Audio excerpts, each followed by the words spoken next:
much longer, kneecapping 3 in that fight. The new kings of EU have been crowned. Toronto defiant in an absolute shutout. Some kings were born to rule.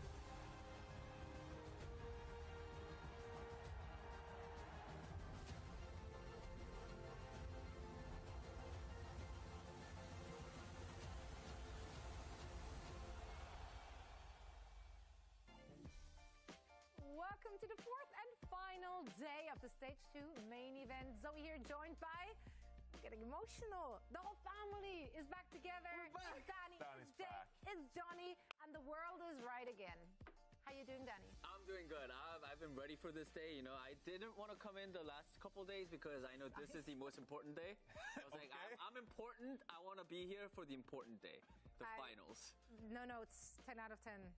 Feels Can't argue complete with reason. Danny back. It does feel complete. I miss you guys. How was everything? Life's good. That's good? Yeah, life's good. You missed out. Life Weaver? Life Weaver? Are you a Weaver believer? I was always a Weaver believer. That's true. You never stop. Love big trees. Unironic Torps were played throughout the group stages as well. I've been gone for like a month, and these guys are just talking some random things. I have no idea what they're talking about. What the hell is a blowout boy? Like what? They're joking around by themselves. I'm just sitting here. I'm like, no idea what that means. We'll get you up to speed on the memes, Danny. Yeah, you know we got you on You'll be that. up to date at the end of the day. Don't worry about it. One thing that I need to tell you though, right now, to give you some time to do it, is to connect your Battle.net account with Twitch or YouTube or both. Why not? Because you want drops. We all love drops, and there's going to be so many more goodies coming our way in the stages to come, and also, you know, just a good time. Yeah, I mean, Amusement park. Oh, yeah. Sorry. Yeah. Yeah. We love free stuff. Huh? I had myself muted the entire time. I wasn't speaking or nothing, but Yeah, that one's... all setting shit up. The Rhine skin is always... Skins are always the best. Okay, well, there's a lot of Reinhardt skins out there. Still, Imperious, though, cardboard. No, I don't know what you're talking about. We solid My black favorite is is fire. OWCS Reinhardt skins. Okay. Are my favorite. Okay. You guys should get them right now. Yeah. Connect your you have Battle.net. I do like the Reinhardt skins though. I actually got the stuff yesterday. I don't know. Some of them might Well, that's production.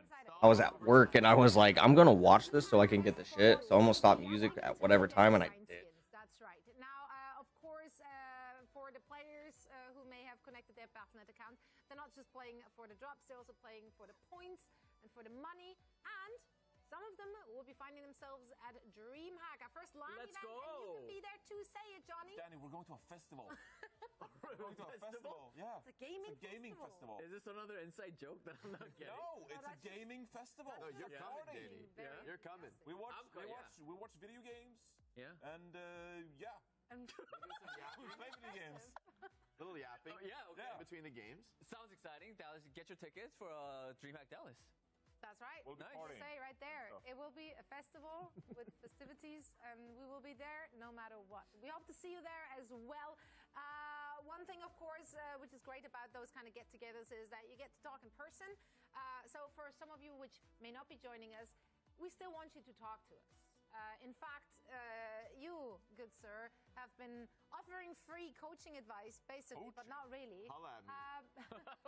Holla at your boy. We wanted to give you an opportunity to receive some of the... I'm a really good I don't coach. even wanna call I can it get this advice. done. Yeah, send in the questions. I'm a Send great some coach. questions. We're ready. I'll coach you up. Jake will About anything. It answer- doesn't have to be about Overwatch. I'll give you some life advice. I'll tell you how to ask your All crush right. out. Well, whatever now you we're need. Whatever you well, need. No. maybe. Danny, too, if you have a question for Danny Yeah. or Joss, you know, anyone on broadcast. Intelligence not guaranteed. Don't But you ask can still Matt. ask.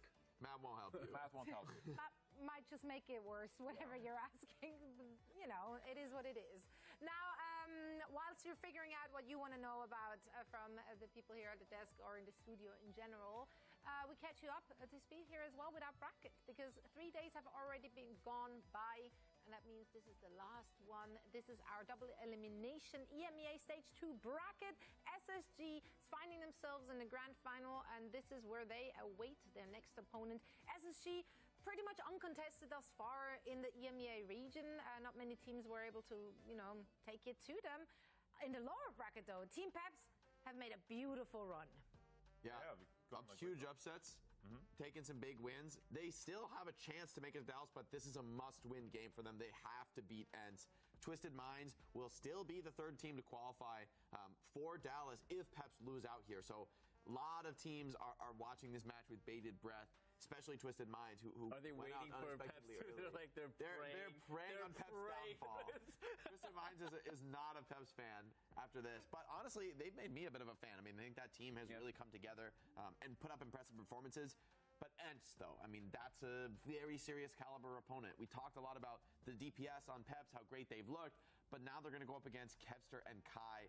If they can still look good after this, then that would be a huge accomplishment. These are some very heavy hitters on the side of Ents.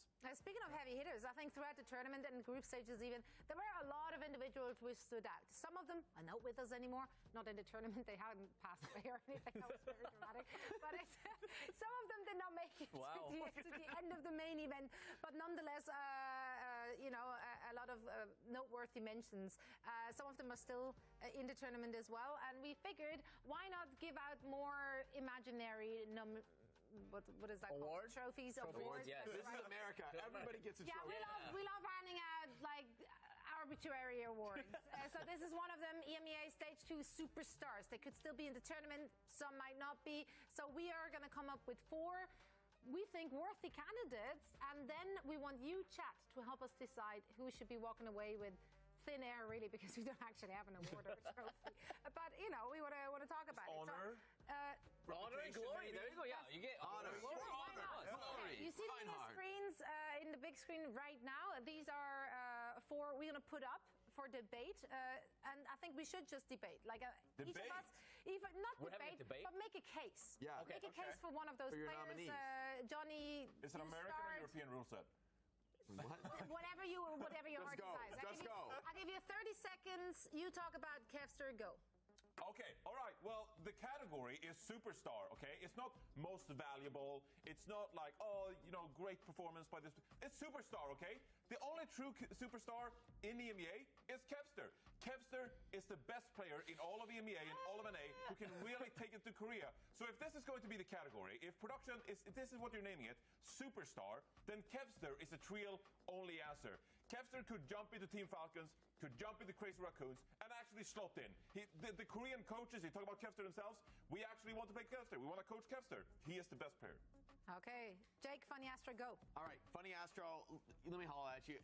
This guy is owning on Lucio. So many Lucios in this tournament have pretty weak beats, I think. Like, their usage of skills isn't that good. Individually, their skills are strong on Lucio, but Funny Astro is the only player in the entire region who actually can compete at an international level on Lucio. And this role is crucial in this meta. Everyone plays Lucio. You're almost always going to be having the hero on the field. So valuable having an elite Lucio like Funny Astro. I think he's a crucial part of Space Station's success. They wouldn't be looking this strong without him.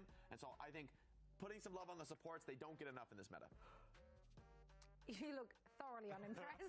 Danny Sparker, go. Let's hear it. I mean, if this was stage 1, sure, I would agree with Johnny saying that, Kevster is the best DPS. But everyone, who's waiting in the finals right now in EMEA? Space Station. Who's the best DPS? I think it's Sparker. Do you guys remember the things that he did on Cassidy throughout the whole main stage? It's just unbelievable performance from Sparker, and that is why I think Space Station is in the finals. They definitely are better than any other DPS that we've seen in the stage 2 right now. Sparker, goated. Wow. I mean, you're not in agreement because That's you well actually put, said that Sparker is having the peak of his career. They're both NASA. Swedish, so I don't care. Anyone's a winner in that scenario. That's right. Okay, I go last. Let me just throw in an addendum to Superstar. I'm going to call it Superstar in the making. Exodial. Hear me out. How old is Exodial? He's like 17 years old, an infant, and he's already taken it to the big guys. Like, it's actually incredible what Exodial has shown us thus far in this tournament. He's coming new to the scene. I mean, he has like 1 year of experience, and he's popping off. He single-handedly has been winning not just team fights, but games for Team Peps. And this young man from Spain can take it very, very far. I have faith in Exodial. Wow. Oh, wow. Good. Okay. Well, there you have it. We made our cases. Let's hear it from you, chat. Who do you think is the superstar coming out of stage 2 of the OWCS main event? I mean, quite frankly, Timothy. I think you can make an argument for a lot of players. But in the end, it's a team game, and the best teams may be winning. And I can't wait to find out which one is going to be just that. First, we, of course, are going to be finding ourselves in the lower bracket where we discuss yet another elimination match. But also the winner of this one will be moving on to the grand finals. Now let's talk about the two teams, ENCE and Team Peps. Here's the thing. I mean, Peps, they're going to have an uphill battle, yes. The big question is just, can they play that close again? Because they have qualified through Group B. Both of them found themselves in the same group. And they played a really close winners match there. 3-2 was the score there. It was a very, very close series. And I think Team Peps has improved since. But it still ends. Can they take it just like one step further? Or does it end there? It's, if we're looking at the roster here from Team Peps, that roster, it's a mix of well-known players. We have Bembes, we have Nago, we have FD God, so there is experience on this roster, but I think the standout players have been the young guns, right? They added Tread, they added Exodial, they have a new backline there as well, and those have also been the players that we talked about the most. But can they take it to the likes of, you know, it's a good mix. Kevster? It's a good mix, and like you said, they have been improving. And similarly, you know, it's a case we made throughout the week that this Team Peps team, they actually play up to their opponent, and that is something the ENCE players have talked about as well. That, like, you know, whenever we scrim against Peps, you know, actually it's quite convincing. We feel pretty comfortable. But then we get into an official match, and it's like Team Peps that like level up, and it's like, whoa. This is not the Peps we're familiar with. So yes, as we look at the lineup here, you know, Naga and FD God, like real veterans here who, you know, have been in the Overwatch League, of course. But like you said, Exodial is 17 years old and is really taking it with the hit scan role. And what I love about these young players, I mean, you have this happen over and over again. You have these young guns coming in, and they just like, they're not scared. Like, they play without fear. You know, they'll slide in with Sojourn, with the overclock. They just hit their shots. They're not playing too passive. They're not playing too patient. You know, it's about making good decisions. But similarly, if you have the mechanical skill, it's about enabling yourself to find that first pick in fights. And I think Exodial has done a phenomenal job at really finding those picks. If you play a Sojourn composition, that is what it's about. It's not about controlling the match as much. It's about finding picks with the railgun. It is so crucial, and Exodial has done a great job with just that.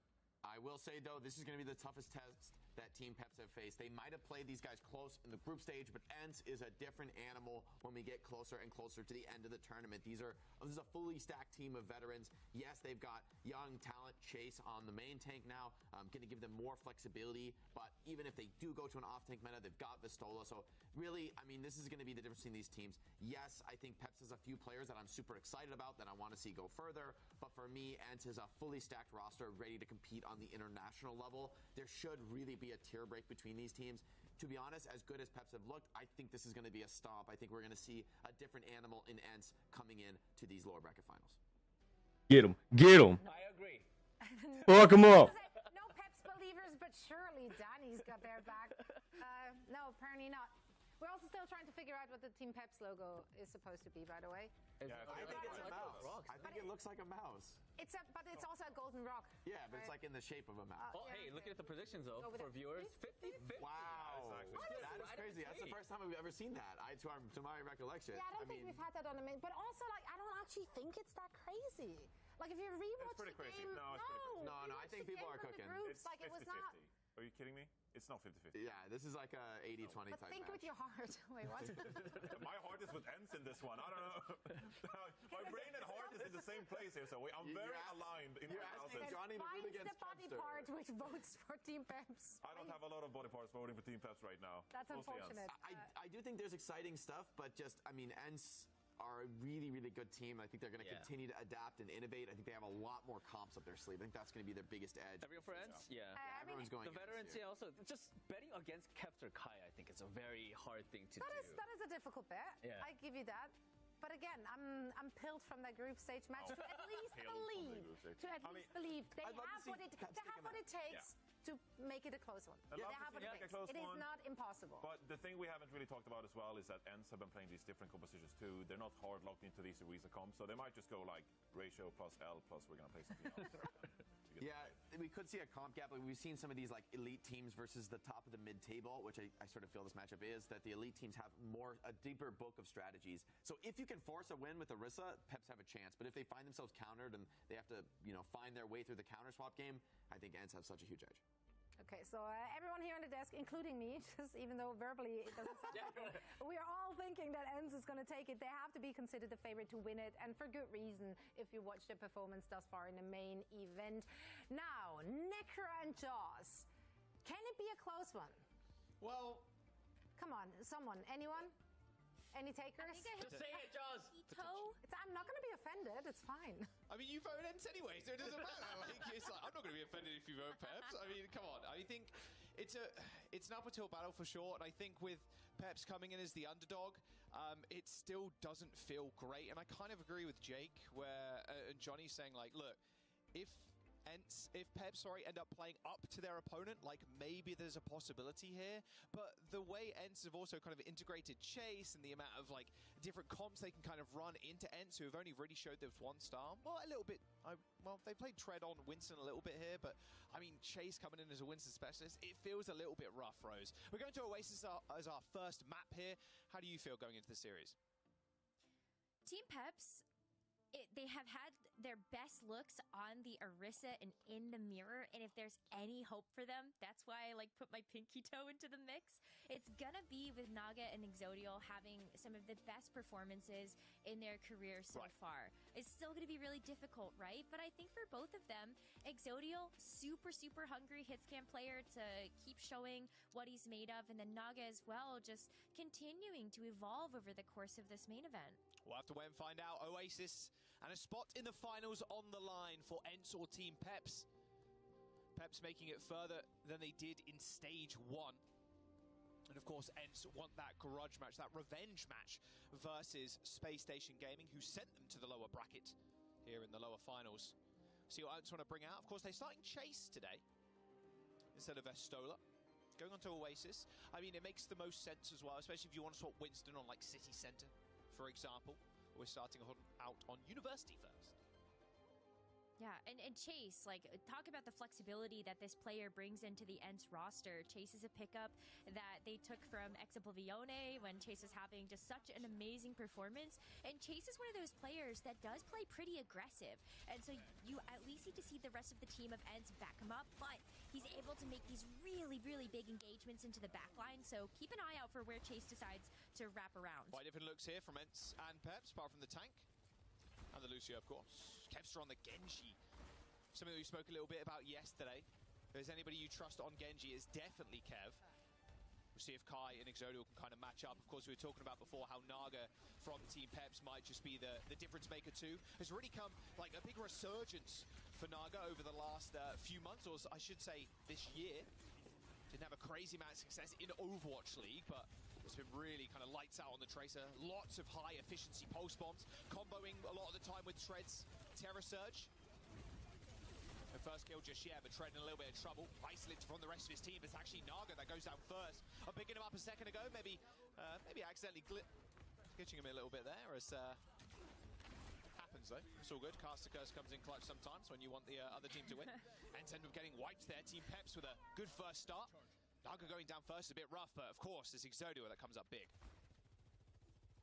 Something that we saw in the ENCE versus Team Peps earlier on in the group stage is that Naga was locking down Kevster time and time again, especially when Kevster was on the Tracer. It didn't really matter if Naga was losing out on those 1v1s. What mattered is that the rest of the team of Peps were able to take advantage of the fact that Kevster just wasn't in that same fight. So you'll see that Peps are able to get that first win here, following a very similar pattern. So will Kevster and Naga continue to have these fights 1v1 against each other, or even Naga trying to go after Under so much pressure right now, luckily saved by that sound barrier. Here comes the Terror Surge from Tread. Found a little bit of damage on Chase, but that was about it. Kev's just kind of rings around the back line right now. Deflection. Doesn't end up hitting their Deadeye. Exodia holding on for this one.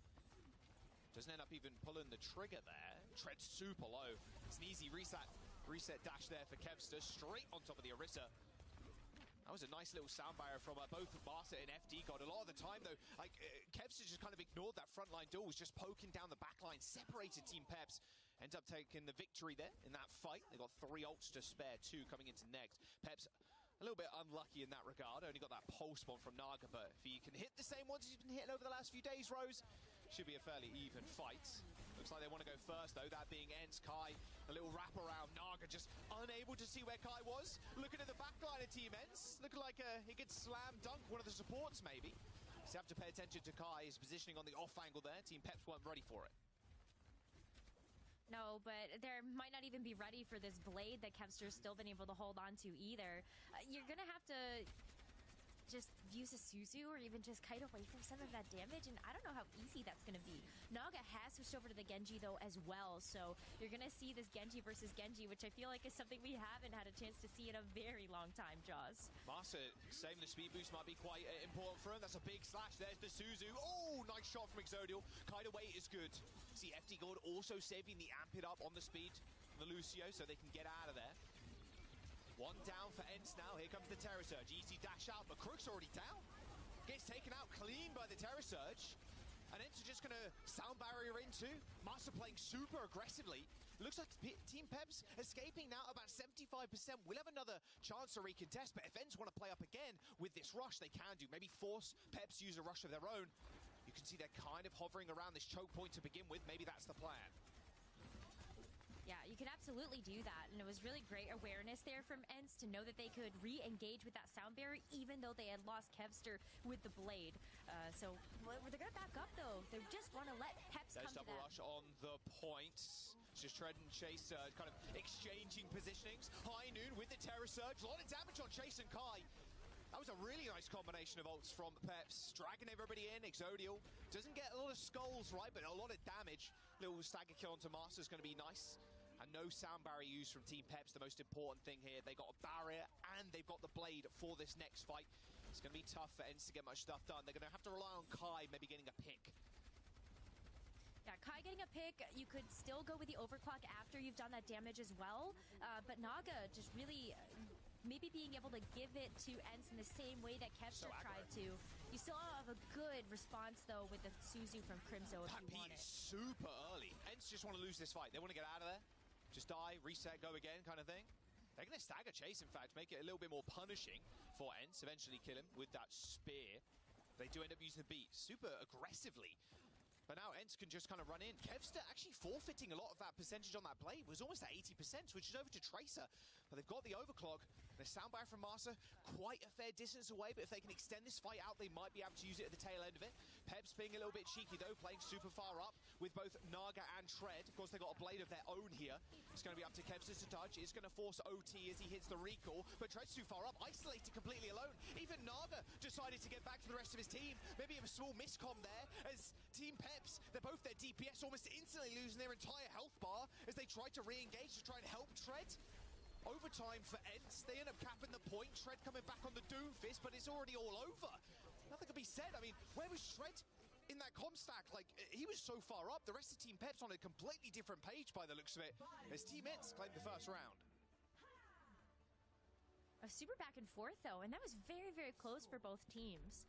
And at the end of the day, yeah, it's really unfortunate that Tread wasn't there as a part of that fight, but Ents, you know that they're always going to find a way to be able to scrap it out. I want to go back to where Kevster ended up switching off of the Genji. I think in this matchup, we're never going to see Blade get the same amount of kills as what we've seen in the past. There's no nano on either side to help bolster that up.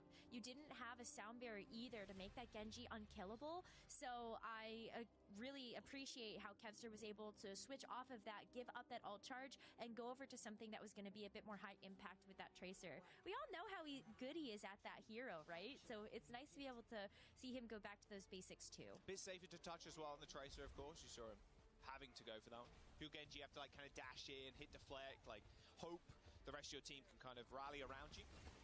Winston's for City Center. Okay. It's exactly why Ents had Chase in, I would imagine. Just so they can swap between the Orisa and then jump onto one of his best heroes, the Winston. Yeah? Or the Orisa and the Winston.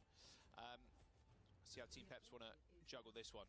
Classic City Center moment. It's going to take a little while for a kill to come through. High ground control for Ents. Little rough still playing around that high ground pavilion, though. Get peppered. Oh, okay. Actually, Ents end up kind of backing off the point there. That's a free flip, a free cap even for Peps. You see how Ents can kind of pressure them out now, but Team Peps can kind of elongate the fight if they want to. Kevster forcing the swift step from Crook.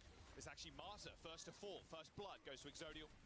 That bubble coming in clutch there for Krug, hiding in amongst it so Kevster can't get the clip on him. And with Chase going down, this is a quick reset for Ents. A lackluster start there. Yeah, but what a great start for Team Peps. This is where we needed to see Exodial start to step up to the plate. I actually saw a tweet from Team Peps heading into the matchup today, where it's like the Grim Reaper of Exodial knocking on the doors of all the other Yes. hit scans that they faced in the lower bracket already. So, you know, keep watching out how Exodial's going to be engaging these fights. Like, that was such an early Deadeye to buy even more time for Team Peps. They're already at 50% almost. Really nice kill from Naga. It was so low. Although, I say that's a little unfortunate, but without your tank, Ents aren't going to be able to push all too quickly. Good little stagger kill. And like you said, they're already up to this 55% mark. I mean, that's a little rough for Ents. They've not really had a fight just yet. Now they're on the point. Now they're touching. Here comes the contest. Kitsune rush, though, early here from Ents. Could help them get back into this one, but they're taking their time. Indeed. I mean, elongating the fight is perfect, and using a rush on this point might be a little bit more difficult. Pulse bomb hits the wall. No damage, no kills at all. Sound barrier comes in from FD God. Of course, because Ents haven't really had a fight, Rose. I mean, Master... Oh, straight over the... Oh, wait. Oh.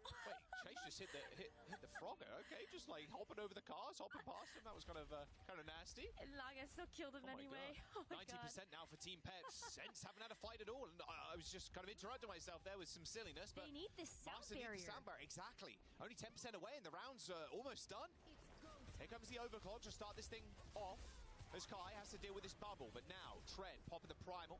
Actually just runs back to the point, knocking a few people away. It's a primal from Chase as well. FD God caught in the center pavilion, ends up going down. Where is the swift step? There it is. But Chase hot on the tail of Croak right now. But that primal rage runs out and he turns his attention to the point. As Tread and Croak eventually fall. But that is Ents luckily not using their sound barrier, getting their first cap of this map. Or this round, even. Yeah. But it took so long for them to be able to do that, and look at how much they had to expend in order to achieve that goal.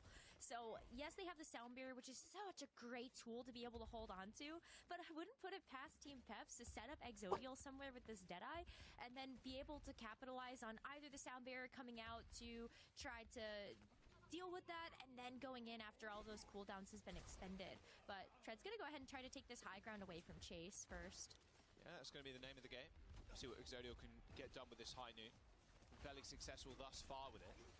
With this sound barrier from Ents, looks like they want to go for a big engagement. Hits 4. Exodial already dead. Instantly pulls the high noon. And the collapse was already incoming. Like the Winston was already flying through the air. Good fight from Ents.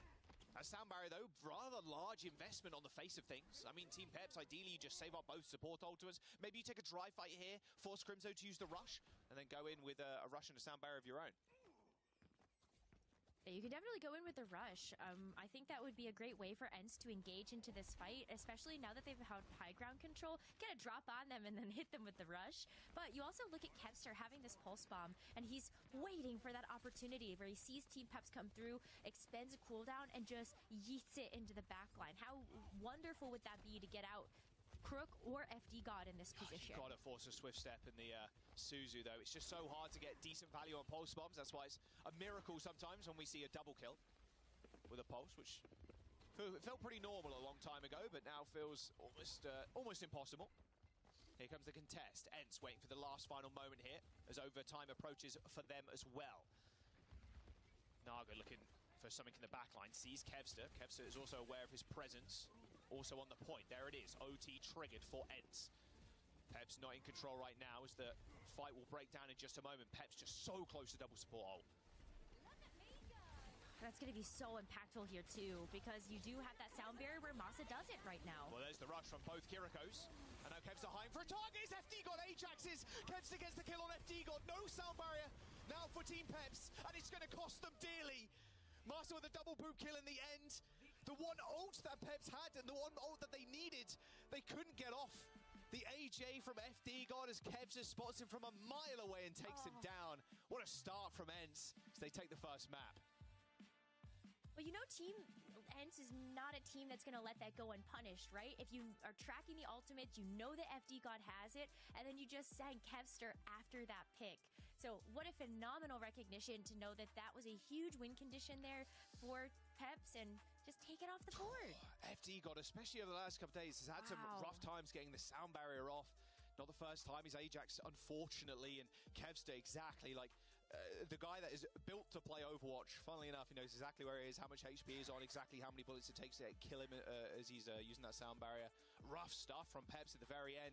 And that was it. That was their game plan, was stack 2 support ults and then run in. Marza had to use beat to win the previous fight. I mean, and now we just run in with sound barrier and a Consider rush. We can match their rush, hit the beat, and then we have more health that they can deal with. But the one thing that you can never underestimate, Kev's ability to find a pick randomly at the start of a fight and then end it all. There you go, Kev starting off with a bang. Team Ents with a beautiful win on Oasis.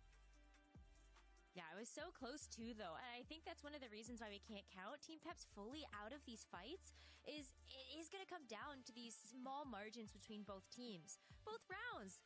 How close were they really that the 2-0 scoreline doesn't necessarily tell the whole picture of?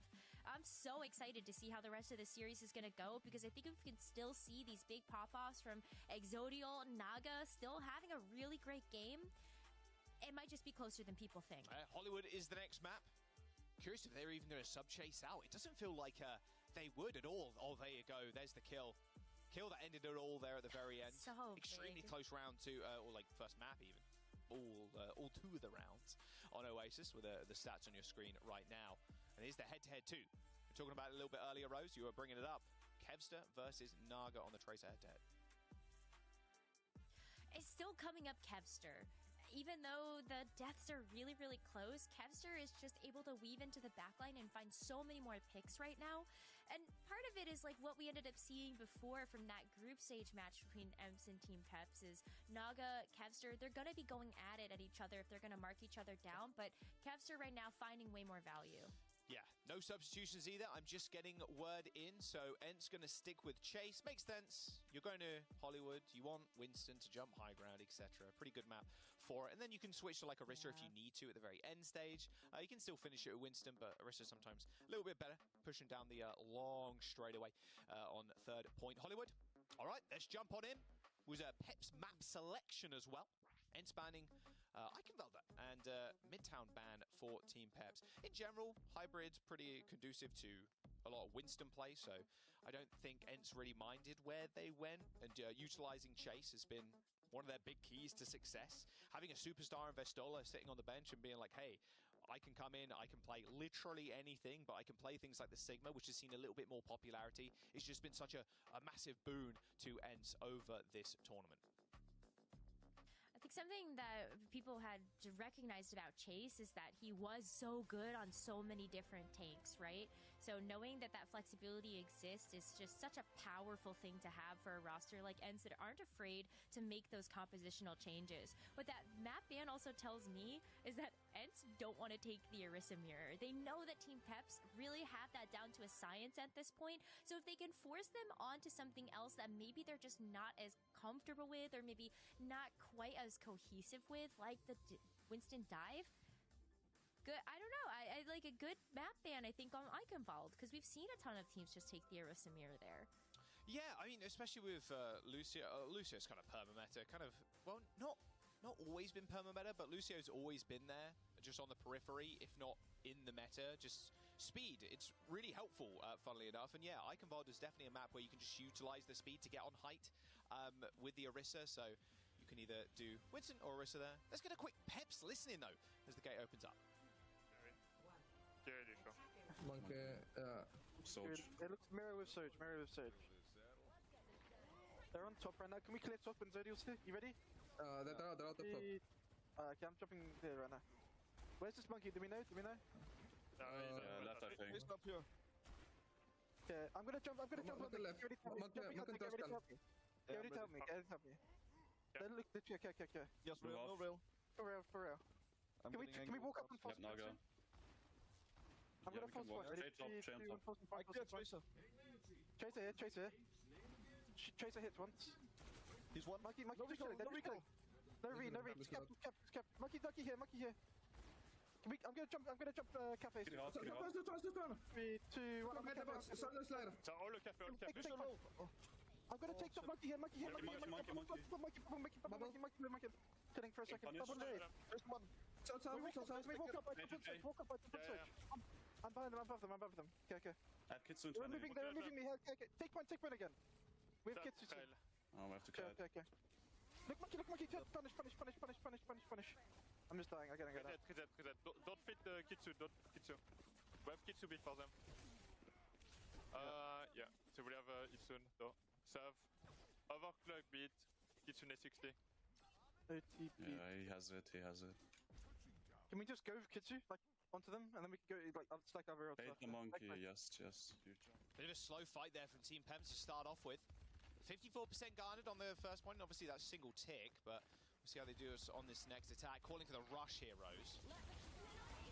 They got the rush and maybe a later beat from FD God, but Tread's already down. It's already down to Kev's pulse. Yarn off wrong. Crimson also falls to a kunai of Krug, but with Kev's to POV and a sound barrier, looks almost inevitable that they are going to fall. That being Peps. FD God not using his beat though. All good. God damn, Lucia just going in and fucking shit up. It's hilarious. Probably.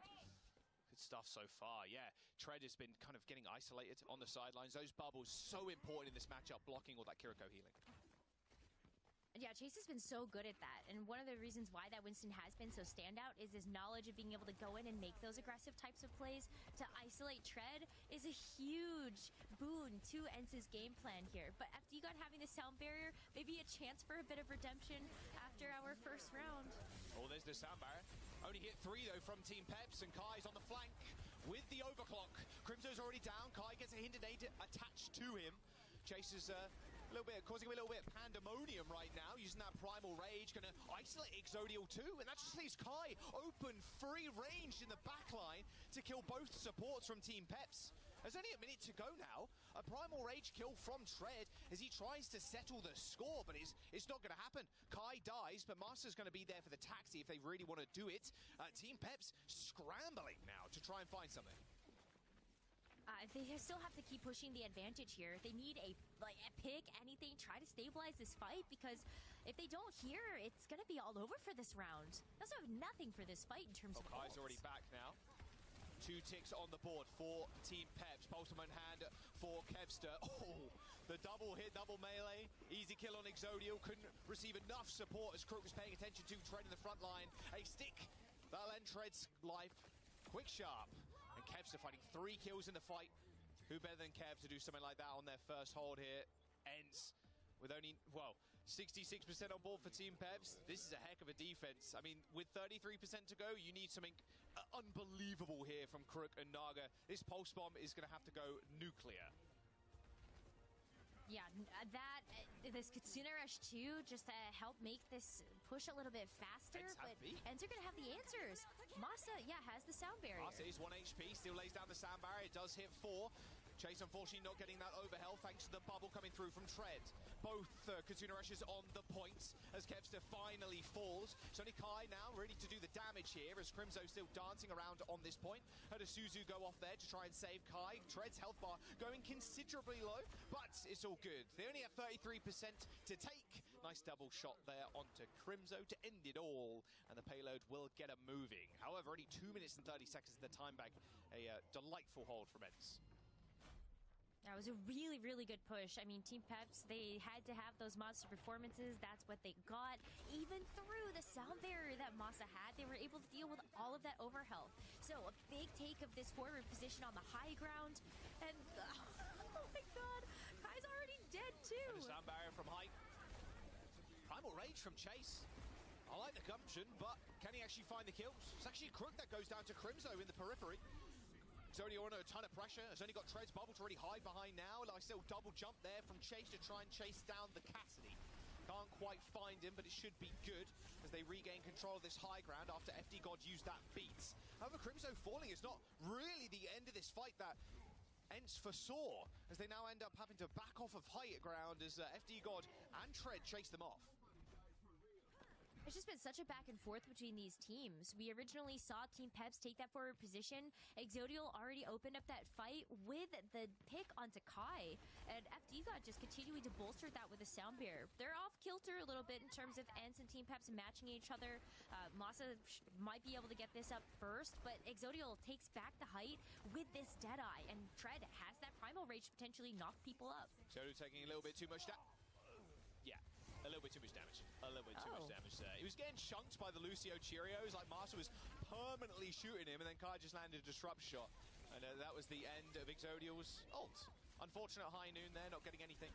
Crook under a lot of pressure too. Has to jump back down. I heard the Suzu go off, and probably a swift step as well. Yeah, they're actually behind in the bar now. Kev's, we'll ignore that one. All good. I think Crook kind of ignored that one too. Just kind of walked away from that post. All good though. 30 seconds to go here. Team Peps lost control of height, but look how close that payload is to that second point. They win this fight decisively. Could be an easy one, but here's the rush from both teams on the high ground. A nice Primal Rage is going to stop Kai from really utilizing a lot of that increased ability cooldown, or decreased ability cooldown, I should say. Exodio ends up falling to Chase, Crimzo to follow. Chase trying to find the payload pressure and trying to find Crook too. Suzu used, here comes the sound barrier, a late one from FD God, but it should see them through this fight. Chase throws the Primal Rage to try and keep the fight going now, as Crimzo and Master going to return to the fight in just a moment. Master in a lot of trouble though, but Crimzo back from Sawn, Swift Step Suzu to save the Lucio's life. Dread trying to fight for this door control as he lays down the bubble to stop the LOS coming through, but Kevster and Chase, of course they've got the answers that Ents need. Team Peps are going to get halted just before that second point on what has been a very, very tough push for them. It's been so tough, but, you know, credit to them for being able to buy themselves a little bit of extra time, being able to open up that first point, get into second, and get so close. They do have a win condition on the board, but Ents just had such a monstrous defense. It's hard to believe that Team Peps will be able to do the exact same thing, if not better. It's just that Chase Winston, it's so clean and so aggressive. All right, well, that's where they need to get to.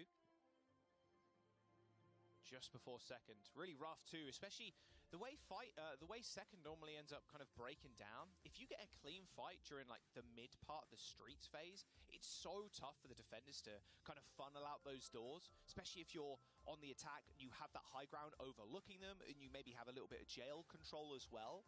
It depends how definitive that mid fight is. Let's get a quick Ents listening on their attack, see what plans they're cooking up. Yeah. I think if you guys take top, I can shoot the monk in bottom as well, if he's in that room. Yep. If he's like out, we can go hard. We'll see though.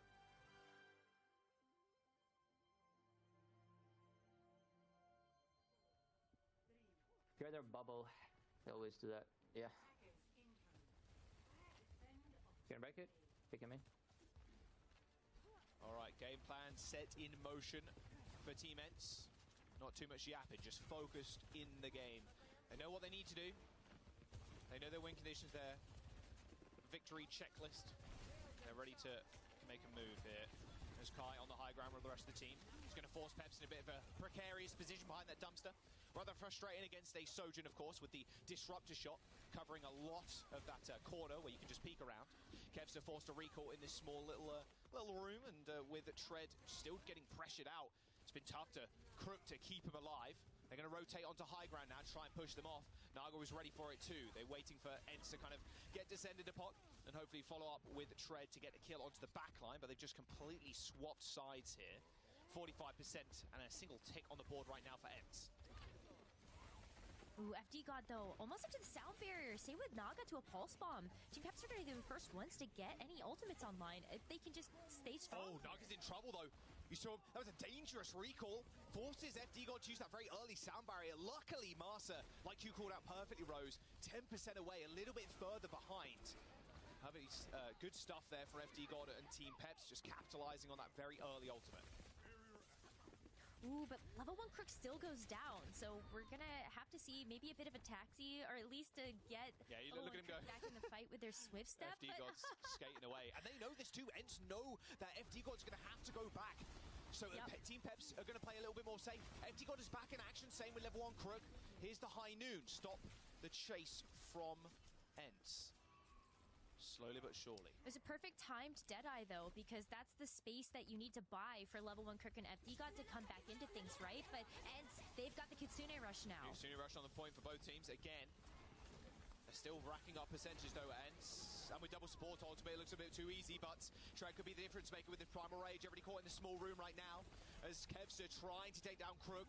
Spots the Swift Step, but Tread's already done the damage. Look at that Primal Rage from Tread. Trapped everybody in that small room. It doesn't matter if you've got the overhealth in that situation. You're just doing so much damage, and you're so tanky if you're the Winston. There's not much you can do to really follow up. CC would help, but there's very little of that on Ence's composition, as they have to go in for yet another attack. 1 minute and 30 to go.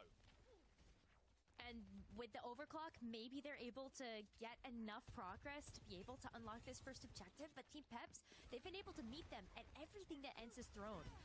Even the sound barrier advantage still up for Team Peps, as FD God had used that so early on in this round. Team Ence unleash their overclock, but here comes a quick response. Sound barrier from FD God. You can see how out of sync both Lucio's are right now, as Master's only got 30% on his. And with Crimso going down, this is looking worse for wear for Team Ence. Kevster landing a nice little kill onto FD God, and now Exodio caught out on the high ground.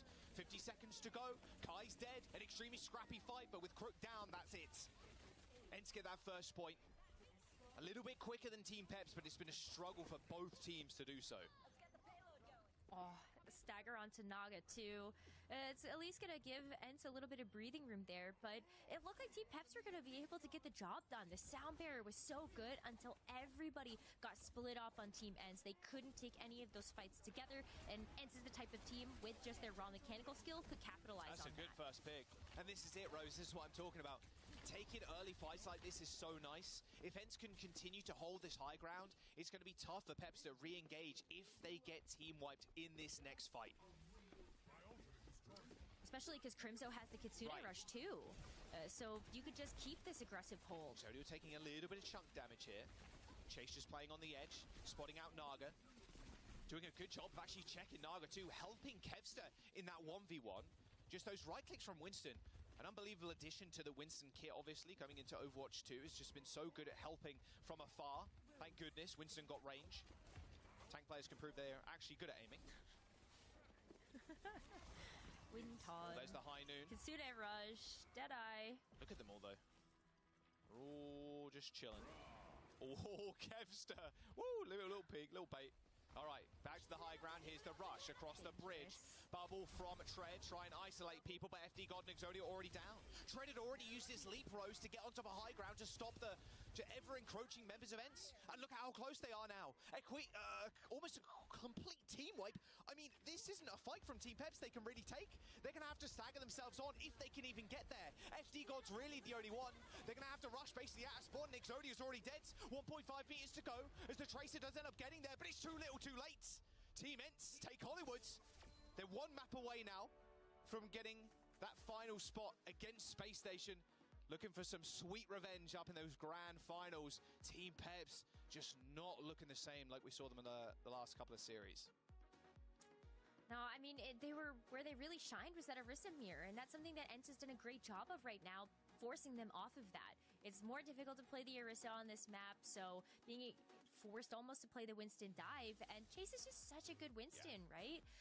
Understanding where to take those jumps, knowing when to go in with those primal rages. And at the very end there, he was playing bodyguard for the rest of the team and the payload. That was a crucial moment in that fight as well, where the high noon from Exodio went off on high ground. The entirety of Ence just completely disengaged, got in a position where they can just jump on the lift. Exactly. And then they could sooner rush across the bridge, exactly where Peps had set up, so that Ence can't just take that for free and then force them towards the doors, right?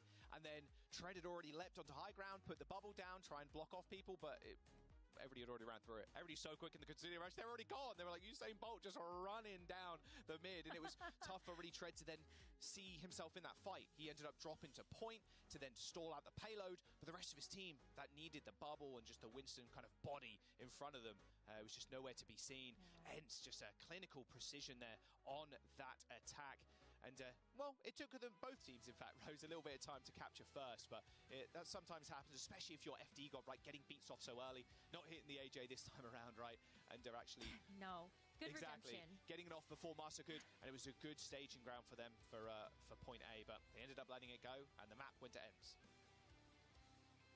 And Ence, they want this revenge so badly against Space Station, especially after getting dealt that loss yesterday. They kicked off the series so well, too, with that first map win. But that's really the bar that everybody's been looking at in EMEA is Space Station, what they bring to the table, why they're the #1 team.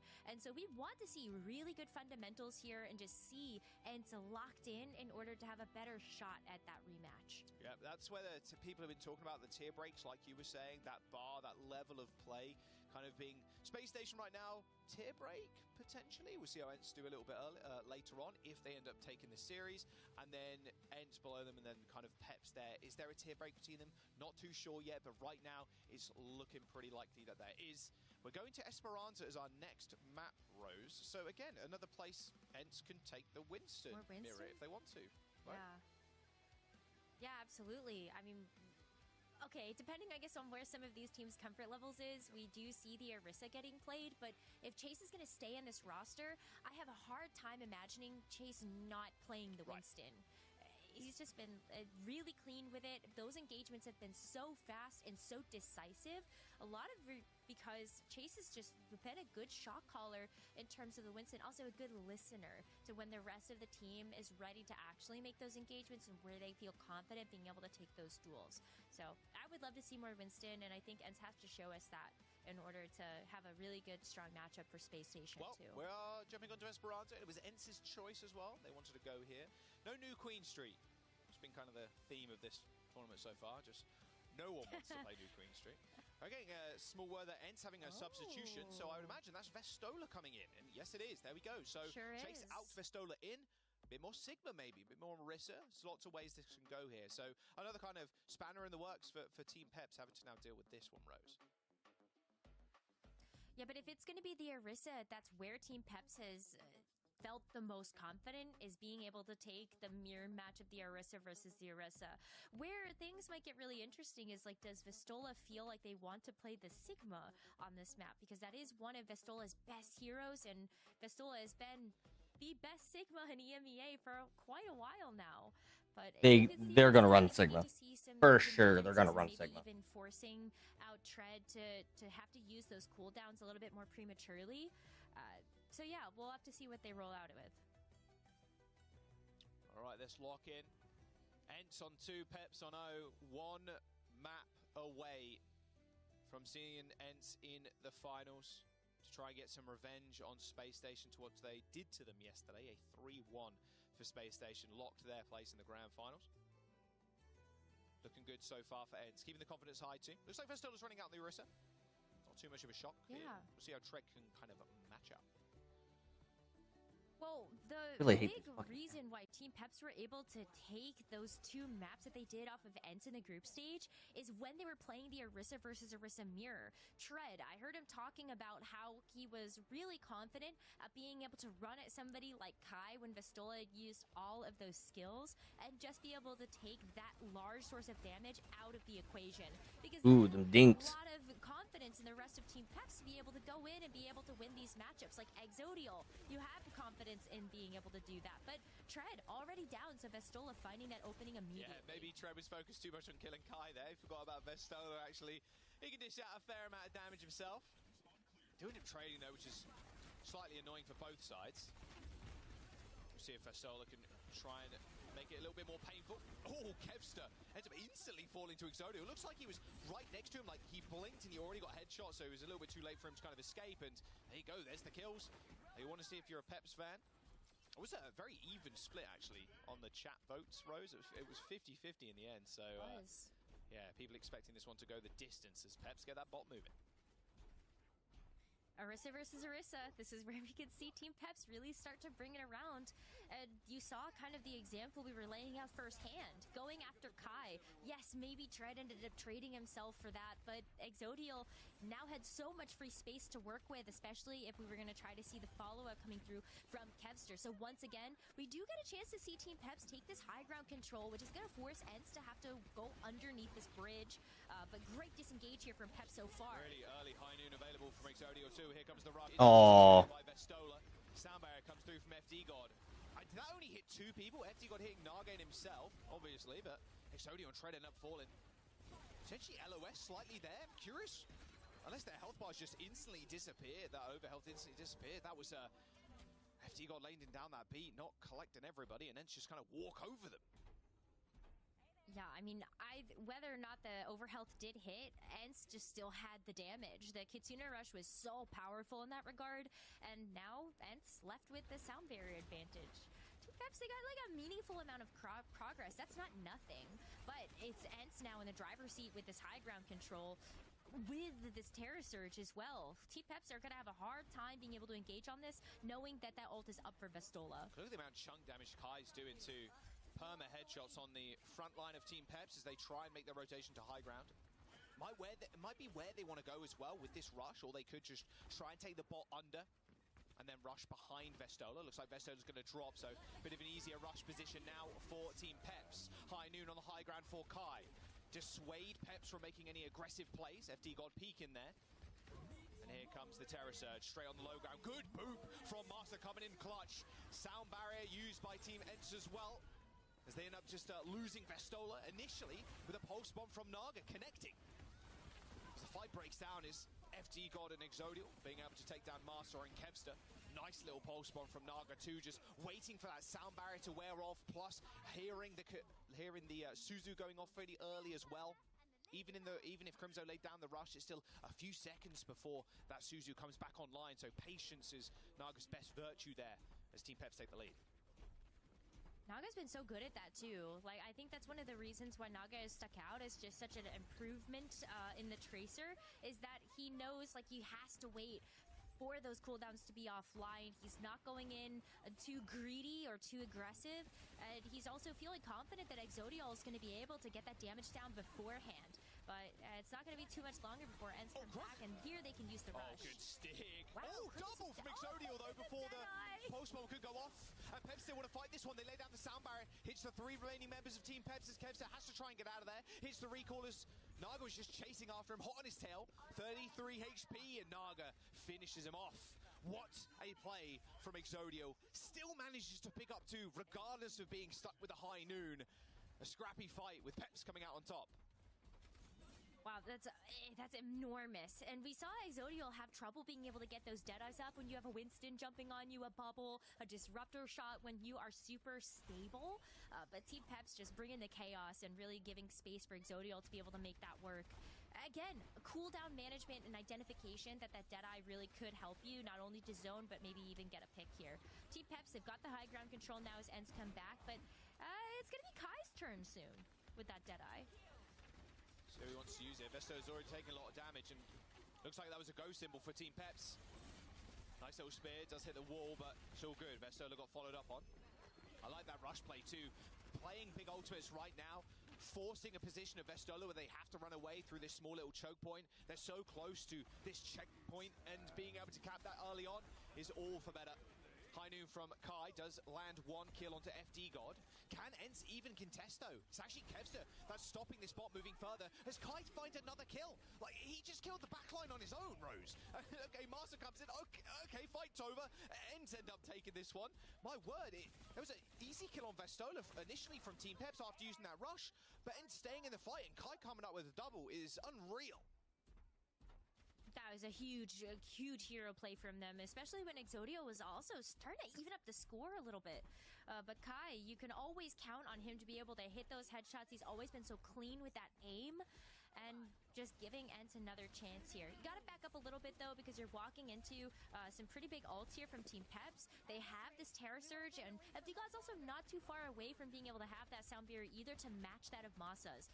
But how do they want to actually approach this?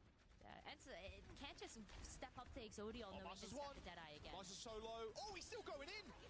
Oh, Master just went right in the line of sight of Exodial. Oh, he got beaten, but he also... Oh, no. He got his ultimate canceled. Yeah, no. ENC might take this one for sure. Make it a 3-0. They're just a better team. Crimson still falls, but it's just an overwhelming presence. Master's back. Hero play from Master there coming in, healing Vestola up. And here comes the checkpoint and the lead for Ents as well. Oh, it's been so back and forth though too. Like Team Peps have been able to play from that forward position, but now they can't. No way. it's too tough. And even if they did, they would just be staggering themselves, you know, because they're not able to get there as a full team of 5. They also have ults to play around, so you know that they want to play around this Kitsune Rush, especially on that corner where they're gonna have a bit stronger of that position. But ENCE with the Deadeye want to set Kai up on this bridge, and Team Peps, like, they're split right now. Look at that. Like, Tread's underneath, and the rest of the backline for Peps is so far behind. Oh, FD God, Crew jumps straight back down. Oh, I saw the skull on somebody. Didn't end up connecting, though. Sound barrier comes in. That pulse. Oh, they got huge. They FD God. Does a lot of damage to the front line as Naga. well. Exodio in a little bit of trouble with this rush from Team Peps. Might settle it up. Might settle the score as Exodio just kind of walks on forward, kills the backline. You fire so quickly as Cassidy, and you're pretty well suited as well for that kind of front range duel. Of course, the additional. And they're doing a lot of shit. Versus someone like the Tracer and even the supports. Pretty easy stuff there from Team Peps using that rush. They might get this now because they're like right there. They might even it up. Forward spawns from ENCE. A couple of them are already making it back, and you can see that high ground being taken by them. That's kind of what the Dusk was talking about there, with Exodio just being able to step up fear, taking that duel versus Kai, but Team Peps got to back up. Kiriko headshot and is like fucking evil, bro. Really nice shot there from Crimzo. Nagu is the one that was controlling the pot as well, trying to get that checkpoint in. Yeah, Team Peps with a full disengage. A minute and 30 left though, Jaws. There's not much time on the board here for Team Peps to try to make that comeback. And ENCE, they're building up to so many critical ultimates here. At this point, they're just holding it so that they don't go any further. I think he was coming back from spawn, like the mega room, and Vestola just found him with a headshot and a couple of extra bullets from somebody. Not sure. Here comes the rush from Crimzo. It's a 4v5, make that a 3-on-5 as Crook ends up falling. I mean, Tread, definitely not long for this world. Oh! Exodia as well. 50 seconds to go now for Team Peps to come back into this one. Their chances of the finals rose disappearing right before their eyes. Oh, Kevster is literally just pushing the bot. He's like, I'm pushing it. They're still going to give it their all, but it feels like it is slipping away from them. And they're going to have this pulse bomb from Kevster on top of the ultimates that they've held on to for these final 2 seconds. Surge, Exodio needs desperate help. Just gets run at by Vestola. Oh, they got. Oh, he got booped when he did that. That's unfortunate. But it's all good. 92 meters to 51 and overtime approaching for Team Peps. It's just still not looking the easiest. Level 1 Crook is going to have to play on the spot. Naga is also going to be on that bot duty. They're going to wait to see if they can group up as a full team of 5. And at the very least, they've got this Kitsune Rush to keep pushing that pressure forward. But with Masa having the sound barrier, this is a way where ENCE just close it out here. Rush from Crook. They have to focus down Masa or focus down Kai. Just somebody get one initial kill and then rip it. Kai's going to use that high noon on the high ground though as Naga contest the bot, but Kevs has already found the kill. Now someone else from Team Pep has to go for the contest, otherwise it's just going to be all over. They do manage to get it. Tread's on the point, but is it enough? Tread's already down and Crook and FD got isolated in the back line. Team ENCE with a 3-0 against Team Peps. Now they get their chance to find some revenge in the finals. Yeah, I knew they were going 3-0 it, like for sure. Hoping for from Team Peps, but it is ENCE with the victory here. Even though it was a 3-0, Team Peps, Like literally the fact that they were just capable of doing like whatever. Close with 100 to 99 on both of those rounds, and even just shows how looked really strong from Team Peps. Maybe calculated just a couple they of missteps are. that you know a team like ENCE is going to capitalize on. But congratulations to ENCE and commiserations to Peps. They made a lot of great adjustments over the season to even get as far as they did. Yeah, I mean, the desk, a couple of them predicted a 3-0. Jake said it would just kind of be a stomping, and it was a little bit closer, especially on that first map, like you were saying, Rose. But a 3-0 for ENCE, a dominant showing that tier break well and truly above Team Peps right now, with ENCE and Space Station sitting above that line. We're going to jump over to the desk. They're going to break down the series and set us up for the finals. We will indeed. Thank you so much, Jaws and Nekra. And yeah, as Nekra and Jaws both said, it was a little closer than some people would have expected. Did it result in them getting a map? No, it did not. And that is for a lot of reasons that you are going to break down for us. Of course, ENCE, we knew they're the favorite heading into this. It's a star-studded roster. It was an uphill battle all along for Team Peps. Let's talk about how they got it done as we just take a look at some more highlights from this series. Yeah, for me, Zoe, this match really, I was impressed by Exodio a lot. I think he went toe-to-toe with Kai. Wasn't really a hit scan gap for me, but I feel the rest of the team play and the aggression from Ents, just a little bit more consistent, especially things like ultimate economy. You know, I think in the scrappier fights, Peps was dueling well and coming out on top, but in some of these situations like here, right, you know, Peps go up 99-0 on Oasis. With good ultimate economy, you should be heavily favored to close it out. A little Ajax there. But it's like those little mistakes, like a couple deaths here and there. The ults aren't clean enough, not knowing their win conditions. I mean, we're getting to a pretty detailed level of Overwatch where only the very best teams in the world are going to have those things perfectly on point. But we see the difference when they are mastered versus a team like Peps. You know, even though they're playing well and finding picks and winning scrappy fights, they aren't winning the long game and they're just slowly falling behind. Ents know win conditions so incredibly well. And then here, Esperanza, incredibly close, but I feel Kevster, on an individual level, made a huge impact on Esperanza. Good. He's too hard to kill. Yeah. I mean, we talk about how good he is at finding his own kills and putting out big damage, but he is so hard to kill on this Tracer. He's never a liability for his team, and it is easy to go down on Tracer in this comp. Lots of heroes can burst you, but Kevster, he's too tricky. Yeah, I mean, I definitely agree. I think it's the veterancy that really came into play for Ents. I mean, you see, like you were saying, the alt economy, but also as well, just like them just being so patient, you know, when they're taking fights, and as you were seeing, you know, Kevster, of course, we were saying this guy is just, as Zoe said, he's a good bot. He's a bot as in like he's just a killing machine. I have not said that on camera, so thanks a lot for that. No, but like he's just so he's so intelligent. So like talented. It looks like some AI overlord coming at you there, because the decision making is just always so on point for Kevster. So rightfully getting awarded the player of the match here, Johnny. Hey, are the superstar polls closed? Can the viewers still submit the actual true pick here? Well, let's see how the next match goes. Did you guys vote for Funny Astro? Oh, that's cool. I like you guys supporting. Let's see how the next match goes, Johnny. Yeah, good for him, really. True. We will be revealing the results of that, but first, I really want to, you know, like put a bow on this conversation here. I think Kevster showing us how important it is to have a Tracer who can, you know, just take the reins and run away with it. But what makes a good Tracer? It's not just getting a hit here and there or do some flanking. Like, there's a lot coming into play here. Johnny, you want to break it down? I actually prepared some analysis, and so while Jake went on his rant, I was like crossing my fingers, like, please, Jake, don't spoil what I'm about to All right. But really, I've been studying Kevster a lot in scrims. I've been watching their scrims, and there are two things that really stand out to me with Kevster's gameplay. So, like, what makes Kevster so great? Okay, I'm not gonna cover Kevster's mechanics, because we know those are elite, okay? That's a given, like, okay, some of the best mechanics in the world. There are two things that stand out. Minimizing damage taken and diving with recall with a purpose, securing kill. So, we're gonna take a look at a clip here to really finding the Ajax here. So Ents, you know, they got 90% of the timer. They got a Kitsune rush. This is their win condition. They want to win with the Kitsune rush. So as we're kind of like rolling this one through, we can go ahead and play it and see a little bit. We can see how Peps are setting up for this fight. And we're actually going to see Peps or Naga's perspective on this, the enemy Tracer. So we can go ahead and slow it up a little bit. We can go ahead and pause and see Kevster right here. We can go ahead and slow it up a little bit here. So we can see that Naga, he actually sees Kevster. So no matter what I do for this. Play it out just so you can see. He's actually in the visual field. Whatever. All right. Here. And you can go, how much I can do? This is now a Tracer duel between Naga and Kevster, but not really, because Kevster knows that, again, the win condition is the Kitsune rush.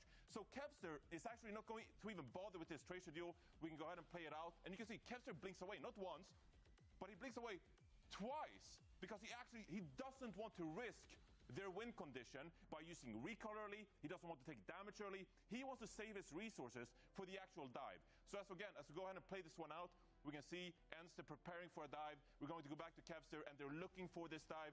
Pokes on Tread a little bit. I think he wants to not use the recall here, but the Kitsune rush comes out. That's when he strikes. That's when he finds Safety Guard. So he doesn't even bother with the Tracer duel, even though literally he's the better Tracer. Right now, from what we're able to witness, is a Lucio, Kiriko, Winston, Sojourn, or Cass with Tracer. Hollywood point A defense right here. He's not flanking anywhere. He's not hunting anywhere. He's sitting tight. He uses the So that's an interesting dive comp, because that's really fast. Kiriko can just pop in and out. Lucio speed boost.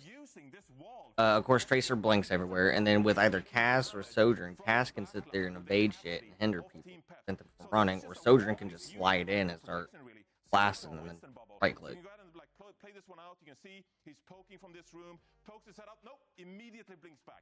Doesn't want to take a Cassidy headshot. Doesn't want to get recall forced. Now he dives with the Winston bubble. Chase uses his ginormous Winston body for protection. He soaks up all the damage. So Kevster doesn't take unnecessary damage and isn't forced away from the fight. Kevster That's actually that's really smart. because he saves his health, he saves his recall appropriately. Next fight here, again, we can go ahead and play this one out. He plays inside the stairs, doesn't take unnecessary damage early. Now, oh wait, here's a kill opportunity. Double blink, and this is what he has his recall saved for. Nice melee just before FD God is able to save Exodial right here. And again, he's so purposeful, utilizing his recall to only really use it when he finds kill opportunities. He plays with his tank. Again, he's playing pretty safe here. Like, he's not pushing the Kitsune too early. He's playing really safe, not to take unnecessary damage, and he only strikes when he finds a kill opportunity with the recall. That is what makes Kevster such a good Tracer player for me. He's so safe, he doesn't risk too much early, and he doesn't put himself in a position where he's not ready for the dive when it comes. And there's very few who can match this level of excellency, Jake. Yeah, I think it's well said, Jenny. I think a lot of people think about Tracer as this incredibly survivable hero. It's so hard to catch you with all of your movement abilities. But if you play too loose with those movement abilities, if you just run out and you're spamming your blanks, or you're recalling all over the place, you're not actually ready to fight when your teammates are. You're out of sync, and you're not going to be that effective. So I think how you covered him using the geometry. A lot of people on Tracer, they like to be out in the open and just blinking all the time. You're on a timer if you're doing that. But Kevster, with the patience, I think that really plays into Ent's strength as a team, that they're so patient in all these fights. They can wait for their ults, they wait for the right opportunity, and they're never going too early, it looks like. Yeah, and I guess you are the smarter Tracer player, so Jake, so I'll admit that right away. But I find that one thing with Kevster too, and the best I'll be right back. I am taking my phone with me though, so I can still watch this. So I'll be right back. I gotta get shit done real quick. And I'm also waiting for food. So be right back. Kevster, you see, is there an opportunity here? Is this backline, is this Kiriko like half health? Have they used their Susu? This Cassidy, is he distracted by something else? That's when I want to strike. I don't want to blink in and try to kill a 225 HP target by myself. Like, that is so hard to do. Instead, he utilizes his tank to make space and distract the enemy team, and he only really blinks in and secures those kills once they're already low or they don't have any resources left.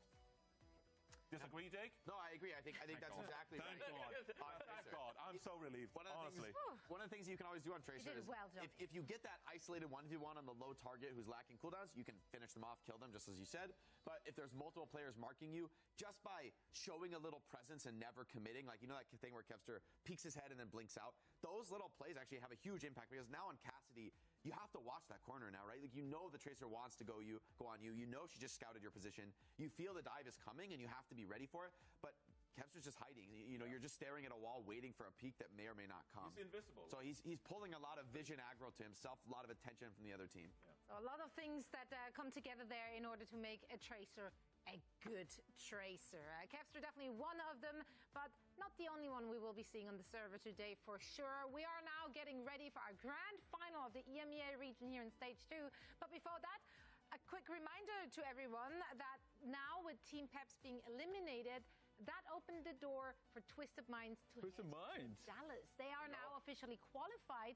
It was out of their hands. They were, of course, rooting for the opposition here. Now, the big question is, of course, what are Twisted Minds are going to do? Because with the situation regarding their roster, they are being put in a very interesting spot. They have a little bit of time until we're heading out to Dallas, so maybe they can figure something out. We'll find out soon enough. For now, though, we, of course, want to focus on what is happening right here, right now. Fine, so we just off-roll against Falcons and Crazy Raccoons. Just off-roll, it'd be good. Yeah, just off-roll. That sounds like awful advice. would not pay you $100 for that one, Jake. Grand finals, though. SSG and ENS going up against each other. There is a rematch, of course, from our winners' finals in the upper bracket. SSG took down ENS 3-1 in their first bout. Yeah, I mean, SSG look like the best team in the region right now. Their read on the meta with the Ram and the BAP, the Cassidy, they're so effective. They're less reliant on ults than the traditional Kiriko we've seen so much in this meta. And with Sparker being so phenomenal on the Cassidy, he's constantly finding openings. And in the non-ult fights, they are really, really scary to face. And they're so good at kiting with Funny Astro, never missing an amp. Just really well played by SSG. I think they're going to be a tough opponent. A think one of the most exciting things about that series is just that we know that there is a lot of depth in the hero pools for both of those rosters. So you never know what they're going to pull out of their sleeves.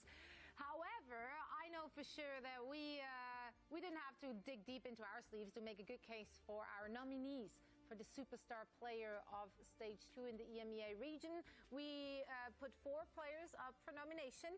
And then we let the chat vote. Was that a mistake? Probably not. Maybe a little bit. Do we trust chat? It depends. Depends on who's winning. All right, enough build up. Who won? Well, let's reveal the winner. Let's see what chat thinks. Who made the best case and why was it me? It was you? Was it? Oh my it actually lord! was me. Wow! Wow! Congrats to never Exodio. worried. Never That's worried. amazing. I mean, he has I'm been not surprised, putting up a yeah. massive carry performance for the squad. Going Yeah. toe-to-toe with every hit scan he's been matched against, even though they haven't been able to take the wins. I mean, look at that last series, right? I think he looked maybe even stronger than Kai in that series, honestly. Like, the team play was overwhelming for Peps, but hit scan-wise, Exodio looks like a player to keep your eyes on. Yeah, I mean, we can change the labeling maybe into the biggest rising star here since... No, why are we changing it? He wants Superstar. Superstar. Okay, he's a superstar. Never mind. Never Genuinely mind. owning, like, even in really hard matches. Genuinely owning. Well, I mean, it'd be easy to say he's a great player and then he's getting stomped in a hard match, and it's like, well, okay, it's just a hard match. But he's not getting stomped in these matches. He's still finding picks, even against ends. He's playing still his part, he's doing what he You said needs to it. do on hit scan. You said it when you summed up the match. That was not the issue. It wasn't Exodio on his Cassidy or his Sojourn that we've seen him play. Like, the gameplay speaks for itself, honestly. He looks really good on the hit scan. This isn't about, good for the mid-tier. No, he looks really solid. Like, I think this is like a potential top-level hit scan player for the future for you. I mean, these are the names, he's compared to now. It's Kai, Sparker, and Quartz. Like, in the region. And Exodial is up there as a 17-year-old. That's an amazing achievement. This is just a makeup award, but still amazing. Still amazing. That, even the YouTube chat and the Twitch chat or what have you, they decided as well that Exodial had a... Definitely, I think it's definitely, deserved. And also, like, you guys were saying he's 17. I know. And he's one of the What best have you DPS done right when now. you were 17? When I was 17, I was picking my nose. Look, guys. All day. That's all. Still That's eating what I was Sam. doing. That's what I was doing. Toe-to-toe. But I mean, Exodio just going toe-to-toe with, like, Kai This is a as losing well. map. Like, you shouldn't go even. You should be, like, if skill is equal, Exodio should have worse stats. So the fact that he's actually having better stats, he's outplaying this game significantly. To be out losing the game, and so on average losing more team fights than you're winning, and you're still equaling the other cats, I mean, that means you're playing better. And that's the exciting thing, Danny, about this competition, right? OWCS giving you this open format where you can go up against people who have been in this competition for a long time, and you now can measure up to them. Yeah, I mean, like the 17-year-old measuring up to like people like Kai, and of course Pep's going down. I mean, for this stage, but I mean, he's definitely coming back, and I'm definitely excited to see more of him. Yeah, and with the third place finish for Team Peps there as well, of course, they did award themselves or garner themselves, or like whatever the right word is to use there, a lot of circuit points. That can come in handy, of course, heading into future stages of OWCS. Now, of course, our teams are getting ready for the grand finals. We want to give them a little moment, to get ready, get set up, all that good stuff. And in the meanwhile, we will be waffling and entertaining you with said waffling. We want to test some knowledge here. Oh God! No. I was ready for a break, Zoe. No break for us. Now we'll be testing some knowledge. We'll play a fun game, and you at home can play along with us. We asked our observers to find places on different maps that we may or probably not recognize, and we have to name it on a map. So it's a little GeoGuessr, but Overwatch. Got it? We're trying to... I'm locked in. All right, let's go. Knowing the odds teams are going to pick some part of the map I've literally never been to. They're gonna own us. We'll see. They will increase in difficulties. Okay. So we'll start with some easier stuff, and then it just get progressively harder. So we have to guess where on the map we're finding ourselves. Are you guys ready? Circuit Royale. This is Wait, what? right? Oh yeah, no, it is. Is this New the spawn? New Queens. Yeah, spawn. Yeah, because they have a rail, right? That's the spawn is the rail, no? Yeah, they have I guess that the fact that production hasn't done anything means that was really wrong. So it could be maybe like keep Oasis. guessing, guys. I think it might be like Oasis. I can't remember. Oasis has no public transportation on the map. I don't know. Let's go with. No, I like New N2S. Street. We gotta lock in to see Okay, what's locking in. New What is it? Street. We gotta lock it in. All right. I'm locked. I'm locked in. Really locked in. I'm guys. locked in. Oh my God! Oh my All right, God! guys, Come on! I play on low graphics. Come on! I play on low graphics. These are just white signs. kidding me? I've never seen that. What? If you play on low graphics, you don't see this. Okay, I'm not gonna be able to help guys. That wasn't me, guys. If there's things that you don't see on low graphics, I won't be helpful. You sold me on it. Okay, I'm- next one. I'm kind of worried. Can't get This worse is than the that. easiest? It can't get worse. That was the easiest. All right. Oh my goodness. Okay. Oh, this is Akivalde. This is Akivalde. Yeah, this is the cabin, and That's the cabin in Akivalde. Point A defense. Yeah. First point. Surely. First point. Lock it in. Back of the point. Das ist die Jagdhütte. Oh my. Yeah. I spent a lot of time there as Winston. Yeah. It's the Jagdkeller. No, that was Uhrenkeller. You don't get yeah, points for German, Zoe. I get points for naming the label on the house. That is true. It's like But that's the we're sign outside the house. Yeah. I can't read it anyway. So We got it. Okay. we got one.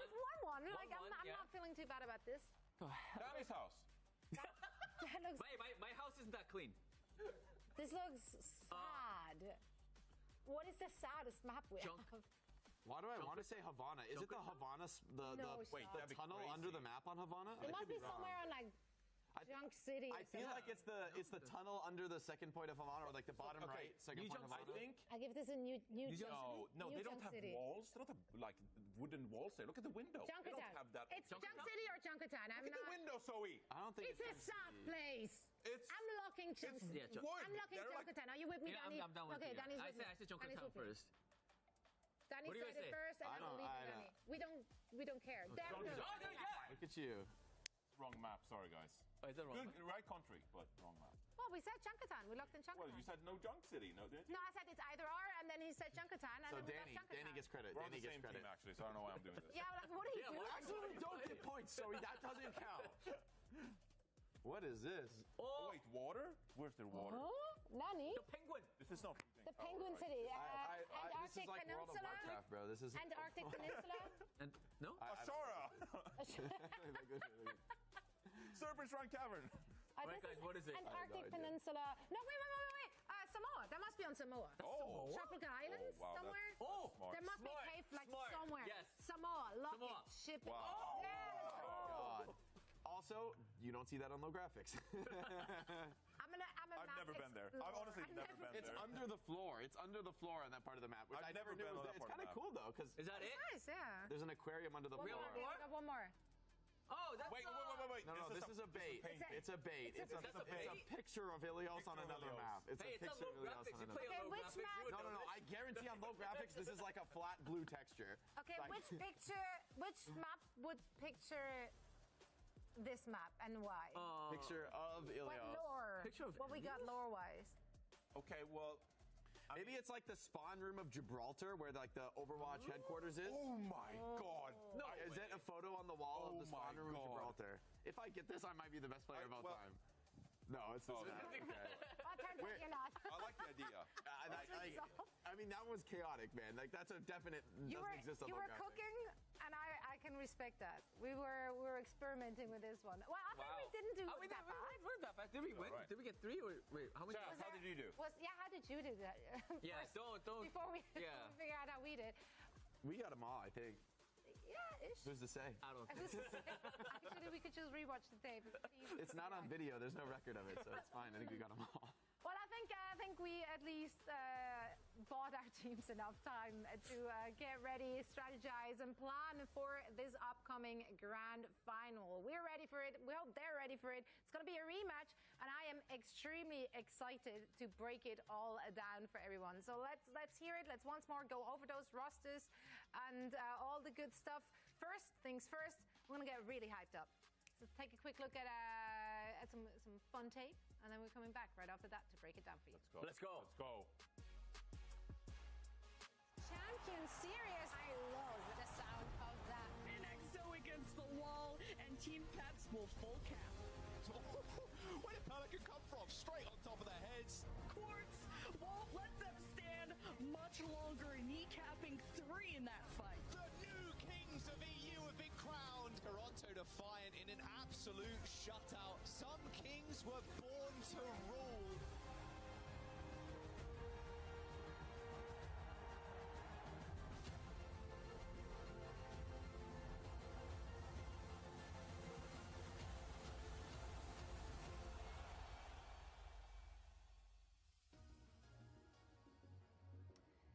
And SSG, both teams have secured their spot in Dallas already, but now they need to fight it out for many dollars and seeding, of course, for the first ever OWCS major, starting with the undefeated, orbiting high above everyone else, SSG. So far, they looked untouchable to all the teams participating in the groups, in the Swiss, and now here in the main event also. Yeah, with Psycho coming in the starting lineup, he's been a huge addition to the team. Not playing all the time, but when the team needs Tracer or other flankers, he is a monster on those heroes.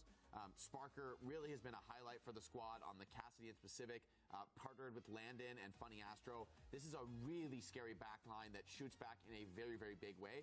And then Hadi's been showing a ton of flexibility, being a very stable tank to build all these dangerous pieces around. Even got to see a little bit of his classic Reinhardt, but he's not really reliant on that hero. If you haven't been watching Overwatch in a while, Hadi can really rock it all. Definitely, though, the team is looking at their best playing these rush styles. And this is also, you know, a team that really has so many strategies prepared now because, of course, you got Sparker being able to play this Ash, come out with the Bastion if you want to. Hadi playing this Reinhardt, is that going to be enough to kind of beat the Sigma? I mean, this is an ENCE team now that has two different tanks. Not only do you have the Stola, who you relied upon in stage 1, can come in, can play that Orisa, also is a specialist when it comes to that Sigma. That was huge for him in the World Cup, for example, but also Chase as this wildcard now, being able to come in and play the Winston compositions. So this is an ENCE esports team that can really rely on the dive if you want to. If Space Station, they come out with some kind of slower composition, like a Sigma, for example, or what have you, you know, you always have that option to change things up. And also, it was a really valuable experience for ENCE esports in stage 1 final, right? Because Twisted Minds, they decided to change things up in the grand final. It didn't work for us in the winners final. Now ENCE esports has an opportunity here coming from the lower bracket to say, well, we tried something in the winners bracket final. It didn't really work against Space Station, but now because we have two really flexible tanks, we have a lot of stuff up our arsenal. Now we can decide, do we want to play the same maps? Do we want to go back to Samoa, for example? Do we want to go to Esperanza? Are there other maps in the pool we can cater to? These two teams, they know each other really well. They scrim each other almost every day, of course, leading up to the event. So these are two teams that are really familiar with each other. They're really flexible, and that really leaves so much up for question here in the very finals. I feel the last time we saw these teams play in the lower final, ENCE was running a lot of Sigma, trying to sort of match not running many flankers, right? Going to the Bastion and maybe double hit scan to try to deal with Backbone Symmetra. I think this time around, I'd love to see more Kevster on flankers. I think that's the opportunity you get opened up for you playing against something like a Sim or a Mei. In the tank battle, it's going to be really hard to match the value that especially a player like Backbone brings to a squad that's so experienced playing together. But I think there's a potential there opening for an unmatched Tracer, let's say, to get a lot done on the flank. Still, though, it's going to be a tall order. Sparker, Funny Astro, Landon, that's a tough backline to be taking down as a Tracer. Yeah, it's gonna be rough. I mean, it's obviously like a rematch, right? The first time SSG won it, and it did look convincing. So what can you do? What can you take away from that first match, really, if you're the opposition? I mean, I think this is a big question for them. Do they still have faith in the Sigma, the Bastion? That's what they were focusing on last time, building around a Bastion style to maybe deal with the Sim. I'm a little worried for them if they keep going that direction. I just feel the Symmetra from Backbone is such an X factor. Like, no matter, even if you've got like the theoretically better poke comp with the Bastion, that the Sim ult really just changes the game in this very unpredictable or challenging way. Teleporter as well opens things up. So to be honest, I think it's going to be hard to take SSG in their wheelhouse with these, you know, sort of predictable poking tank trade heroes. I think it will be a flanker difference that's the best chance for ENCE. But that's, I mean, it's a tough question. I can really see them going with the Sig. I can see it working too. So I think it's going to be up to their judgment. It is indeed, and we now have the opportunity to quickly pick their brains and see how that judgment might look like, sound like, whatever you want to call it. Christopher and Gamba are calling in here for a quick chat before their teams are going at it. Welcome to the show. Thank you so much for taking the time, but let's hear it. This is a rematch. Space Station Gaming, of course, had the luxury of just waiting it out in the grand finals and watching ENCE play in the lower bracket today. Christopher, what were your takeaways from that match that Ents just played? Do you think they look hungry to take you down? Question mark. I mean, it went exactly how I thought it would. You know, like the games would be close up until it was winnable for Peps. Then one of their supports would actively grief the game and then would take the 3-0. My turn. I think this question, I want to ask both of you guys because this is a rematch from yesterday. But how confident are you guys that like your team could beat the other team like, today? Like, I mean, of course, Christopher, you guys already beat Ents, but like, how confident are you that you guys could beat Ents one more time? And for Gumba, you guys did lose yesterday, but today, I mean, you guys are looking good right now. How confident are you that you guys could beat Space Station for this match? Yeah, pretty confident. I think, you know, last time we had the upper bracket advantage. We're in SSG's position. We lost easily, I think 4-1. So if we take that as a pattern of a sample size of 1, I'm back. That means we should win this time. Look, I think the pressure's on them. You know, I think at the end of the day, for like most of their players, other than Fanyastra, I think this is potentially the first big tournament they're ever going to have won. You know, it's such a big moment in their career after like 6 years of committed trying. You know, they've been trying for such a long time. The pressure's not really on us. You know, we're going to Dallas anyway. Our players have won so many tournaments. I think we have the experience where it counts, and it's going to be on them to prove that they can show up when it matters. They are, you know, we are the underdog at the end of the day. But as we saw yesterday, you know, they can bleed even in this meta. That's really, really good for them. So I think if SSG choke this one, we have to start asking questions about their players. Christopher, what do you think? I think he's got a point. I think the problem, the narrative that he's pushing, it makes no sense to really talk about pressure when he's starting with Crimzo in the lineup, you know? Like, no matter what happens, like, that guy is, like, guaranteed good for map 5 to actively, I mean, do what he did yesterday, you know? First death, chin 7 times in a row. Interesting hearing him talk about how many championships his teams have won, considering, I don't know, apart from Kevster, did anyone actually win any? But no, I mean, I'm also good at pattern recognition. We beat them in Swiss, we beat them yesterday, we've beat them all weekend scrims, so I think we're good to go. That's a bigger sample size too, so if we're running the numbers here, Christopher, you may have the upper hand. I agree. What happened in the last stage? How'd you guys go on that one? I think you lost to EXO, right? Yeah. Lost to an amateur team? Beginnings. Yeah, but so, we took care of them. I shouldn't be promoting EXO. I think we both hate EXO, but... That's true. So I'm really curious for you guys now that you're both Damn, right now 75 to 25. up against international competition. I think this is the big question on a lot of fans' minds. How do you see the region stacking up right now? Let's just take it at face value at this meta without, you know, worrying about complications of Venture and future patches. This meta, if we were to play a global LAN today, where do you think the regions stack up? What are the teams you're looking at from around the world and seeing as the most serious competition? We can start with Gumba on this and go to Chris. Yeah, sure. You know, as I've always said, yeah, as I've started saying in the past week, basically, white people suck at this game. You know, I think Koreans have got this in the bag. No doubt about it, you know. They've won everything for the past 6 years. I think we've like slowly started to like delude ourselves that we can win. But I think if you look back on history, to talk about history once again, every time we get this matchup with Koreans internationally, we get smoked. Yeah, I won the league, but my team was almost entirely Korean as well. So, you know, I definitely have seen that firsthand. I think we have no chance. I think NA, though, pretty hopeless, to be honest. Like, I really think Europe should beat NA. I think that's something I'll commit to verbally, I think. Nothing going on there mentally with those teams, I think. And we've seen Toronto crumble recently as well. Toronto have the Koreans and they're still crumbling, you know? I don't know what it is over there, but Gade is the best coach, apparently, you know? He's back, so good for him. But, yeah, not believing in NA at all. Chris, you feel the same? Yeah, it's a good thing Gumba's retiring because I think you're never getting him back on this broadcast. Yeah, I don't know. I think I've made a kind of career out of beating Korean teams with this type of roster. So, I mean, you would have said, oh, London has no chance against Atlanta, which is basically like the majority of Falcons and stuff, and we 3-0'd them. So I've always believed there's a way, I think especially for our team, I think we, like you guys are talking about now, you know, that we have pretty unique comps and systems which like nobody on planet Earth can play better than us. So whilst I wouldn't necessarily go as far to say as Europe is the favourites for the tournament, I think it's maybe not as hopeless as my friend over here indicates. Yeah, I mean, you never know. Brawl meta comes around, and, you know, everything is possible. So I wanted to ask you, Gamba, yesterday after your loss to Space Station Gaming, we actually had an interview with Funny Astro. And, you have announced, Gamba, that you're retiring after this event, but you want to help NC Esports qualify, of course. And you'd made that happen, as Esports did qualify. But in the interview, Funny Astro came out and said, but, it would feel a little extra good if we made sure that Gamba lost in his final tournament. Did you kind of read into that? Does that give you extra motivation for today's match?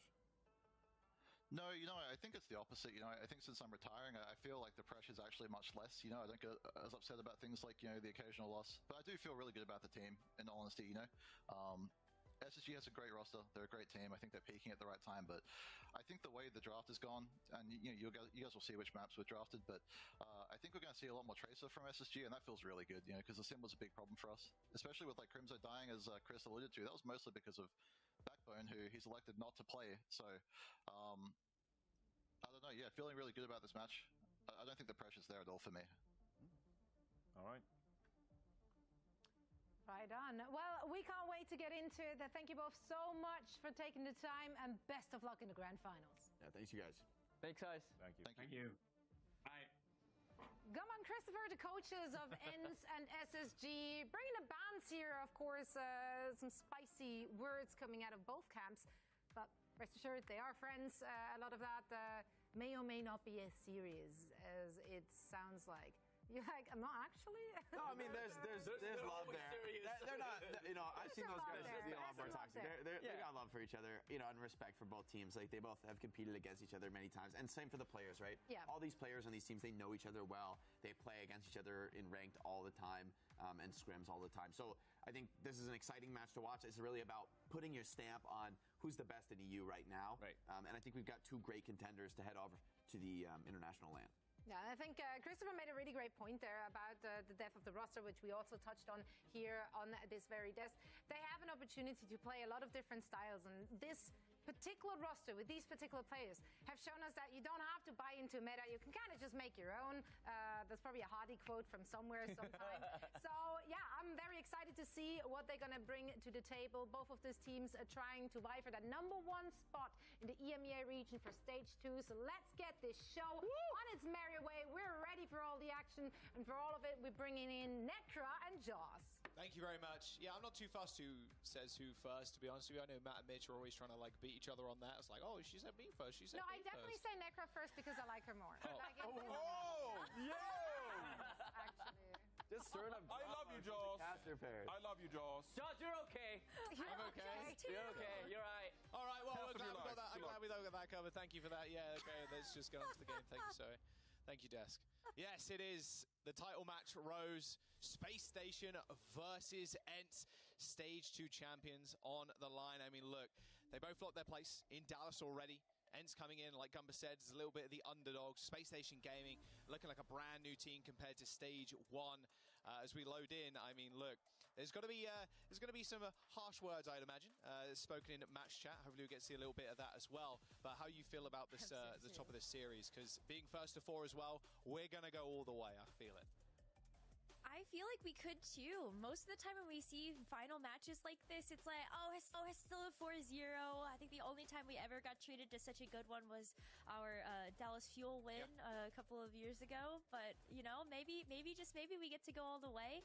I think it's so interesting, though, to hear Gumba say that ENCE are coming into this one as the underdogs, because typically when we see Space Station Gaming, formerly most known as London Spitfire, they were the ones that were the underdog. So how do they feel knowing that script has been flipped on them, that they're coming in as a tournament favorite when, where are the same type of results that we've seen from some of the players on ENCE? Well, the first map will be Busan, a map that we haven't seen all too much over the last few days. It's mainly been like Oasis and whatnot, and a lot of variable kind of compositions. And Gumbo was saying, like, you can kind of see our strategy when it comes to map picks in this series, so we'll have to wait and see where they wanted to go throughout, but we'll have to get that sorted up in just a moment. But with Space Station Gaming and ENCE facing off here, a lot of prize money, remember, being left on the line. Despite them actually making it to Dallas already, they want that extra bit of cheddar. Like, at the end of the day, Space Station Gaming coming in, like you said, being a bit more of an underdog normally. I mean, Astro not so much. I mean, Kevster on the other side as well. Like, they've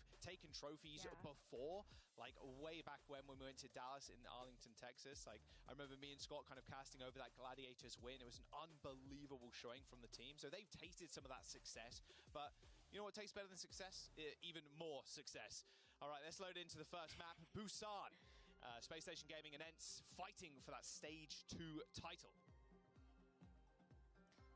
I'm so excited about this matchup because ENCE were really the only team that have ever tested Space Station in terms of the type of counter picking we saw from them yesterday. The Kai Bastion, the Vestola Sigma, even Kevster being able to play something just a little bit different. We saw Sojourn actually, which I think is unique pick to see out of Kevster, even though he's a phenomenal Flux DPS player.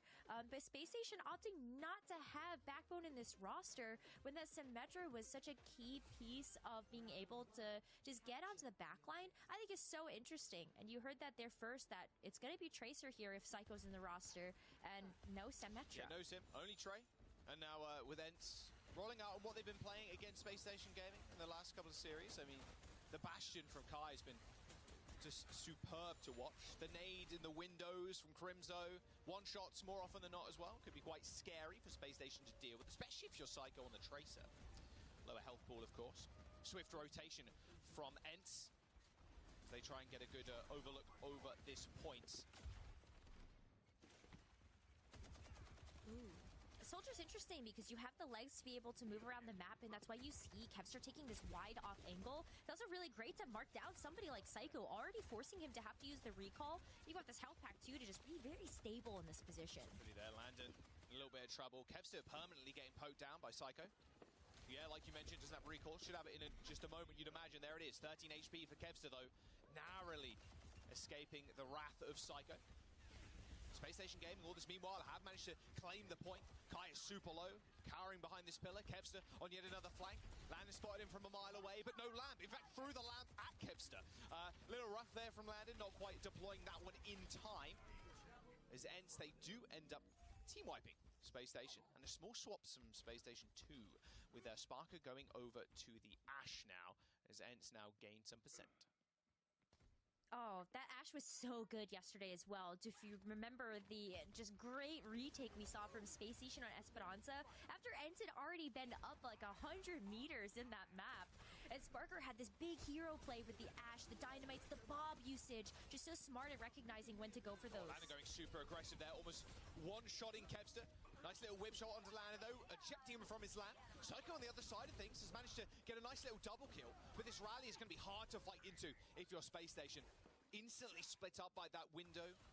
It's very tough to fight into that one. I'm surprised they traded two and to make a play with his own. And his ends control the point still. They got a lot of ults up for like they traded two of their teammates on NCE and the ENCE, I mean. Space Station just somehow lost it. Visor here could also be really fundamental. Like if you force out the barrier from Funny Astro with that funny combo, then maybe you're just able to go in and clutch the backline with the visor. Bit of dynamite damage on Kai. As he holds the drum up on the high ground, there's the Flux. Sound barrier comes in from Funny Astro, does hit 4. Here come the mortar strikes, landing high in the sky. Oh. What was that? Of ENCE right now. So no one from Space Station willing to peek that one. Does mean that Hardy's going to try and flip this point with the Annihilation, and ENCE handily dealing with it. I mean, this is really rough for Space Station 2. Everybody from ENCE playing in different positions. Oh. Hanging around with Vestola, Crimzo and Marsa also just trying to protect either Kev or Kai. It's tough for Space Station's locks. Oh, they went Ryan. And they're going to try and change things up again. They're going to jump over to Ryan for this final fight. It almost feels like too little too late at this point when ENCE have had such firm control over the point. They have a hard time fighting together when everybody on ENCE is so split up. Seen this a couple of times before though, where Hardy switch over to the Ryan to counteract the Sigma. Kai dodging out of the way of that Bob, but Bob still putting in hell of work. You can see, there we go. Hardy coming up with a kill. Kai end up, unfortunately, killing himself with the nade. Psycho's got to wait for those hands before that pulse bomb can come out. Oh, the Sigma's barely surviving. But Crimzo refusing to let him go down. Hardy with a double fire strike kill though in the backline. Okay, there we go. That's the Ryan you know and love. Space Station eventually take control of the point as ENCE 99% on the board. See if they want to make any small adjustments. Oh, we love the chatty, don't we? It was a really good recognition, too, to just go after I have to see what Kai, chat and is saying something about that a lot of teams have identified is that once Kai is preoccupied or out of the fight, it's a little bit easier to be able to get the damage down on ends front to back. You know, go ahead and make that Bastion just a little bit more miserable. Kevster, though, is going to switch off of the Tracer and go to the Mei. So with a little bit more point presence alongside Vestola, a good way to be able to split up Hottie, as we've seen before. You get that Reinhardt to perma hold the shield, and Reinhardt's just not going to be as effective. Start this fight with a rally. Kevster trying to check the Tracer on the sidelines. Master giving everybody overhealth right now as they do step up to that point, looking for a wall potentially on the Rhine. But with Psycho already going down, Sparker's firing through this window, has got a decent line of sight onto the point, but he can't quite land these headshots. Everybody's just dodging out the way. Here comes the flux from Vestola. Sound barrier comes through from Astro pretty early on. Kai a little bit later with this mortar barrage, but already landed his forward. They already traded. They got two. Vestola isolates the Ash out of the fight, and Ents end up flipping the points.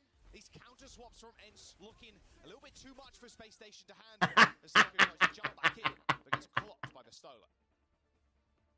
It was a good try from Space Station, though, bringing Hottie back out on the Reinhardt. Being able to just walk past the Sigma shield and swing the hammer away is definitely one way to be able to approach this Sigma composition from Ents. But this is sort of what we expected out of an all-star roster that Ents is bringing. They have such deep hero pools, they have great recognition of each individual hero, and you're seeing that in full force here with all of those counter picks. They're also the only team that has tried this against Space Station. Big Bastion, bread and butter. Like we're sort of living in yesterday where Samoa just took Space Station by so much surprise. And so Space Station are going to have to come up with some adjustments. Yeah, control as well as The people are like so into this. You need to be able to counter swap on the fly, and it's exactly what Ents has kind of been doing. Kevster rolling out on the Tracer though, no Mei. Ooh, Tracer. Just yet. Kind of waiting for the counter swaps, right? Hardy on the Ram, something they've been finding a lot of success with. Sparker rolling out on the May got that good ass TNT off, but fucking just Bastion, like nah.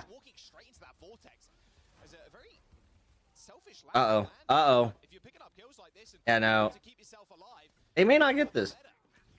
Point pressure by Ents right now as they try and push Hardy off. Eventually landed. Maybe. Actually, they're okay. Oh, their Bastion swapped to Cass. Astro trying to like juggle the point as well, making sure that it doesn't get capped, but they can't stay on for too long because they don't have their back. Ooh, Vestola switched over to the Orisa here. So another look that we get a chance to see out of Ents. Once again, counter-swapping to what Space Station are playing. Kai with a pick. Psycho has just been getting taken out in so many of these fights so early. What a pain. I'm curious if anybody's going to swap here. Of course, Sparker. Well, Sparker pays over to the Cassidy. Yeah, it makes the most sense. Again, this is exactly how they ended up winning a lot of the time too. Was just Sparker headshot after headshot onto the Orisa, and then forcing their cooldowns, and then the rest of the team can kind of run in. Oh, Sparker's also one Bastion. I mean, Cassidy. Oh shit.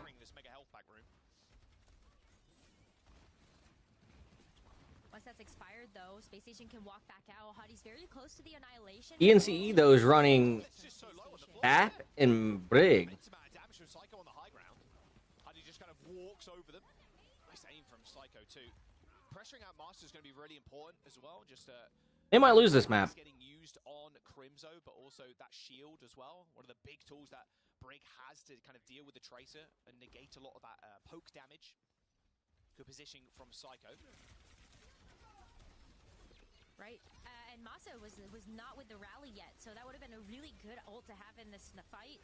Here it comes. However, sound barrier, window, annihilation, pretty much everything thrown into this fight. Don't want to invest too much extra.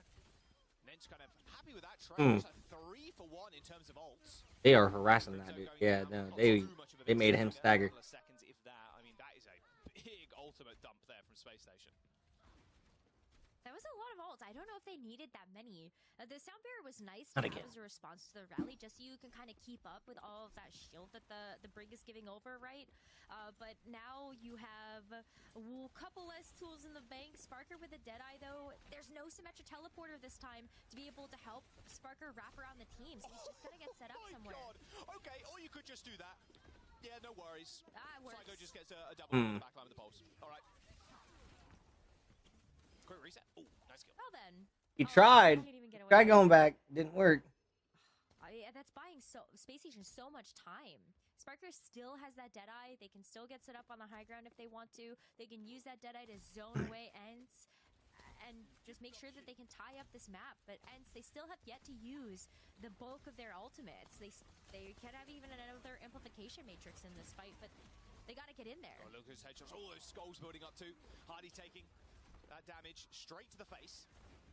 He's going to get healed up. He was on Nemesis form, of course, as well. Had his arms crossed, so all the armor, all the additional... Oh! Yes, that's a little 3-tap from Kai. Astro probably betting that he shouldn't have gone too close to him, or trying to get closer to Landon to get healed up. A little rough when Kai just kind of peeks you and hits you with 3 taps. Space Station's still kind of in this fight right now. Kevster below Sparker and Hardy and Landon. Needs to be able to get forced out. There you go. Forced to recall. As Psycho joins the fray again. But it's a tough kind of push in here for Space Station. They're just walking into a wall of damage, pretty much. Terra Surge too. If the solo wants to just that's exactly what he's going to do, I think. Spear spin, Terra Surge, does grab 2. Astro going a little bit low, but dashing back behind that window. He's going to get healed up pretty easily, and Sparky gets his revenge, taking down Crimzo. However, Ents control the points. This fight a little bit messy for Space Station. They ended up getting crowded in that small corner. And like I said, the amount of damage that can be thrown in, someone's going to have to touch here. It's probably going to be Astro. He has got sound barrier. Might have to just sound barrier himself. But a boot from Master. There's the beat. Can they actually get to the point in time? The spear spin's good. And Ents claim the first map. Wow, the spear spin to just keep the Lucio back. No, you had to go to the sound barrier there, but it almost felt like that delayed your opportunity to get to the point. Oh, it's just such a tough call because Funny Astro didn't have that sound barrier available in that last fight. Otherwise, you would have seen it come out there. But a major heads-up play there from Ents to stop them in their tracks. Space Station kept themselves in that fight previous to, in that small corner, and then you called it perfectly. Vestola's got the Terror Surge, he's going to jump down and use it, and then they try and pop up the window to stop Vestola, like getting even further into the backline, and then kind of stop the incoming force of damage, but everybody's on high ground, so they're just looking down at you. I mean, Sparker got the nice kill on Crimzo, but everybody from Ents was just piling into that fight. It was Master that came up with a few final blows there at the very end, and a perfect boot from Master, and then a spear spin to stop Astro from touching. Good start for Ents. They did end up taking control as well in their series the other day, and then it swung completely back in Space Station's favor. So we'll see if history can repeat itself. Of course, this is a 1-4 format here in the grand finals of stage 2. So we'll go a little bit further than we went last time. And that might be all the difference that Ents needs. They were so close to winning Esperanza yesterday. They are very, very good at those kind of payload-oriented maps, and I think that's where Ents can find their edge. If they are also able to get this first map out of the way, it buys them some more time to be able to make sure that that rotation of maps comes back to them where they could get that upper hand. But man, Kevster's Tracer, it's just something else. We've talked about how pivotal like Tracers have to be in some of these metas, like not even just now, but a couple of months ago, and it's like Kevster just still comes up so yeah, big. I mean, look, he's definitely different, that is for sure. A pivotal part to the team too, especially on that first round as well on the Soldier, just buying enough time for his team and just playing on such an annoying off angle. You had to send someone after him. A lot of time that was Psycho on the Tracer, just trying to check him. But that matchup, a little bit hard for both sides normally, but if you're Soldier, as soon as you force that recall, like that Tracer can't play up to you. Still, the rockets on the ground, melee, like a couple of shots in the Tracer, they try and get up to you. Like, it can be really tough. You've got to force the healing station if you're Tracer. That the trade of cooldowns is so important in that matchup. And Kevster was winning it and just being a nuisance on the sidelines. Here's a head-to-head for you. Psycho's Tracer versus Kevs. Pretty similar damage. The KD from Kevster, though, just kind of blowing Psycho out of the water. Kind of expect that. Again, they didn't end up, Psycho didn't end up losing that round with Kevster only picking up 3 deaths there versus Psycho's 6. Yeah, but the damage is still super close. And so it's not that Psycho is a bad Tracer at any means, right? Or Kevster is just better. It comes down to the team play.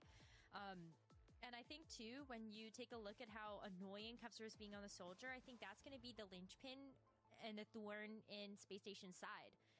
if ENCE can continue to force them into these positions with their team comps where like Space Station can't just necessarily jump on into the front line and you just have all these different off angles being taken, it just makes their composition a little bit less dominant. Well, as we can't just group up together. Right. Well, a map you can do that is Midtown. It's where we're going next. That's ENCE's choice. ENCE end up landing Eichenwalde, and then Space Station banned Hollywood for this next map. And then it'll be Colosseo. That'll be Space Station's pick.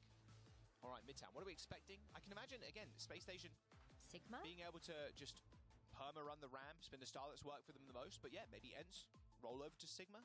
Probably going to see Kai perma on Bastion too. It feels like something that he'd want to play for the majority of the time, especially against the Ram. It seems like that's the thing they're most confident in the matchup. Yeah, I think the Ramattra is always going to be like a bit of a comfort there for Space Station. We've talked about EMEA and how they love to be able to roll back over to those rush-oriented compositions, and that is something that Space Station have always thrived in, whether they were in the Overwatch League as London Spitfire or they're now here in OWCS as Space Station. They've always been so good at being able to just run around the map and really bamboozle their opponents. But as we don't have any subs, I don't think, there's still not going to be a Symmetra at play.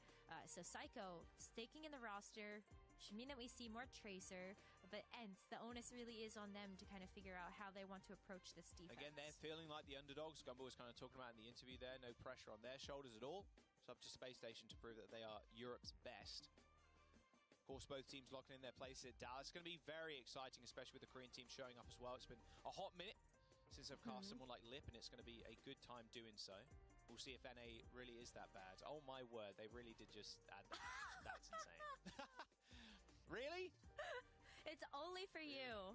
God damn those pigeons. That's how the production shows that they love you, clearly. Jaws. Not like how Shoei shows us. Jeez. All right, double turret comp for ENCE, by the way. Something that Pelican was showing off a little bit earlier on in NA was this Torbjorn. Double turret. You got Kai on Bastion, Kev on the Torb, and yeah, Space Station see this, and I think this might be a switch to Ryan. There it is. Okay. Yeah. There you go.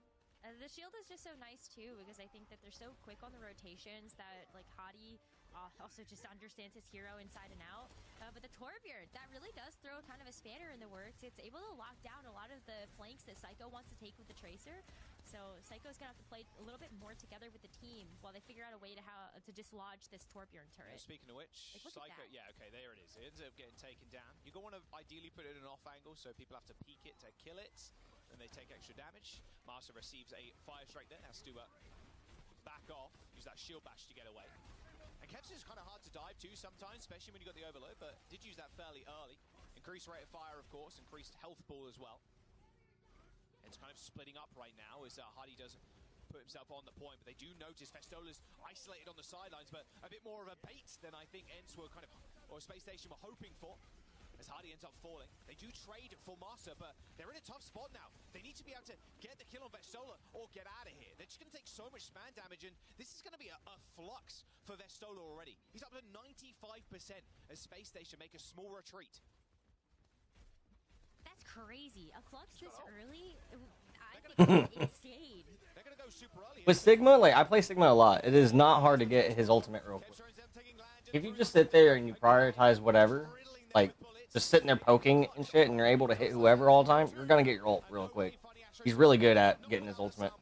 Is Vestola alone right now in a 1v2 situation as Kai does end up going down. A lot of their damage obviously ended up being lost there as soon as that Bastion falls over. And Hadi standing tall with the help of Psycho end up taking that point. A lot of ult investments, and you can see Vestola switching over to the Orisa to try and counteract Hadi.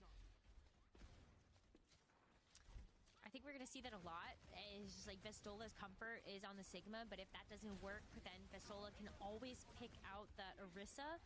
And he's been so good at being able to isolate the backline and just being able to push when maybe Hadi's a little too far forward. Hadi loves to play this Reinhardt aggressively, so Vestola's looking for those opportunities. Patience here from Kai. Nice layering. A couple of hit markers, no kills. However, it's Crimso, the ones that goes down. Nice response there, actually, from Kevster. Mo on core. Onto the point. So Space Station doing anything too crazy. Oh no, looks like, oh, Sparker just hit the shift, took himself to the skies, just pinned Kai down basically, slaughtered him. Here comes the push from Space Station onto high ground. And with a shatter in hand from Hardy, no way Ents want to fight into this one. No, I mean, God, I actually thought that landing gave over his exo boots or something to Sparker based on how high he flew up into the ceiling. But Kai's going to switch over to the Sojourn. And so has a lot of pressure here to be able to go for these big picks. Oh, they ended up blocking out a lot of that damage coming through from that shatter. It did land on Crimzo in the back, but Masters Rally just shield bashed a lot of members of Space Station, stopped them from capitalizing on that knockdown. Still moving the point, though. They are 4. Doing a fair bit of damage. Vestola's going to be able to rotate onto the point. There's not going to be any C9s here, but it is Psycho, without the fear of getting taken out or like hindered by Vestola, handily deals with Ents' backline. Massa falling.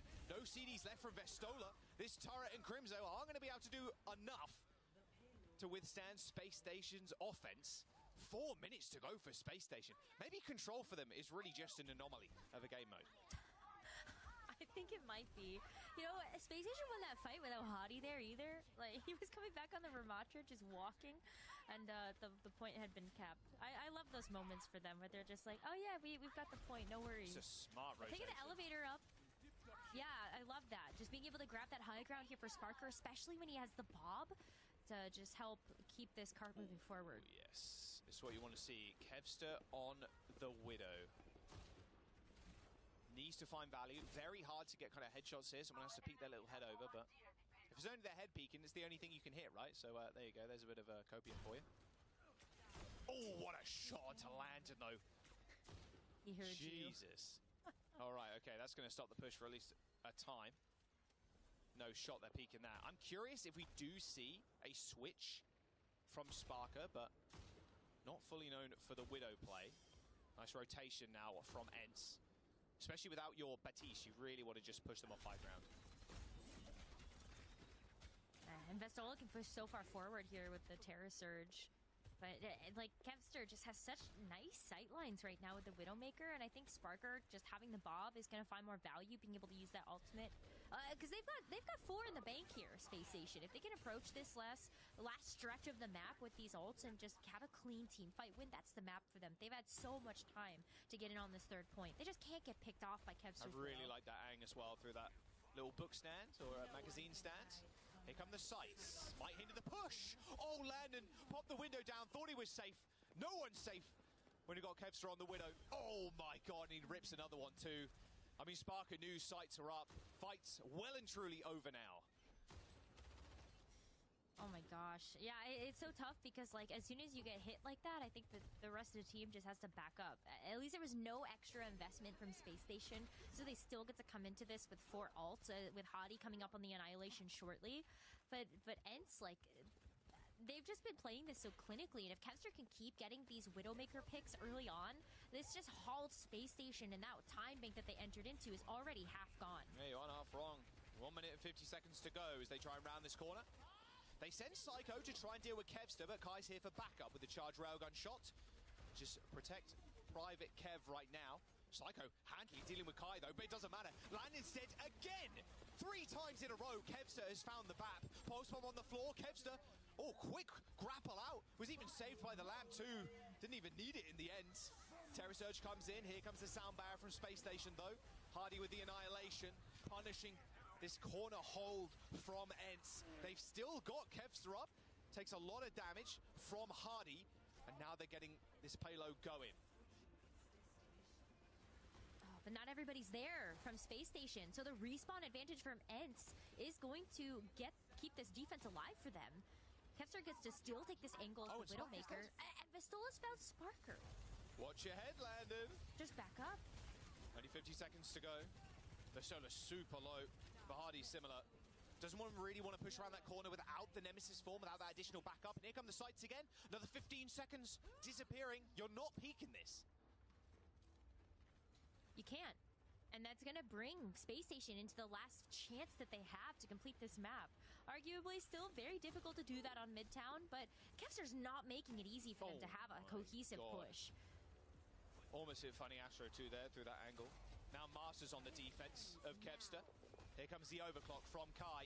Just so much raw firepower coming through from Ents right now. It's 15 seconds to go. Kevster's finally down. This is Space Station's chance to launch themselves into Enz's front line as Vestola is solo holding this corner.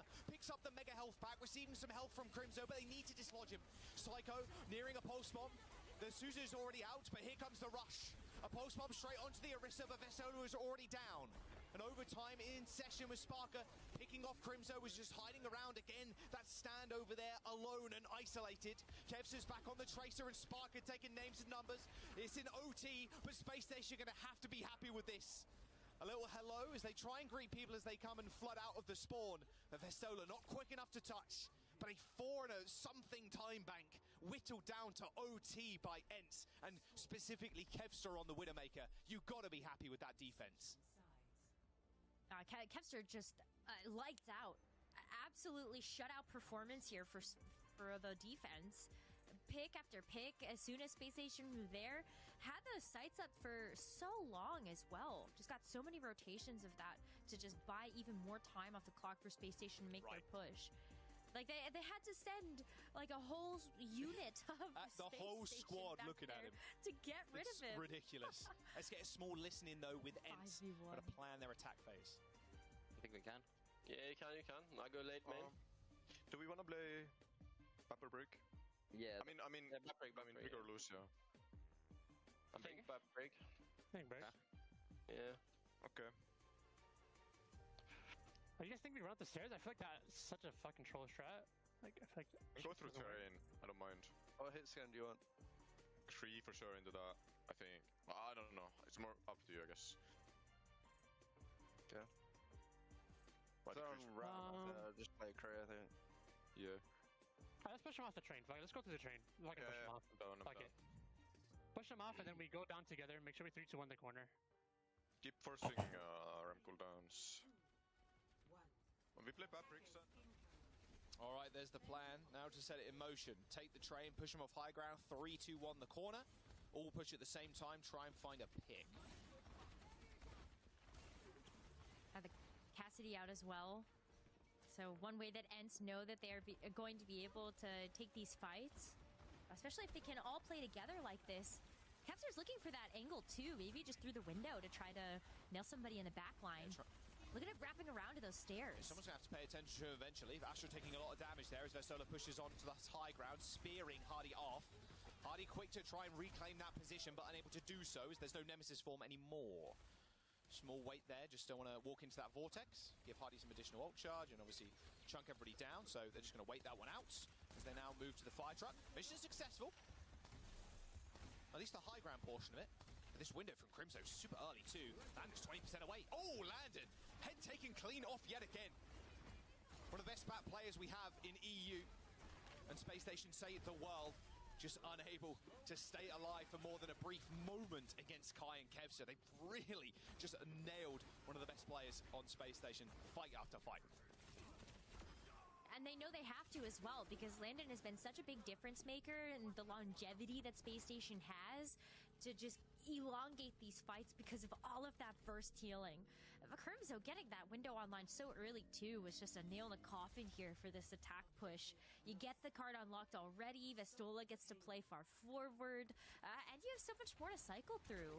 Masa's gonna have this rally up pretty shortly, but I'm just looking at Kai with a Deadeye right now. He's been so clean with the shots already. Imagine what he might be able to get done with that Deadeye on an angle. Yeah, a lot of that additional healing is coming from the fact that Master can't proc Inspire a lot of the time, so when they're pushing high ground, most 99% of the healing is coming from Crimzo, so but Astra obviously perma-healing with the aura, so that's why Landon wasn't able to get his online at the same time. Here's the high noon. Space Station Gaming playing it. A little pensive, don't want to push too far up into this, of course. Forces Hardy using that shift, though. However, here comes the Terror Surge. Pulse in hand for Kevster. Throws it into the small room, a small hit marker, but that's about it. This sound barrier from Astro getting a lot of work done. This rally from Master's good, but the instant overhealth from the sound barrier normally works out for the better, especially if you want to play the fight explosive. And there's the kill onto Kevster from Psycho. They're going to hold them at these doors and trying to hold super far up as well. Payload hasn't got too far to move back, Rose, but every single second counts. I mean, you saw the duel between Psycho and Kevster was decided when Landon was able to send over so much healing. So just another example why Landon has been such a big backline force here for Space Station. And Ents stopped in their tracks right now. They've got this window from Crimzo again, so it's not too bad of a way to push them back. But like Psycho, like Space Station, they're playing so aggressively up at this door. Massa going down there is a bit unfortunate. Pulse bomb from Psycho ended up missing, but Sparker, of course, Sparker got the kill. Sparker in a little bit of trouble, though. Things. Here comes the window, perfectly placed there. Got to get a good angle onto that point, and Vestola's trying to force the back line out, get them away from the front line of Space Station. Hardy rips the Annihilation, good place to do it, but there's too much damage through that window.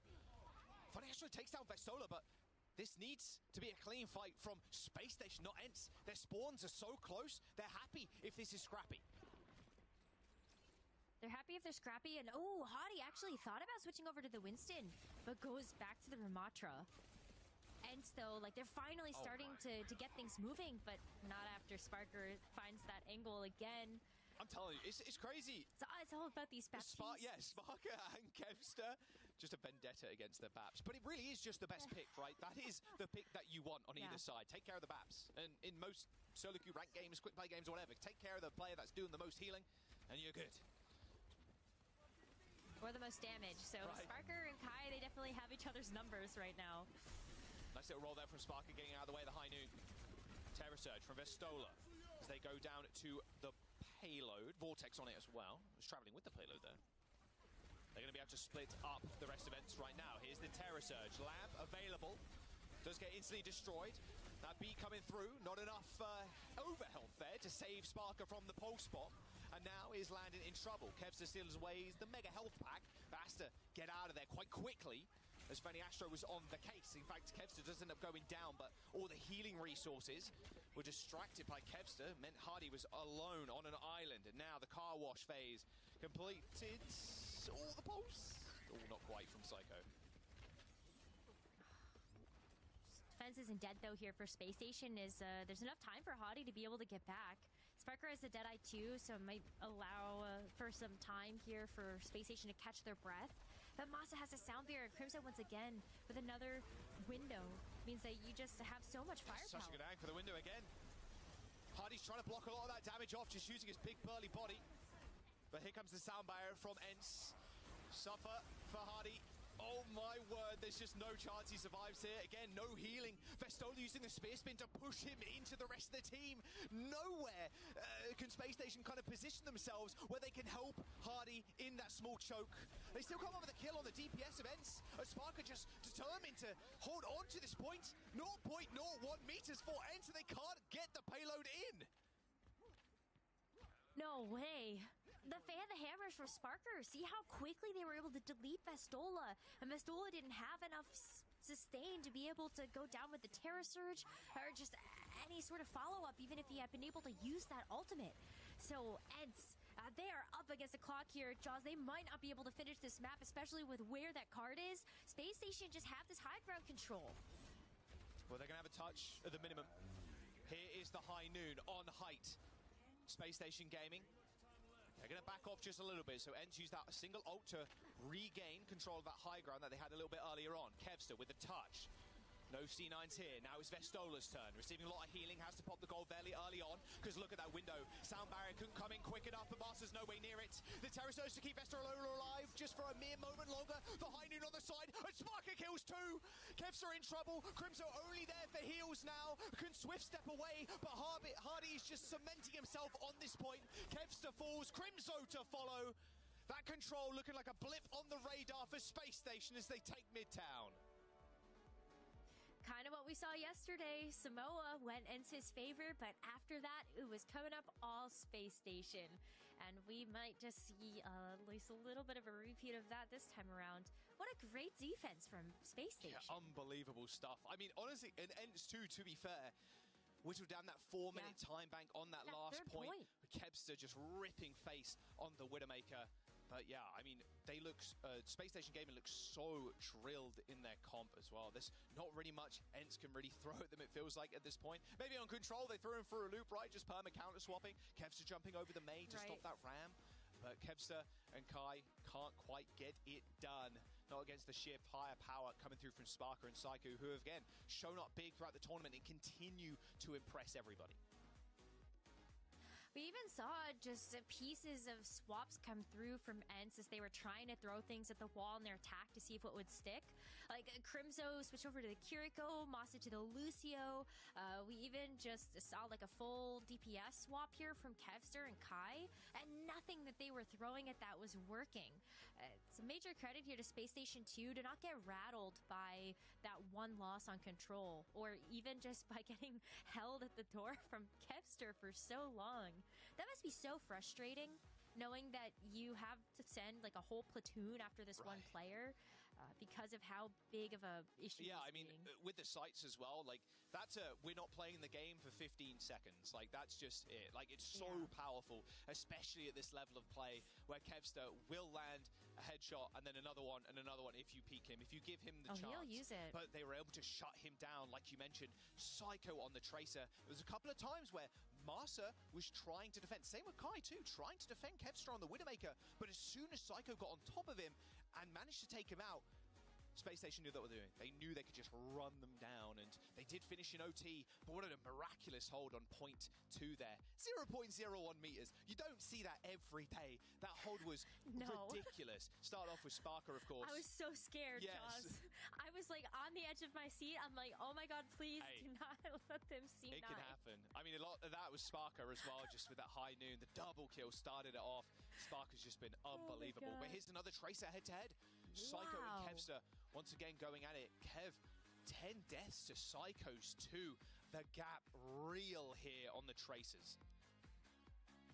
This is so different than what we saw in that first map as well. Psycho, Kevster, very, very close in those numbers, and now just telling a very different story. But despite that, upcoming in this next map, Psycho is going to take a bench spot to Backbone, and that might mean a little bit more Symmetra draws. Yes, it may. We'll see what they want to run. Colosseo is our map now, Rose, going on to our push game mode, chosen by Space Station. Yeah, perfect. Perfect Symmetra map then. Especially when we see a lot of Sojourn on this, and you might even expect that Kai might come out with that, just Sojourn being one of his best heroes. So that Photon Barrier just so 1-1 as a way to negate an opposing overclock, or even just help you close the distance onto the other team. Well, we'll have to see how it ends up going down. Will it be a repeat of their last matchup? Will Control go to Ents and the rest of the maps go to Space Station? Of course, this is a grand finals here. It's stage 2, the main event. Both teams already locking their place in at Dallas. Fighting for prize money, fighting for pride. We'll see how it ends up falling over as Ents. Can they come up with answers to what Space Station are going to throw them? You know, as soon as Backbone comes in, like you mentioned, he's going to run Sim, or he's going to run Mei. One of the silly heroes, right? I'm curious what Hardy's also going to play. I mean, it makes the most sense to go the Ram. Of course, that's what they've been very successful with, but Ryan can also work too. I think the Ram is still where they will have the most comfort. I think the Reinhardt's nice just to have an opportunity in your pocket to pull out if Estola decides to switch over to something like this Sigma. But you know, whenever we've always looked at this type of map, we've always just seen sort of the Ramatra come out here from Space Station. But let's hear what they've got to say about heading into this next map. Off that. Surely they wouldn't, right? I would love that. Alright. Let's go, guys. Every cooldown for the flip. Camping out. 3, 2, They don't know how to fucking deal with this shit. Fighting! Fighting! Go to far flip. Yeah, far flip.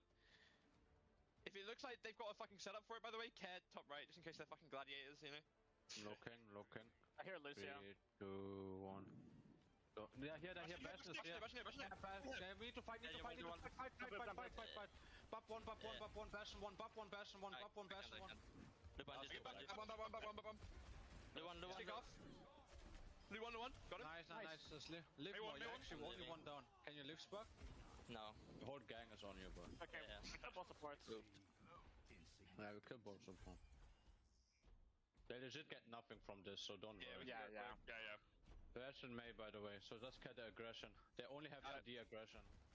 Oh, wow. Ents had a game plan. They knew exactly what Space Station are doing there. Nice boot from Master as well. Just pretty much ending the fight, right? Just getting the BAP off the map. Easy does it.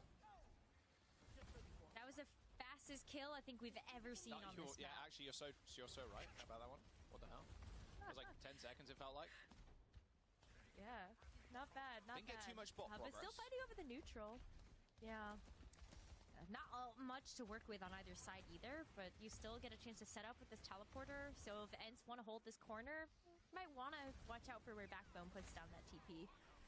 Yeah, of course, Kai, and something we noticed in their series the other day, Kai doesn't use the turret form willy-nilly, just waits for them to either go 3-2-1, try and make a push, or they wait for Space Station to go really aggressive on them, then pops the turret form so they can respond with a ton of damage, and then just pile as many resources as they can into Kai. It's very much like protect the President comp, like protect Kai, make sure he can survive and hit a good shift. Oh, speaking of which, yeah, there's Kai, there's a nade, and Landon's dead body on the floor. Annihilation coming through from Hardy, but Kai just sits there, pretty much 100% HP the entire time. He was right in their face, you saw the sound barrier on top, and he was just never going to get killed there.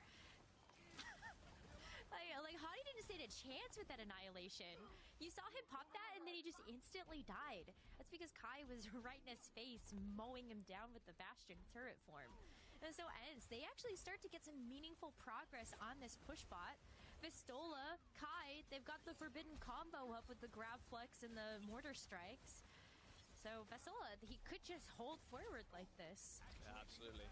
Teleporter coming in, there it is, there's the flux. And there's no barrier. It's one. Can they follow up some extra damage from Kai? Blizzard from Kevster deployed. Not many tools left in the bank for Space Station to help survive this overwhelming ult advantage coming through from Ents. Landon's got a decent little angle here on Vistola, but unfortunately, Kai's got another nade for him. His name written on it. Landon was just so far away from the rest of the team, so Ents we're going to capitalize on. The bomb is coming out already, though. The bomb pushed Kevster, I think, past the 6 shield. Well, here's Hardy. The classic swap. As soon as they see Vistola on the Sigma, they want to run the Rhine. And Hardy comes back. A swing, a 5-strike kill, and they gain control of this bot. So you see instantly Ents switching over to Vistola, onto the Ram now. We saw Sparker do this yesterday, though, on Esperanza when they were down and almost out for the count. Sparker comes back, uses those big hero plays, because what a great placement at the Bob. He's been so good at identifying when he can actually use that, maybe even to shore up a person advantage that the team might be lacking, or even just to be able to play as a tank. So fantastic recognition. Uh-oh. It's a horrific day to be a Ram and May against this wall. They got a window, however, so that wall almost gets destroyed by just the sheer damage from the Bastion. Nade from Kai deletes Landon's immortality field. Sound barrier comes in for both sides now. Hardy lays down that shadow. Crimzo in trouble, and Funny Astro's there to finish off the kill. Sparker with a really nice angle on the backline, and Ents now split up. They do control the bot, but Kai is alone on the sidelines. That passive will kick in, so he's going to receive some natural healing, but you can see Backbone and Funny Astro trying to secure that kill on the Bastion. This bot is being stolen and gaining some extra meterage too, and Sparker has to hit rotation here. Checkpoint in 3 meters. Kevster finally falls. That was very close to Space Station losing checkpoint there. That was super close. I was not sure Space Station were even going to be able to get back in time to contest that, because Ents just snuck it away. But right in the nick of time, but this is kind of where like Ents start to keep that advantage in the meterage that they have, is to do kind of like wacky stuff like that. He's in. Nice little triple shot there, but the mortar strike comes in, and it's good enough for a kill onto Hardy and Landon. So much damage, and if you fire them really quickly too, it can be tough for the bat to kind of react, especially if they've already used their exo boots too, and they're in the skies. That's a perfect time to use that Bastion mortar strike. All right, Ents, they regain control of that bot. Space Station, they're going to stick Hardy on this Reinhardt. Normally, if they see Vistola swap, Hardy is also going to kind of counter-swap him, but happy running the Reinhardt here, even though they got to know Kevster's got this Blizzard. Oh, good pin, but Hardy's dead. A little bit vulnerable there when you are hitting that pin, and with Kai hitting the Bastion form, it's going to be a rough retake here for Space Station as Ents. They got control of the bot, and that checkpoint 3 meters away. I mean, the Bob, sure. Okay. The Bob, they tried. I mean, the Bob's dead, and they even laid down that Blizzard. Crimzo falls, but checkpoint garnered here for Ents. Oh, Kai on Bastion. Bob may be hoping just fucking for accuracy. enough time for Hottie to get back, but Yeah. You don't really see much Bastions played in like tournaments like this up until like recently. So it's pretty interesting to see them running a Bastion. And... No, Lamp's going to come in. Okay. Okay. She's got to kill Vestola now. Kind of messy. I think that's Hardy's third like return into the fight. I think he died like 3 times there or 2 times and had to come back in over and over again. Well, thank God Reinhardt has Yeah, shift. exactly. Thank God he's got the charge. Oh, and he has Air Shatter too. Space Station though, like they're starting to run out of time. I know they had that hero push on Esperanza yesterday, but 3.5 minutes left, and Ents has been able to decisively win all these fights. That's a Shadow go, not sure. Hardy was in the backline right there. Here comes the sound barrier from Ents. Landing the backbone already going down, so Funny Astro thinking better than to use his sound barrier here. This wall, it phases a lot of teams. When Space Station do play other squads, the wall is really the big difference maker for them. But Ents scrimming Space Station, I can imagine, a fair bit. And Christopher kind of saying in the interview too how they've been beating Ents in scrims. But Ents not phased at all by these tricky walls that backbone is known to provide. I mean, the walls also just are not effective if you've got the amplification matrix to counter it. You're just bursting it down before it can provide that value to your sound barrier. A lot of that overhealth just being chunked away, though. That's a really good wall from Kevster. Just trapping Hardy in, and then Kai just lays waste to him. Kai picks up another one in Funny Astro as they're nearing the 100-meter mark. Ents probably not going to get a full cap here, but this is unbelievable meterage. With 2 minutes to go, Space Station Gaming making swaps. Backbone onto the main now. All right, well, if there is another player that could bring the May, it's definitely Backbone, another hero that he's very well known for. Kevster actually gets really low over on the side, but Space Station, they've got to win like 4 or 5 team fights in a row here, and they've all got to be very clean and very decisive. Yeah, it's going to make this one hurt as well. Landon just really trying hard not to use the window. They eventually do get a pick as on Marsa as Crimzo deployed his on the corner here. Hardy's having the most ridiculous 1v1 versus Kevster and low ground. No one's dying in that one. Dynamite comes in, time being bought here. Nice Dynamite onto Crimzo, has to play a little bit more safe as Kevster ends up falling after using that Blizzard. Nice shift from Sparker, dislodging Kai to make sure he can't get an alternate angle on his front line. Minute and 30 to go. That's a lot of time burnt with 120 meters. Space Station Gaming very much on the back foot. They are, but they were in this position yesterday and still able to eke out a win on Esperanza, so it's not impossible, and I would never count Space Station out in this position, especially when they have 4 ultimates to work with. Sparker's trying to play sneaky. He's got a bob. He's going to try and go high ground. He can really help to displace them. Going to go to high ground, trying to aim that bob at one of the supports. He sees Marta. Oh, there's the bomb. Crimzo in trouble. Goes back down to earth. The Lamb's already deployed straight into the loving arms of Hardy, who just pounds him into the dirt. Ents have lost their main source of healing now as Vestola. Hey, yo. Wait a minute. Hey, yo. There's 2 kills for the Bob. That's the start you need for the comeback from Space Station. Another big bob play here from Sparker. He's been able to charge these up so quickly as well, but even better, as we start to whittle down this clock, there's just so much point presence on the team of Space Station. We've got the Remacher, there's the Annihilation, the Blizzard.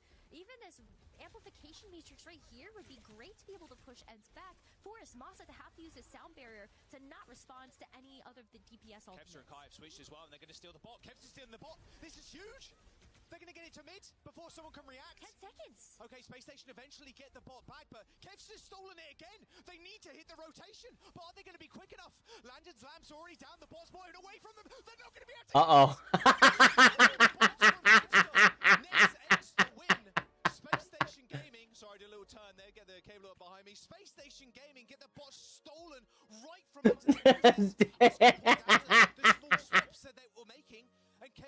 Dude, they are fucking it. You know it. There's no teleporter anymore. So rough there for Space Station. What a play by Kevster. Like, oh my god, they're fucking mad. They are. They have to be. That was just so unfortunate. This time around, though, it's a map loss. And that was after we saw 4 ultimates on the board there for for Space Station to work with. That could have been their fight to win if they were able to have that 5v5. They had that blizzard. They had the blizzard. Every tool in the bank. Like Annihilation. You throw that in, Annihilation. Maybe for the next fight, you end up winning on that high ground, and then one person presses the ball. We get a checkpoint, and then we can continue to hold. Wow. What an unbelievable swap there from Ents at the very end to steal the bot.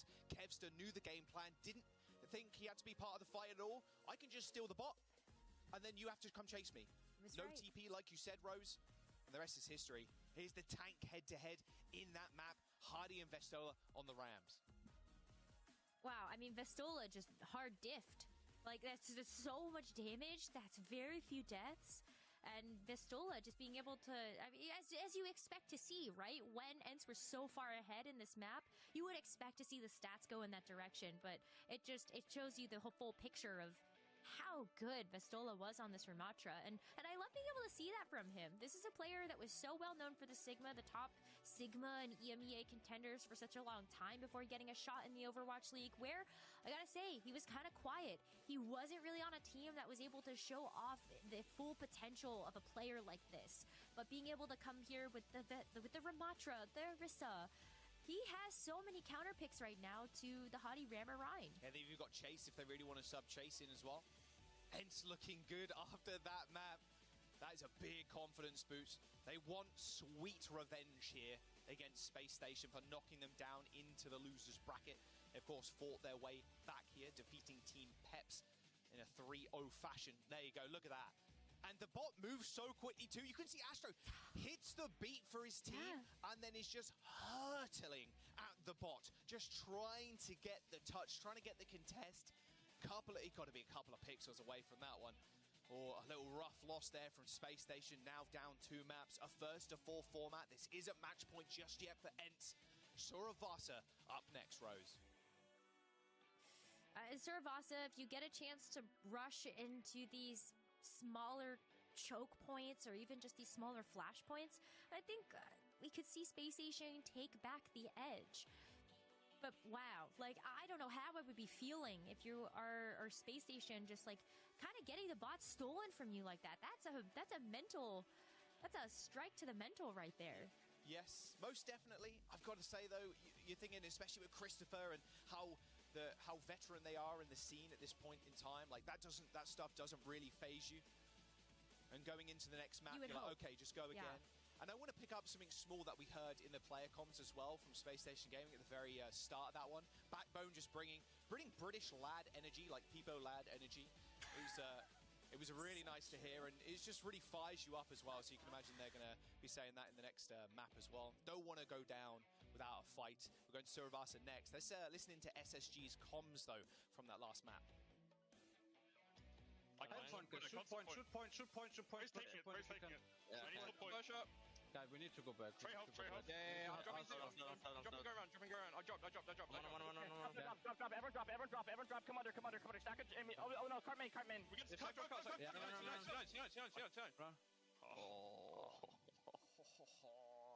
You can hear it in the voices, just C9. They knew what has started happening. They knew it was happening, and there was nothing that they could do. Landon was making the call there to drop too. He was like, gotta drop. The bot is moving away from us. There was a point where Kevster got on the bot and then touched and then didn't. And it felt like Space Station were like, well, okay, are they touching the bot? We're not sure. And then Landon was like, no, we gotta drop. And then Astro hitting the beat, and then they ended up trying to get there as fast as they could. Ball got stolen away. Mad props to Kevster for that play. Unbelievable stuff. And to do that in a grand final situation, you're feeling pretty good with yourself. No substitutions, Rose, by the way, I'm hearing for either side. So we're going to see the same 10 loading in. Well, when we usually see Space Station play, it's often Backbone in the roster there for when we're playing Flashpoint, when we're playing Control. So it was a bit of a surprise to not see him in our very first map of the series. But keep him in. The Symmetra Teleporter plays make these fights just go a little bit faster, and especially on a mode like Flashpoint, where you know that those points are ticking up quickly. That could be a huge boon. All right, let's load on in. I wonder what Kevster is going to play. That is my question. I mean, with Backbone in... The Mei was good. Yeah, it's probably going to be the Mei. I can't imagine they're going to flip over to the Tracer knowing that if Space Station want to change their tank setup, like mid-map, it's like, well, if they go to Rhine, I can just stick on the Mei. If they play the Ram, I can stick on the Mei. Like, Mei seems the best and most optimal choice for ENCE right now. Of course, that could change. With Vestola jumping onto the Sigma, we'll see how these two teams end up clashing in the mid.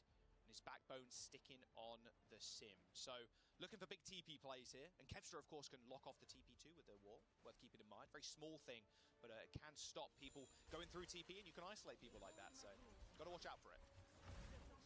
Not only that, though, but Kevster also has the ice block available, so it's not the easiest player to have to jump on. That's rough. You look at the TP, there's a Sim, and Master's job there is just stand next to the teleporter with a boop, and whoop, Bob's your uncle. There you go. There's the point. This is something that SSG struggled with yesterday. Typically when we see the teleporters from them, they're really good at being able to use them to just get an aggressive jump onto the backline of whatever team it is that they're playing against. But ENCE, they're not the type of team to take that lightly. They have the quick reaction times to make sure that they can go for what you mentioned, a boop from Masa, just displace anybody that's gone through the teleporter. They don't have access to it anymore, and then they're dead. So that's going to be a quick take here for ENCE, not of just the flashpoint, but look at all that percentage they've already built up before Space Station can come back in. And they're going to have an Ant Matrix. Yeah, this Matrix is going to be so key. And that grenade, Landon's going to have to get his boots online. My word, you know that's heading straight for him. Or an Icicle. Or rather, Frosty Death for Landon. Focus firing from ENCE is just sublime. They do end up losing Marsa, which kind of sucks, but it is a Lucio, so we're chilling. Space Station Gaming do end up finding the flip, but ENCE are still like man advantage on the point. And yeah, with Funny Astro dead, this is a very quick flip. Wow, Kevster, okay. That's first. So like the only thing they're running that's similar is literally the supports. Everything else is like vastly different. Ramatro against a Sigma, like a Bastion against an Ashe, and then you got a Symmetra against a Mei. To find that success. But Mei with a Sigma and Bastion is evil. Because one, technically pseudo double tank. Two, Sigma does so much damage. So Mei walls off somebody and Sigma's right there. They're dead. Plus with the Bastion around, they're gone. Pretty circular. The small one? Pretty circular. A few doors you can kind of walk out, of course. Like they're going to destroy whoever's in their way. Alright, turrets are gonna be That's how it's gonna go. security system. There's the point. Good window from ENCE. It's gonna fall. Oh, really good window. It actually positioned in the correct direction. The Bastion is so far back. Set up in the tank mode now too, knowing that Masa has the sound barrier. 1 HP as well. Is gonna need a lap soon. Here come the Blizzard for Kevster. Nice boop onto Landon, straight back into his Frosty Death. Oh my god. It's good for one on Crimso. As look at that, it's right at the back, providing covering fire from a bunker up on the high ground. Good turnaround for Space Station there. Kevster, Damn, they turned that around real quick. but Space Station know their game at this point. They do. I mean, they saw the Blizzard. Who is better to be able to react to that than somebody who also knows that hero inside and out? Backbone, I'm sure, saw something like that coming from a mile away. And so you got the Bob set up, able to deal with the Blizzard, and now you've also dealt with maybe one of the hardest ultimates to deal with on this point. The Sound Barrier and the Blizzard now gone here from ENCE. You still have to deal with this grab mortar combo, which is not fun, but just back away, right? Dynamites are good for a lot of damage. Sparkle already up to like, what, 60%? Here it comes, the forbidden combo. Well, Sparkle's already dead, so little rough. That's straight on top of the backline now as Landon does sail to the sky. Doesn't get hit directly with one of those mortars, but has to try and awkwardly play around this window now as Vestola is off angling. Hardy is 1 HP and so are the rest of the team. Oh, yeah. Landon not in a position where he can heal him. With a very good split Okay. line of Space Station after using those ults. They got it. Hardy jumps off the map. But who knows how long they're going to hold it. Because if the other team just comes in again and bone rushes them, they're screwed. But they only got window, like giant wall for Space Station. ENCE has a window with beat and freeze. They're just running so far with giant wall. They might get Bob here soon, actually. They're at 74.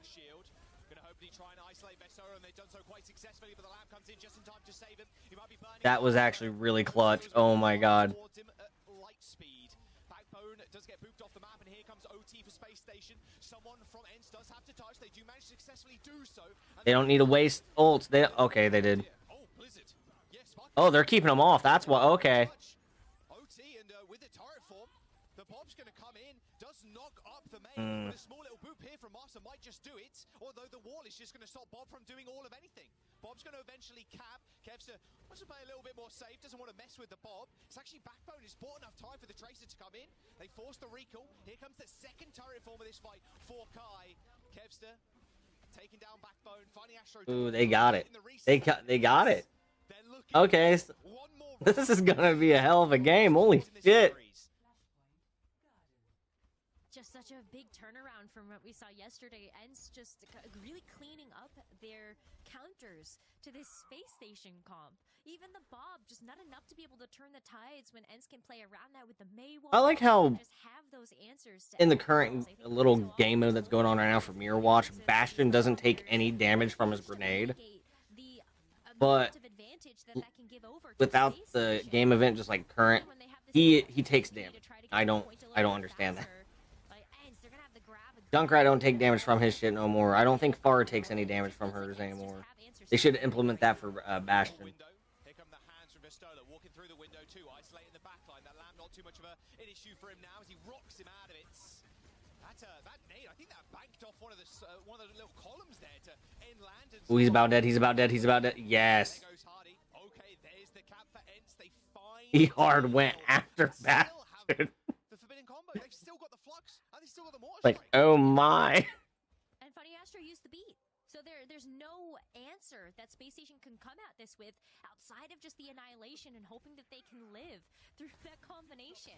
But already having the point captured, ENCE, they have a chance here to just close out this map and bring us to a match point.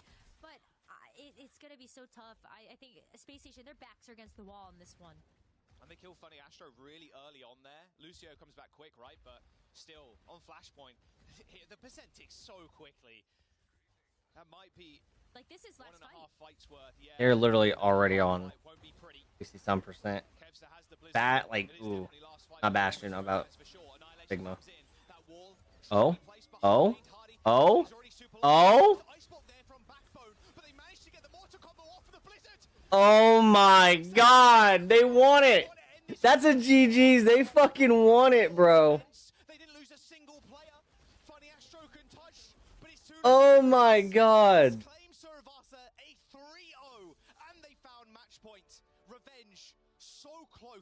In their grasp. Space Station It's fucking dipped them, bro. And everyone that went against them saying, oh, Space Station's going to win. It was a 75 to 25%. Blizzard to lock everybody down anyways. Like you were never gonna get out of that, even if Next map is Route 66, so they have to hit 4. They practically got this, unless if Space Station somehow fucking turns it around. Now it's up to Space Station, as you said, to find the answers, but I don't know if there are any. It's like, think about just the raw firepower and stardom that ENCE have as a roster and how drilled they must be. I mean, Goomba, like, think about the Megamind that he is too for this team. This was a really nice fight coming in. Look at this boop too onto the Baps. Dude, that was a... Oh my god. Really nice Blizzard play from Kevster, like throughout this map. And this is exactly what they just seem to want to run. Okay, Hardy's on the Ram. Okay, sure. We'll play Bastion and then we'll play May. We'll play it like Hardy is playing the Rhyme, which is kind of what Hardy's playstyle is, right? He wants to get in there and brawl. That's what these comps are so good at. Just getting in your face and just punching you down and then running over your backline. But Kevster and Kai just playing so patiently too with the turret forms, knowing exactly when to pop them. Such incredibly powerful cooldowns against comps that want to be up in your face. Vestola too, one of the... This is where the Ramontra comes after him, right? I think this is where the Ramontra comes after him hard. Yeah, it is. Oh, reason people. Still got that combo off, killed the ROM. That's fucking nuts, dude. ENCE has been so flexible flexible in this matchup. That's why it feels so difficult to feel like Space Station are going to be able to find an answer. They do have this Winston composition, but like that's. I mean, they did 3-0 them. But Is that the 94 charitable way elims to to look at 18, that? and then 11.8 to 0.6. Like, this is not a scoreline you'd expect to see from Space Station and ends like at this point. Space Station Gaming to be. Look how much damage Space Station did, though. And then damage mitigated. They had. Oh my god. They had, like. ENCE had more fucking elims than what Space Station did. By far. But Space Station was pumping out damage and blocking more than what ENCE was doing. So, like, both teams have a chance here to rewrite history. That is fucking nuts. Going out in fourth, now have a chance Holy shit. Same with ENCE. I'll be right back. I gotta go to the bathroom. Falling to Twisted Minds, but Space Station, they're steering down the barrel of this being their final match and just final map, honestly, in this series. So Psycho coming back in now to be able to take up that DPS slot. Maybe more Tracer on the horizon here. But as we look to what map we have next, Jaws, it's Route 66. This is a map we haven't seen much of at all in any of OWCS so far. It's always been Shambali Monastery. Yeah, I'm excited. I love Route 66. And a lot of the time, too, there was a lot of 3-0s, so we never get onto Escort, which is kind of rough. Yeah, I do like seeing Escort. It's a very fun game mode to watch. But you're not wrong, Rose. This could be the final hurrah for Space Station. Got to keep it locked in. They're on defense first, so no chances really to kind of go back to spawn and swap. And Hardy on the Winston. Well, as we were saying, there is an opportunity here for Space Station to bring out a composition like this, but are ENCE expecting it? Let's take a listen in to hear what ENCE are thinking ahead of this fifth map. Like, once we get hard to fire I think you guys can take top left. Yeah, top left? No, I think we stack underneath. What do they do if we stack underneath? I feel like that's so good. Yeah, but they can fucking rotate. Both are fine. Hey, Monkey's in the fucking spot on the top right. Let's stack under, let's stack under. I'll get a kill here. Yeah, stack under, we can then swing from there together. Yeah, Monkey Bob. Yeah, we swing wide angles. I'm going top left. I mean top right. You can play point. Kai taking a little quick peek there on the Widow. Oh, they're back to their old tricks. Kai on the Bastion. Marsa on Brig as well. So the dive here from Space Station is going to be quite tough, Rose. It's so hard, because who do you dive? Kai is just so survivable. You've got Masa with the Brig for the shield basher, the whip shot. It's like Psycho can't really contest it, neither can Hadi. It's going to be tough, and Space Station, maybe you want to jump Crimso, but even still, like, Crimso and Masa are going to stick to each other like glue. All right, Kevster slowly moving the bot. Little 3-2-1 push there onto the low ground. Oh, good nade from Kai. Predicting Psycho's movement perfectly. And Asmark is in trouble too. Can they save him? No, they cannot. Kevster claiming that kill. Oh dear, both DPS dead now for Space Station. Everything kind of falling apart for them on their defense. Can they kill? Oh no, Astro's 1 HP. Narrowly escapes. They might be able to get another recontest, especially with Hardy and Astro and Landon surviving. Yeah, here you go. Here's a 5-man group up, pushing onto high ground as quick. Yeah, but they're walking into a window. Yeah, especially with Kai behind it too, it's going to be quite deadly. Land doing a little bit of damage to Kai, but yeah, thinks better of it. Jumps down to low ground, but couldn't quite spot Kevster. The movement looking too clean for the Tracer. Pulse bomb on the dumpster. Well, Hardy does end up leaping away, popping that primal raid, but now has to contend with this rally. With Estola dead, a lot less point presence, but Kevster still trying to push it as far as he can. Master being focused down by Psycho and Hardy, who's ejected from that mega health pack room. All right, they make their re-engagement. Quite successful. 5 meters to go. right when we were going to see that point cap there from ENCE. Space Station now get a chance to actually set up to be able to go for the dive defense. I think earlier on it was a little bit tough because, like, you're under Earls. Where do you go? Like, no matter what doorway you're going to be walking into, you're walking into some Bastion fire or even just like Kevster going on a flank. But here you see them walking through the kind of like mine shaft area.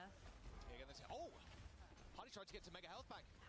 Hardy's just get dead. picked. That's not good. covered. They're going to try and rip this rush to try and get it going. But this payload is going to be hard to kind of assault now. Vestola is pretty low, taking a lot of damage from Sparker. Fan the hammers, also quick. And you're seeing in that Kiriko rush, and there's the kill that they wanted. Kai popping out, instantly popping turret 4, but they couldn't quite get it done. Sound barrier coming through from Funny Astro, hits 5. And this high noon as well is going to stop Kevster from doing much. But it's a swing and a miss, hits the little bit of rock there. As they do try and stagger out Vestola. A minute to go. This is a very different Space Station gaming that we're seeing right now. And the one everybody prophesized. Maybe that was the answer. You know, we said, like, even when it looks like the Ramatra compositions, yes, Hadi can bring out the Reinhardt too. It's still a rush, but they also have this dive. And this dive has always looked so good from them. Hadi's been working so hard to make this Winston really competitive.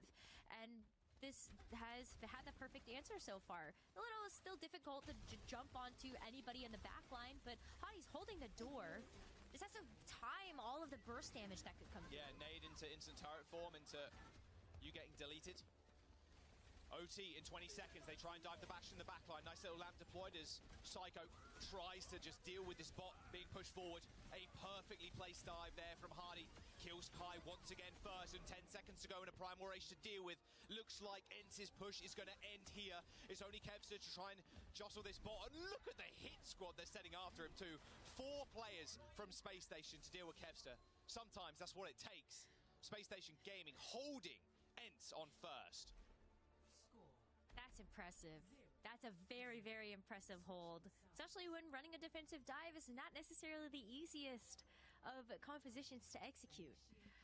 It was already very tough when Ence had such a survivable backline. They could all stack on top of each other, but even a switch from Vestola over to the Orisa was just not quite enough. So as Space Station get ready to go on their attack push, let's hear what they're thinking ahead of this next round. Attack, I really don't know. Okay, come. Go Genji or Ashe or Sojourn, any of those that you can just like any of those 3. That... What are you feeling, bro? What are you feeling?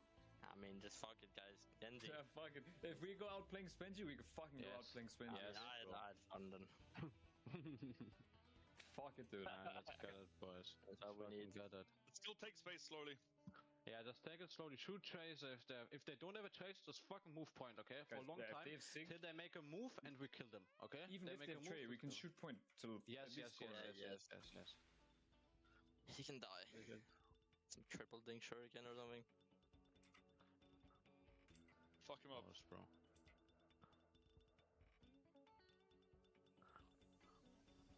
Alright, let's fucking go, boys.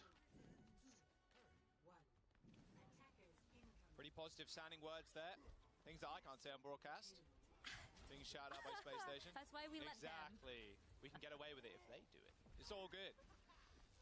Still, they obviously Sparker feeling pretty good coming out the gates. Yeah, they're like, Sparker, yeah, play what you want, bro. Just whatever you're feeling right now. Look at how many meters we need to get.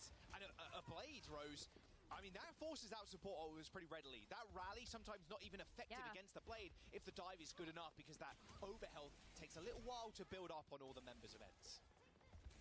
Well, especially if you miss the shield bash too or something. Very small window to make sure that you're reading in the actual CC to shut down that Genji. Already, look how far this card has moved. And Hadi hasn't even made the jump in yet. Forcing Ents to have to go to the cart as we heard them try to execute that game plan. Already 50% towards this plate. Sparker taking another little peek over. Just being annoying, harassing the sidelines. Going to force Ents to look a couple of different ways at once. Hardy setting up for a dive now as Sparker's spotted one in the backline. It is Crimzo as the person in his sights. Now it is Master. Oh, nice rock onto Sparker. Perfectly timed, and Master picks up that kill. Nice stuff from Vestola to start us off with. Funny Astro perma-booping the tank away as well. He's going to make sure the payload gets a few extra meters. The lamp for an insurance policy as Hardy ends up failing that jump. Hardy takes down Master. Quick re-engagement here from Space Station is possible. That's really nice too, because Masa hasn't had time to build up to the rally yet. So maybe Sparker is going to be able to beat Masa to the punch with this Dragon Blade. It would feel good just to know that that rally's going to be offline and you don't have a sound barrier to be able to deal with that either. But it's going to be Crimzo with this amplification matrixes and get set back up on this high ground. False one from Psycho, pressures the point. Crimzo with the window, ready and waiting to use it. Look how far he's playing back. He knows Space Station have got ults to use. Hardy he's setting up. You can see him creeping on that lower left side. Oh, he wants He's ready. They're waiting to get Blade, I think, or at least Rush. Or even Primal, to be fair. Oh, wait, they're not going to wait at all. Edge going to jump on it. Master in trouble. Super low. They can use that winner for a little bit of protection, but Kai needs to come up with kills, needs to come up with damage. That Primal Rage does it. It's good for one onto Crimzo, but Kai's just getting booped around. He's high in the sky. He doesn't even know where he is. I'll tell you where he is. He's back in spawn. Space Station Gaming now leap onto the point. It's only Marcel and Vestola to try and hold on. A rally and a flux. Send two people sky high. Is landed. Is eventually brought back down to earth. A stun onto Hardy is good for him to escape. He's half HP. No supports left. Here comes the Blade, though. A super late one for a Sparker. Enzo see this one coming. The Suzu comes in, but no, Crimzo takes him down. Astro comes up big with a kill onto Crimzo, and now the payload can get going. 1 minute and 10 seconds to go as Hardy takes a lot of damage in the front line from Kevster. As Ents try and get a group up as 5 again. Crimzo jumps over to the Kiriko to try and TP back, but Kai is in this small little corridor. Can't quite get an angle in, and no one is there to help Master either. 3 meters to go and 60 seconds left on the clock. And it's still so scrappy. Vestola's able to come back on the Doomfist, but the pulse bomb onto Kai ends his life. Vestola just dashing away, just trying to leap, but it's too little too late. Space Station Gaming lock their place into a 5th map as they take Route 66. We said at the very beginning of this match, this could be one that goes the distance, and already we've got 5 maps going on 6 in this 1st to 4 series. Space Station, they're not out of this yet, and it was off the back of some really clean and maybe scrappy dives. That Blade was so sick. They noticed them trying to punish the kills, because if you're thinking about it, if you're Ents in that situation, you're like, if we can get a couple of picks here, they're going to be in an awkward spot for that last fight. And they react to it. Sparker is there with the Blade because he was one of the first to go down, steps up, and it's like, the Sigma's got nothing. He's got no health. The supports are on high ground. Maybe they get the Suzu out and they have to jump back down to the, they have to get up to the high ground again. Sigma can't do that. Obviously, Flux is up onto the height.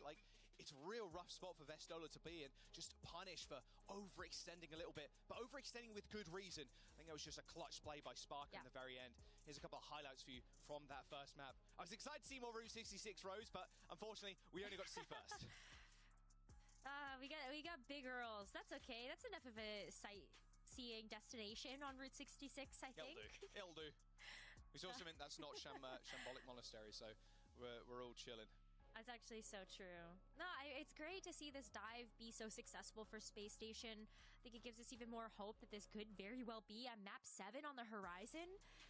But wow, I think too, just Space Station knowing that they have these highly mobile heroes, they can keep pushing a 4v3 fight, a 3v2, and know that at some point they're gonna overwhelm as long as they just keep up that pressure.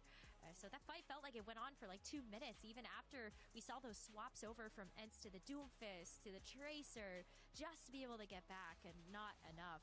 There was that Blade. So nice. And he got the slash too as the Kiriko was Suzuing. So that slash obviously didn't end up connecting. The Suzu saved the Kiriko, but then on the backswing, boom, he hits him, and then, it's an easy follow-up kill there from the Tracer or the Winston or whoever, right?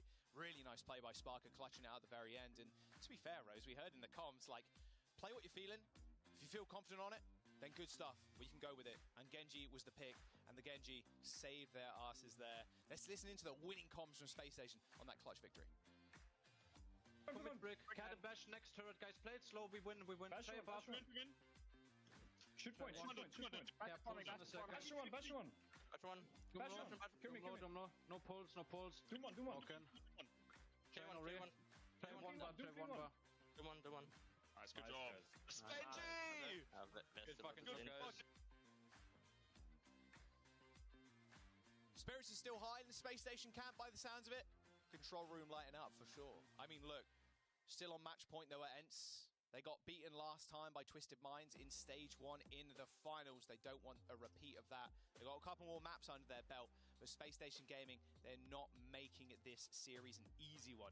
Moving over to Samoa now, and our second control map of this series.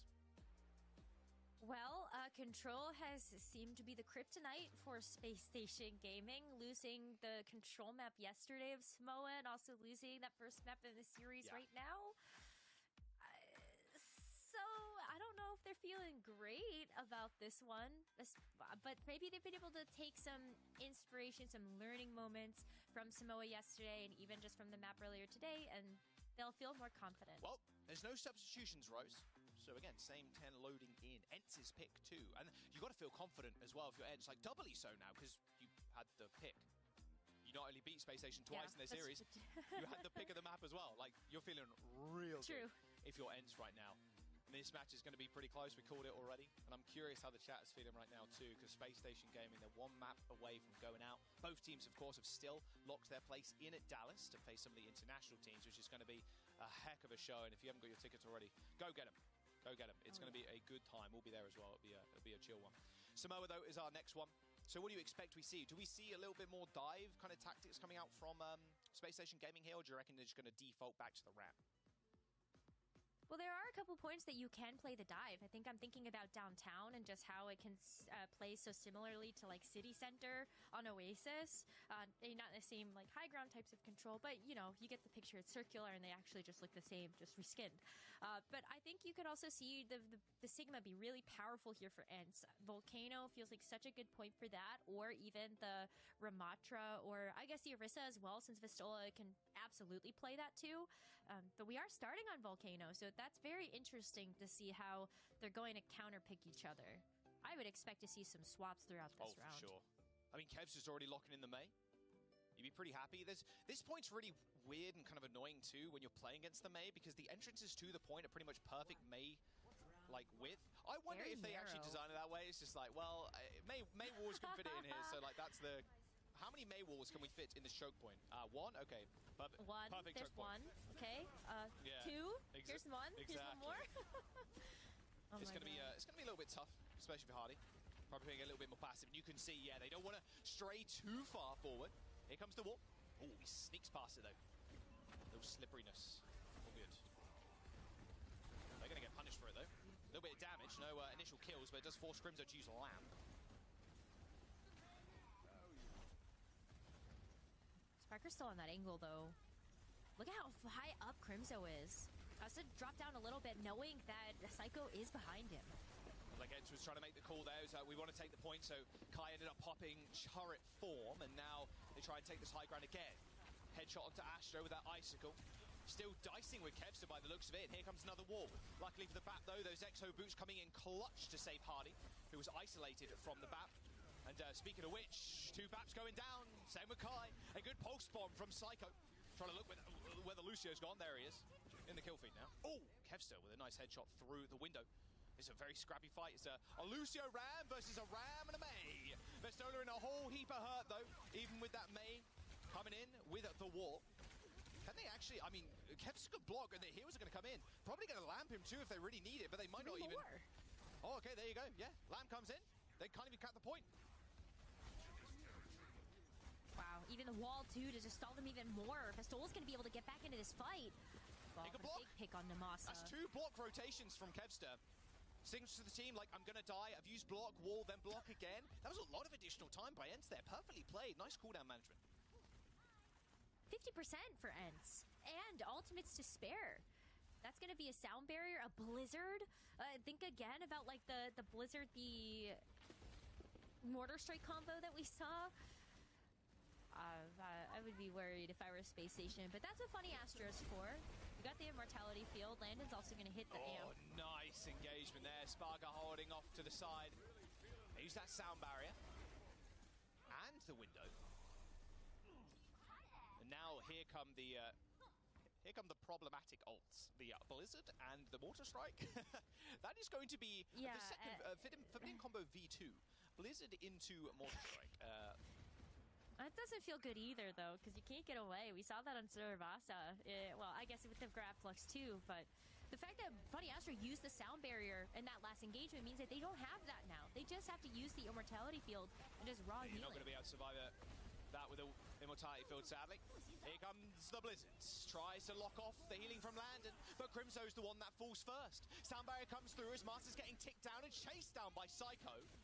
Hardy, hearing that Blizzard call, he ends up just running to the back line. and now popping the Annihilation, and then Crimzo stuck in that Vortex, can't use his Exo Boost to get away. So that combo that Ents had in their back pocket, completely gone. And you can see Kevster, Kai switching now. Yeah, it's going to be to the Tracer and the Cassidy to be able to match that on Space Station. A little bit more front damage if you're looking at Kai's Cassidy, and you can also just maybe play with this Annihilation a little bit better, being a little bit more survivable next to like Crimzo and Masa. But it's starting to run away from them. 90% here for Space Station as they could close it out here with a Deadeye from Sparker. He's been so good with them so far, and so good with just normal kills, vanilla kills. All right, there's the Vortex in the back line, forces the Lamb. Crimzo in a good angle to use this window. Landon's already dead, and there is the Annihilation. No investment here from Space Station, apart from that Deadeye. They still end up getting a couple of kills, which on Crimzo and Kai is quite frustrating. Space Station Gaming with Lucio spawning, or one of the first ones to spawn Space Station, are going to be able to regroup pretty quickly. Kai only now coming up, but Hardy kind of the same timing here. They can still come back into the point really quickly, and I think it's important that Landon has this amplification matrix to match that of Crimzo's, but Kai's the one with the Deadeye that's going to be able to play on that angle with Crimzo's amp. Psycho with a Pulse Bomb could be a big difference maker here, but I'm looking at the funny Astro Barrier. Big aggro push. Oh, Spark is in the backline again. There's the window, and whatever direction you choose to come from, Sparker, it always manages to come up with kills.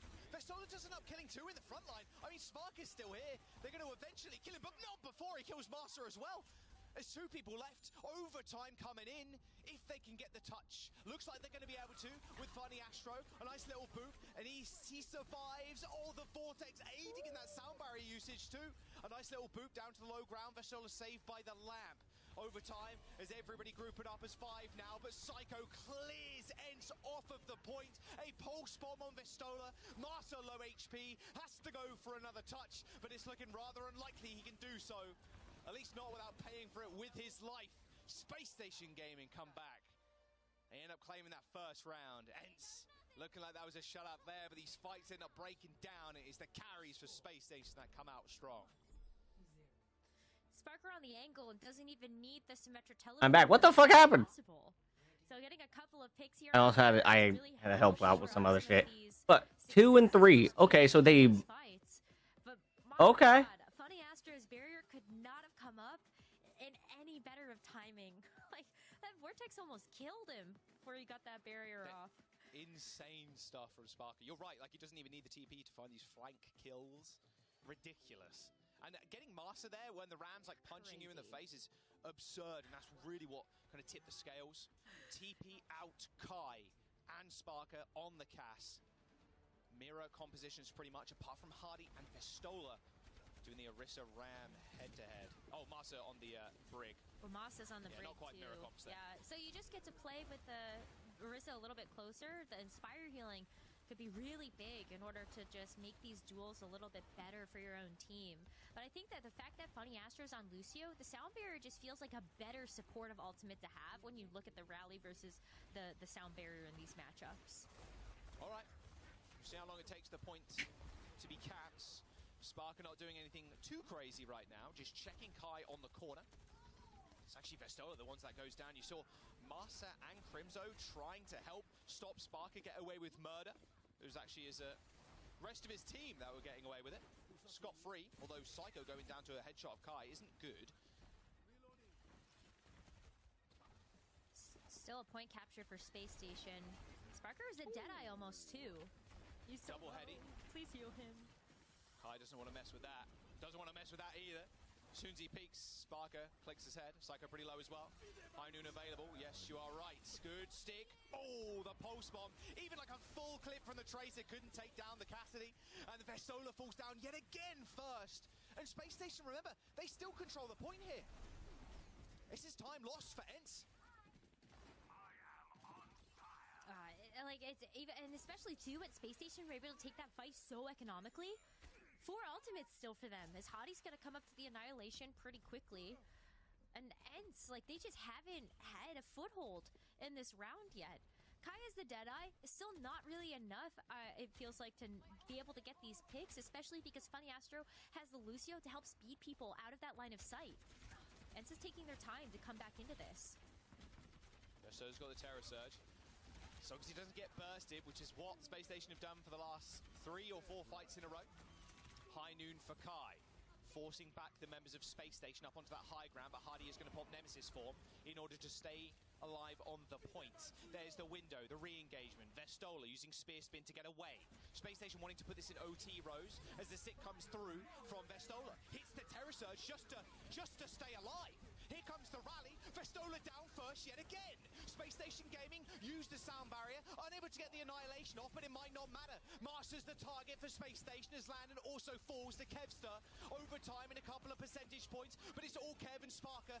Eventually the Cassidy goes down. Funny Astro in a 1v1 versus Kev, but I know who I've got my money on. Ooh, well, Psycho's here to maybe save the day, and at least Funny Astro can get him out of there too. They got him. They got the kill. Oh, no. He's getting hunted. They're going to re-engage on this point, Rose. This is tough, too. Vestola had to make the swap to the Doomfist. Doomfist. Yeah. It does not feel good to have to come back out on that for a full 5v5. Vestola, I'm sure, is going to be able to help dislodge a couple of these members, but like Hadi's the one that has the agency, the annihilation in his pocket. Psycho's going to have another pulse bomb, too. Space Station should have the ultimate advantage here to win. Yep, pulse. Window from Crimzo. Nice little angle too, onto that high ground, but you need an insta-kill from Kai here. Sparker, oh yeah, he's just on the flank again. Pulse bomb onto Vestola. Here comes the annihilation. Here comes the damage. Space Station Gaming, wipe Ents. Kevster still comes up with a kill, sure, but is it enough? He can get the retouch, but not before Astro puts a bullet to his head. Space Station Gaming, they just got to deal with a Doomfist, and Vestola doesn't even get there. Space Station Gaming taking us all the way. 7-map series. Jaws, how long has it been since we got a grand finals that has been this good and this close? Well, it was Dallas Fuel back in 2022, right? Yeah, 2 years 2 years ago, going all the way. I mean, hey, this couldn't be closer. Samoa a 2-map victory, and Space Station Gaming also overcoming that curse. That was the map they lost to Ents in the upper bracket finals. That was the map they lost to start off the series. They're coming back. They want to take that title, the Stage 2 champion title, on the line for both teams as we load in soon to a map 7. Third time's the charm, apparently, and maybe it's going to be the 7th map that gets them the victory. Space Station, as a team, have always been considered an underdog, especially when they were in the Overwatch League as London Spitfire. Of course, they were always fan favorites. How could you not when you see them having so much fun? But this is where they really get a chance to secure a win for themselves in such a big tournament. But take a look at the Cassidy diff. It's not often you see Kai get diffed on a hit scan. The guy has got the most nutty aim I've ever seen. But Sparker outdoing it by, what, tenfold. Pretty much KDA tenfold at least. 24 to 5 are limbs, 4 to 9 deaths. Damage, ignore it. KDA 6 to 0.6. That is disgusting stats from Sparker there, Rose. I mean, a lot of the time, he was on the flank. He doesn't need no TPs. He just got there by himself, or maybe with some help from Funny Astro and the Lucio, but still, he was able to find those angles that were able to surprise Ents. And if you take out a support, a DPS, maybe you're just taking out Kai. What a big source of damage removed from the team, and then Sparker gets so much free reign. Well, here you go, here's some of the highlights with Sparker going on cheeky flanks. You love to see it. This was a, looked like initially out the gate, Ents in firm control. They had like, what, 52%? There you go, 52% on the board. Yeah. But these very, very, well, like, it literally turns into like 2v2, 3v3s. Like the fights end up just getting traded. A lot of that is because Sparker is doing things like this. And also, picking off 3 here is absurd. He's also got a ram looking at him and still kills Marsa. He's in the vortex. Marsa, oh, I'm going to peek him for half a second. No, lights out. Boom. Back to Spawner, yeah. Sparker's been able to play with such little fear because he knows that he has a backline like Landon and Funny Astro to help him out. He's not concerned. You notice, like, he'll also just walk up to the Ramatra at any point because he's like, oh, well, Hadi's gonna put up a shield for me. No big deal. I know that I'm gonna get healing from my Baptiste, or Funny Astro is gonna be able to peel for me. And And so it's been amazing to see how far Sparker has come. He's always been a great hit scan, but I think on the Cassidy's especially, we've seen him become a whole new player. There's the stats from that map as well. Of course, pretty one-sided in terms of score and stats to boot. Junkertown, by the way, Rose, is our next map. A map we don't see all too often. I'll tell you that right now. But this could lead to some spicy Widow play, especially on that first point. I could be so happy if we get a chance to see some Widowmaker play. Kempster made it look so easy. Space Station are taking us here too. They're taking us here. Kai and Kevster, I mean, we saw what Kevster did on Midtown. Disgusting amounts of Widow play. And like Kai, obviously, that's his best hero, is Widow. It's crazy when you have two players that are like unbelievable, like gods on the Widowmaker. But we are actually getting a substitution, Rose, on Ence's side of things here. So we are seeing Chase come in. Vestola stepping out. Okay. So very different tempo game just from this lineup here. Probably not going to see that Sigma now. Right. Right. Vestola is usually a little bit more cautious, just plays very methodically, very meticulously through those cooldowns. Sigma or Orisa, and Chase is that new superstar tank that Ents picked up specifically for this stage after his success on Ex Oblivione, and has already shown us the Winston today. Looks so good doing it. Has the Orisa as well to be able to swap between, and both of those heroes very viable on a map like Junkertown. Let's listen into the winning comms from that last round, though. There might be some profanity. I do apologize. Well, actually, I don't. Space Station Gaming, let's get a quick listen in. Don't apologize. 2, 1. No, poke me. I can kill all. Poke me. Tracer gonna go me. Tracer gonna go me. Cammy. 3-1, No recall and only one pick left. I'm meeting him. Here's the pulse. Nice. They can't touch. Only Do mess to cross map. I'm hinder. That was slow, man. Nice. C9 in chat. They type C9 in chat, quick, just get in their heads. Hey, it works, it does. The mental warfare game, sometimes more important than the warfare that's happening in the server. Yeah, it's always good to get the listening to the very ends there. And you can see Space Station, they're not excited just yet. They haven't won the series just yet. They're cool, calm, and collected. They know they've got another map today. And this is going to be the final one. It's our first to 4. We're already on map 7. I can't believe it. Yeah, there is a rare instance where you can draw on an escort. Oh, an let's unbelievably not. rare instance. I have a really strange memory when it comes to remembering things in Overwatch. I do remember in 2018, me and Astro played a game together and we drew on Junkertown a long time ago. Yeah, it was. I don't know why I have that memory in my head, but yeah, it was a long time ago.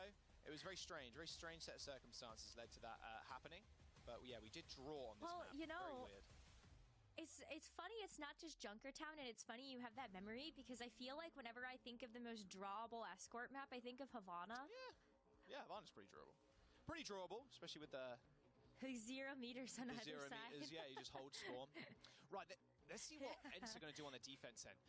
Chase on the Orisa here, and then can potentially obviously swap to the Winston. So I like the way they're going to be able to play this, just having that flexibility if they want to go something faster. Yeah, but Masa opting to play the Brig versus the Lucio. Listen, I get it. I think there've been a lot of supports in this current day and age that are like, anything but the Lucio, please, or like anything but the Brig. So maybe also just recognizing that the Brig is going to be really good to help stop things like this pesky Psycho Tracer. The Space Station are also going to come out of the gates with an Orisa comp. Ooh, but look at the hit scan difference, Jaws. We got Sparker on Cass and Kai on Sojourn. Yeah, no Widows. A little bit surprising, honestly, from Ents, but sad. Yeah, a little bit sad too. I'd love to see some Widowmaker play. But yeah, I mean, Sparker, as long as they shut him down or stop him from going too crazy on a flank, it's a little bit harder, to be fair, on a map like Junkertown, especially on first. They're going to be in good stead. Now they can just perma-hold. This really reminds me of kind of old Orisa 2, where you just perma-hold on these corners and just yell pull over and over again. Thank God we're past those times. Pop the shield down. Yeah, glad Orisa doesn't get a shield anymore. Quite honestly, this kit's much cooler. You see Sparker still trying to be cheeky, trying to take control of that mega health pack. Now he's back in the main. Obviously that new building there has a mini in it, so Kai can use that for some sustenance. Kevster's under a little bit of pressure here on the sidelines. They've already burnt Crimzo's lamp and Landon's. Is Sparker on the flank though? Can't let him get on the high ground. Missed a couple of shots on Kevster, but here comes the first ult. Window from Crimzo on the point as Hardy in a whole world of hurt. Pulse bomb lands from both Tracers as Hardy and Kai end up trading, but it's Psycho that comes out in the better end of it. With a melee kill onto Crimzo. I mean, where's the heals? Ents has to go fast. They have to just dive in onto the backline, and dive they do. But it is Psycho with 3, 4, almost making it 5-2. Kevs is the last remaining member. That's a 5k from Psycho. He has earned that fire that is blazing through that portrait. Psycho just went actually sicko mode. Hottie plays the best bait ever, by the way. Like, I know he goes down a lot by himself, but that's just to give so much room to Psycho. Nice kill onto Kai too. Did get booped into the skies. He couldn't make use of that lamp. And here's the window. Surely that's it. Especially on this verse, there's no chance. Good Hindenade onto Kev. And there's the point. Wow. Oh my god. Psycho has been absolutely going crazy. And I think I think it makes it so difficult for Ents because, yes, you have to deal with Hottie, who is just like perma-pressing your front line, but then how do you deal with who's in the back? Brig only has like 2 very important cooldowns to be able to deal with a Tracer. You look at the Shield Basher, you look at the Whip Shot, and if you miss those, they're on cooldown for quite some time here for Psycho to be able to come in and just take out your backline. Plus, like, that too only has the Immortality Field, and you can burst through a lot of that healing thanks to the damage passive now. So, Space Station already halfway through the second point, and with so many ultimates to spare. Chase and Crimzo can't afford to be split off the rest of their team down that little choke point there. That pulse bomb goes wide. Landon just jumps over it. Here comes the railgun, though. Sound Barrier is going to try and even it up for Space Station, but they're losing health rapidly. Kevs are descending down to earth there, almost giving Landon a little smooch on the way as well. Landon ends up going down to a railgun of Kai as they force Space Station Gaming down from that high ground. Ooh, that Kai, man. He sometimes just like never ceases to amaze. Wasn't even an overclock that he had to use there. He just used charged railgun shots and a good pincer there from Ents with Kevster, forcing Space Station to have to fight in that tiny room. Has the overclock now, so this high ground control is going to be really beneficial for them. But how does Space Station try to encroach this? Hottie only has the Terror Surge. Putting a lot of pressure on Kevster right now. Magne going a little crazy towards Kev, but he's good. Dodged out of the way. It's just both Tracers just jostling over the point, but Sparker is in the wings, ready and waiting for Kevster to make a mistake. And then they can take him out after that Hindenade lands. Kai trying to search for some heads. Disrupt a shot on the payload now. Forces positioning from Psycho and Hardy. And now with this overclock, they're thinking, they're sensing, they're coming up these stairs, and we're right to think so. As Sparker just peeks his little head out as well. Receives a Swiss spear to the face. 2 minutes to go. Space Station, though, they're just biding some time. They have a couple more things to work with now, like this Amp Matrix. What a Terror Surge. They were trying to force Kevster's positioning again, Rose. They tried to pop the window around the corner. Didn't end up working out. That Terror Surge from Chase just disrupting their plans. Well, now that's out of the way, right? So Masa maybe getting the rally up for this next fight. Space Station can still take these pretty quickly, thanks to Funny Astro and the Lucio. And Hottie still has that Terror Surge of his own. But Kai with this overclock, holding on to it is just like so dangerous for Space Station to have to walk into. Gonna try and push height again. I mean, you might as well at this point, especially you've got Terror Surge, like you were saying, Rose. Chase is waiting in the wings, you can see. A little bit isolated from his team, but long-range healing coming through from the Brig packs.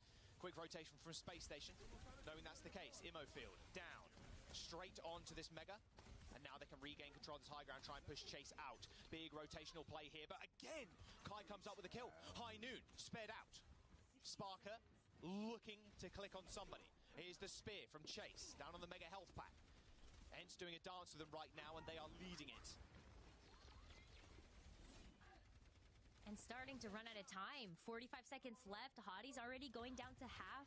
able to heal himself back up, but still no ultimates being used on either side. Kai still has this overclock. Can't lock him down. They just can't chase him. Here's the sound barrier. They're going to try and force the issue. But look at this overclock, Rose. I mean, he's perfectly placed. They can't push into Kai with a fear of getting their heads ripped off. Space Station Gaming, they lose out on that beat, and now they have to deal with the window. Luckily, there's 2 members from Space Station actually touching the point right now and moving in onto this second checkpoint.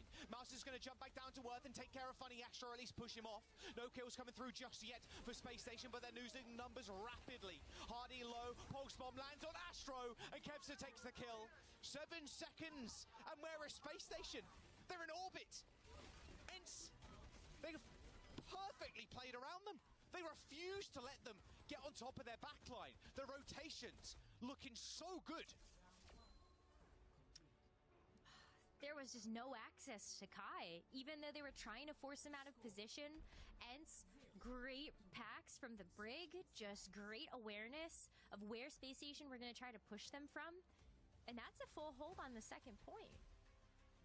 That is such a winnable position here for Ents to have to take. And Chase, being such an aggressive tank, could lead them to that victory. This is where it will end right here. No more free pushes. Only a point and 81.3 meters to go for Ents. Let's hear their game plan going in. I think keepers as long as they don't have sim, yeah, you can go reciting. Okay. I think no matter what happens here, make sure we're all pushing together at the same time. Like, don't be fucking afraid. I'm walking in. If Chase calls push, I'm walking in. Like, don't be fucking pussy. And do you guys want to like send here on the first, or just No, just Brig and fucking hard play the corner, and we can push them. Yeah. I'm scouting here. Just take your time, guys. Our first point is the most like hard one. Yeah, if we go to the first, we're fine. You know the stairs they're gonna hold, the regular stairs, like the main stairs. Can we like go from top and like swing the stairs together? Yeah, we can. You know, I'm talking about. Don't play through main. Like swing the stairs. But I'm gonna like have to long rotate. So if you want to do that, I don't see them at all. No, we're just gonna swing first. No. They might be hiding inside left. Okay. Yeah, go for it. There it goes. That kind of spiel from Crimson there, but all good as they load on in. As they lock in, sorry. Kevster on the Widowmaker. Trying to look for a quick pick. Have to wait and see how Ents end up approaching this, of course, with Space Station still running this Orisa. Kai, just as long as he gets some space and an angle, the Sojourn, he's just so good at being able to land these charged railgun shots. Could really open the doors. I know it's not a Widowmaker, which we would love to see, but it's pretty close. Hardy goes golden. They've got to be fearful of Kai's railgun. It's always really hard to kind of push around here. Sparker again trying to go on the flank. They're not able to punish him yet, but not punishing is fine as long as he's not doing too much, and they've been able to at least subdue him for the moment. Hardy again going golden. London have to be a little bit more safe now. Same with Crimzo as that lamp is down. Her spear like shoving Master almost off the map. That was a little insane. Sparker's still trying to find an off angle with the help of Psycho, and they're just kind of corralling them behind these cars. Here's the window from Crimzo, and a rotation from Kai. This is really nice stuff. They got to find a pick, though. This is the big thing. Space Station Gaming, they can't be allowed to kind of get away with this, especially Sparker on the flank again. Look, he's just looking straight at them. Someone's got to look at him. Kevster ends up going down. Didn't even see where Sparker was coming from. It was only a reactionary time there from Chase to try and look at him. Sparker getting away with too much here. After you saw the amplification matrix go down from Crimzo as well, that was just the perfect time for Sparker to finish out that rotation, stay behind that bus, and deal that damage. And Space Station now, like, with all of these different ultimates to work with, the sound barrier is going to feel so nice to have for Chase's Terra Surge. You also have so many buildings to play around for Kai's Sojourn Overclock. Love the little rework that they did on this first point. Feels a little bit nicer to have that extra cover.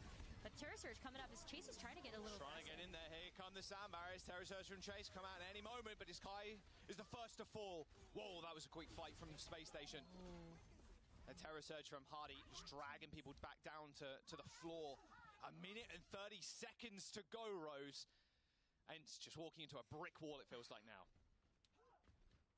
Well, at least you got two really big ultimates out of the way. If you're Ents, you know, okay, well, Terror Surge and Sound Barrier are off the table. All we have to worry about is the 2 DPS, which, I guess saying that, that's still a lot to worry about. Sparker finding all these off angles means that Deadeye can be very impactful if they're not looking at him, but the rally It's the rally. Asher has to get out of there. Did end up getting stunned. Window from Crimzo 2 on the sidelines. Nice pulse, but it takes away that immortality field. Psycho somehow surviving this onslaught of CC and damage. He ends up getting out of there. A rotation from Space Station on the wrong side of the map where with 60 seconds to go. Ents need to find kills. They need to find something. They've got the point, but is it enough?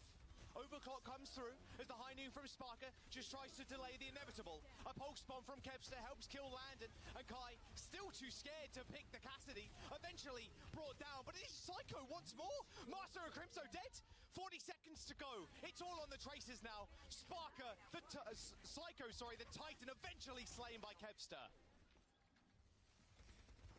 30 seconds to go. There's still a retouch here for Space Station as they try to get there, but the spear to keep Funny Astro off. That's finally a point capture, but Jaws, that was getting so close to the wire.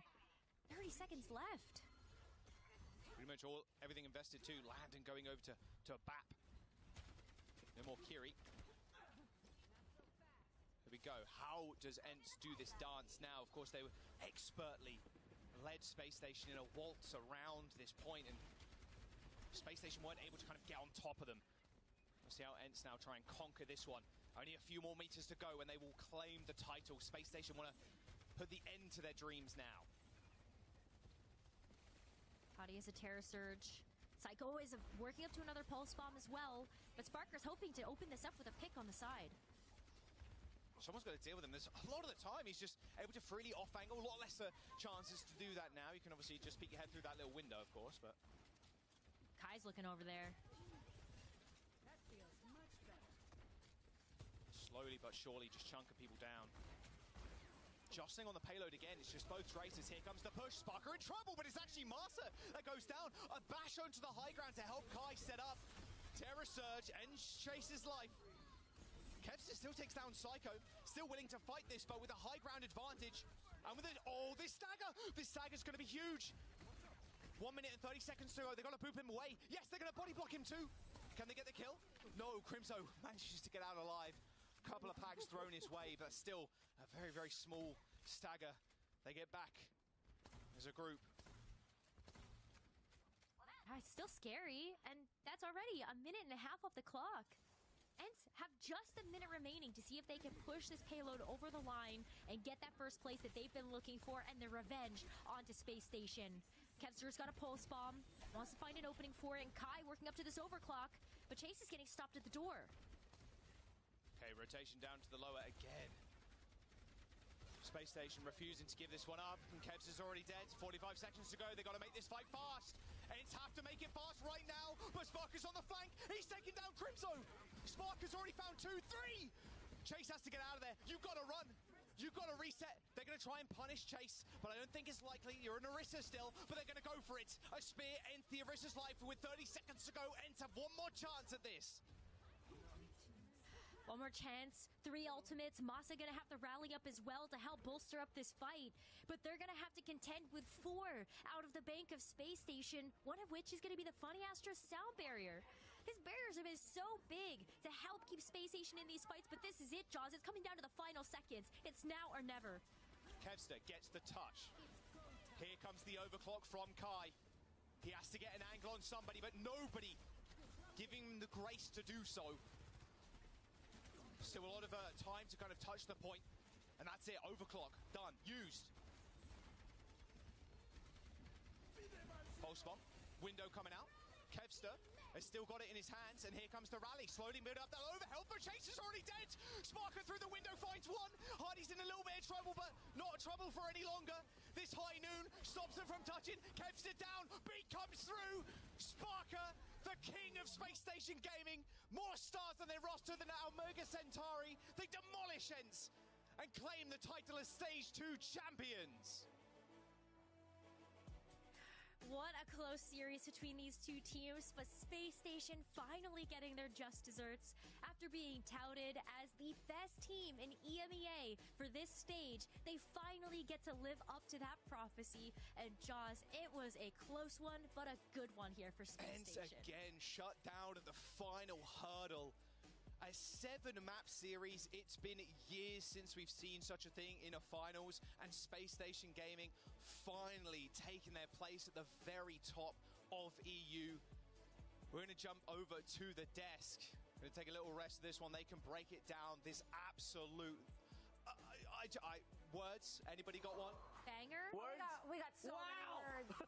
We got the gigabanger. We got it. 4-3. Oh It's my! a great series all the way. Really impressive. It doesn't happen very often that a grand final actually goes to Well, distance. shit. Thank you so much, Necro, for breaking this I would have down. thought Ince would have had it. What a phenomenal cast, and just such good gameplay. We're actually going to break it all down, of course. We have plenty of highlights to choose from since it was a 7-map banger. I can't wait to get into it. But first things first, we want to step back into this last map and into the winning moments for SSG. Push up the right. Don't stop right. Just shoot it. No spin.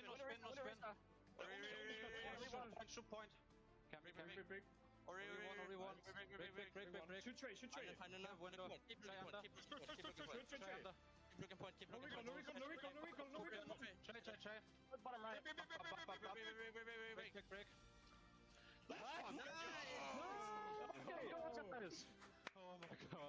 Oh my god. Incredible. Heroic efforts, I have to say, of course, from the DPS lineup from SSG. They're finding themselves down in the series. And suddenly, Psycho first and then Sparker step it up on a level I have not seen before. I chose Sparker as my superstar, you know. True.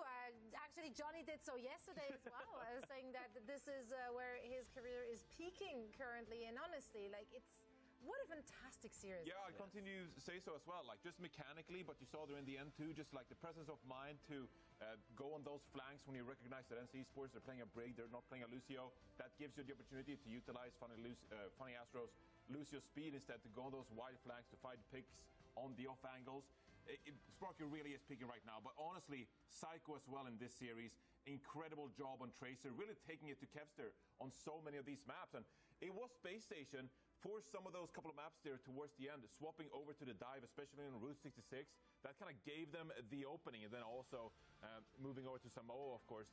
It looked like it was going to be N's series here. You know, they were playing this May composition, Jake, and it looked like they had an advantage going up 3-1 here on push, but Space Station, they come back in the series. Yeah, I think Kevster's May was a great look here. Not only is Kevster actually a really great May, not a hero we see from him all the time, but he is really, really solid on the hero, obviously mechanically, but also in his decision-making. I think that was a great read where SSG using the Ram and the BAP so often, right? We haven't seen any May in the meta because Kiri and Orisa are so strong. And Orisa's Fortify, Kiri's Cleanse. I mean, these are like almost hard counters to what May offers in the game. But Ram and Bab much more vulnerable to it. So I think that's what gave Ents this early lead in the series, that May pick and how well they executed it. But SSG with the durability, with the flexibility, really, right? Imagine this roster from years past without Psycho, without Funny Astro. There's no doubt in my mind that they lose this series. Like, these players have changed the game completely for the squad, and we're seeing, I think, the true potential of all the players now able to really succeed. And I mean, I love, even in the winning moments, the comms are so crisp and clean from SSG. Yeah. Only the right focus call. No one's getting overhyped too early. I mean, realistically, they get like 1-2 kills that last fight. It is over, like 99%, but they're waiting for the slow mode. You know, it's not over till the fat lady sings. So really well done by SSG. The patience, the presence of mind, great adaptation. This is world-class overall. Yeah, we haven't really talked much about Hadi besides, you know, the kind of Reinhardt jokes being thrown in there. But series like this is where Hadi as well, with his leadership and his communication, that is making itself really obvious, because a lot of the time you can have tank players, and we've all met them, who are really vocal. They come a lot and they really crowd those comms. But Hadi, he's really calm, and you heard in there as well, calling who is low. Tracer doesn't have a recall, and the focus fire is on point. So a team that prouds themselves on communication and teamwork, now they have the mechanical. Literally just a 10-point difference in the composition. So this is a well-rounded Space Station team that is looking really good going into Dallas. Yeah, but you saw it there at the very end. The numbers told the story of the series. It was so very close. Yeah. It could have gone either way. It was an old bonanza there at the very end as well. But Space Station Gaming, they prevail. And we now have Sparker, man of the hour himself, joining us for a chat. You guys did it. Congratulations. You are our EMEA champions. Thank you. It was... I've played competitively for 6 years, but it's still like you play a game like that, you're just like shaking, your whole body's shaking. I mean, the Sparker, so nervous. You guys been just absolutely crazy. I mean, this stage, and you specifically has been popping up. I feel like there was so many great moments. You on that Cassidy. For this match specifically, though, when I was watching, I felt like N sort of had the upper hand when we first started the match. But then, as the match went on, it was you guys were able to step it up and turn the tide. So, what changes did you guys have to make, during that mid match in order for you to get the victory? I mean. At first, I thought, okay, map 1, it was probably just nervous because it's a match. And then, after all those losses, it didn't seem like it worked. And Psycho just said, hey guys, put me in, trust me. Trust me guys, I can make this work. And then, from there on, we just won all the maps. Alright. So I think, shout out to Psycho for that one. Yeah, that's awesome to hear. The team having the confidence and trust. It's interesting. You say you were nervous, but hearing those final moment comms on the end of Junkertown, I mean, everything was ice cold. Like, it was only focus calls, only info calls. No one's getting overhyped. So with that in mind, right, you guys are able to get this win, be the best in Europe right now. How do you see your chances going into the international competition in Dallas? I've been talking to everyone about this, but I'm really curious how you see yourself stacking up against some of these Korean squads, some of the best teams in North America, the global competition. I mean, from Scrimbox right now, we seem to be beating all the NA top teams, and I don't think Korea has experience against the type of comp we play. So that will be exciting to see. Yeah, it'll be interesting too, because Venture will of course be available in Dallas, so we'll see who can utilize Venture. But look, Sparker, I've been watching you for a long time now. Ever since you joined the Lone Spitfire, you came of age. I believe it was that 2021 season with the boys. Yeah. Back then, you used to come out, play a lot of Hanzo and stuff like that for the team. But now, just watching you play this weekend, I've said it several times on the desk. I really feel like you're playing the best Overwatch of your career. So. Just want to get your opportunity as well to reflect on your gameplay, you as a player. Do you feel like you're peaking right now as a player? Yeah, probably. I think it's a good meta for me, and I just have the best team around me, so they just open everything up for me. All right. Well, now you got to take it to proper Stalker, likes of those guys. So, it's going to be a difficult season. I can't wait to see it. Yeah. It's going to be so much fun, man. Yeah, you're right, Sparker. You have before. You can do it again. You get an opportunity in Dallas, Texas. I'm sure a lot of people, not just from the EMEA region, but all around the world will be cheering you guys on. Is there anything you want to say to the fans watching and to those who have supported you and the team throughout your careers? Just thank you for sticking around for years, and we will make you proud. That's right. Well, thank you so much for providing all the entertainment for us throughout the years. We can't wait to see more from you in the squad. Once again, congratulations to our EMEA champion, Sparker. Have a great time. We see you in Dallas. Thanks, guys. Thank you. Always great to hear it. Sparker absolutely popping off here in the main event. Group stages, Swiss, you name it. That team has been on the top of the crop, and now they established themselves as our champions in the stage 2 main event. Fantastic performance all across the board. But you just shouted him out as well. Psycho has been looking real crisp in this grand final. Tracers once again turning the tide, and he took it to the person we just hailed like an hour or two before as like the Tracer. He took him down. Yeah, Psycho had a huge performance, and to hear that from Sparker, that this is not, not 100% plan strat. Always in the 7-map games, you're never 100% to the plan strats. By the end, some sort of adaptation is coming, and that Psycho have the confidence to come in without as much prep, without as much practice, and to take, as you said, 1v1s against one of the best Tracers in the world, a contender for the best Tracer in the world. Well, Psycho has certainly put his name on the map here in this series. Yeah, and Psycho is another one of those players who's been around for quite some time, right? But never really found a team to work himself into.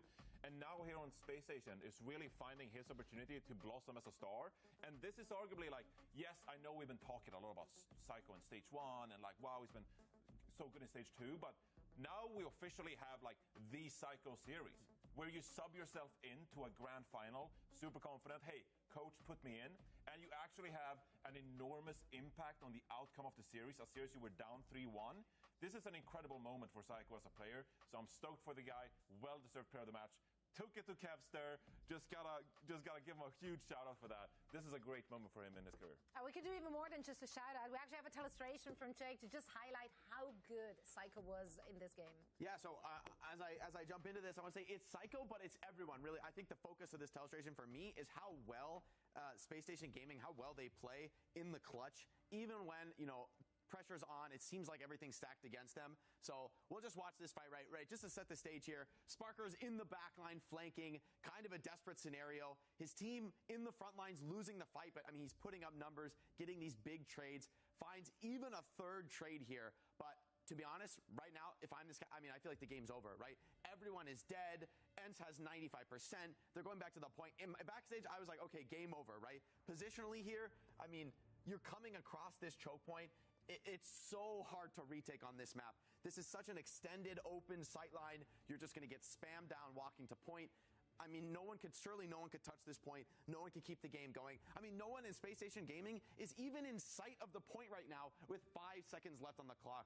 But there is one player who has a chance, and let's roll the clip and see who manages to touch the point. Funny Astro, perfect rollout all the way from spawn, and not only is he hitting the perfect rollout, but look at this Faith. Touches the point, is gonna die, gets the perfect Suzu from long range from Landon into the sound barrier. That gives Psycho the time to get back to the point. Psycho gets the Kevster kill and, of course, the stick onto the Ramatra. This is an unbelievable round win. I mean, any one thing fails in this entire play, any one missed combo skill, any lack of communication, any lack of confidence that you could really win this round, and this falls to pieces. So I really thought this was a moment for me where the tides really like turned in favor of Space Station Gaming, where it felt no matter how tough the series had been, that anything is winnable for them. And from here on out, I feel the confidence level was just so high from them.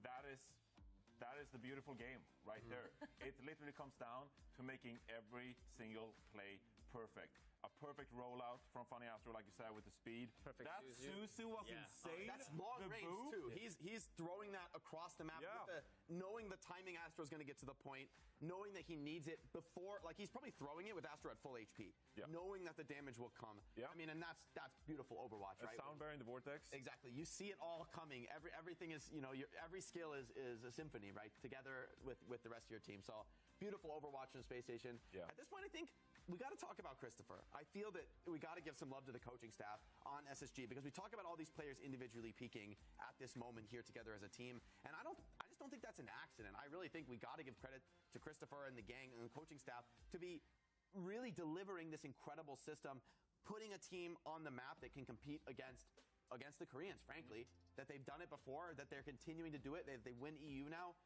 I think this is an incredible achievement. And also, additionally to that point, as a coach, putting forth this kind of result they have right here with the tools at his disposal. Because keep in mind, the Lono Spitfire identity, they tried to dive a lot in the past year in 2023, and they just didn't have the right players to execute. They tried so many times, you know, Hardy, Winston. I remember some Dorado games where I was like, man, this is not working out.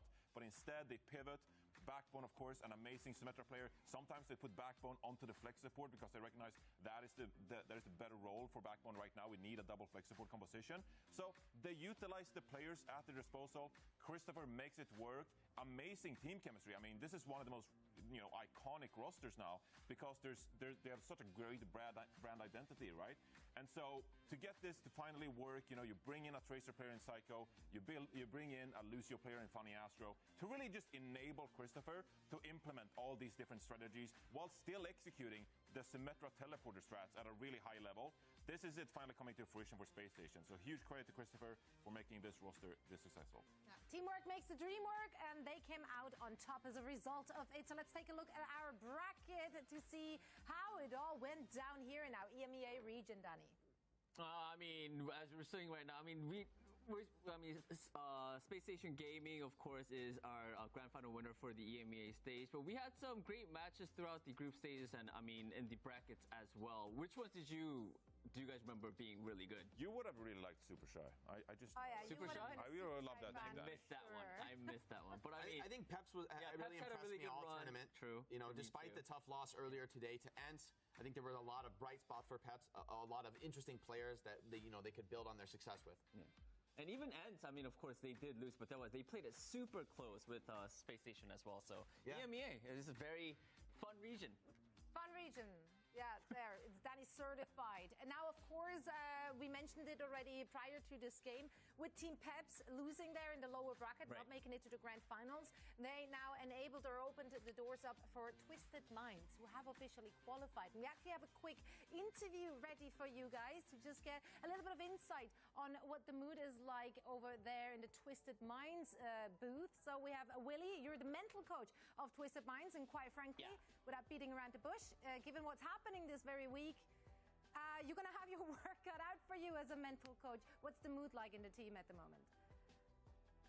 Of course, first of all, I want to thank you, all of you, and at the beginning, I want to thank all the fans for their cheering, with all the things happening recently with the team. You guys, of course, know what happened. But as a mental coach, my job here, to build the players again, because what happened to us, it was so bad and so hard to face it. But I have insane players, insane mentality of the players, and we always can compete and trying to do the best of the best as we can. So yeah. Right.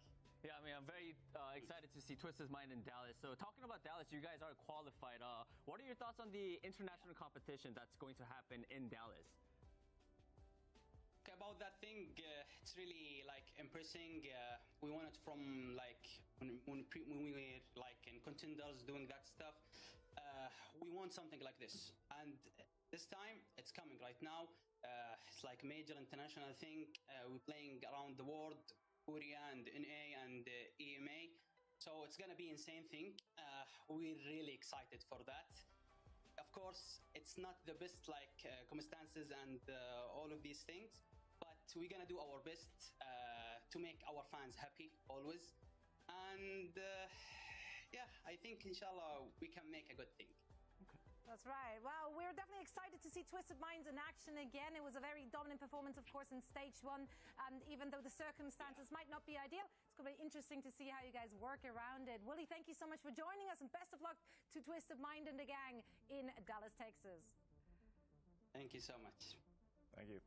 Willie, the mental coach from Twisted Minds, they were sitting on hot coals today watching Team Peps, so hoping, of course, for a loss so that they can sneak into Dallas, Texas. Of course, a lot of great players on that Twisted Minds team, hit by unfortunate circumstances, but it is what it is, and now they have to work around it. It's going to be interesting to see. They do have, some days to make something work.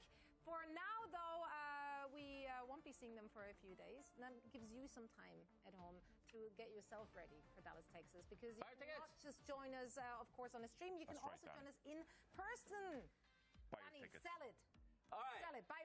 Sell. Dallas, everybody, it's a great place. They got great food, and also we're gonna be there. Texas barbecue. Zoe's gonna be there. Jake's gonna be there. Johnny's gonna be there. I'm gonna be there. What else? Your favorite teams are gonna be there. Probably. Probably. If they're not, you should still go, because all the best teams of OWCS is gonna be there. So yeah, buy your tickets.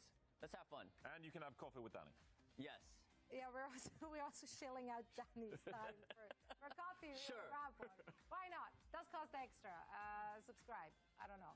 Anyway, we're not done for today.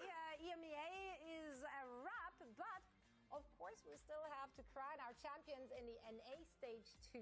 So we will set that stage for you right after the break. So don't go anywhere.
So Johnny, is it Gothenburg or Gothenburg? Göteborg. Göteborg? Yeah, with the accent. Oh, which century was that? Göteborg. Start, but there's something's behind the screen. Can you check it out? What do you mean Wait, behind what? the screen? Who is that?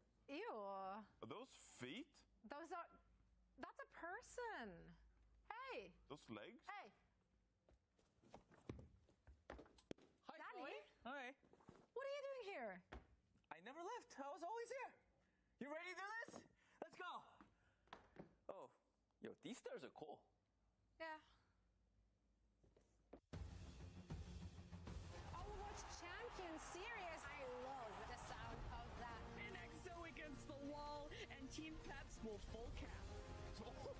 Where did Pelican come from? Straight on top of their heads. Quartz won't let them stand much longer, kneecapping 3 in that fight. The new kings of EU have been crowned. Toronto defiant in an absolute shutout. Some kings were born to rule.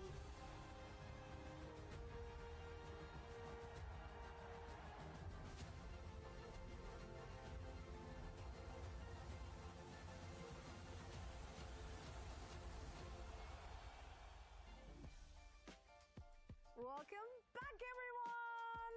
We're back. Weren't done that. Whoa. Break. Let's not get too excited. Zoe here, joined by Danny, by Jake, by Johnny, and we're getting ready for the NA side of things. We're gonna close things out here, crowning an NA champion for stage 2 of the OWCS. But before we're diving into all the action, a quick reminder to connect your Battle.net account to your Twitch account. Drops?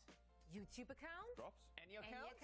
Any accounts? Whatever else is available. And you too can walk away with some goodies. Today, of course, the last opportunity to get these specific ones. Because they're only for the stage 2 main event. Skins, name cards, sprays, icon. There's so many goodies. You need all of them. So many goodies. Just so many goodies. Can we figure this out? No, we can't. Somebody at Blizzard. We need 10 hours. 10 hours for Ryan skin, and you're out of luck. Sorry. Write an email. Sounds like a skill issue. People who don't have that problem are, of course, our players, and that's why, just like in the EMEA region, we want to throw a few names out there into the mix of potential superstars of the NA region here in stage 2. Once again, we're just going to go down the line. Each of us will make a case for 30 seconds, and then you, dear chat, will be voting who you think deserves this very illegitimate title, which we have no reward for. The glory. That's right. There's Very a glory. serious. Here are the Very players. serious. There We're you very go. serious about this. Johnny, I'll give you RuPaul and make your case Wait. right now. I gotta start again? Okay. Yes. Well, look, I'm going with RuPaul. Why? Because he's the best support in all of North America, okay?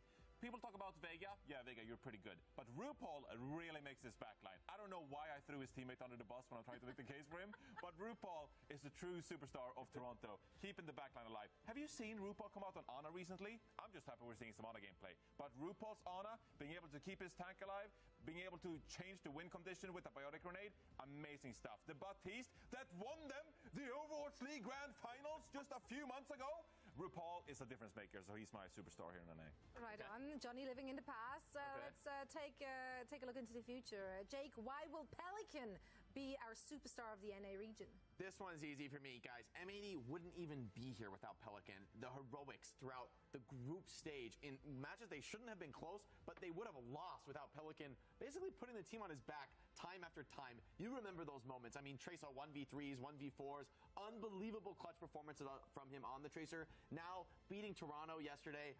Huge props to Pelican in that front, looking like significantly the best Tracer in the server, putting a huge gap down. Oh, fucking hit my microphone. If he continues to play this well and this flexibly, he's the reason that NA could do well at Dallas. Jake, I agree, but I think you got the wrong Korean, because I think the superstar is Happy. I'm 80 wouldn't even be here if Happy wasn't in the Whoa! He is very defensive right now. Holy shit. He's been a huge upgrade for M80, and quite honestly, we know how important Sojourn is in this meta right now. I mean, in Overwatch 2. And hey, we thought Merit was the best, but who beat Merit yesterday? Happy. That makes you happy. Wasn't that? Danny doesn't even need to. I didn't say Happy was Happy is God. Happy is God. So Come on, man. Remember this. I was gonna copy Jake's whole line, and then I forgot midway. I got too much. That's fair. Oh boy. Well, I guess I'm taking Rack Attack, and I'm believing in Let's go. the Weaver. Weaver believer. I'm a Weaver believer. I knew it all along. We saw it unironically happening. Rack Attack, of course, also the person with potentially the most plot armor in the entirety of the Overwatch ecosystem. Do it for Rack Attack. If not now, then True. when? When will you do it? Rack Attack and Cal, I mean, their backline. They plant trees. They're good people.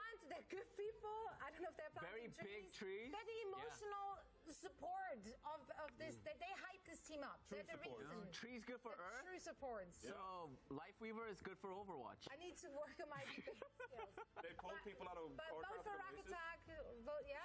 See, there we go. What a hero. What a hero. Exactly. I mean, great players on our screens, great players all around thus far in the OWCS, and many more, of course, that will be taken to the stage. For now, it is up to you to vote for who you think made the best arguments, and why is it Happy winning it all. We're not all. Thanks, Zoe. You are very welcome. I'm widow pilled. That's what happened. Here, of course, our bracket here in the NA region to catch you up on how we got to where we currently at. We're going to see the lower final fought out between Toronto Defiant and the Students of the Game. Students of the Game, they had to make that small lower bracket run. Toronto Defiant only just yesterday lost their match against M80, and I think a lot of people would have hoped for that one to be a lot closer, but they seem to really crumble underneath the pressure that M80 put on them. Of course, Students of the Game, I've been watching that game. I'm sure they took a lot of notes. Took a lot of notes. They're students, right? They're do be students. They're going to yeah. need some very comprehensive notes. Very comprehensive notes. It's time for the finals, baby. All right, hit all my shots on Sojourn. Yep, got that. Check. Stick all my pulse bombs on Tracer. Will do. Yep. But I mean, some of these players, like PGE, I've been watching the games. Yeah. He's been very impressive. PGE and Scissors, I think we've got to talk about these days. The DPS have really hit personal peaks. Young players with still more potential yet to show. Really exciting. I think Infected's flexibility on tank paying huge dividends for Students of the Game. He's a really strong solo tank for Overwatch 2. Great addition to the roster. And then the veterancy in the backline with Rack Attack and Cal having so much experience, playing at the highest level, having great mentality. This is exactly what you need to be a team that wants to pull upsets, right? We know Students of the Game, they're not going to be like these heavy favorites. That's not what this roster is, but they're a roster that is trying to upset the best, and they really have the right pieces for that. Up-and-coming DPS, exciting young players with a lot of potential. But on the other side of things, you got the Toronto Defiant, the reigning champions of North America after their win in stage 1. And in the finals last stage, they just swept Timeless. Yeah. They just swept them. Completely dominant. So yeah, they might have had a bit of a hiccup here. They might have had a bit of a hiccup yesterday against M80. They might have lost. But they don't concern themselves with sheep like Students of the Game. They're focused on the real deal in the grand final. They're focused on M80. So going into this matchup, I don't think you're worried at all if you're Toronto Defiant. You got two fantastic players in someone who can play all the kinds of tanks in the game to always secure a tank matchup favored in their regard. And also you got Merit, of course. No, you fucking bitch. I think they're comfortably going to coast in this matchup. You know, I'm always the guy who says, "Oh, there's anything could happen." In Oh, damn. Overwatch. But this one, I mean, anything could happen, but I think it's going to be a very tough fight for Students of the Game. Oh, absolutely. This is going to be an uphill battle. They're not the favorite to win this. Toronto Defiant coming off of a loss, but they have to be considered to be still the best, if not one of the two best teams in the region. And yeah, let's see if they can once more find themselves in the grand finals, just like last stage. For all the action, we got Mr. X and Jack for you. How are we feeling about the series? I love how you presented him like he's like some teleshopping. Yeah. Bye, Matt. Bye. Yeah, yesterday, you know, when Zoe announced Matt and Mr. X, I knew Mitch wasn't coming back. I knew that was it. Broke his mantle. I've always thought we put like a giant box here from Oblivion or Fallout and then select NPC dialogue to talk to Matt in. So if someone could Photoshop that real quick, just the NPC box, I think that would be perfect. Yeah, you just select a few options and it gives out like generic responses. It's pretty good. I have to get some digs. What is it? What kind of bird is that on your shirt? It's an owl. It's with a hat. Oh, Yeah. okay. It's a pigeon. Was that the comeback? Like, was that Pretty cool. That's really great, man. That's really great. I was just asking. I thought it was pretty cool. Okay, he's sort of bumped me out now. Students of the Game, they didn't give a great answer in terms of confidence yesterday. Scissor's interview, like after the match, was like, "Well, we'll see what happens." You know, like, at Dallas and against some of these top teams. I feel like if you're gonna beat Toronto, like it's like coming off of a loss, like they've already qualified, like maybe they feel like they don't have a ton to play for here, right? But I still think Toronto Defiance definitely the heavy favorite. I think this probably gives you a better idea of where Students of the Game is. I believe we actually already saw this match in like the winners semis, right before the winner final, and actually it was a blowout in favor of the Defiance. So we'll see maybe if Students of the Game seen some things since then that has closed the gap. Yeah, I mean it was a 3-0. Like, Students of the Game didn't take a point on Hollywood, Busan. Like, I don't think they even got a checkpoint on Esperanza. Like, yeah, it's a very top-heavy game right now in terms of Toronto Defiance, like sheer firepower in this series. But making it to LAN is great. You know, maybe they do rest on their laurels a little bit, Matt, but there's still a little bit of prize money here to fight for, plus some revenge. An M80, who are in the finals, of course. This is the lowest finals here, the main event in North America.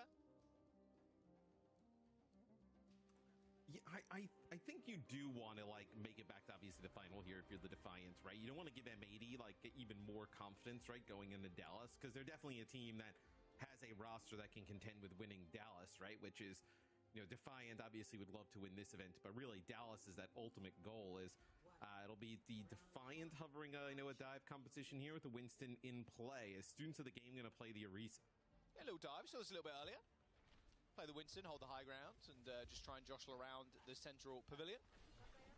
Just a Toronto Defiant, just a team with so many looks too. I mean, effective, one of his best heroes, I would say, is probably the Winston. So if they do want to try and take that dive mirror, they can. Mary getting harassed by Scissors on the sideline. There's never been a superstar. Him and PGE have just been so good as a duo. Students of the Game surprising a lot of people coming in. I had him quite high on my power rankings list, and I'm glad I did. Well, once Timeless was out, you kind of figured, right? Students of the Game is, them and LG, right? Those are like the next teams up in terms of who could qualify as PG finds RuPaul. And you mentioned, like, Toronto, they can play so many different comps, right? I think I would beg the question, like, do you need to in this meta, right? Like, the Orisa's so strong, and then combo that with either, the Cassidy with the Baptiste, the Sojourn with the Kariko, and then, Tracer Lucio in the mix. And, like, you can pretty much go against everything. I think, sometimes, like, the ability to play so many different comps, right, kind of strays you away from, what may be the strongest at the moment. Yeah, especially Toronto. You're thinking, too, just the power level of the team. Feels like you can play pretty much anything regardless. Excited to see if we end up seeing some wackiness from the Toronto Defiant. DPS live. We see a little bit of Torb earlier on in EU, and of course Pelican played it yesterday, which is very fun. Merit having to get out of there. Oh, nice response there from Students of the Game. Stopping the flame from Merit. Just pop down the window, insta-kill him. Did you know trading for Scissors, which is kind of annoying, but Infected is immortal on the point, bro. Like, there's no removing him. No, and like if they try and dive in with someone, right, like the Orisa is really good at the counter dive, right? The spear spin, getting the Winston out of the bubble, then being able to kind of spear him against the wall, make it difficult. This is going to be a Kitsune rush here for RuPaul. They're trying to follow this up. Primal Rage as well. It's going to be a sound barrier for Students of the Game, as Students of the Game has a nice advantage here. Yeah, for a lot of investment there from Toronto Defiant, trying to dang down Cal, booping him out with the Primal Rage, out of that Immortality field, and then Razak followed up with a sound barrier. So Cal stayed alive through that Primal Rage. Students of the Game with 3 ults going into the next fight. I mean, this is final fight now, and RuPaul used the rush. The positive, though, would be is that Students of the Game, ended up using their sound barrier, and Toronto is able to hold on to it, right? That would kind of be the positive outlook here for the Defiant, that in potentially this last fight, you do have sound barrier to work with, but Students of the Game has played really well thus far on this Orisa on the point. Here we go, is OC approaching. Yeah, that's going to be the big disadvantage. But actually just getting onto the back line is sometimes a little bit easier said than done with their comp, like you were picking up, Matt. Sound barrier still available. There's the stick onto PGE. A lot of damage thrown in, but the lamp saves him. High Noon not finding too much. It's actually Merit that starts off the fight with a kill. Vega goes down with the sound barrier for Toronto Defiant. Students of the Game, 99%. Still got Infected on the point as well. Toronto Defiant need to be able to secure this kill, but so many cooldowns. He's just alive still, finally slain by someone, and RuPaul. I mean, if there's a tank in the mix that can just live for that long, that has like some mobility with the spin and whatnot, like it feels like you kind of have to pick it all the time. But Toronto, they do get the flip. They actually hold on to the sound barrier throughout all of that, so they hold on to it again for this next fight. So another thing that's pretty positive there for the Defiant, as students of the game, they don't really have anything to work with here. Maybe the Amp Matrix, right? Amp Matrix, you kind of move on to the point, spread some players out, you can find a pick potentially. Just going to take control of this left-hand side. Got a window too that could be quite deadly, especially from that angle as well, because there's less to kind of hide behind, as there's a section cut out of the main pavilion. I think Toronto Defiant, ideally they don't get picked and maybe just play for this rush. They've got it in 5% or so. Fated also burning cooldowns. That spear spin's already been used. Here comes the window on the side. As soon as the game making a rotation, but Toronto Defiant, they suss it out and end up counter-rotating to the other side of the map. Sound barrier comes in. Mary ends up falling first, though, as a 4v5 commences. And Cal slain. No lamp. There's no sound barrier of their own to kind of follow that one up with. So Cal, easy pickings for Toronto Defiant. Yeah, and this next fight's probably the one you're looking at for students of the game to try and win it here, right? You know, they get this 99 lead, but, you know, the point obviously is very difficult to take here on Oasis, where you have a sound barrier to work with, right? Look for someone, though, with that Primal Rage to try and dislodge players. As, you know, you're gonna get up to, you know, a potential 99 here for the Defiant here. So this is gonna be probably the final fight of the round. Scissors spotting out Vega in a precarious position. What a pulse bomb! No Suzu from RuPaul to save Merit. That's one of your big carries down to. And now Scissors turns his attention to Merit. To RuPaul even. A Suzu to save his life. But here comes someone with the Primal Rage, already crunching PG. Cal in this site once again. The lamp's already gone. Rack attacks 1 HP. Someone jumping straight back to the point to trigger OT. Oh my god, someone just does it all. And adds a cherry on top for you as well. There is 99%. I think that's about over from students of the game. A complete turnaround from Toronto. I mean, very good turnaround from the Defiant. I would also say for students of the game, that's probably the best we've seen them play the Defiant in all the matches that we've seen thus far. So we'll see if that kind of carries over for the rest of the series. But at least early on, some positive signs there for students of the game. And I think, look, that point on Oasis here, I mean, it's just very difficult to take back, right? We see teams stall it out very often, right? Where students of the game, they win basically the first fight, they take the point, and win another fight after that. They're at 99. Especially when the other team has the Winston, you have the Orisa, and they don't exactly want to push in. Everybody just kind of standing around. So we'll see as we move into the next round. Is Toronto potentially going to be running this Orisa setup? So Orisa with a Genji here for the Defiant, and you're actually going to see Scissors pick up the Genji as well, so to contest some more of this high ground. It deflects a lot of that damage too. The initial spear the Orisa throws out just deflects it right back. Not sure how Genji's able to do that, but he can. Very strong sword. Nice high ground control so far from Toronto. See if students of the game, how they decide to play this. They could send Infected under. If they really want to, just play under high ground away from the oncoming damage of Merit. Looks like students of the game almost capping first. It's actually Toronto Defiant having to send someone down to the low ground as they burn Cal's Immortality field. And now Merit looking up to height once more. Oh, PG was so low. And Sugarfree just getting a couple of resets there, taking out both DPS. And now attention very much turned towards the Orisa. And there we go. Toronto claim the point first. Yeah, it feels like once that Immortality field comes out quite early from Cal, that's kind of the Defiant sign to go, right? And after that, you start to see Sugarfree get in the mix, and you'll start to get those dash resets, especially in that hallway. It becomes pretty devastating to deal with there as the Genji just starts to chain kills together, where students of the game, they had Scissors on the point, right?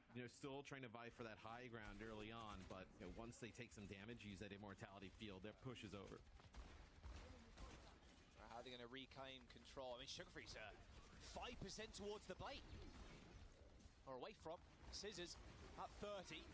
Blade instantly pulled. Sound barrier has to come out. Sugarfree did dash into the back line there, but I mean, at the end of the day, you can get out. You can be so slippery on the Genji. And a nice body block from RuPaul to stop Scissors getting away.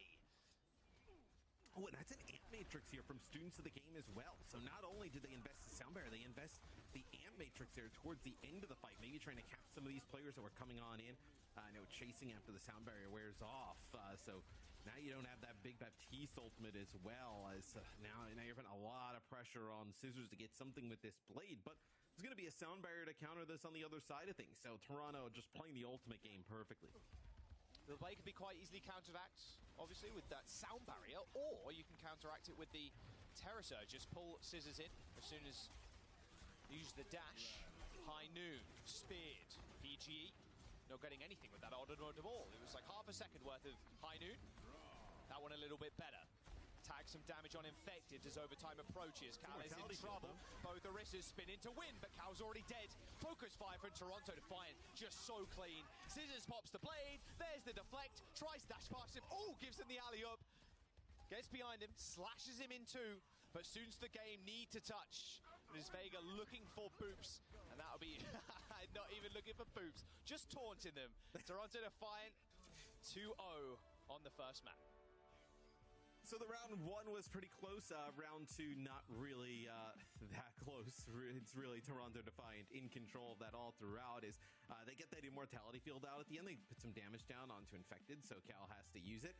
And then they actually use the sound barrier to push on into them. I think it kind of catches students of the game off guard a little bit. That's why, the blade comes in when they have basically, just 3 players up, 2 players alive, pretty much at that point. And that blade's not going to do anything. Yeah, I mean, you called it, right? Like, Scissors needs to get some of that blade, force beat, force something. But Toronto just played in the long game. It's like, okay, we speared the enemy High Noon. Okay, now we High Noon ourselves. We drop Merit to low ground. And then we push around the corner. And then we Terror Surge. There's so many ults that are just pushing students of the game back, just permanently. And then Cal's in the corner, like you said, use the lamp. And then that was pretty much it. This is a nice first kill, though. Boom, boom, double heady. Yeah, this first round looked awesome from students of the game, right? And I think a part of it, I know we talked a little bit about it, is I think obviously, teams want to run some dive in certain situations, right? I really think you're probably at a disadvantage here, especially with this Orisa versus the Winston with how the point is, right? So I think that probably has, something to play into, with how close round one is, but Toronto's still able to pull it out. Paraíso is the next map. Seen a little bit of this every now and then. It's good to see Paraíso sometimes. Sometimes quite frustrating to play. Capping third can be very, very tough. And even assaulting first as well, especially if your defense is rather strong. Of course, we saw Rack the other day roofing out the Lifeweaver. I love that series, actually. That was such a fun one to watch. Lifeweaver Ana is something that we have seen from students of the game. I really like it. On Paraíso. I mean, look, I think Lifeweaver's fun. Lifeweaver's kind of cool. So see Lifeweaver in the game. What is that face? She's just like, yeah, I think Lifeweaver's pretty cool, pretty fun. Yeah, Lifeweaver's pretty cool. Yeah, I get. There's nothing wrong with Lifeweaver. What's wrong with Lifeweaver? Nothing wrong with Lifeweaver. It's just the way you said it, bro. Substitutions coming in. Well. Let's have a look. Oh, no substitutions. Sorry, Matt was yapping in my ear, bro. I couldn't hear the producer. Paraíso. Nah, it's always fun to log on, play some Weaver, get some Weaver in. I don't think I've ever seen you play Weaver, bro. It's a vintage pick of mine. Lifeweaver. Vintage pick. How long's Lifeweaver been out? Classic. Not long. Not sure that's a vintage just yet. Yeah, I'm pretty sure I've mastered it though. Yeah. Oh, you mastered that one, huh? I'll ask Rack about that. Yeah, I'm a master Weaver head.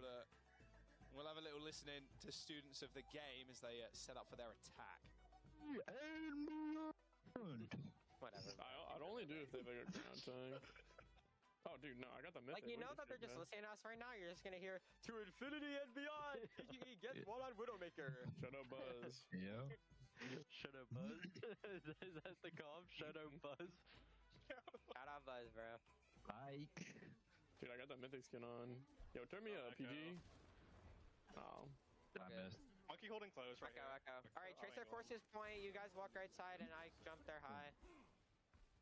Background's playing. Always one of the most entertaining comms we have in OWCS, to be very honest with you. If we didn't play the game and we awarded winners and losers off of vibes, shoots the game out they would be undefeated. they'd be world champions. Yeah, actually, so true. Fortunately for Toronto Defiant, they're playing the RuPaul on defense. They lose Sugar-Free super early, which is kind of annoying. Infected blocking off a lot of those COs, placing that bubble in the choke point. They're going to get a recontest. the Echo's so difficult to play, right, against the Cassidy and the Tracer, right? Two great heroes against it. Is Vega trying to move out onto the point on the brink, gets pushed back a little bit as they're going to send someone on a contest. Merit. It's one dead Tracer. Someone taking a lot of headshots from PG as well. That was a nice boop from Rack Attack, booping someone back down to Earth. And they should be able to punish these kills as well, although Infected was naded, didn't matter apparently. Yeah, I don't know if they're going to be able to get RuPaul. No, he's going to be able to make it out with his life. Probably, that nade ends up saving him. But maybe you can kind of control some of this high ground space here. Just a brief period of time as Toronto, they will continue on with the same comp. Students of the game looks really good early up. Yeah, super clean. It's unfortunate they couldn't all take height ASAP. It's really where you want to be. I mean, this phase is just so punishing. Every bit of high ground looking directly at you. It's real rough. Well, I guess a positive there would be is that there's no hit scan just barreling down on you from the high ground, right? That seems to be the most punishing when it's an Ash, a 76, a Cassidy up there just freely just draining bullets down onto your team. They don't really have that. They're still trying to play a little bit of a dive here, so could be a little bit beneficial, make it a little bit easier. Someone gets hit with a bio, has to back up. Nade from Cal. Nano boost on to Infected. Got the Primal Rage as well. Going to set up for this kill. Waiting for that whip shot. There it is. Now he can go back in. Oh, the sleep though. RuPaul saw that one coming from a mile away. Cal still takes down Sugar Free, who was duplicated as well. There's the rally coming through from Vega. Infected turning his attention towards the Ana, or at least trying to. Nice little whip shot and the peel coming through right now from Toronto Defiant. Just insane. However, students of the game moving the bot, or moving the payload, I should say. That overhealth building up from their rally. Nice little nade coming through straight on to Cal. Good stuff from RuPaul. Superstar support player, and his Ana is just, it's Michelin star level quality. Yes, the supports of the Defiant moving around with someone. Able to keep him topped up and alive, allows players to come off the spawn and for them to get a hold. But Students of the Game almost gets that checkpoint there. Now it'll be pretty difficult, though, I think, for Students of the Game this next push, right? Nano boost available to put onto either someone or Sugar Free. Then someone also with that Primal Rage, so potentially going to get aggressive as they push in. Yeah, the Primao is pretty scary. Nano Primal. That's a good one. That's a classic, actually. If your Winston is good enough, it turns into the strongest blade known to man. All right. There's an easy nade spot there. I think they were kind of expecting it. Not expecting this damage coming out from Sugar Free, though. Oh, my goodness. The sticky bombs, they're how much damage with Nano? It's a stupid amount if you're connecting most of them. There we go. Nice engagement there from Toronto. The sticky bombs focusing beam when the Nano boost, right? A little bit of damage reduction there with that. Just makes Echo just... it's like a nuclear missile just coming at you, right? It's so difficult to deal with, especially because you can't even really focus the Echo. They're flying inside of the Winston bubble you saw there when someone jumped in, dropped it down. So almost impossible to deal with there. Is poor Rack Attack on the brig just looking up at the sky, just waiting to die. So now Students of the Game, 2 minutes, that burns about a minute off the clock there. So Toronto starting to mount a pretty good hold. Where's the sleep? Oh, sleep doesn't connect. Scissors was below them too, so RuPaul just sails through the air and then crumples back down to the floor. Scissors is pretty low, has to back off. Here comes the Primal from someone though. Did end up getting antied. Oh, the hinted aid on Merit. Didn't end up resulting in a kill though. That post bomb was a little farther forward than I think the enemy team had anticipated. Duplication from Sugar Free onto the Ana. Oh, there's a bubble in the way. That's a little bit of a rip. However, straight in the back lines. Oh, Cal's already down. Sugar Free. Free Nano on the horizon, perhaps? No, ends up getting taken down, but damage is done. Yeah, I mean, that is just pretty BM. The sticky bombs there on the scissors towards the end. Not able to get a Nano, but that Bionic Grenade and the kill on Cal is enough to win Toronto that fight. So now Toronto comes into this next one, just a Nano boost, probably again. The brig, I mean, it feels like you kind of need it to kind of help the Ana live, but getting value out of rally, right? It feels like you can just kind of circumvent that. You're gonna have enough time where you can maybe just contest the payload. It's gonna be difficult to get really big value out of it. This really does feel like where the meta is kind of trending is the Winston. Always has done. It's always really just been Winston, really. Every single meta just revolves around this eventually. If Orisa ever gets nerfs, I think we're just going to see Perma Winston meta again. Got a good feeling. It feels like we're going back and forth between the two at the moment.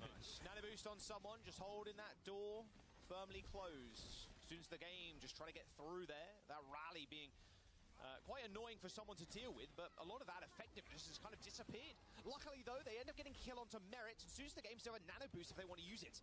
They can deploy that pretty quickly, especially if someone ends up getting into the back line. And speaking of which, there's the Primal Rage. Isolating the Cassidy is going to be good. However, someone decides better of it, ends up going to the Mega Health Pack, having to rejoin the rest of the team with 15 seconds to go. That payload swiftly moving away from them. Infectors also has their own Primal Rage as they jump in. Someone is back in the mix. Sugar Free with the dupe, but someone, a Merit, already dead. PG holding on to this high noon. The shield from Vega down. And with Cal getting naded once again by the duplication of Sugar Free, who just takes care of the backline, Matt. Is that 3 kills? Not quite. Infected punches him to death, and Students of the game, by the skin of their teeth, managed to get that payload on second point. Well, yeah, with someone's Primal Rage on board with him, he probably actually really wanted that kill on the PGE, but the card's actually just moving on in at the moment as a little bit of a emote celebration. The spawn here from Students of the game. Probably wanted that kill onto PGE, but the payload was moving on through, right? Because Infected was in, the back line of the Toronto Defiant with his own Primal Rage, pushing them further back, brings everybody back towards that cart. And that rally, actually, from Rack Attack was quite big, right? We were talking before about, like, maybe getting value out of it. Really stopped someone from, like, pushing in towards that back line. Kept everybody topped up in that small area. Well, nice nade from Rupal. Any crunchers? There we go. All right. They crunched PGE. You see where those darts are coming from as well. Of course, when the Ana is scoped in, it does leave like tracer rounds, so you can see exactly where the Ana's kind of hiding out. If they're trying to be sneaky, they can't be if they're scoped. Students of the game, with only a pulse bomb, they're going to have to wait for these support ultimates to come up, but Toronto Defiant more than happy to wait it out themselves. I mean, duplication for Sugar Free again could be huge. 2 Anas is better than 1. Yeah, that's what they were trying to do with Infected just going up to the high ground, taking some damage as that's going to be Merit falling again. A few fights in a row. It's been Merit falling early. And a boost. Later one this time around. Sugar Free duplication into the Cassidy. Oh, Sugar Free's in their spawn. I mean, why not? PG did end up punishing Sugar Free at the very end, taking care of that dupe and the Echo itself. Now with Toronto Defiant, with a Primal Rage and a rally going on. I mean, they've got to help Merit at some point, because this payload swiftly moving away from them. There's the Primal Rage they foresaw. 2 kills for someone with a Primal. Now with 2 points on board, Infected's going to have to perform a miracle here to try and get this point over the line. His health bar just being burnt away. Cal with a Suzu comes in clutch, but had to TP onto the point to try and keep the OT push going. And that is where the payload will make its end here for Students of the game. It's a pretty good push, though, for Students of the game, right? You get the first 2 checkpoints, you get almost around that final corner there towards the end. So Students of the game collect 2 checkpoints, almost the entire distance of the map there. And I thought the DPS in Students of the game really kind of stepped up, right? I know a few times we saw, whether it be Scissors or PG, was able to get a kill early on onto Sugar Free or Merit. Open things up a little bit for them, so that's a good sign for Students of the game.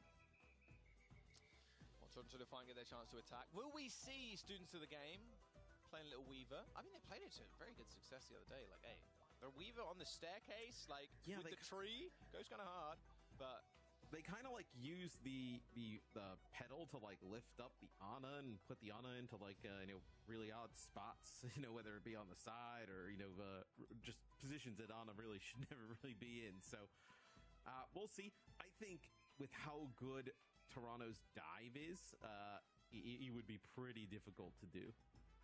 That's kind of my opinion. I think maybe you can make it work against some other teams. Maybe also that Toronto has seen them run it, right? So you're kind of planning for it. That could be a potential thing here. Why you're not going to run it? Yeah, I think, like you said, Toronto Defiant's dive is just too good for that kind of pick right now. A lot of the time too, it was Rack Attack using that grip to pull people back and pull people out of danger, especially the Ana who wants to take an off angle. Cal, they ended up a lot of the time being saved by that grip, like 1 HP. Yeah, Lifeweaver's only really good at doing one thing at a time, right? He either heal or he damage. That's facts. And when your team is getting dove and you need to choose between the two, it can be pretty difficult to make that work. Where the Brig is a much safer option to protect the Ana. Damn, he's spitting with that one. Put that on a mug. All right, sugar-free. His duplications have been sublime as well. Just permanently onto the Ana. Uh-oh, infected. 1 HP, sticky bombs trailing him, and there you go. Sugar-free with a couple of try shots to follow that one up. No way was infected getting away with that one. Even with that shorter sleeping time on tanks, so quick to set up the insta-kill, and that should be the first point. And someone just jumps into the back line, and he doesn't even really look like he has any intent to kill anybody. Just kind of stands there in the doorway. Just puts his bubble down, stands there in the doorway, and just blocks that line of sight and makes it really difficult for anybody to get out. Mad respect. Throws the pulse on someone, hits the teabag on the MVP. Okay. Look, he knows what's important. Sometimes it's about winning the game. Sometimes it's about getting sick clips. So true. Landed the pulse, insta-died to the Winston. All good. Still got the Twitter clip there of him pulsing someone. One of the greatest tank players to ever touch the game. MVP of the Overwatch League last year. Duplication from Sugar-Free. Really deadly combined with these dives. It's so dangerous, though, playing this Echo, like, by those rooftops with the Tracer specifically there, right? Gonna wrap around and maybe take another angle. Juggling of like doing healing and damages Ana. You'd love to see it. It's good to see Ana back in the mix. This Primal Rage from someone. Probably going to be swiftly followed up with a Nano, I'd imagine. Nano deployed on the other side of things, though, with Infected.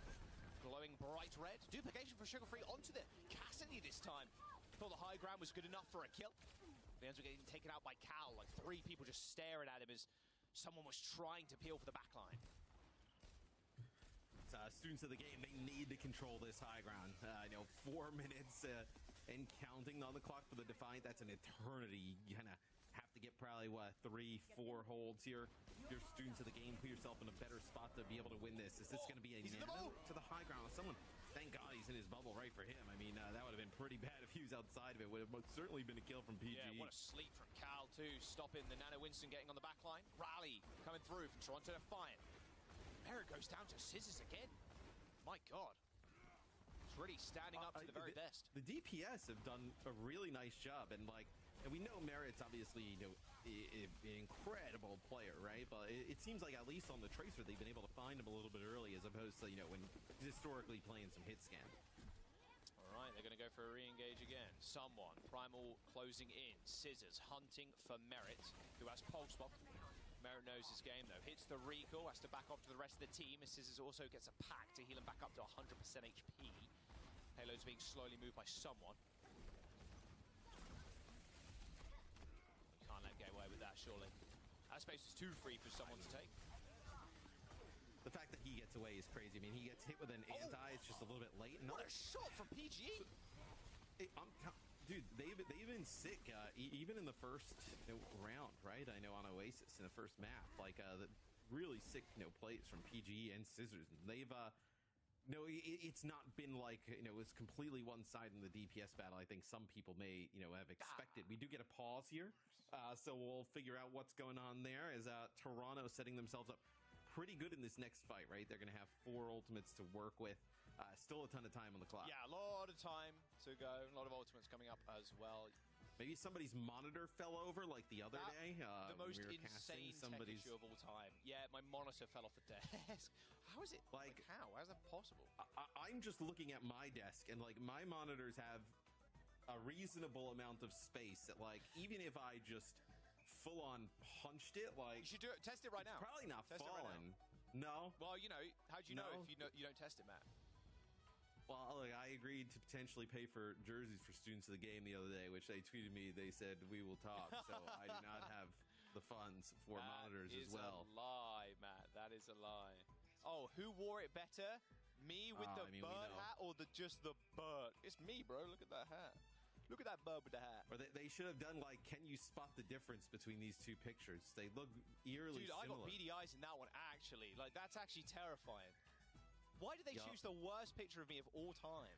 What? That's not even Your fair. neck kind of has a little green tint, kind of like that pigeon as well. You really look at it. Yeah, I was wearing a t-shirt under that before I got too hot and I took it off. It was way too warm. Oh. This is wool, so it's white. It keeps in the heat, bro. you're wearing a wool sweater in Los Angeles in almost. There's AC in here. There's AC. I'm all right. I'm chilling, but I am boiling. Yeah, it's after that last cast I just did is a little ridiculous. A little ridiculous. All right, back in the game. Stick from Scissors and Vega dead. That looks like it was a nano onto Vega too. Yeah, that was a nano on the Vega. RuPaul's trying to save the brig, unable to do so. Very unfortunate timing. And Merritt goes down as well. Wow, Toronto. So we were talking before, like 4 minutes on the clock. Right now, you're down to below 2 minutes. So this has been a really good hold here from students of the game. I know Scissors has had a tremendous stage 2. Same with PGs. They've really turned it up here. Map number 2 is. I also would say, Charles, like when you looking at these two teams, right? Like, you know, potentially you would think Toronto Defiant, like playing a dive, would be a comp that they could take advantage potentially as students of the game. Is no footsteps on Echo, by the way. Hello, Cal. Nano boost deployed. Luckily got onto PG, but now he's going to have to contend with his primal rage. Should be a bit easier now as Rack Attack lands the whip shot. Scissors also falls as the high noon from PG as he descends to low ground. Might descend even further, to be honest with you now. He's almost off the edge of the map. What a perfectly timed dive there from Sugar Free. Yeah, that no footsteps on Echo, just that low hum can be sometimes quite hard to hear. Yeah, and Students uses just about everything in that fight, where I think you probably come out to cart and have another one, right? I mean, potentially Scissors is going to get here to touch, as it looks like everybody from Students of the game kind of gathering together. Rally. PG in trouble though, just gets, it just detonated. He gets one. It does, but the point should be there as you're thinking, especially with the recall coming through from I take it back. No recall from Scissors. Nice nays, that will be it. No way you survive now. Not even on the Mauga. The sustain, quite bad against the Ana. Mauga in general, pretty bad against Ana, to be fair. If there's no claims. Yeah. I don't know if we'll see Infected stay Mauga. No, that'll be a swap right back. So, under 2 minutes, Nano for the Echo potentially here. Yeah, as Sugar-Free Lurking. I mean, to be this sneaky and then get the Nano from behind, I mean, that would be, I mean, it was brutal without it. I mean, with it's going to be even more. I think you just nano someone, to be honest, because then you get Primal Rage super quick, and then you dupe onto somebody else. Look, Sugarfree's doing it once more, looking at Cal, trying to take them out. Sneaky beaky like. Someone's first gonna have to contend with Infected in the front lines, but all good apparently. Pulse one from Scissors also goes wide. So now there's a perfect time to strike. You can see Sugar-Free going a little bit early here as Cal has already naded themselves. Duplication onto the cast. It gets double hit. PGE? Okay, now you're cheating, Sugar-Free. You got the bubble. PG taking down the Echo copy with ease there, but to the rescue was Merritt and someone.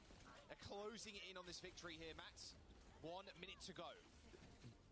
Double support ult here for Students of the game. If you can actually kind of get out of the spawn and contest here. Someone actually gets slept and has the Primal Rage going. They'll get infected on the point. That's going to be Rally. Rally, are they going to be able to make it in time? There's no tank left. Infected down. No recall for Scissors. The nano boost onto Rack Attack. That's a scary brig. But not as scary as Toronto Defiance. A 2-0 lead in the series. As we start off with, what was quite reminiscent of their game in the upper finals last time they played. Yeah, but I gotta say, those Students of the game is playing much better than that series, right? That series was, you know, a complete stomp where Students of the game has actually put themselves in a position, you know, on Oasis it was like competitive, right? Although Toronto wins 2-0. And then here on Paraiso, right? They almost get a map completion. It kind of comes down to the wire. So I think it's positive things for Students of the game this far. Yeah, real big positives. I mean, look, getting it down to a minute against Toronto, not bad at all. And that second point hold looks pretty immaculate to start off with. I mean, it was just Sugar-Free at the very end, just making the hero play. Well, not even a hero play. I mean, he just went on the flank. Cal didn't see him or hear him, and then boom, insta kill. But yeah, this looks really good. The backline of Cal and Rack Attack.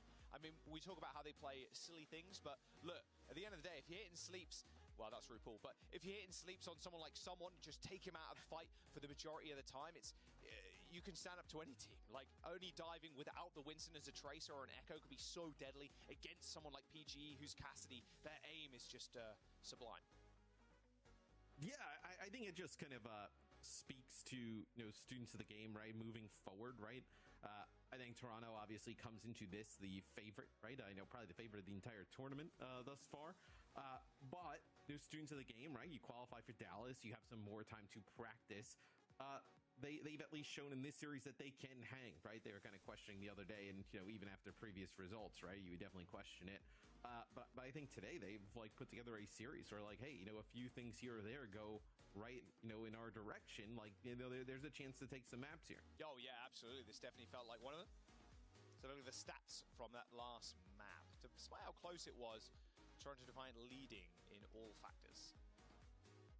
I mean, the stats typically, like how we always see it in Overwatch, like, your team wins and you're going to have just, much larger numbers, especially, the eliminations, right? Kill participation, really, just kind of like racking it up as it'll be Esperanza here for the next map. I feel like we've seen no new Queen Street, really. I know throughout the main event, at least, it's been just Coliseo and Esperanza. So new Queen Street gets banned. The other team has basically the option of the two maps they probably would have wanted anyway. Yeah, exactly. Yeah. No, what's that map? Everybody wants Esperanza or Coliseo. If you're a space station, let's have a look. What they want to roll out with on the point. That's some good-looking bread in there. Yeah, it's pretty sweet. Again, I'm like Jake. I play on low details, so or low settings apart from model details. So why do you need to play on low settings? Because you just get you're more not FPS. Jake. Yeah, but you're not. What are you? Yeah, but what are you doing, really? I mean, come on. Have you enjoy tried the game playing a little bit. Look, if you are playing on a 240 hertz monitor, you want like 240 frames, bro. You telling me you play on like ray tracing like ultra high and then getting like 60 mat? Like, come on, you're on the high I'm not saying do that. I mean, that's ridiculous. But I don't think you need to play on low settings, though. I think you need to play on higher settings, Matt. Your SR is abysmal, bro. Or your rank even. Well, that's just not true. I saw you and Scott duo the other day. It was not pretty. We were getting wide the other day. Very wide skew, widest skew possible. So it's a wonder how you found a game. I'm going to be honest. All right, Toronto Defiant running out with the. There's other wides out there like us. They're not that wide. Winston versus the Orisa. Pretty easy for Infected just to anchor down the point. Merritt just trying to find this off angle. It's going to be rather tough,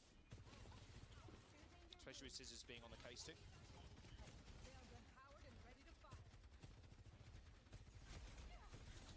I like how soon to the game though. Like they don't really have to be the aggressive team here. Like Toronto Defiant with this Winston, they can't actually kind of like play positionally like right there for much, for very long, right? The Winston's eventually going to have to jump out, and you can kind of just slowly move up and force a bad play potentially. Oh, well, that's a play you want to see. If you're Toronto Defiant, PG ahead just peeked over the little thing, and Merritt, turned them to cinder. All right, Toronto Defiant. Got to press the issue here. Although, with Vega going down, that kind of sucks for them. Can't really speed into the backline anymore, and it does allow students of the game just to exit that fight rather rapidly. Yeah, and I think you'll have, Kitsune rushes for both teams here, in this next fight. We'll see how students of the game decides to use this, potentially like we've seen teams use it on the high ground, right? Trying to play for that position. So look at this, Jaws. Merritt already, almost at a overclock, where PG at 54% just gets taken out early in that previous fight. And the amount of damage that Merritt's able to put down is just so impressive. They got Vega. Wow, I didn't think they got anybody there. There's the spear onto Merritt too. Merritt's in desperate need of attention, but no, PGE is there with the follow-up. A massive terror surge coming through for an Infected, finding an initial kill. However, they do trade it back for PGE. As RuPaul raid the rush like on the center pavilion. And now Sugarfree with the pulse bomb. He's got Carl in his sights. A nice little recall there, but whoa, Sugarfree is right back in the action. And now Cal has to try and Houdini himself out of there, but no, Cal chased over the top of the roof. Couldn't quite get out.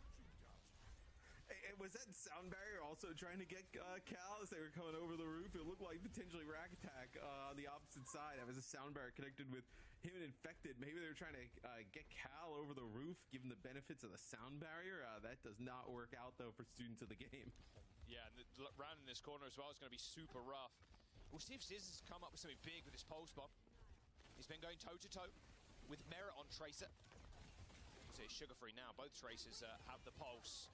Forcing the recall is kind of bad for Scissors, but he's got Merritt in his sights. Merritt's still got the slide, though, and it's actually Infected that falls first. Scissors not being able to find an entrance into this fight, probably doesn't even want a pulse bomb, to be honest. I mean, maybe get something big here, but I mean, the kill onto someone was all that they managed to muster, and that's checkpoint for Toronto to find. Yes, that's a pretty brutal scenario, right? Giving up that checkpoint first, it's a huge advantage. As we move forward here on Esperanza, is RuPaul just trying to build up. Looks like Merit just taking a little bit of damage, just trying to build up here towards that Kitsune rush. So this next fight feels like it is essential for students of the game to win, to not fall just really far behind. Yeah, that checkpoint and then some is always quite important. Hello, Sugar Free. Just bumped into PG. Blinked yeah, into gave him a little hug. All right, Merit and Sugar Free on the case. Trying to find a little flank. That bot's been stolen away for the time being, but as it rounds that corner, students of the game unable to touch. They are trying to take control of this high ground. Scissors falls to Merit. And now Sugar Free looking at the back line, looking for his next piece of prey. Oh, it's actually PG that comes up big with 2 kills. That slide kill to Vega was clean. Okay, pulse bomb comes on. 2 infected, however, Suzu exists, so that won't be a kill onto the Orisa. And with someone dying in primal rage, students the game. Not a complete clean team kill, but they got 3 on the bot. I mean, they're chilling right now, especially with Tracer back. They can take control of the fight. Yeah, they'll take control of high ground. They'll have sound barrier for the next fight. I gotta say, so Toronto just looks like such a much better team when they have Merit on, whether it's like the Cassidy or the Sojourn, right? When they were kind of playing that Tracer Echo, it just seems like he's so good on those hit scans. It's like really difficult probably to take him off with how strong he is, especially in every type of matchup, right? PG, incredible player. You see some of the plays that coming up with, but I mean, Merit's just sick. PG's aim is very, very good, very clean. But Merit is just kind of a jack of all trades. Just plays a lot, plays everything at some of the highest levels of all time. And Sojourn, what it really kind of popped off when Sojourn was kind of first released in Overwatch 2, that triple collat in one of the first games, or some of the early games of Sojourn play. We'll never see something like that again. Or at least it's quite unlikely. I think you're just building up for rush here if you're students of the game, right? You already have sound barrier advantage. You're probably just building up for rush. So they do get it now. It's been really tough for students of the game to kind of move past this choke point. Like you said, they do have rush and this sound barrier, but Infected's just taking Infected's just taking so much damage. Looks like Cal wasn't really expecting that burst. They end up saving their Suzu. Don't even use it on the Orisa Savvy. Didn't have enough time to react to that one. And Toronto Defiant just went out in the neutral. Yeah, and it's unfortunate there for students of the game because they have an advantage, right? You got double support all. There's nothing on the other side. You're one fight away. You win that fight, you're going to get checkpoint, right? It kind of like puts you, in the game, so to speak. So it feels like you kind of have to capitalize on those advantages, right? Maybe make a proactive play. It just kind of feels like you're jockeying for position for so long. They've allowed Toronto to just build up all their ultimates as well. They're not overextending. Just forcing the issue. That's exactly what they're trying to do right now. Oh, Merit so low. Even gets the blink smack there, but Merit still somehow stays alive. They trade an overclock for a rush. Kind of a bad trade there if you're students of the game. And there you go. RuPaul just rips their own. Sound barrier comes in. Students of the game hits 4, but Sugar Free just hounding down Rack Attack. My word, the movement on Sugar Free, just looking for the targets that they need to kill. The call is just, we got to get, if you're going to kill Rack Attack, you got to get him while he's wall riding. Like, it's so easy to kind of track the Lucio, and his target prioritization is just exceptional. 70 meters for Toronto now. Students of the game do get a reset here, but this game is slowly, and the series too, slowly slipping out of their hands. Yeah, I know the later sound barrier there is just huge. As someone dives on in here, has primal rage to use. Infected gets really low to losing all of his armor. Infected used all of his cooldowns. Completely. That was a gold and spear spin. Spear toss wasn't too far away as well. PGE with a fully charged railgun is trying to find a target. They're trying to kill Merit, but they're just unable to do so. The peel's too good. Merit's still surviving somehow. Has been ejected from this high ground positioning, at least eventually falls. But the amount of stuff they invested there just to kill the Sojourn was just ridiculous. Yeah, no, they still find themselves over 60 meters behind, right? They used absolutely everything to even get close to Merit. Disruptor shot thrown in here, puts down some extra damage. Someone quite low is, just kind of overstays his welcome there. So nice opportunity there for students of the game to capitalize. Yeah, we'll see how far they can push this bot, though. It's only someone that went down. Like, Monkey gets back so fast. You can see in the very far distance there, Vega was just taxing. So they're not going to get checkpoint here at all. Like, someone's here. I mean, Merritt's got the overclock as well. Might want to just perch up in one of those windows or maybe go for a small flank. There's someone on the point. Sugar Free as well. No further bot progress can be made. I mean, this is the same spot they got stuck in last time. It's, now you're kind of stuck in this position. It's almost worse, right? You're a minute on the clock where it feels like you're going to have to invest something here in students of the game, try and make this work. It's going to be an overclock from Merritt on the side. No sound barrier again. Merritt trying to repeat some history there with that 3 players lining up. They got close. They did indeed. Checkpoint taken, though, by students of the game. Good shot, Scissors. However, with 40 seconds to go, still a 40-meter or 39-meter deficit. 39.01 to be precise. I mean, that is quite brutal, right? Merritt comes around the corner. Rack attack is like 96% as sound barrier. You don't have it to kind of like protect everybody, keep everybody alive, and then no, just kind of makes matters worse. Someone just jumps in right on top of your support line, right? Just almost impossible to survive in those conditions. That's going to be sound barrier as someone jumps in. Yep, jumped in with RuPaul. RuPaul just swift step towards him. They do end up trading, though. I mean, you traded for Cal. This home clock needs to be massive for BG, but instantly shut down by someone's primal rage. They got too much health now. I mean, this is over. Toronto defiant. Exactly how they dispatched with students of the game in that upper bracket. Not yesterday. And they do end up seeing themselves in the finals. A much closer affair, though, from students of the game, for sure. But Toronto defiant, still standing head and shoulders above the rest. Yeah, I mean, look, some positives, I think, for both teams with this series, right? Toronto bounces back in a big way after a loss. I think students of the game looks like they can even take their game to another level, right? I know had some pretty good moments here against Toronto, not as much of a blowout as we saw in the last time they played. So some positives to take from both teams moving forward. Yeah, definitely. And now Toronto Defiant get their chance for a little bit of revenge too. 2 revenge stories. 2. Here in NA, and obviously EU a little bit earlier on. We had a map 7 before. We'll see if we can go all the way once again. We'll jump over to the desk, though. They'll wrap up that game and send us into the grand finals. Thank you so much, gentlemen. Yeah, a decisive victory from Toronto Defiant. They were the favorite coming into this match, and I think they were very eager to get some revenge on M80 up there in the grand finals. Let's talk about how they got it done. Anything you saw that even remotely surprised you here? I mean, to be honest, I thought this match would be more of a formality, but students of the game, really, they had their chances to get wins here, to get fight wins and map wins. I do think there's a little bit of choking going on for me. Like, this map on Oasis, there's like, last fight is so winnable, but then they get one pick, but then force an aggro beat and have no real responses when the ults come in. And so Toronto, I think, their experience in clutch situations, they continue to play well even when the chips are down. That's really the difference between these two teams, because to be honest, when there's more of like a straight up, front to back fight, everyone sees what's coming, there's no trickery involved, students of the game are handling themselves incredibly well. But of course, a team as good as Toronto Defiant, they're not going to give you straight up fights. They're going to always find some way to have an edge. And that's just the level of play you've got to be ready for when it comes to Dallas. So for students of the game, maybe this is the expected result. I still think they had good moments. They had their opportunities to make plays. If they can iron out some of these macro decisions and find their way to get some more advantages, exploit all the little details of the game, the individual skill is there.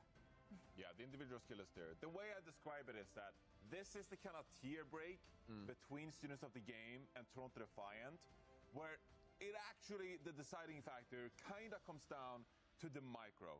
We spent all week in all the group stages, and a lot of the time, we talk about ultimate usage. If you don't use Kitsune Rush the right way, if you don't use Sound Barrier the right way, you are going to get punished. The other team is going to take advantage of that fact. When you get to this level, where most of the macros on point, you're playing the right compositions, you got the right ultimate usage, in a matchup against Toronto Defiant, players like RuPaul, and you saw the sleep darts, you saw the bionades, he is going to punish your positioning.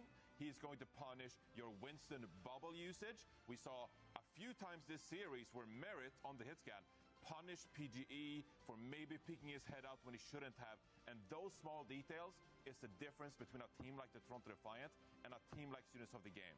So now Students of the Game going to Dallas, they've qualified. They got a great building block because they're on the right path. They figured out their macro. But now to take the next step, they need to figure out their micro, their positioning, and the small little details to compete with teams like Toronto Defiant.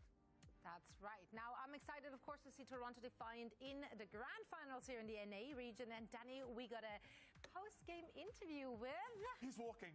Someone, everybody, turn the camera. Yes, and someone, thank you so much for agreeing to this interview. I'm going to make it quick because you guys have the grand final match against M80, so let's make this very, very quick. I mean, you guys already qualified for Dallas. Now you guys are fighting for the money with M80. But before that, I want to ask you about Dallas. Like, there's a lot of great teams that are coming to Dallas. I know I heard a lot of great things that Korea is going to be a very strong region. So is there a specific team that you, as part of Toronto Defiant, that really want to beat in Dallas? 자, 일단 오늘 굉장히 중요한 경기가 바로 있기 때문에 빨리 하고 인터뷰를 하고 보내드리도록 하겠습니다. 일단 달라스에 대해서 벌써 이제 합격을 이제 달라스로 이제 가시게 되셨는데, 달라스에 가서 지금 굉장한 팀들이 많이 이제 나올 거란 예상을 하고 있는데, 좀 서먼 선수는 달라스에서 이 팀과는 한번 진짜 겨뤄봐서 우리가 꼭 이기고 싶다 하는 팀이 있는지. 저는 개인적으로 크레이지 라쿤이 이기고 싶고, 그 이유는 1등을 하려면 1등을 이겨야 될 것 같아요. Personally, I want to go and beat Crazy Raccoon because in order for you to be the best team, you do have to face off against the best team in the OWCS. Great answer. I mean, but even before that, though, there's one more obstacle before going to Dallas. You do have to face M80. You guys unfortunately did lose to them yesterday. What can Toronto Defiant do differently today in order for you to beat M80 this time around? 자, 달라스를 가기 전에 이제 한 경기만 남았습니다. 서먼 선수 이제 M80와의 경기, 이제 어제는 아쉽게도 패배를 했지만 어떻게 하면 오늘은 결과를 좀 다른 결과를 낳을 수 있을까요?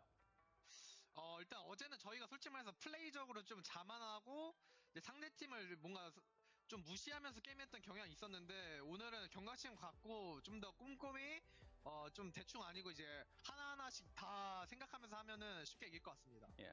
I do honestly feel like our reason for losing to M80 yesterday was we're too overconfident. I think we were just breezing by everything. So this time around, we're really going to focus. We're going to go into every detail that we could fix and really look closely into the match. And I think if we do that, we will get the win. All right, someone, that is it for the interview. Good luck in the grand finals. 감사합니다. Thank you so much. Goodbye, someone. It's been a hot minute since we got to chat with someone. Obviously, great to hear that, it may have been just a little overconfidence. And rightfully so, because they were untouched. All of stage one, no one even came close. There was not a crack in the armor. And M80 now, of course, with their retooled roster, it's the first time that they're sweating a bit. Yeah, that's why it's so hard to stay on top, Zoe, right? If you're the very best team in the region, no one is really pushing you to your limit. Scrim after scrim, you win, and you start to think maybe that's all that can happen. It sometimes takes a team that is really strong to actually come out and prove you, okay, we have to lock in again, we have to focus up again. And he's always been a very humble competitor, even when he's been at the top of the game entirely, been called the best in the world. He's always been that guy to lock in and find that next level. What can we do better? How can we be an even stronger team? So for Toronto, I don't think they're going to be boomed from one loss. I think they could come back and make this a very interesting grand final. Yeah, I mean, veterans are like that. They don't get boomed that easily. They come back even stronger. So I am excited to see what they have in store for us today. But before we dive into our grand finals here in the NA region, we of course have to give some credit where credit is due. We presented you with 4 options of our superstar of stage 2 here in the NA region. And let's reveal our winner. Happy? Who did chat vote Pelican? for? Happy. Surely Pelican. It's It's Rack Attack. Yes! Let's go, Zoe! Wow, Zoe, you're believers. Let's go. I mean, I never doubted, honestly. Is it a coincidence that today is also Life Weaver's birthday? Oh, is it really? Is it actually? The plot armor that Rack Attack has in every situation he finds himself in. Oh! In fact, today is... That's a beautiful art. It is absolutely gorgeous. So thank you so much. I love to see good fan art. And yeah, It's Lifeweaver's birthday. When they won their game, it was Rack Attack's mom's birthday, and the cats too, and then Rack Attack is a sponsor. I'm not cooking to Farman. You're overcooking. They totally would have beaten Toronto if they just played Lifeweaver, guys. Exactly. Well, So obvious. we're planting the seeds for a Lifeweaver meta. I don't think there's going to be a meta, but I really think the hero already has these certain spots that look pretty legit. There's a space for that flower in this garden. It's the right soil and under the right circumstances. When the sun is just at the right spot in the sky, it blossoms and blooms. For now, though, congratulations, Rack Attack. You gained nothing really, but round of applause. A round of applause because the chat and I believed in you. These guys didn't, but we all along They voted. They voted. Yeah, it's a public voice. And I'm honestly, I'm very, very excited to see SOG making it to Dallas. I'm going to be very interested to see what they're going to pull out of their sleeves. So it's going to be a good time, for sure. For now, of course, their tournament life has ended here with this last match. Toronto Defiant and AD will be finding themselves in the grand finals. And we're going to give them a few minutes to get ready and prep for all of this. So, of course, we prepared another, I don't even want to call this game. It's not a game? It's not really a game, but we know it's a competition. I mean, kinda, but not really. Maybe it's just a PSA to clean your rooms because we are going to make a ranking out of the backgrounds that we've had so far in some of the interviews. If you think that we're not taking notes, well, we are. We've been watching. We've been watching. We've been deliberating. We've been zooming in. We've been enhancing. We've been figuring it out. Danny, please take the illustrator. Here is our ranking for interview backgrounds thus far here on stage. Whoa! Hunter. We have. Okay. Look at that bed. There's an unmade bed back there. Okay. How are we rating this? I mean, we have to first of all talk about how the bed right here. It looks a little. No, this is an unmade bed. What? Is it yellow or white? What? Dude, this is the webcam. Come on, man. Webcam? Okay, wait up. Come on, man. We should go that deep into the details. I mean, sorry, Hunter. I just wanted to use this emoji. I just saw open bag on the floor. yeah, that's a. Also, is this a hotel room? It is. Where is this? I think it's I actually think he's living with his grandmother. It's also you see the solo off-center. I know you don't really like this. I see a mess over here. Yeah, I don't. That's right over here. You literally have a wardrobe right behind the mess. You could have just put all of that into the closet. You know. I'm not saying make it clean. I'm just saying. Hide the evidence before you go on camera, I think is what I'm saying. In the end, though, like furniture, simple, straightforward, classic, timeless. So whoever's house this is, they're doing a good job. Hunter maybe is being a poor steward. I think it's just, you know, minus points for the unmade bed and a little bit of mess over here. I think it's pretty decent. I would say B. It's a B. Yeah. I don't know. Unmade bed is a pet peeve of mine. No, I feel like the room is an A, but Hunter is giving me C. I think it's a C because there's also no, just C. C plus. C. B minus. Look at the door. There is an off-center hook, like this. What are you doing? So hold on. That actually bothered. Like, so these are gamers we're talking about. This is wow. So you aren't kidding with. We're in trouble. We're in trouble. Let's say. I mean, if this is a C, we're in trouble. I mean, we gotta. Okay, let's give it a C plus. C plus. Fine. Fine. Hunter, let's go by your standards. We're giving you C. C plus. Hey, C's get degrees. Plus. C's that do get degrees. C plus. C plus. Nice. All right. A valiant effort, but you can do better, Hunter. I think it was pretty nice. All right, here's another one. Let's move on to the next one. What is happening here? There's a lot to break down. Ooh! First of all, I mean, we gotta. This ain't looking good. We gotta talk about. This is a very gamer background. Right here. Are those a whole mess? Is that? I can't see. It's the webcam resolution is a bit too low. What's on the door? What's like the? Is that a towel hanging on the door? Like the black thing behind? I'm not mad at the towel. I'm not mad at the towel. At least it's hung up and not on the floor or on the bed. You know. Are those cans of? Yeah. What? Just okay. Well, but there's a Widowmaker. There's a Widowmaker figurine. There is a Widowmaker right here, so that's plus points. Love that. Ooh, we've got Overwatch. Plus points. I do like plus the Overwatch. Points over there. Is it weird that this background makes me more confident in his gameplay? Like I'm just like, this is a real gamer. This is a real gamer. This is a real game. And also another question that I have: how many many mattress do you need, bro? Wait, Danny, are you serious right now? Maybe it's like a platform, no? This is like Princess on the Pea situation. How many mattresses do you need? No, it's like a platform. On like the bed platform. Yeah. That looks like two mattresses. Is that a mattress? This is a platform. I think. Isn't this? I can't. Wait, you're saying that this whole thing is a platform? Yes. That's yes, a big platform. I don't know. Danny, I think you're reading into it, bud. I don't know. I'm with you, Danny. It's one mattress. Who has But maybe two it just mattresses? needs a second one to like. I put feel it like on this the is like a floor for B, you know, sleepover. like I don't know. No, but yeah. There's a little mess in the corner which I don't love, but I don't know. I don't hate This it. is a gamer. I'm gonna This be is what we're here for. It B. Even Unter and him as well, I think my room's a lot dirtier than these two, so thank God you guys don't have a picture of my room.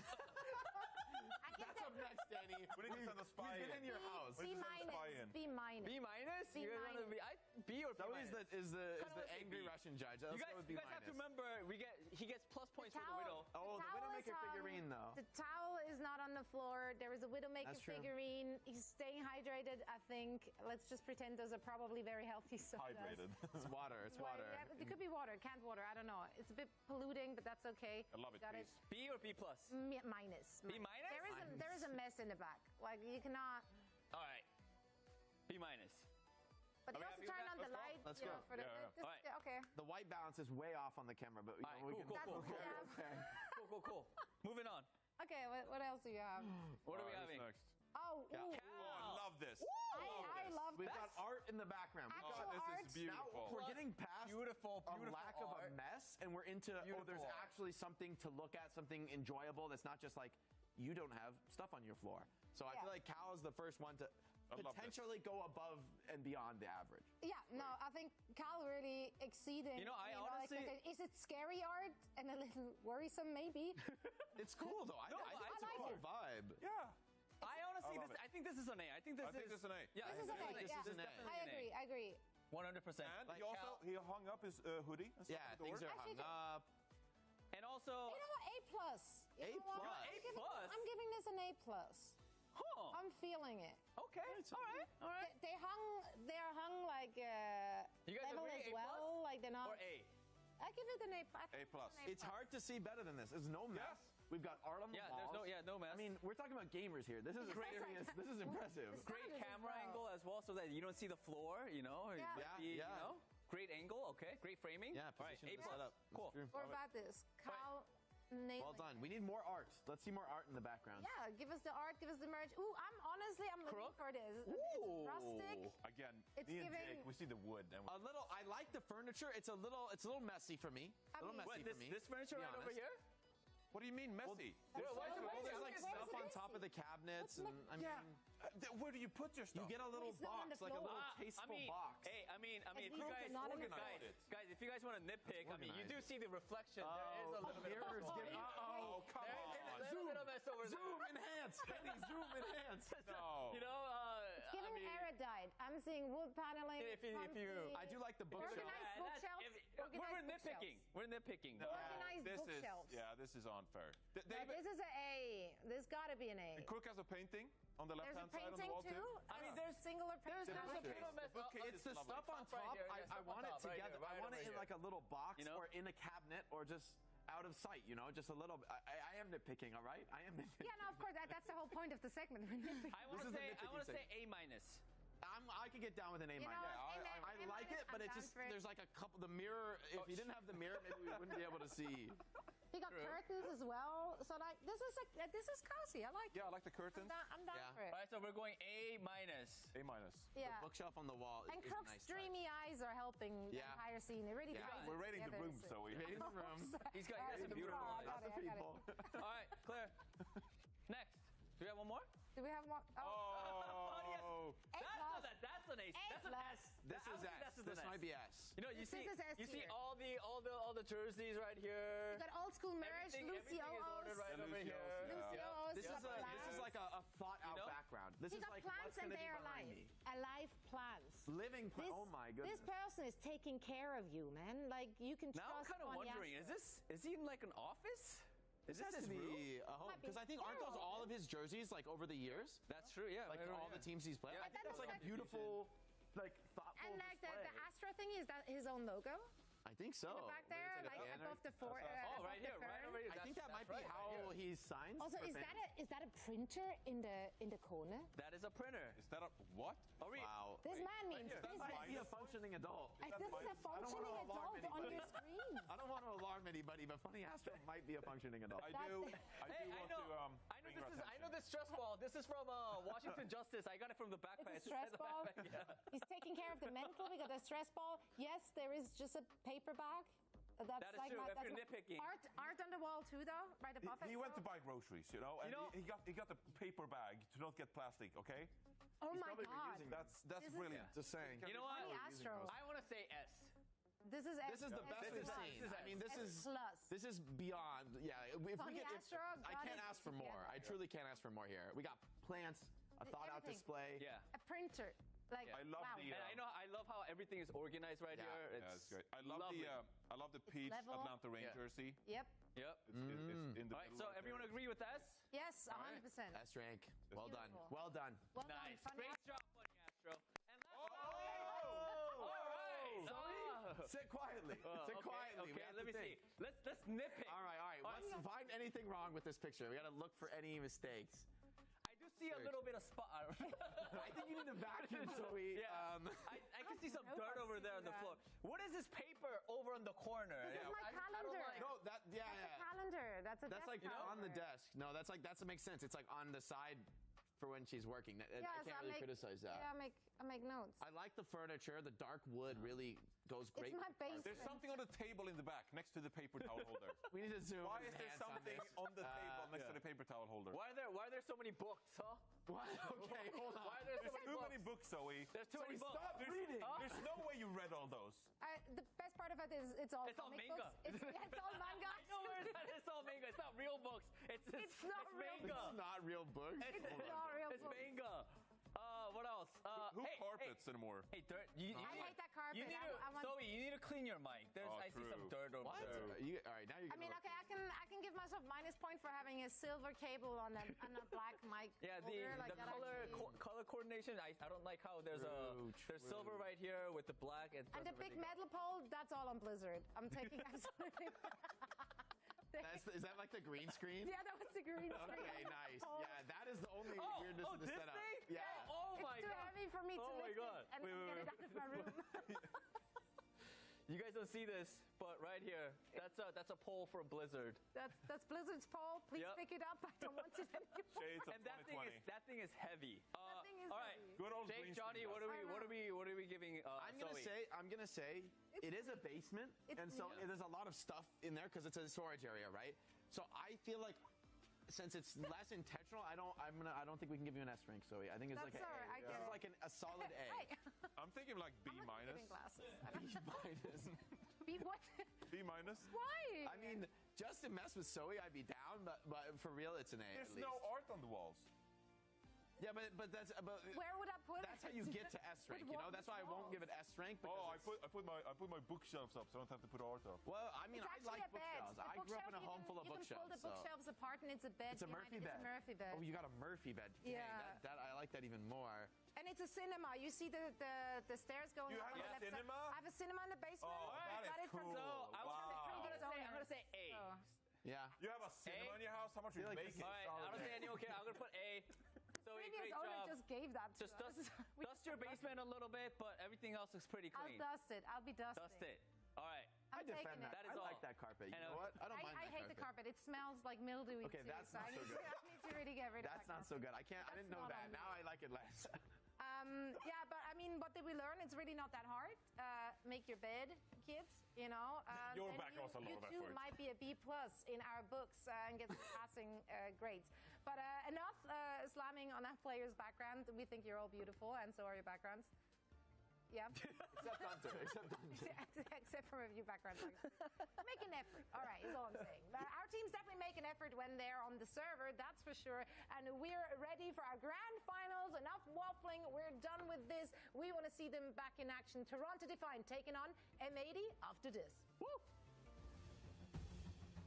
Overwatch Champion Series. I love the sound of that. And EXO against the wall, and Team Peps will full cap. Where did Pelican come from? Straight on top of their heads. much longer, kneecapping 3 in that fight. The new kings of EU have been crowned. Toronto defiant in an absolute shutout. Some kings were born to rule.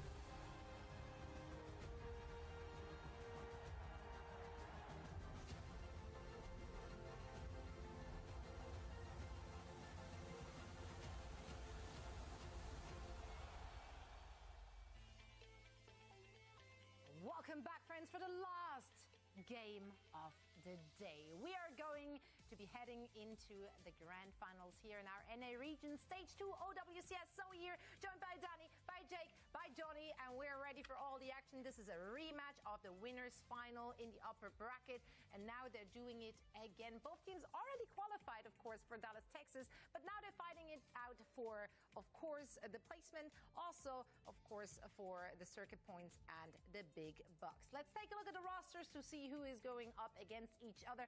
Very well-known players across the board on both of these teams.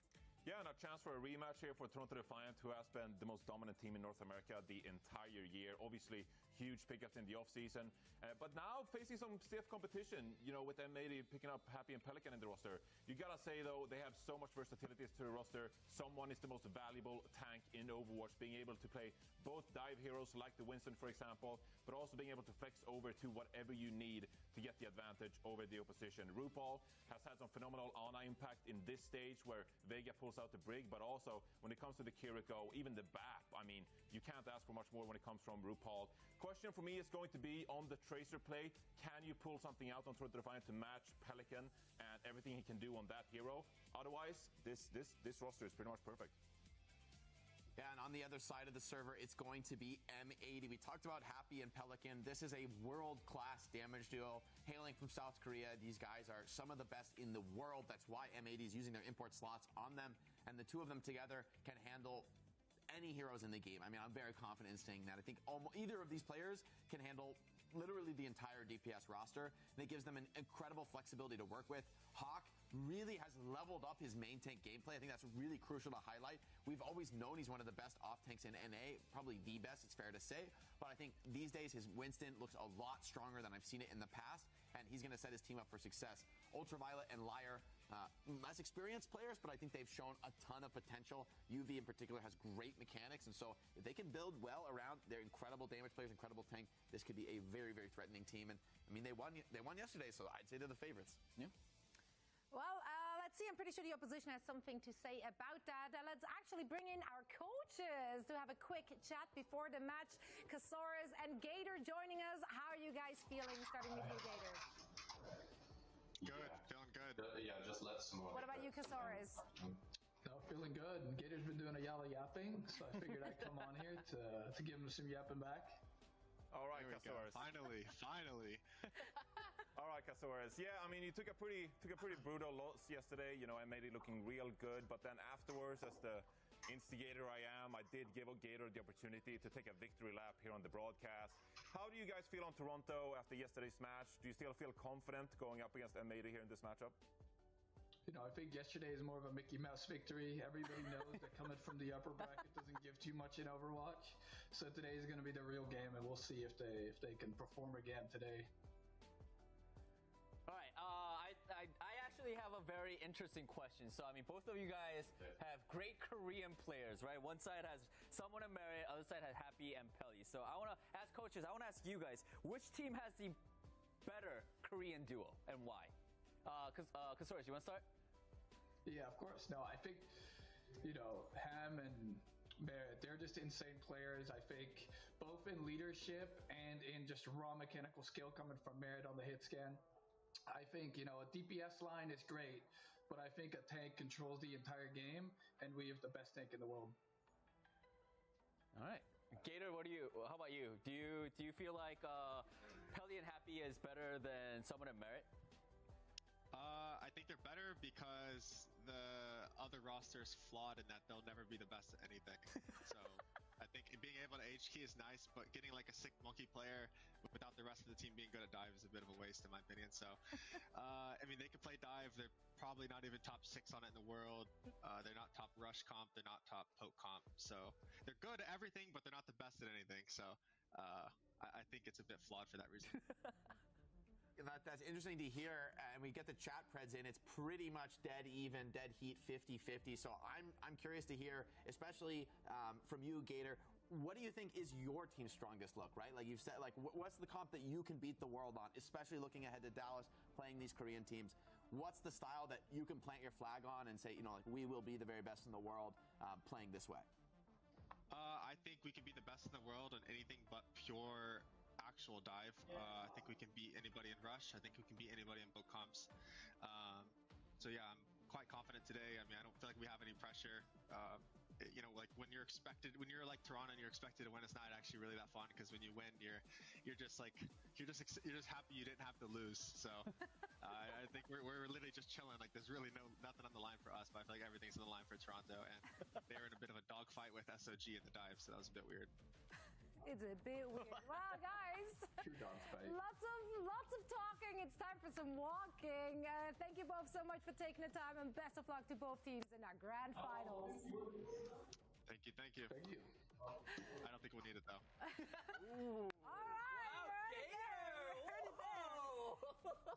Gator is bringing it this Mania. Someone's got to bring some banter. That's right. Right? I'm loving it. It's not Gator than who? This is why I love Gator. He's just, all the banter. Also, A+ background for Gator. Just throwing it out there. I didn't even look at his Throwing it out there. Yeah, it was a lot of good stuff. There was a humidifier. There were some weights. There was an astronaut star projector for the mood. So very impressive overall. Obviously, the proof is in the pudding. So let's see if the teams can get it done. Because only one of them will come out on top. Let's take a look at our predictions for this one in this very rematch. I went with M80. I just felt they were extremely dominant yesterday, and they just seemed to have a very good idea of their win conditions against what Toronto Defiant has been playing so far. I thought it was pretty close yesterday, and after talking with Ham, I do feel like it's going to be Toronto taking this win. Sure, they did fumble yesterday, but I mean, I do feel like they're not going to make the same mistake twice, and I feel like they are ready to become the champions one more time.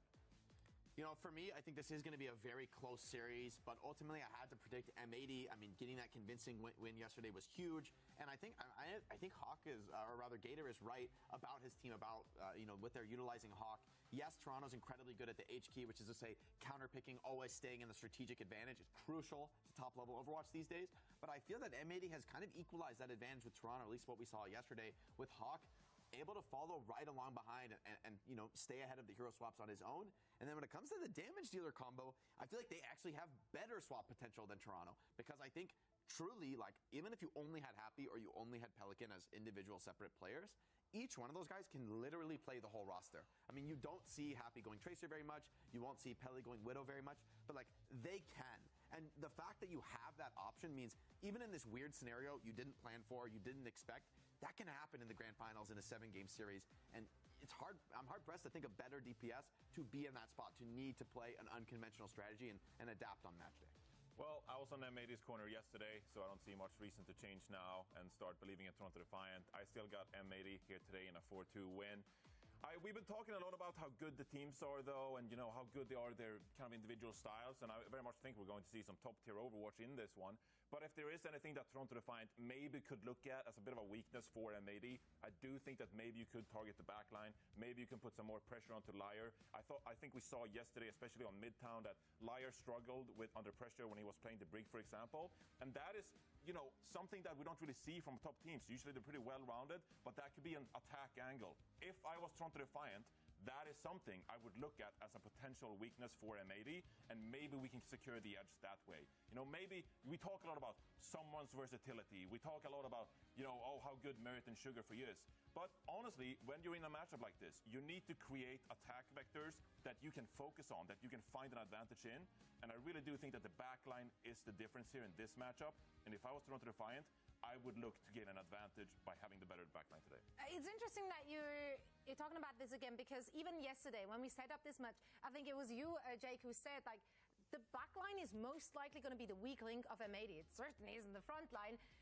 Have Have you had the sense at all that Toronto Defiant attempted to actually pressure the backline or somehow take advantage of that potential weakness? I think they might want to. The challenge for me, Johnny, and I think you're right to say that, like, that's probably a good look. And in general, putting a ton of pressure on the main support is how Elite Overwatch is played.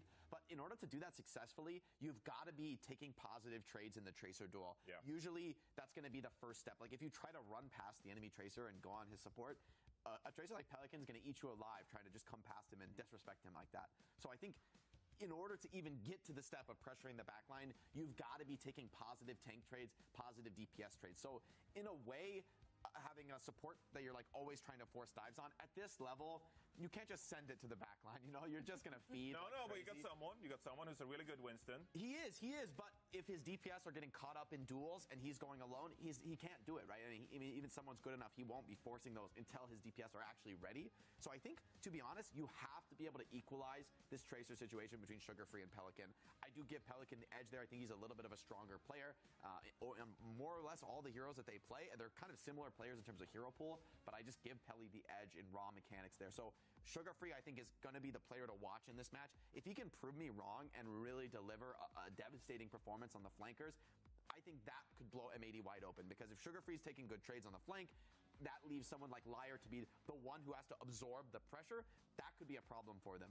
However, I'm just a little skeptical whether it's actually going to go that way. If you're losing the initial trades on the flank with Tracer, you're never getting to the backline. I mean, you're going to be the ones defending your own supports. Yeah, we'll see. They have played a lot of on a break. You know, maybe with some extra armor packs, you could try to help out in that duel. There are ways to allocate resources to try to help, but you're completely correct, Jake, that, you know, M80, they have the upper hand when it comes to the Tracer duel. That's part of why we, you know, predicted them in the first place. Yeah, well, you saw our predictions here, of course. Let's bring in our casters for this grand final in the NA region and hear it from them. Any Toronto believers over there? Matt? I actually think I would go with M80. Yesterday's match was pretty close, but like if you can even look at it, like I think M80 had actually an opportunity to even finish it like 3-0. Like there was an opportunity for that. Like it was that close. So I would say M80, especially with some of the confidence after that match, comes in today here to take care of business. Yeah, it was quite an unlikely showing from Toronto Defiant yesterday. We'll see if they can kind of shore it up. Pretty nice 3-0 over Students of the Game, so pretty warmed up in that regard. Although the amount that Pelican and Happy can kind of flex, like Jake was saying, it's pretty nasty. Widow Torb, looking good. Please play more of that. I mean, we're going to Midtown. Maybe we do see it.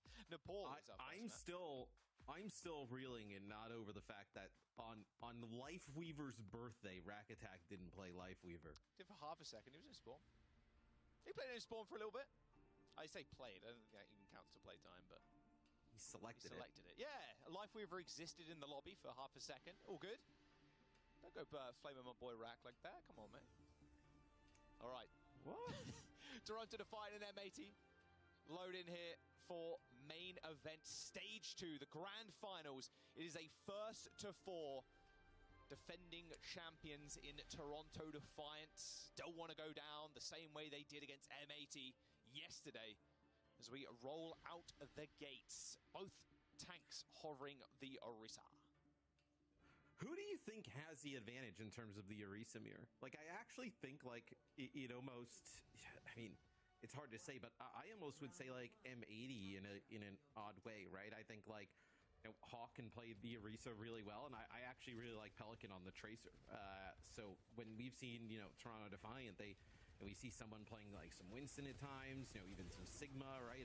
I think the Orisa is something that, I know, potentially I would give M80 the upper hand. Yeah, Hawk is definitely showed a ton of improvement over the tank, just since even starting Overwatch 2. It was a phenomenal one to begin with, but I feel like he's really leveled up. M80, unfortunately, they do end up losing Pelican first, sadly. Same with Ultraviolet. Wow, Merit just managed to find a pick across the map with a fully charged Railgun. And that is the first point. Yeah, it's Pelican actually trying to put some pressure onto RuPaul in the back line there, and just gets taken out by Kunai. So really nice play from RuPaul, as it'll be Toronto Defiant in control of the point first. Did you see that? Long-range spear, yeah. Like, Happy slid off the side of the wall and then went into the like little column there and got pinned. That was really strange. Physics. Right, Ultraviolet at least has got this rushing 10%. RuPaul, similarly, Someone is pressuring the point. I can imagine that is Pelican. Probably going to get checked in just a moment. You can see Merit in the bottom left of your screen there, kind of looking over towards it. There's both rushes coming in. It's Happy that's first to fall. Toronto Defiant mean a business now as they push Hawk through Kitchen. Force that over health from, not over health, sorry, just the additional armor from the Fortify. There's a cap as well. So Pelican wasn't really in this fight, just looked to find the flip. 8%. Toronto still end up recapping though, so 8% lost, I suppose, for Toronto there. Yeah, Pelican's just trying to like draw them back towards the point, but they don't really even care about it, right? They just kind of push on forward, get the kills, and then there's no way that Pelican's holding the point alone, right? So they just take him out on the exit. So really good start here for the Defiance. Been pretty dominant. Pelican not want to burning the recall there. Was a little bit too scared of a fully charged railgun from Merit on the other side of things. Lai trying to make the cross. Merit pretty low. Hawk on the point. Contested by someone, but it's up to Merit now to try and just tip it in Toronto Defiant's favor. Liar. No way he escapes that one, unfortunately. Oh, that was a Hail Mary pulse one from Pelican. Worth the attempt, but unfortunately, you're going to face the wrath of RuPaul. A Terror Surge used by Hawk. Did end up killing Sugarfree, but this is really final fight now for Toronto Defiant. Someone is super low, has to back off. Almost got taken out there on the overextension. Man, if Merit shoots like this, though, on the Sojourn, I mean, do whatever the hell you want on the other side. It's going to be very difficult to beat as Hawk goes over to the Doom here, just trying to get a touch. Yeah, they do get the touch in the end. It wasn't Hawk, it was Pelican this time. See the Tracer. Here comes the beats. Does hit 5, but Vega and RuPaul have got ults. Seems like an easier, later beat and a better beat from Vega. And they can also lay down the rush. Lies 1 HP. They still have to manage to juggle the point here. You can see Happy ascending to the high ground. He's got a good overview of someone in the rest of the fight, but I mean, shooting someone is great and all, but you're just fully armored up. Like, you hit that you hit the armor and you're not going to go down. Like, this Fortify is just so frustrating for the Sojourns to find damage in, and then as soon as that wore off, oh, Terror Surge, now you just can't kill me. Happy was in a good spot to try and take over the game, but it is Toronto Defiant. 108%, might as well have been 0 for that first round. Yeah, I mean, Toronto looked awesome there in the mirror. Really, I was kind of questioning it, but that is a pretty strong comeback there at the start for the Defiant. As it looks like now, potentially here on this next point, Sightline's a little bit, I know you want to play in like that medium like range on the point, so this is a really good Cassidy combo that with the Baptiste here. Look here. For the Defiant, is for M80 thus far, it'll probably be Pelican switching the Tracer, and they'll keep the Kiriko here with the Cassidy. Okay. Yeah, there's been a lot of discussion over the last few weeks about the Kiriko versus the Bat, like Cass versus Soj, etc. Especially on this point, the Bat feels so good. Like, the angles you can get on the windows are just so nasty. Plus the lamp, you can hide it behind a lot of these big pillars as well. It's very hard to take down unless you take a small little off angle, which can be very frustrating to kind of deal with at times. But when you've got people like Merit on your side with almost triple dinking Happy across the map, it can be pretty easy to deal with those pesky people looking to make some It's just so sick with the Cassidy as well, right? Like, Cassidy already is really difficult to take out as Vega falls here first, but then with obviously the damage reduction that Cassidy gets, plus the immortality field, the healing of the Baptiste, the Reese is already difficult to deal with as well. Comes very hard to dislodge both of them. Good shots coming out from Merit. It's already a Deadeye. Got a Deadeye coming out. Oh, did get speared. A little jump spear there from Hawk, but that's pretty much all CD's used. They'll come up a bit quicker now, though, with Ultraviolet using this rush on the point, and with Merit dead, where's the damage for Toronto? I mean, they've got the window, yes, but look, M80. They're just going to push on through it. Pulse bomb for Sugarfree.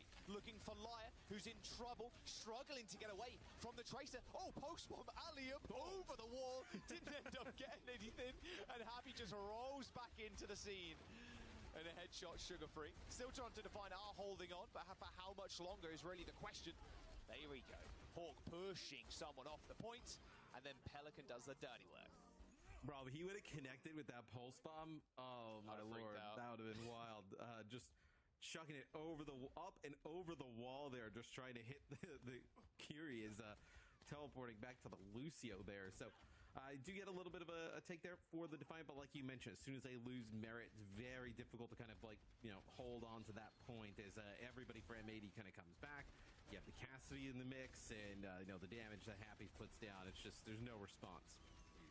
High Noon getting sped forwards. Uh-oh, who's on the side? It's Merit. Caught out. His team went one way, he went the other.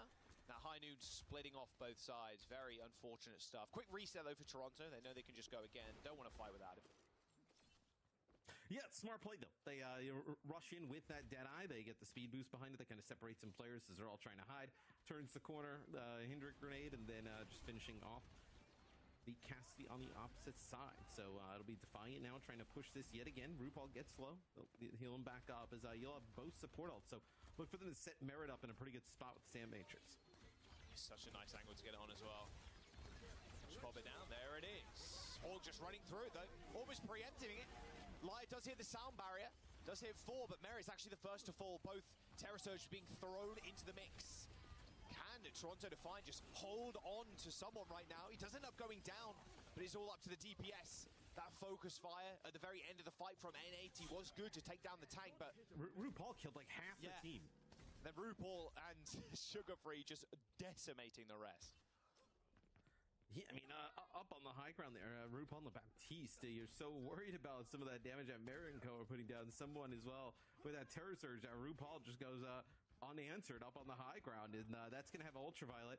You're like, man, that looks fun. Let me go play the Baptiste as well. Yeah, that's pretty awesome. All right, big rotation. Throwing the Terracotta Bap skin as well. Mad Respect, one of the best Bap skins. See if he can stand up to RuPaul's. High Noon, post bomb for Toronto Defiant. Sugar Free trying to line these ones up. Oh, this High Noon for around the corner. Ain't got to worry about a lamp right now if you're Sugar Free. There's a little bit of damage too. Hindenade and a couple of headshots flung at Hawk. That's a lot of cooldowns already used in the Orisa. You can see him trying to back off now. Post bomb on the 4 for Sugar Free. No kills, but a lot of damage and a lot of separation too.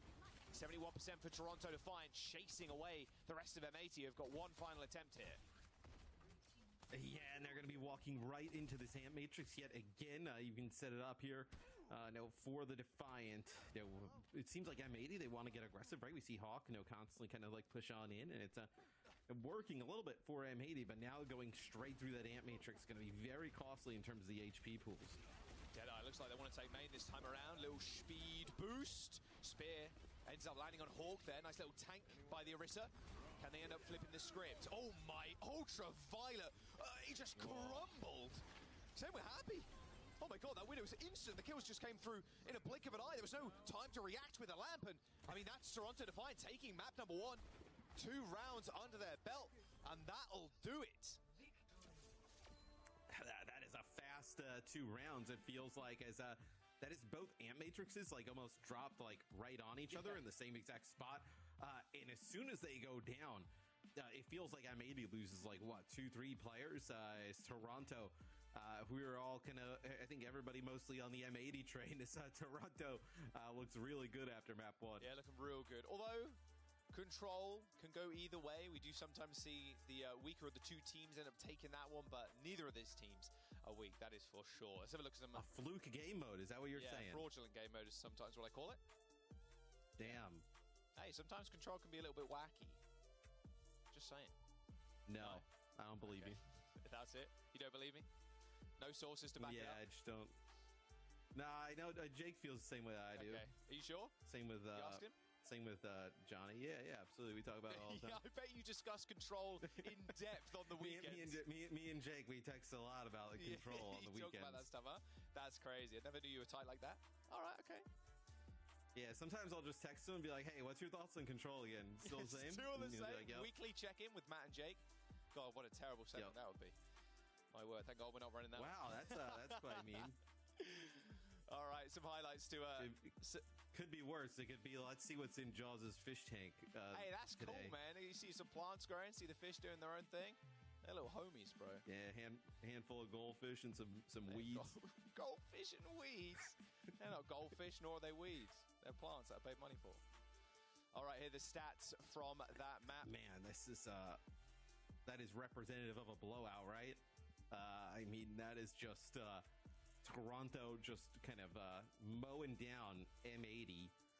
Where it feels like maybe there's a little bit more on the line, so to speak, for Toronto, right? I know M80, they they win the other day. They're starting to talk a little bit, feel themselves. Where you just want to kind of like shut them up if you're the Defiant. I think. Yeah, it's exactly what you want to do. You just want to dust your hands off with that last game and jump into this one. Just a straight 4-0 is what I imagine that they're looking for.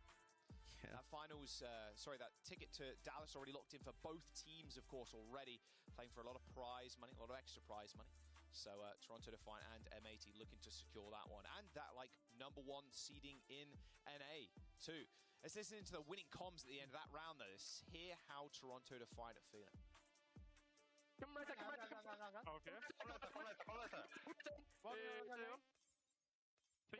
Secure, we won. Secure. You really soon? Hover ball. Play it. Sure. J. Hey, what's up? J. Touch it. Nice. That's the difference right there between first place and second place. Oh, that's the difference right there between first and second place. Oozing with confidence. Let them know. This was COD. Everybody be going crazy right now, right? Everybody be ready to throw hands after a comment like that. But no, we're calm here. No Overwatch. We saw this. We saw Midtown the other day between these two teams, where it was Toronto taking it in the end.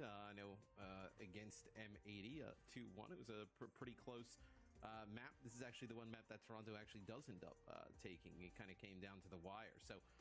We'll see if any adjustments made off of the other day's game. Yeah, I'll have to wait and see. Oh, they're running with the Ashlook. A little bit more popular as of late. Long-range hit scan with a lot of dynamite potential. Especially on the choke points, is really nice. Plus, Bob also helps you win some quite peculiar team fights. If they end up breaking down into chaos, Bob can be a big deciding factor. Yeah, we've seen teams run it, when... it's run successfully. Toronto tried this the other day. I don't think it really worked out that well. We've seen teams run it with the Sigma instead of the Orisa, right? Because you can kind of back into that corner. It's a little bit easier to protect the Ashe in that type of situation where that's kind of where we see some success with it. And then kind of constant poking on the point, dynamite, chipping damage, allowing the Sigma to move up and take space. That's kind of the same role of the Cass in that regard, especially if you get someone like an Orisa, where you're just kind of getting as many headshots as you possibly can, force the CDs. Against the Sigma, like you mentioned, dynamite over the top of the shield. A lot of AoE damage, because more often than not, you're kind of grouped up, just kind of rotate with the Sigma. We're jumping into a brief pause. Looks like someone DC'd, so hopefully we'll get them back into the game in just a moment. But Midtown, yeah, definitely one of my favorite new additions to the game. But here you go. What's the best meal? What's the best meal to eat before a match? Okay, Matt, what's your thinking? I mean, you get a little penne vodka in your system, and you start just dunking on people. That's kind of the way to go. What about you? What? I feel like you're a little a dino nuggy type of guy. Dino nuggies before. They would go kind of hard, actually. Get some microwave dino nuggies before your match, and you're ready to go. Crazy on the dino nuggies, actually. Dude, you know it. I mean, honestly. Well, wait, what is your actual meal though? Is it dino nuggies? No. I actually think I perform better doing things in general when I'm a little bit hungry. So normally just a banana. I don't know. It's that hunger, primal instinct when primal man needed food, and that what you need to do to survive was hunt, that kind of thing. I don't know if that translates well into this kind of lit field of work, but maybe just a banana. Get some calories in it. Yeah, make sure you're not not fishing in your own fish tank. I mean, that can't be doing that. That's crazy, man. That's crazy. First time that joke has ever been made. Huge one. Is it? No, it's not. What is this? Wow. Sometimes I don't know about you, man. I worry about you actually. All right, M80 on the attack. I don't. I'm good. If you say so. Happy with the rotation to this mega health pack room. Really well isolated for the rest of his team. Really early recall from Sugar Free 2, maybe fearing that magnate somewhat. Someone diving into Hawk's front line requires the lamp to try and get away, but a massive overextension by someone there. Yeah, I don't know how he planned on staying alive, where it looks like actually RuPaul and Merritt end up in the subway car pushed back. You see the kind of outline there. It's Vega in the choke as well, as everybody just splits up there from the Defiant. So I believe the defense the other day wasn't really spectacular either with this type of comp, where M80 was able to kind of come and take it. So same result as today. Oh, at least it was a quick wipe-ish, so they're able to get forward spawns and the high ground, so that's something, I suppose. That's what you got to tell yourself. It's summon. Get a quick reset. Flux is so close for Hawk, though, already. It's going to take a hell of a spear to knock that one out of the air.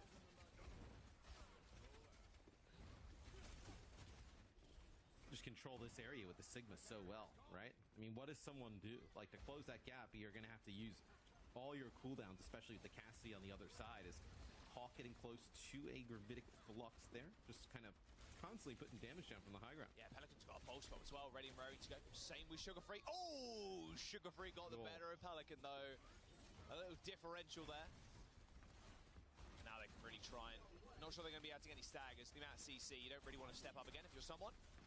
Yeah, decides better of it. All good. Michelle. I love how Pelican plays. There is no thought on backing out of that fight. He's like, one of us is going to die here. And I think most of the time you'll take your chances if you're Pelican. But that time, Sugar Free does get the better as someone dodges the accretion. You see they're just trying to have Pelican, like, maybe see if he can move the cart a little bit, put a little bit more pressure here on the Divine. That's a very aggressive window. Look at that. From RuPaul, just taking that high ground. Bob in the back line as well. Supplement some of that damage. Merit and RuPaul just jumping on to the enemy high ground, pretty much put the window down, and then Merit just launches Bob. M80 having to look at that is filthy 17 stuff. Different ways to try and deal with that. Oh, Happy on Widow. Is he going to stick with this? Yep. He is, yes. Good stuff. I really enjoyed Happy's Widow the other day. Yeah, we saw this the other day. Exactly. They ended up bringing out the Widowmaker. We saw some Zenyatta play, I believe, from both these teams the other day as well. As it started to get a little bit crazy, but that was a really aggressive and really awesome use of that Amp Matrix from RuPaul. Gets up on the high ground there, has Merit, and just really, I think it kind of catches M80 off guard. I really like the way Toronto Defining a response to this Widow. It's very hard to get angles if they're holding this close. And then look at RuPaul's positioning too. He's above them as they walk in. Not only additional damage, but so hard to kind of take down. Here's the window. It's going to get met with a lamp and a rally from Toronto Defiance. All that overhealth kind of building up over time now as they try and force RuPaul to drop down from this height on the top right.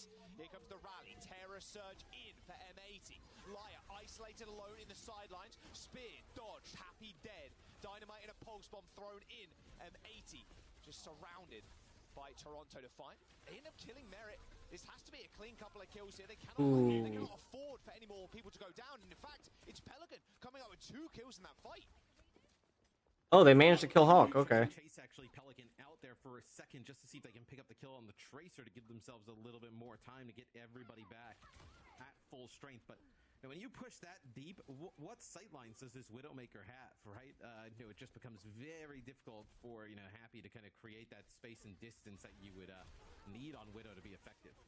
No, that was annoying. Little spear. Yeah, now Happy's got a lot more space afforded to him. But Toronto Defiant aren't disrespecting me in any way. Just not willing to peek some of these angles. I mean, even the Tracer here... No, yeah, Sugar Free not peeking his head down into the car wash area. And now sights come in. Up for 15 seconds. That's down at 125. They're going to give up high ground here probably because of this infrasight, right? You're not going to kind of like push up here and contest, but... Oh, that's a huge pick there. That's a big bob, though, on the high ground. However, RuPaul and Vega ends up going down. No supports left for Toronto Defiant. Sugar Free and someone still picking up kills. In fact, forcing Hawk to use the Flux. Are they going to have the damage ready to follow up on this? Depends how many cooldowns someone has. No, they are not. Sugar Free taking down Happy. And Sugar Free just solo holding this point right now on the Tracer. Well, and someone actually took out both supports there for M80, so you're going to have the closer spawns with the defense, obviously, is a sick stick there from Sugar Free. So that is going to allow Toronto to hold and take high ground. And, Jules, you're nearing this last fight territory now as Happy moves over to the Sojourn, and then Hawk going to play the Orisa here. So what's pretty bad here is the M80 is going to be walking in. You can drop this Amp Matrix. It's not going to be as aggressive as the last time, right? Because there's no way to access that high ground like with the Cassie as opposed to the Ashe. But still, you can make it pretty costly coming on in. You get one pick there. You're at like 20 seconds left. You know, this half is over. 20 seconds to go already. Hindinade on Happy, who's using this window on this high ground. Taking a leaf out of Toronto Defiant's book. M80 closing in on this overtime. 15 seconds to go. Window for RuPaul. Happy to take the duel against the man himself. And this is disastrous now, especially with this lamp going down. I mean, someone terror surgeon on. Do the gritty on him. Do it. M80 just going to get wiped. And Toronto defiant, holding before that second point. This is the Toronto that we expected to see against M80 yesterday.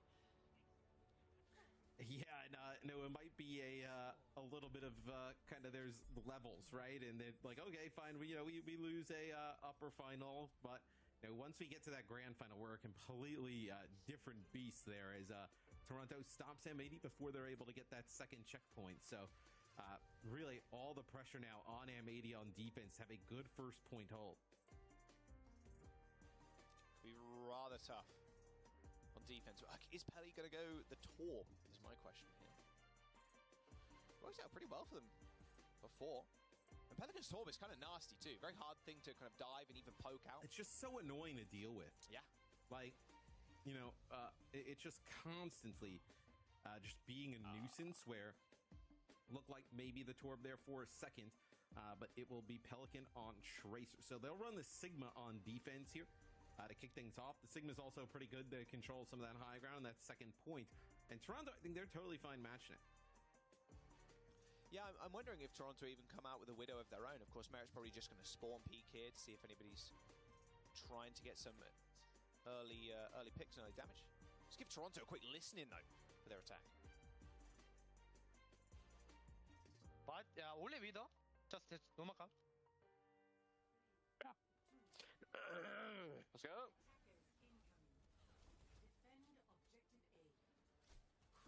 Sigma. Big. Sigma tray. Cast. Cast playing on point. Cast playing on point. I'm gonna go left with you. I'm coming left. We're taking space. Cast tray. Solo. Okay. 알고 있어. Okay. We're changing him. Careful. I'm gone. Wait, 시간. Second.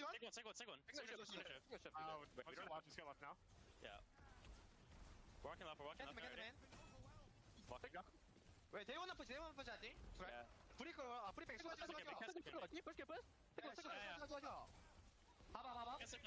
No grenade. wait, 시간. 알고 있는데. Cammy. Better lamp. I don't have lamp. Okay. Oh. Okay, I'm in. 시간. 봐봐. 시그널 집. Big low. Big. No grenade. Wait, 브리맨. Yeah. Wait, 대원 pushing. Again. I'm good. You guys do it. You can do it. With the trade. Guess one. Push. Take one. 왜 트레너니? 지금. 봐봐. 개선. I'm good. Take one. We're better. Dirty over top mid. 마이 플러스. We working in my plus. 트레스. Yeah, caster. Guess one. Be top one. I know. Oh my god. High Noon on Happy. Oh my, Happy getting that High Noon. Almost gifted into him. Pulse bomb coming through from Sugar Free. Forces a lamp out of Ultraviolet and Laya, who are hiding in that mega health pack room. Laya almost going down there as he bashes back into cover. But unfortunately, he's met with an extinction event level rock there from someone. However, look at this rally coming in from Laya.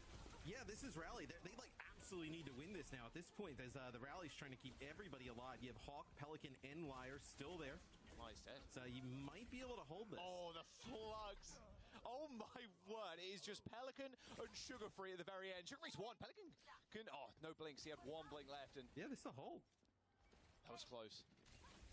Sugar Free does, both Tracers have pulse bombs now. That was basically down to a 1v1.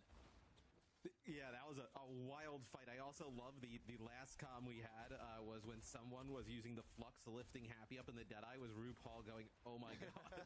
And then we just came back to us. I would have loved to know what came after that. That's going to be the Bob going in and a kill early on Ultraviolet. It's going to be both supports down. Goodbye, Liar. Nice pulse bomb from Sugar Free. That'll be it. You got to imagine. 3 on, or maybe just 1 on. Just try and force people to get maybe another pick here. Of course, supporters died, so damage is near permanent. But they're just going to back up. All good. Get the payload. with a minute to go. Double support of him for Toronto Defiant too. They got to take this high ground fast, man. They can do with that giant shield, that giant shield bash too. It's very frustrating to deal with at close quarters. Yeah, and remember on defense, right? I think it'll be a little bit different, but how aggressive they got with the Amp Matrix plus Ashe combo up there on the high ground. Potential to do that again here, but this time from the offensive side to give them some space to get that payload to a spot where really they just need one fight to get it to a very close to actually completing. Are they using the same spot? Aggro window as well this time. Oh, Merit just throwing out bullets directly towards M80. Wow, he's just tanking frontline. Same with RuPaul. Someone wasn't there to like tank bullets and put shield down. RuPaul just dived down to the lower health portions of the subway. Just got taken out. I mean, you rarely see an Ashe push into that position, especially. Also, you have the Baptiste there as well. So both those players get taken out, and yeah, maybe they thought there was like a kinetic grasp or someone was going to be in position. Maybe they thought they were all going to be on the same page and move forward in that way, but definitely not the case. Now you're going to have, it looks like Sugar Free trying to move the payload, but Pelican goes there to contest. Sugar Free's got control of that mega health pack and can receive a few packs too. Well, there's the High Noon in the flux. Any skulls in sight? Well, Pelicans now is scattered on the floor. Sugar Free deals with it. That's quite big though. Like, they're going to be able to move the payload off of this, right? Where, yeah, see, they have to back up and respect this. And look how close it is to just pushing into victory. Bob's huge too. Oh, it did get whip-shotted away. Flux comes in, catches Merit, and he ends up going down. Hawk's going to put himself on the payload, so no one can touch it. That window's going to be large and in charge. Pappy can use it, however, the rally might just be too much for them to really deal with. 2.8 meters to go now. Sugar Free tries to distract Happy long enough for his frontliners to walk this one in. But it is a pulse bomb and a kill from Pelican, which will make sure M80 stay alive, at least for now. Yeah, the Bob was knocked off course. It was supposed to kind of hit that wall right before that second checkpoint and then stop there and be like a little bit of a backstop. It would have made it really difficult to get on through, but it gets knocked off course, gets sent all the way out and kind of in the middle of nowhere. So that ends up having that ultimate really result in just about nothing. Pretty huge play there from Liar. Oh, winner from RuPaul can do pretty much the same thing again if he wants to. Shove on this high ground, although M80 don't quite have the same level of presence anymore. Happy almost going down to RuPaul's just left clicks there. Looked like he was thinking about dropping it there in that doorway potentially. Looks like M80 wants to push up here. They're going to try to. Oh, fan the hammer through the window. You love to see that. A lot of that damage was absorbed by Hawk's grasp though. Sugar Free and Pelican still duel in the lower streets. Happy falls though. 4v5 now for Toronto Defiant. A flux in someone's sights. He's only 5% away, and with a high ground advantage, and with Hawk under a lot of pressure, a lamp is forced out, and here's the flux. Oh, it missed, but it doesn't really matter in the end. There is a nice little Magnate kill there from Merit, and there is the payload completion from Toronto Defiant, starting off the series strong, a 2-0 lead. Yeah, really close game yet again, but Toronto Defiant come out on top as someone's flux doesn't really get anything towards the end, but just the amount of pressure they put on Hawk. Once they actually get rid of Happy on the other side, Merrick comes up with that kill. They just push on through. Immortality Field's gone in seconds. You take out that Sigma, and it's GG after that. It's GG's, and this is the map, like you mentioned before, Matt, that was won by Toronto the other day versus M80 in that upper bracket final. Of course, here in the grand finals, Toronto looking like a completely different beast. You're saying, oh, because, yeah, New Queen Street. New Queen Street. Yeah, that is okay. We talked about how we haven't seen New Queen Street. Yeah, so we'll talk about that in just a bit. But talking about this map in particular, Toronto, yet again, this time they bring out the Ashe, right? A little bit more range than the Cassidy, but I mean, with the way Merit's playing, he's just so aggressive, right? Moving in with someone, and RuPaul just being able to just put down so much damage with those dynamites, and then just kind of like following up. It just makes it so much easier for everybody to secure the rest of these kills. I mean, that is just a sick aim there from RuPaul on the Baptiste. I mean, what a fantastic first two maps for him. Yeah, RuPaul using the windows like super aggro. I really like it. And sometimes you have to be selfish with the Baptiste as well. You don't have to wait for your like Cassidy or whoever you have in your team. You can sometimes just pop it up yourself. You do enough damage as the Bap. Just throw some healing nades through there if you really need to, if you already top up your team, whatever, right? But if you got aim like that, you can do anything. There's some stats for you for the end of that map. Pretty even-ish. Like, it's tipping in Toronto's favor, of course, because they ended up winning, but no, like, giant anomalies here. No, I mean, nothing crazy, right? Like, the elims, obviously, you know, way higher. It's like, you know, kill participation, you know, don't really have the number on terms of final blows, but you just see here, like, the 6 deaths, you know, matching each other on the Cassidy, but, you know, Merit getting the best of Happy in this series today, and I think probably one of the biggest difference makers the other day was how good Happy and Pelican were. Man, look at that. Eliminations, deaths the same, but 21-7 in the Cassidy head-to-head between Merit and Happy. I mean, Happy can play pretty much everything. I think Pelican can as well, but they haven't got the tools right now, clearly, to really bring to the table what Toronto Defiant are also bringing. Yeah, and I wonder with new Queen Street, this is actually picked by M80 if they have any type of, you know, different strategy or different look they want here. I believe the other day we saw, I think it was Coliseo off the top of my head, between these two teams. Yes, it was Coliseo. M80 ended up winning Coliseo, so instead of going back to that again, we get a new map selection here. So would lead me to believe maybe some kind of you know, strategy or comp they want to play. Let's wait and see. Yeah, because I could only think I could count on one hand, right, with the times we've seen new Queen Street. It hasn't been often. Most teams preferring Esperanza or Coliseo, like you were mentioning. Let's see what M80 have to bring to the table in this regard. Looks like no BAP, just Kiriko, Soj for both sides.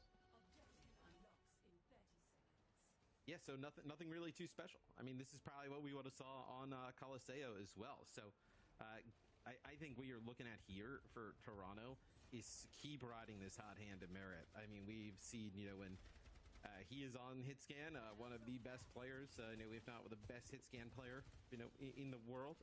And when he's feeling it, especially right now, you kind of keep him on these heroes. Cassidy, Ash, you know, the Sojourn as well. It just feels like a matter of time before he's going to land one of these shots. Don't want to get speared or booped off the edge, though. Got to be a little bit cautious of that one, too. So someone just got, like, quad boop.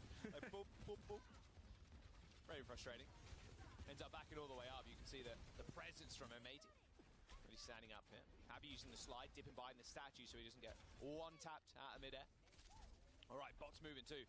M80 in control, but Perma holding the stairs is exactly what someone's going to try and do, and then maybe retreat back to this little high ground, this little shop on the left-hand side of RuPaul if they do end up losing it past this section.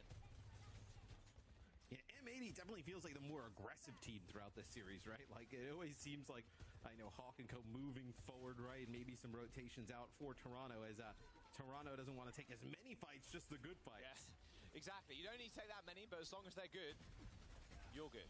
Oh, liar. Caught unawares there by the looks of it. Merit does end up going down to the kunais of Ultraviolet, which looks like they might get away. No, Vega's going to follow that one up with a swift boot. Yeah, it just seems like Toronto just postures for the perfect time, you know, when they have their cooldowns, they've, you know, got a thing or two out of the other side, and they're so good at capitalizing on that, where, you know, M80 constantly trying to push forward, right? I know everybody, you know, pushing forward, keeping that tempo up. Pulse bomb for Pelican.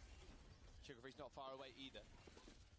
Talk about how tough it is to get pulse bomb kills, let alone, like, quad kills. Not quad kill. Quad kill would be ridiculous, so he multi-kills.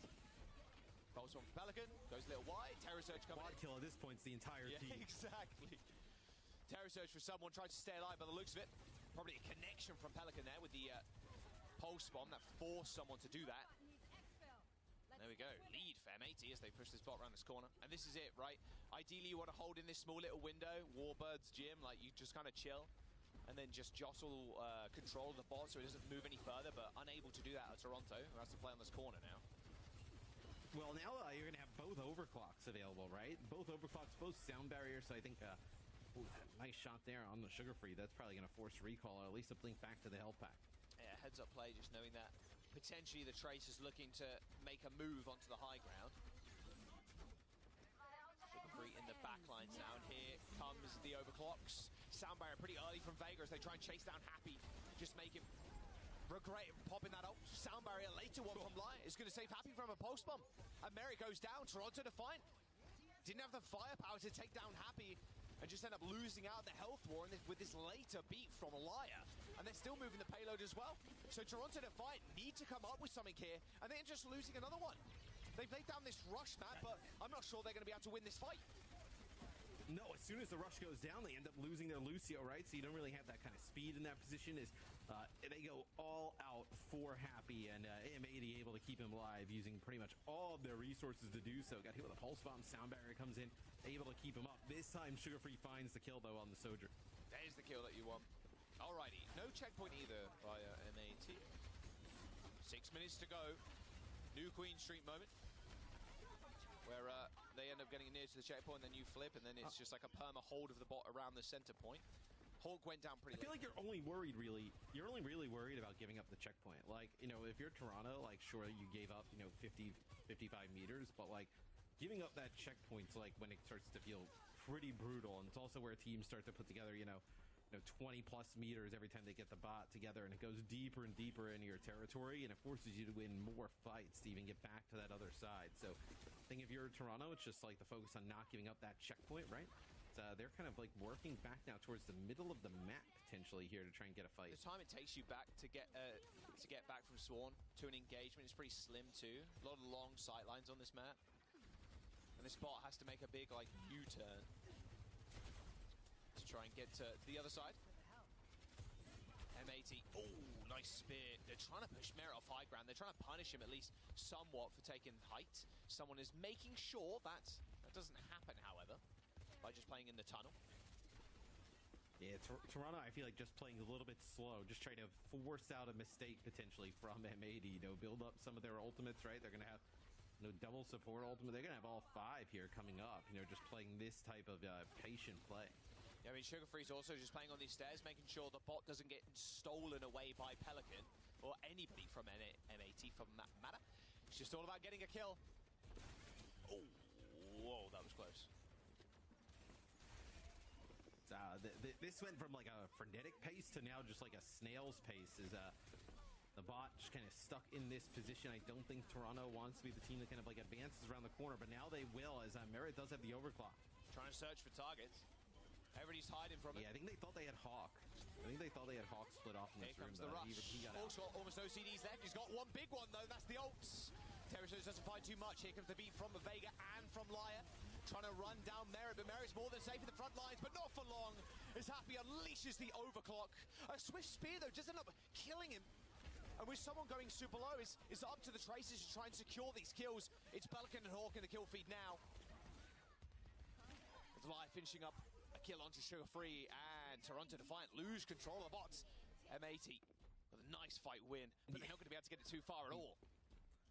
No, both teams just push around the corner. Everybody's got their ultimates kind of out. Literally everything across the board used at one time. A little bit of a classic Overwatch fight. Everybody's saving up, and then everybody just kind of like dumping all these ultimates in. Now, yeah, you're not going to be able to get any progress, though, right? If you're M80, you just going to get the bot back, and that is a nasty shot there. I don't even know if that was a railgun shot. It looked like actually just kind of like just primary fire. Yeah, just a random bullet with some damage that comes in there from Vega that finishes off Ultraviolet. So pretty big pit. Yeah, I mean, a lot of the time with Sojourns, you hit a body shot and then you just finish it off with the little bullets. Or the other way around. Chunk them down a little bit, then just one shot. Pretty good at that now. All right, pulse bomb for Pelican could be the difference maker for M80. He's got it already. Good stick. Where's the Suzu? There it is. Perfectly timed by RuPaul. Just tracking Pelican's pulse on pretty hard at the best of times, but making sure you have that up for any kind of dire emergency. Speaking of which, spot's been stolen. Well, I think Toronto just gives up the space, right? They don't have the Suzu. They don't want to push in as Merit finds yet another one, man. That's 2 fights in a row. Last time it was Ultraviolet. This time it was Liar. They're going to try and get him. Terror Surge comes in, Suzu to get behind that corner, and Hawk just grabbed everybody in, but there was a little cubby that everybody could get around, and then as soon as that Terror Surge disappeared, pop right back in the corner, just dump all the damage in his head. Oh, some staggers here and too. It's quite brutal. This is going to be checkpoint. So you see how patient they play. Like, they don't mind, giving up some space and whatnot, just getting the fight that matters to them. And then also when you have a hit scan player like Merit, who can just find these one-shots, just let him search for a little bit, right? I don't think they have any idea that someone's around this corner. Or maybe they should have sniffed that one out. Happy, the target right now for Toronto to find. Oh, Pulse still gets the kill though. It'll do. They end up trading their Sojourns. Here comes the Terror Surge from someone. He's going to split up the team. Ultraviolet in a little bit of trouble. Has to use the Swift Depth to get away. And someone happily accepting this 1v1 right now versus Hawk. Although getting the sound barrier late from Lyre there did aid Hawk in getting that victory over the enemy Orisa. Still a checkpoint in 74 meters there for Toronto. A minute to go for M80, and that slow, patient style of play, like you were mentioning, is really paying dividends now. And I think for M80, this is like a must-win fight coming up, right? You lose this fight, the bot goes all the way back towards your territory. You're in like 20 seconds left, and then you got to run the bot back, probably 2-3 fights in a row to be able to take it. Still no checkpoint for M80 as this is a must-win fight, probably a must-win map as well. Add another one to the books. Oh, that overclock narrowly grazing Vega there. However, checkpoint. They'll get checkpoint, yeah. Achieved by M80. Yeah, that feels worth it, right? Both Lucio's going down. Vega trying to rejoin the rest of the team. Didn't realize Happy had a fully charged railgun. They're going to be able to push up, but the spawns are so close. Yeah, Sugar Free's building this pulse bomb, and then Merit also building up here towards his own overclock. So, two big ultimates coming online for the Defiant. This M80 backs out. They don't want to fight up in that, towards the high ground. This might be a free kill for the Tracer. He sees Happy in his sights, but has to hit the recall. Too much damage was incoming there, and with Merit dead, they cannot let this checkpoint go. This lead even. Someone puts himself on the point. Disruptor shot on top. The damage from Sugar Free is good. The pulse bomb needs to connect. There's the Suzu. Now's your chance. Pulse bomb on the wall, but he can't quite get it. Vega and someone end up falling over, and Merit for the high ground. He needs to find kills. There's the lead taken, and M80 aren't out of this just yet.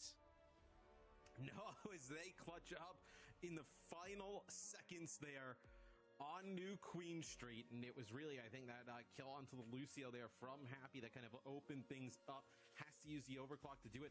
But then Hawk also finds Merit as well, right? Without that Sojourn in that final fight to kick off. Huge advantage for M80. I mean, Sugar Free had a chance to get the pulse bomb, but he was looking at Happy the whole time. Like, if I get the pulse on the Soj, maybe she hits the slide before the Suzu comes in, or maybe I can just grab that kill or get Suzu out of the Kiriko. But the rest of Happy's team was looking at Sugar Free, chunked them out, and he couldn't quite get to the Soj. Had to hit the recall, rejoin the fight late, and it was all over. Yeah, someone takes like a ton of damage as well because the Kitsune Rush actually comes out a little bit earlier there from Ultraviolet. Then RuPaul's still kind of like working up to it at the time. I think it was like 97%. So he gets down quite low as I'll take a look at some of the highlights of Protect the President here from M80, trying to use everything to keep Happy alive. And you got to, the Sojourns especially, like, got to keep your carry alive, man. Tracers can do it themselves. Sojourns need a little help with only that single bit of mobility in that power slide. Good stuff. Very patient play for Toronto to find, but clutch factor for M80 showing up in a big way here. It was that random kill onto Ultraviolet, which kind of spun it. Yeah, not even a railgun shot. To Defiant's favor. Yeah, just primary fire straight down the subway. That's a railgun shot. As it looked like. I mean, it's a huge map, right? You lose that one if you're M80. You find yourself down 0-3. Don't like your odds coming back from that, right? So to kind of keep yourselves in the series pretty much in the grand finals. Absolutely needed that to go your way. Very close match in terms of stat line as well. Like you said, yeah, Toronto Defiant. If you're down 3-0 versus them, that's got to knock your mental a little bit. But M80 coming back pretty strong. Is the Sojourn head-to-head. 12-12, 5-5, 9.6 to 9.7, 2.4 to 2.4. Yeah, I mean, Toronto Defiant in a map loss with a 2.8 KD, right? Just showing like not really taking a ton of fights, really. Just kind of taking the ones that they absolutely know that they'll win. So, New Junk City. Up next, we've seen a lot of Suravasa as well. So some different maps here in our final. Yeah, this is okay. It's pretty exciting. Not every day do we see New Junk City, it feels like. Yeah, a lot of teams just opt in for Suravasa.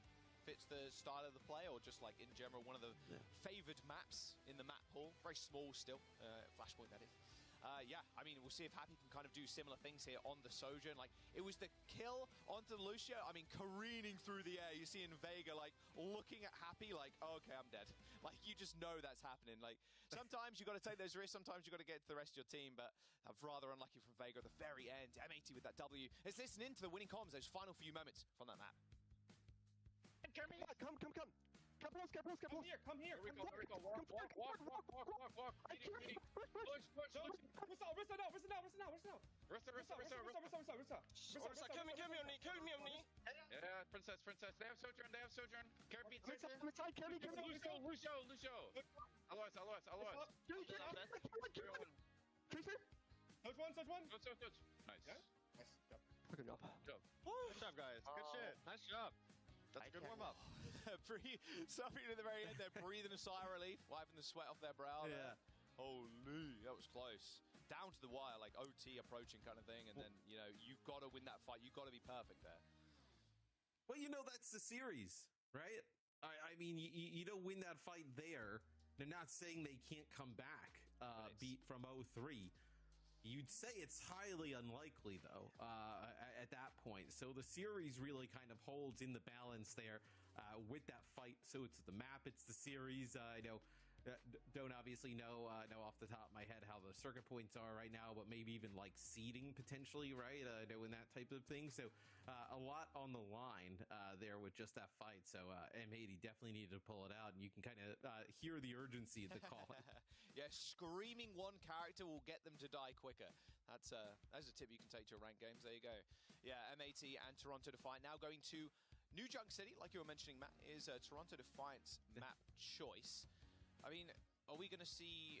Well, we've seen a lot of, like, Rush in EU. Doubtful that's going to be played here. Probably just Orisa stacking, like, makes the most sense to me. I wonder if we're just going to see Cassidy's.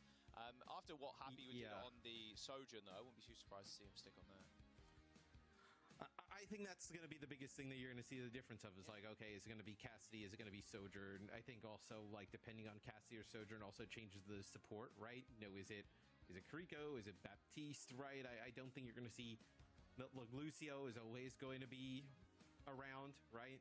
I know you're always one balance patch away from like a Winston meta, right? With the way things are. Then also Orisa, obviously extremely strong. So I think you're going to see, you know, Orisa, Tracer, Lucio, pretty standard, right? And then depending on the map and depending on the size and where the fights are, you'll end up getting either the Cassidy or the Sojourn. Well, let's have a look. New Junk City is the map.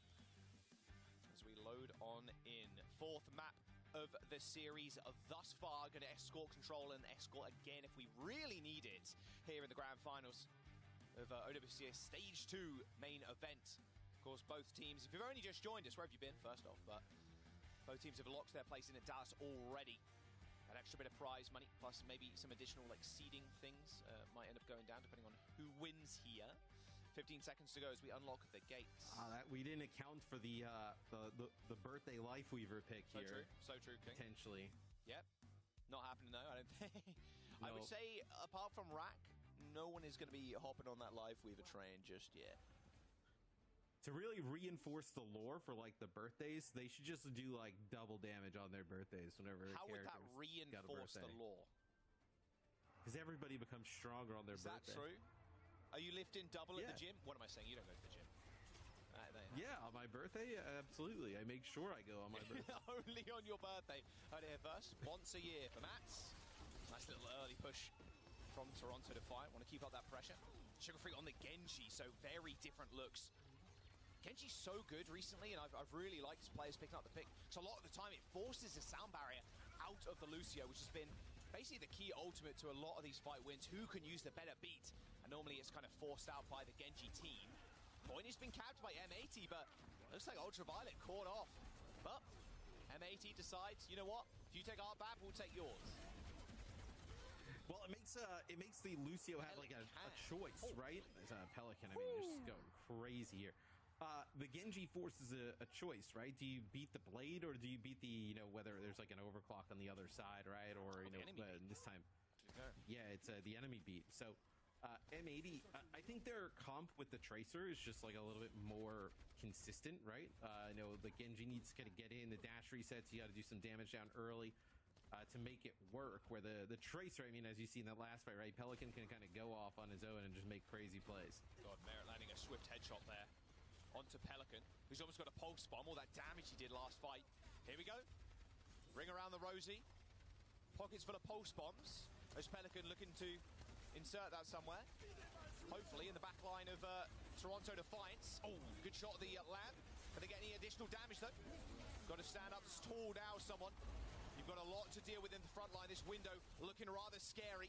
And Merit and Vega already dead. And it's overtime on this point. Someone's got a touch for Toronto Defiant. They do manage to get it, but that does leave everybody isolated on the high ground. It is someone meeting a swift demise at the hands of Pelican. That pulse bomb eventually used as M80 claim that first point. And I think Toronto would actually probably want to swap and mirror what M80 is doing on their side. But you have this blade now, right? So you're not just going to give the blade up for nothing. So feels like you have to use it here. And then I'm curious, do they kind of switch off the Genji and maybe even bring in Sojourn? Or do they kind of keep going forward with this? Yeah, maybe we'll see. I mean, this blade to force the beat. I mean, there's no beat, right? You force the lamp and then you maybe go in with a sound barrier of your own. Ideally, you don't lose sound barrier. You want to just win this fight with one ult. That being the blade, ideally. Have a look, Sugar Free. Forces recall. Zed, he wants to get in there. There's the blade. It's been pulled. Ultraviolet laying down that lamp. He hasn't got a dash anymore. And with that giant Terror Surge, nice little reflect kill on the Hawk, in fact, just shot himself basically there. That Terror Surge split up the team, and his Ultraviolet still taking names on this high ground. Happy, oh dear, shot too many times in that deflect. Yeah, decides, yeah, I'll just reset myself, not a problem. We've lost the fight anyway.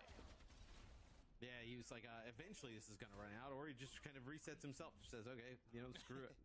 End up falling as, man, the flashpoints tick up so fast. I mean, this next one, you're going to kick off this fight. It's going to be like 50% already for the Toronto Defiance. So M80, really, you're going to have what? Like, you know, one, maybe two fights here, you know, with a chance to flip this one back.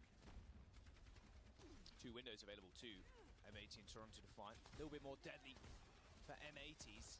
One fully charged railgun behind that window is a death sentence. Oh, Liar dead first though. Okay, not good. Rupal does end up getting traded. Look at that damage from the Arista through that window. Pretty terrifying. Even at the best of times. 95% Toronto Defiant. It's a pretty scrappy trade. Here's the duel of the century now. Arista versus Arista. Thank God it was over for its side. Someone takes care of Hawk, and that will be the point for Toronto. Yes, someone does have some help there with Vega, as they kind of displace Hawk, just kind of moving all around, as gets hit with a spear as well. So it'll be the Toronto Defiant kind of staying with this Genji, so getting some value out of it. That time we saw Sugar Free with the blade, the deflect, just causing lots of chaos there for the backline of M80. He's going to probably have another opportunity here for a really clean blade, and M80 actually, they'll have Ultraviolet end up playing the Kuriko here, so no immortality field to work with. Happy. I mean, that was the easiest shot onto Merit, who was just standing there, but it was the spear that connected. Oh my god, it's so funny watching the Cassidy's just get flung back. Completely cancels the ultimate, sadly. Here comes the sound barrier from M80. Yeah, that's going to force a complete disengage for Toronto Defiant. Very, very... But aren't you okay with this, Yeah, though? I feel like you're pretty good. You don't lose anybody. You've lost the point, sure, but look how many ults you've got to come back in with. I mean, Happy's already dead. Do you even need them, really? Got to put a little bit of pressure on the point. That's exactly what they're going to do, is... They're just going to get run down. Why is sound barrier? Yeah, Super early usage. And this allows them to hold on to their own blade. It allows them to hold on to their own sound barrier. It just feels like a potentially really early, obviously didn't kind of see, know exactly where everybody was positioned. Health bars, maybe somebody was like, in a really risky spot in terms of, health and position. You needed to use it to save them, but still kind of, you get 37%, but it puts you at a huge disadvantage now moving forward on this point. And so many ultimates in Toronto, too. And if they really wanted, they could aggro beat, but you just got to throw blade in. I think Sugar Free's just going to try and go at it again. Terror Surge comes in. Suzu, oh, that was half a second too late, but a pulse bomb from Pelican actually evens this one up. Sound barrier from Vega to try and keep the fight going. Sugar Free still with the blade, and Merit with a high noon. I don't think they've really got the tools here to really turn this one around. I mean, maybe Merit can find a cheeky little pick-off here, but Sugar-Free, not long for the world. Oh, wow, good flip from M80 there. That pulse bomb from Pelican just started off that fight strong. Yeah, and I think they kind of catch them off guard, using their Kitsune rush and just pushing on in behind that. And Toronto Defiant, you end up losing someone. They end up using the sound barrier, but M80 just takes a beat, just like kind of waits for a second, and then pushes on in and just cleans everybody up. All right, slowly now. M80 have taken the lead as Toronto Defiant try and make their ascent onto this high ground. High Noon's going to make it a little bit easier, but Happy is the first to fall. High Noon's a good zoning tool, and yeah, Hawk just suffering so much damage. Oh, how did that magnate him? My word. That did like a maze before it even hit the Lucio. That was ridiculous. M80 and OT now with 99%. It's like Hook 1.0, but just kind of has a mind of its own sometimes. Goes around the side of walls. Toronto, is there going to be another fight here? They can kind of push M80 back, as it'll just be Pelican who gets a touch, so will force OT. Pelican got touched. There's the blade into the Terror Surge. Sugar-Free taking a lot of damage, but Pelican just stands in front of him. What? He just dashes in front. Didn't think maybe Sugar-Free was going to swing that? I mean, Sugar-Free just kills 2 at the very end. That was a mistake from Pelican, you got to admit. Toronto Defiant take that point. Maybe he thought he was weak enough that he was going to be able to just finish him off, right? In that type of position, because he gets hit with a Terror Surge and lots of damage coming around. But yeah, just swipes, takes the Tracer out, and that puts Toronto on Flashpoint point here on New Junk City, and then also, I mean, they would move to map point in the series. Pretty damn close. M80 saved a lot of ultimates in that last fight, though. You lose the fight, but you saved ults, yeah. Copium tanks at full charge right now. Happy, Pelican, and Liar. And even Ultraviolet now. Stick onto Merit, hit the roll, and the land came out. Double layer of protection there. Magnate over the top. And here comes the body block from someone. He's trying to make this one work. There's a couple of skulls built up, but any peekers? Yes, Liar ends up going down. Peeks at the last moment there, the last frame of that ult. They end up trading pretty well, though, however. M80 still come up with a kill onto Merit and Vega, as the point is theirs once more. That is pretty fortunate that they find those 2 kills right after, as Merit now will go over to the Sojourn, so wants to play this as a little bit more range, a little bit mobility here, and some high ground, right, that you may want to contest. So, but man, being able to find that kill with the Deadeye, being able to bounce back is huge there for M80. I mean, that could have been backbreaking. High Noon, however, now you're going to have to contend with this window. Oh, Sugar-Free's right there. No more deflect, but no more High Noon. Sound barriers from both sides. Terror Surge boops everybody in.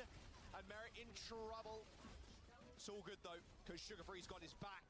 These resets looking so strong from the Genji. Even a blade earned 2. Oh, nice deflection. Hawk, and, well, how Hawk survived there, I do not know. There we go. Eventually, Merit ends up taking him down. Pelican looked like he had that clutch factor in him. He had that dog in him again, but it will be M80 on the retreats. It feels like Pelican is always alive. You never actually kill him. It's just like whether his teammates live or not to if he backs up. It looks like actually somebody will be on the point here for M80. It's going to be Pelican. Getting at about 50% to a cap. We're going to back up there for just a second. Oh. So we're going to get close to a tie game when this next fight starts to go crazy. Oh no, the Lucio. Oh, Vega got caught by Liar of all people. There's the Suzu. It comes out. The deflection kill didn't end up coming through. It's actually Merit with a railgun shot onto Ultraviolets. Sugar-Free in trouble, instantly healed back up to full HP. As Toronto Defiant are going to try and make this last fight. A stagger kills here would be perfect for their game plan and put them on match point as well. Liar goes down last. The pick that you don't want to die is that Lucio. There's no more taxi really available and they're looking for more. I mean, the ability to just be able to keep Sugar-Free alive is unreal there, as RuPaul keeping him up on the Kariko right as they get touch. Using that blade is you get a touch. You find Pelican, that's kind of brutal. You step into Merit's domain. Not today, Pelican. And Overclock finding one. Here comes the rush from Ultraviolet. They might be able to cap off of this as well. They do, in fact. This Echo pick from Happy, it comes back. It just isolates someone. Sticky bombs and focusing beam end up taking them down. But later, rush here from RuPaul is going to make sure they surge on forwards. These later picks, these stagger kills. Toronto Defiant unwavering in the all-out offense from M80. They're going to claim this third point as soon as they clear off this pesky Tracer. There's no more dog in Pelican, unfortunately, as Toronto Defiance will eventually clear the rest of M80 off of this point, but a sound barrier comes in at the very end from Liar. It did hit too, but Hawk is dead. A victory beat from Vega, and Toronto Defiant now are on match points. Looking clean there, running that Genji. The supports, though, of the Defiance, specifically RuPaul, able to keep Sugar Free alive. I mean, that is some crazy stuff. As he was taking damage from just about everybody on the other side of M80, and you're able to keep him alive at the Genji there at the end. Makes the difference. A big difference maker in that Genji. You'll love to see it. Still can't believe Pelican blinked in front of him, got a nice little double kill with the blade. That was wild. I mean, just got cut up. Yeah, sliced in half. This beginning of this map was so funny. Both teams just kind of running rings around each other. It was like the Genji team wants to get on top of you because the Genji then get resets, and it's so hard to kind of dislodge him and hard to keep track of him at the best of times, to be fair. Toronto Defiant ended up losing that first point. And I mean, the rest was really just history. Sugar Free's Genji, of course, top tier as always. It's looking good so far, and now Toronto Defiant looking to defend their title. They're one more map away, Matt. We're going to Shambali Monastery up next. Yeah, I mean, we think about how close New Queen Street was, right? Yesterday we were talking about how this series could have been potentially even a 3-0. In favor of M80. I mean, today could have been potentially a 4-0, right? With the way things were going there for the Toronto Defiant. So I think you see how evenly matched both of these teams are. Like, just kind of like whoever's feeling it that day, potentially. Where you may have closed the gap if you're M80, but I think, though, Toronto Defiant want to come in here and really make a statement, right? I don't think they wanted to get a close series win here. I think they wanted to put up a pretty dominant scoreline. 126 elims to 73. A bloodbath, if I've ever seen one. No better map to do it on the new Junk City. Yeah, Shambali Monastery right now up, Matt. Escort going all the way, potentially here. Could be a repeat. It's only 5k damage between the two teams, though, yeah. Right? Way more. I think the damage mitigated was like pretty even across the board, where it's kind of like what we've seen in a lot of the maps where throughout this series, where obviously you're going to see pretty big differences between KD and eliminations, but like damage mitigated, whatnot, like all in the ballpark of each other. Yeah, they're always going to be pretty similar, especially with the Orissas. Like, you do so much, so much work in the front line. You're absorbing so much damage. The mitigations coming from that Fortify and the Terror Surge as well, to be fair, and even the Spear Spin. She survives a long time, surprisingly. That's why she's so good right now against a lot of things that can burst you out, especially with the new DPS passive. Shambali Monastery, how are you thinking? Toronto Defiant end up assaulting this one. Are we going to see a little bit more sugar-free Genji, or like, how'd you feel? I don't know if the Genji's really great here. I mean, maybe like if you wanted some ability to access like high ground in the secondary, I think people will just continue to run the Tracer. Maybe we see. Do you want to play like a long range hit scan, right? Like, I think probably like more Sojourn. Wouldn't be surprised. Maybe you see like somebody bust out a Widowmaker at the start on offense, like try and get a pick. I don't think we're in a spot with these two teams where you're going to see much experimentation in terms of comps. I think they kind of have a good idea of what they want to play. Yeah. Potentially know some Sigma here on Shambali. It's always been kind of like pretty strong throughout the history of Overwatch 2. So that's an option, which Sigma, I think, if you were to kind of make a tank tier list, I think Orisa would be like S++++. Like, Sigma's probably, not in that category, right? But probably the top tier of the next one, though. Well, it's not what EU is saying. Ram is up there as well with Orisa. Yeah, I mean, they would play. They were feeding the Reinhardt story for a while as well, and that things change. So Ramatra as well, though. I mean, I would say like they're not wrong. Where Ramatra is probably what Orisa, Sigma, Ramatra, and then Winston, right? I would probably say Orisa's number one. Sigma, Ramatra, Winston are kind of in that next tier altogether. Not entirely wrong. No, not wrong at all. There we go. Loading into Shambali Monastery now. Our 5th map here in the grand finals. Can M80 bounce back? Toronto Defiant on match point. This is where EU ended last time around in stage 1. Can Toronto Defiant do the same thing and also defend the title? We'll have to wait and see. M80 are on the attack first. Yeah, so the Defiant will come out here with the Ashe on defense. Okay, so pretty similar to Midtown, right? You kind of see running actually the same exact comp that they ran on Midtown. So the Ashe is actually pretty good here. You can get like tons of value with the Dynamites walking up the street. All right, M80 as they plan for their attack phase. Let's get a quick listen in, see what's up. Yeah, this one camp, go right side. What? We play here? We play this comp?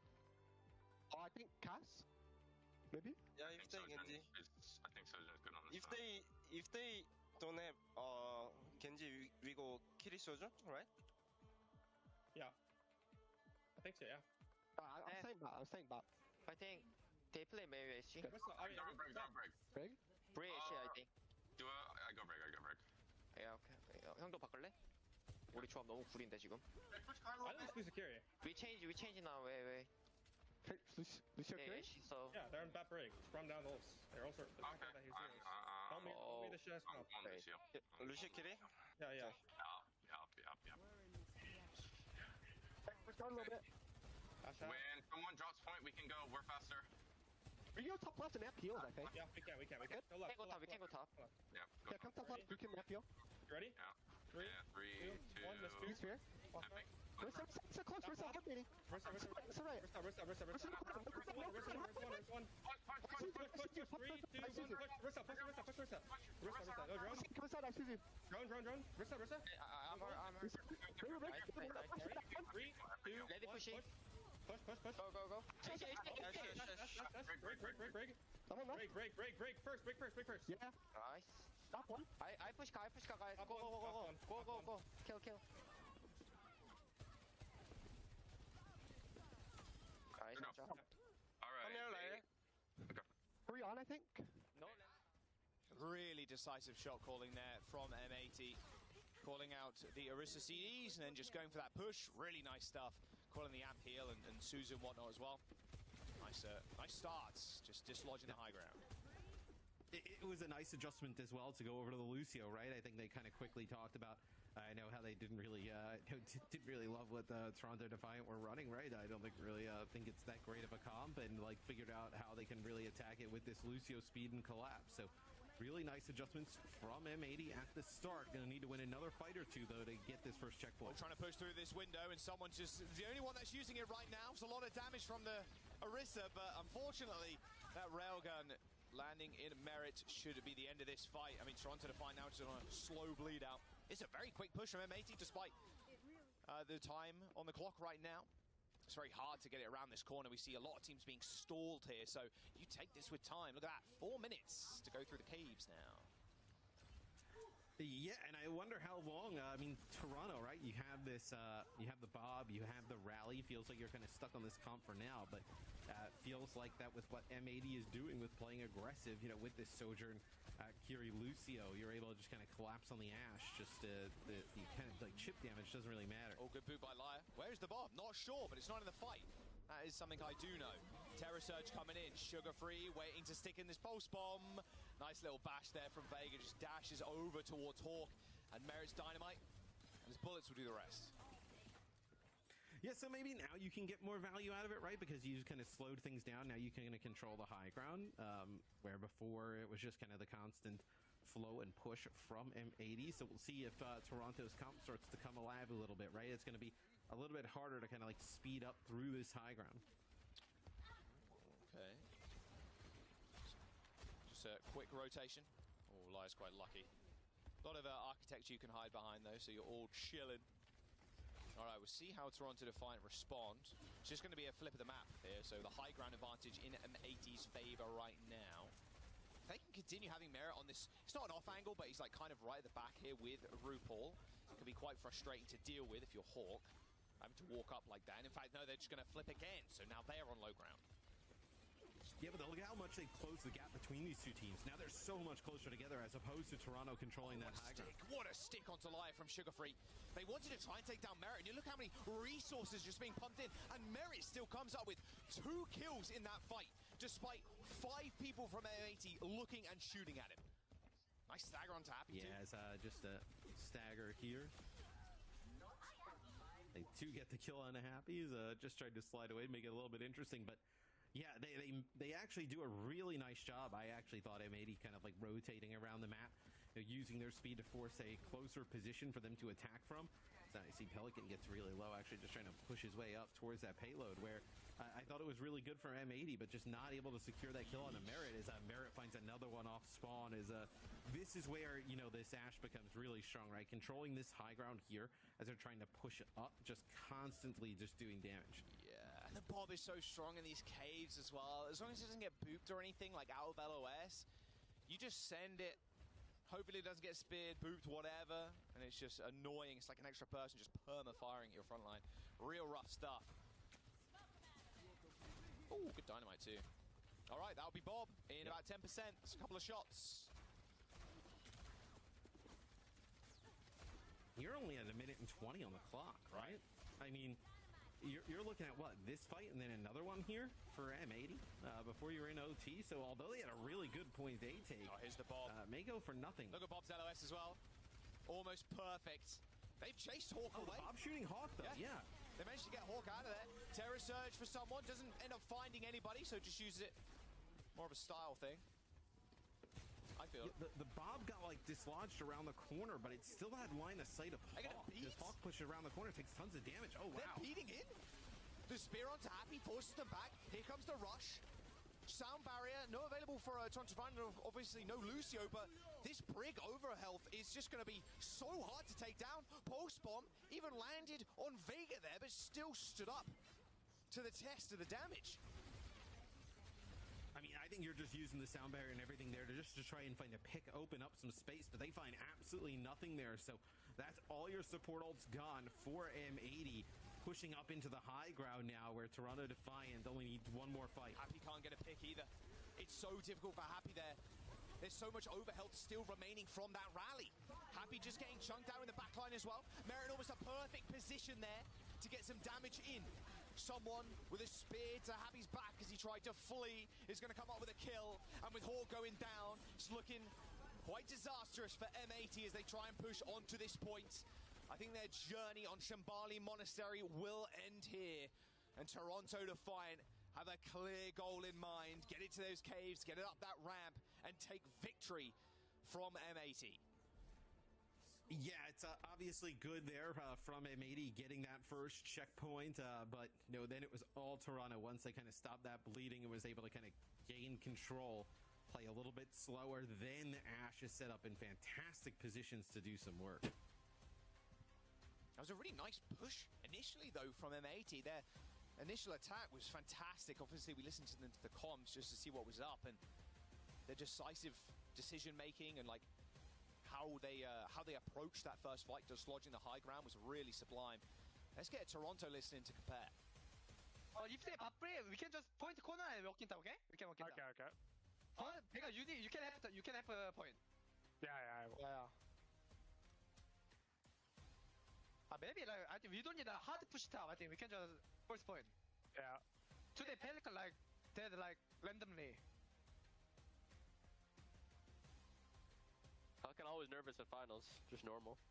Hey, Buri. Brig, okay. Have Buri. You don't want to Genji, right? Just Tracer? No, Tracer better. Tracer better. Yeah. You're shooting first enemy Tracer and ready for walking top, okay? If I risk wasting you can't walk top, okay? Yeah.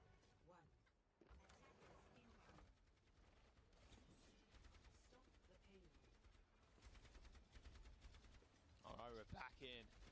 There you go, someone calling just to force out Tracer. Can fight the low ground. Just hopefully waiting for Merits to get a pick. Yeah, as you'll see, a mirror of the Ashe here, right? So, gonna play that Ashe on the high ground here. Just try and get some more chip damage as people try and walk up these narrow corridors that are on Shambali, right? And pretty narrow chokes throughout the entire map.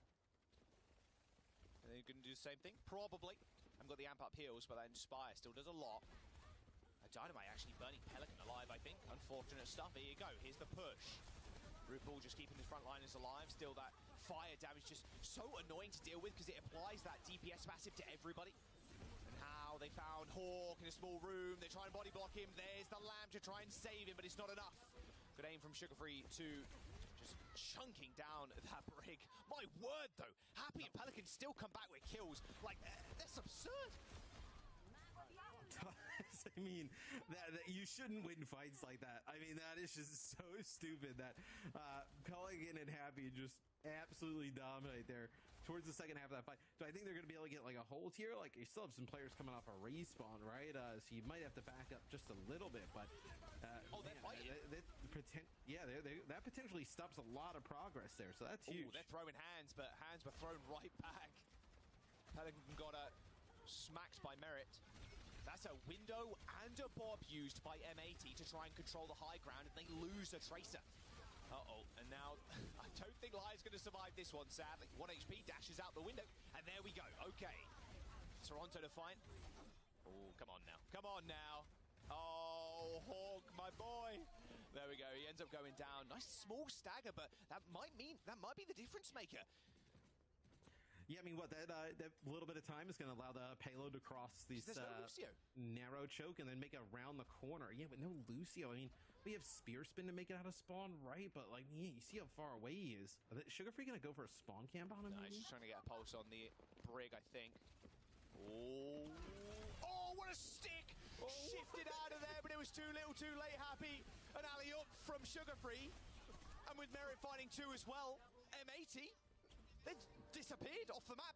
A team kill, 4 minutes to go, and look at where this golden bolt to victory is. I mean, that is a long-range pulse bomb there from Sugarfree as he lurks up. We had a little bit more lurking here. Look at this, someone pushing over the corner. The Pelican actually switches over to the Genji, so pretty fortunate for M80. He actually just jumped into that window, spots them just kind of lurking around the corner, or else they were going to walk right into that Terror Surge. No speed to get out. M80, they got to try summon here. Genji's so far away from the plate, obviously, like you just said, Matt, only just swapped. Terror Surge available from M80, as well as that rally. The rally's the big one. Of course, Vega used that at the last fight, so you're looking for M80 just kind of hold on. They don't want to use it too early, as Toronto Defiant have so much time in their time bank to play with. Yeah, a lot of ultimates for M80. I think if you're the Defiant, you have to kind of probably realize that. See if you can work one of these ultimates out. Looks like potentially building up towards this RuPaul Amp Matrix, and then maybe you decide to go, as they're letting RuPaul take all this healing onto someone. Pretty smart play. Exactly right. Here's the window from RuPaul. They're going to go for a flank. Oh, they are! They're going to flank window with the Ash. The Terror Surge is going to come in. Merrick clicks on Happy's head, instantly killing him. There's a rotation from Liar with the rally. That window's been used. The Terror Surge as well. Oh, Merrick just descends down onto the Terror Surge, gets taken out. Pelican dashes to the payload. There's no C9 in progress. Ultimate's coming up from M80's DPS, but Toronto Defiant still trying to push the issue. They got a pulse bomb in hand, as well as someone of Vega on the point. But here come the kills for Sugarfree. He's in. Pulse bomb goes wide. Pelican's got to stay alive with 10% towards that play, but he gets... All right, I figured out what the hell fell. It was hold down the fort. Toronto Defiant tower like our little rack thing. It fell down and startled the shit out of me. I thought something in my room fell. Come in today, take care of business against students of the game, and then kind of make it look fairly easy at times here against M80. So right there towards the end, they just go on a flank with that Amp Matrix and just get that one kill, and then they back out. I mean, that's all they need at that time. And I know towards the end, it's like Hawk and Pelican trying to make a play. I think Liar there as well, but they just run down the brig. No way that the brig is going to survive the Tracer in the Orisa coming on through. Hawk and Pelican can't even really do anything, right? Because he can't leave the cart because it's being pushed forward. So really tough situation there for M80. I think they prove they can kind of play with that top competition, obviously beating the Defiant the other day, but Toronto secures their spot as the best in NA. Looked like a small blip on the radar their series yesterday. That flank from RuPaul was just nasty. Toronto Defiance, back-to-back stage champs. We're going to throw it over to Des to round out the stage. Super Toronto Defiant fan Danny is thrilled, elated. Honestly, so is everyone, because... Okay, listen, calm down. We'll give him this one. Yeah, this one. Honestly, though, I mean, you're not crazy if you predict M80 here, given the way the upper finals yesterday have looked like. But this seemed to be like a completely rejuvenated roster. They made adaptations in their approach, and it worked out. They had some big performances here. Yesterday, we didn't get to see as much from the damage duo over on the side of Toronto Defiant. Today, they showed up. Yeah, Sugar Free and Merit, I think they understood the assignment. Maybe they heard some chirping in the community about the damaged players on both squads. I feel like they were the stronger players in the server today. Sugar Free looked a ton cleaner. In the Tracer 1v1s coming out on top quite often, but also just the full court press from the team play. So strong from Toronto Defiant. I mean, this is, I think, them showing the full strength that we've come to expect from them. Maybe yesterday it was just a blip on the radar. I do think, though, this MED squad is going to have more to say in the future in Dallas, but an incredible win for Toronto Defiant. I mean, this is a statement win, putting themselves at the top of North America. And we really got to see a ton of flexibility from both squads. Sugar Free bringing out a significant amount of Genji, Merit with the Ashe, the Sojourn, the Cast, whatever was required. So both teams really matching each other in these counter swap battles. I have to feel like also Vega's Brig was really rock solid. There was a number of these pushes with Lucio, even the Kiri ult, and Vega manages to just skirt away with his life on the Brig. Crucial to have an elite Brig player when it comes to playing these international lands, facing some of the best divers in the world. Yeah, an opportunity for M80 to adapt, learn from this series going into Dallas, because that's what matters ultimately. The first major here in OWCS. I really liked someone's play on the Barista in particular. I think especially on Midtown, you saw how someone was able to absorb pressure, but also find crucial picks, isolate targets into the backline, working around Hawk that come out, play the Sigma on their attack respectively. But also there are fights that broke down and someone securing 1 or 2 picks on the defensive side. Especially trading. I mean, it happens so often in this series, and we saw especially here on Flashpoint too. Like, they were trading back and forth, and it's about who really comes out on top of these team fights, who can be the final 2-3 players on point that can really carry it for the rest of your team. I also think it's noteworthy to talk about the map pool here. Toronto Defiant, Cazores, I think I finally figured out your coaching documents. Ban the maps we lose and pick the maps we win. Yesterday, we saw that M80 actually picked Midtown. This time around, Toronto Defiant, they said, hey, we won Midtown, we want to play Midtown again. But instead, they banned Colosseo instead of picking it. And we also saw New Junk City being played instead of Saravasa, which we've pretty much seen all week. And Sugar Free accordingly brought out the Genji, like Jake said. That was a big adaptation for these teams. Like you said, Vega playing the Brig was phenomenal. But player of the match has to be Sugar Free. We talked about it going into the game, Jake. But getting the edge in this Tracer matchup really gave you a leg up in the series. Yeah, I feel like Sugar Free put up a much more impressive game today, as well as Merit. I mean, overall, the whole team did look a lot stronger than we've seen them in the past. So M80, I think they did play well, but I think this was sort of the final form of Toronto. What we can expect from them maybe in Dallas is this level of consistency. In fairness, when you're on top that long, sometimes you do need a wake-up call. And to be honest, like after today, after this performance, I do feel like that's what yesterday was for them. Rather than truly like a showing of Toronto's limit, it's just reminded them that they still need to give 100% if they want to beat some of the best teams in the world. And M80 is also a team of that caliber. You have to come prepared. You have to come correct. Absolutely. And honestly, Sugar Free, Bagana Genji, that's the timeline I want to be living in. Like that's just fun to see. Generally, I did love what we've seen from pretty much all the teams in the main event and even in the group stages. They diversified. We saw a lot of different compositions, a lot of little niche picks as well, and a lot of players being able to rely on their individual comfort picks in a lot of those matchups. Yeah, I mean, if you can get the smallest advantage, whether it comes to picking your Genji or Echo, like we saw Pelican do, for example, but also encouraging his team to play Brigitte yesterday. Now we saw Toronto play more Brig, and you look at the stats, and it really, M80, they're kind of there, but at the same time, it's not really about the damage. It's not really about the damage mitigated. It's about the KD, and Toronto Defiant definitely came out on top. Yeah, I think Toronto did a much better job of living in some of these big ultimate turns, right? Like when all the ults come down, it really is critical that you're just skirting back enough. I mean, in the end, there's no like true pre-planning it. It's not like we can just have a great macro play. At this level, the enemy team knows you want to run away when they ult. So they're trying to catch you on corners, find you in a spot that you can't quite escape. You've used some crucial cooldown. And so you really have to keep it in mind at all times that there's the possibility of that extreme aggression. And I mean, Toronto definitely was a stronger team in that regard today about playing around the ultimate turns. Especially, I think we felt it in the Brig Bap on Shambali versus the Lucio Kiri. That's a very challenging matchup to play Brig Bap in. It's very easy to get overrun if you aren't perfectly in sync and kiting together, since the enemy has a huge speed advantage on you. But they made it look easy. Like, it didn't ever seem like they were close to being caught in most of those fights. Yeah, but it's such an opposite look from what we've seen yesterday. Can you maybe give me just the TLDW, too long didn't watch yesterday's match? How did they turn it around? What was the biggest difference from what Toronto Defiant did yesterday to what they did today, Jen? I mean, that's a little. There's something. Is it just that performance? That's a is it big. just individual performance? It does help a lot. I mean, Happy was relatively quiet, you know, because Merit stood out so much today, right? And yesterday we were all about Pelican, Happy. That was a big reason why M80 won. But today it was kind of the opposite. It was Sugar Free and Merit really showing up for their team. And I mean, you know, we like to talk a lot about teamwork, you know, ultimate usage, but at this level as well, it's about showing up with your A game for the right series. And I definitely feel like this gave me confidence as a Toronto Defiant fan ultimately, because they were able to turn things around yesterday from a pretty difficult loss yesterday. You know, I sat down there just like, are you maybe just a little boomed now because you've been so dominant for a while, and then M80 comes out and takes you out in an official match? Maybe like, are you going to start overthinking it? But honestly, like, this turnaround from Toronto Defiant and the way they play their game today, that's really reassuring, because that actually tells you that if they show up and they play their best game, they're really confident in it and they got the advantage.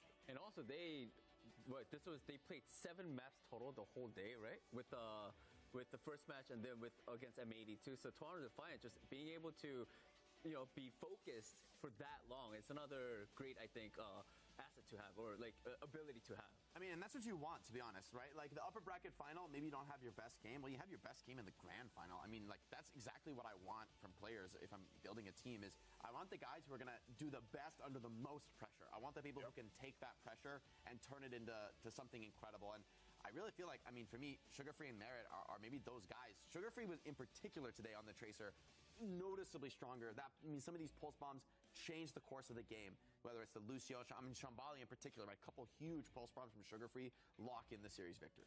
Yeah, he's had a lot of great moments in this entire series. Let's actually listen in to the comms to hear the final moments of how they got it done.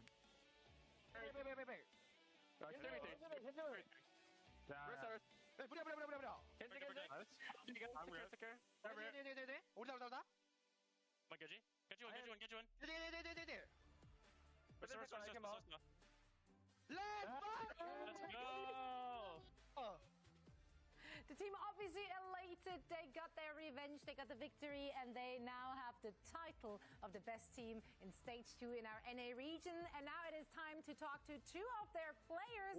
We have Someone and Merit joining us for a quick chat. Congratulations. Thank you so much for joining us. 오늘 우승 축하드리면서 이렇게 인터뷰에 응해주셔서 너무 감사하다고 소희님께서 말씀을 하시네요. 일단 한마디씩 부탁드릴게요. 우승한 거에 대해서. 제가 먼저 할까요? 네, 먼저 하세요.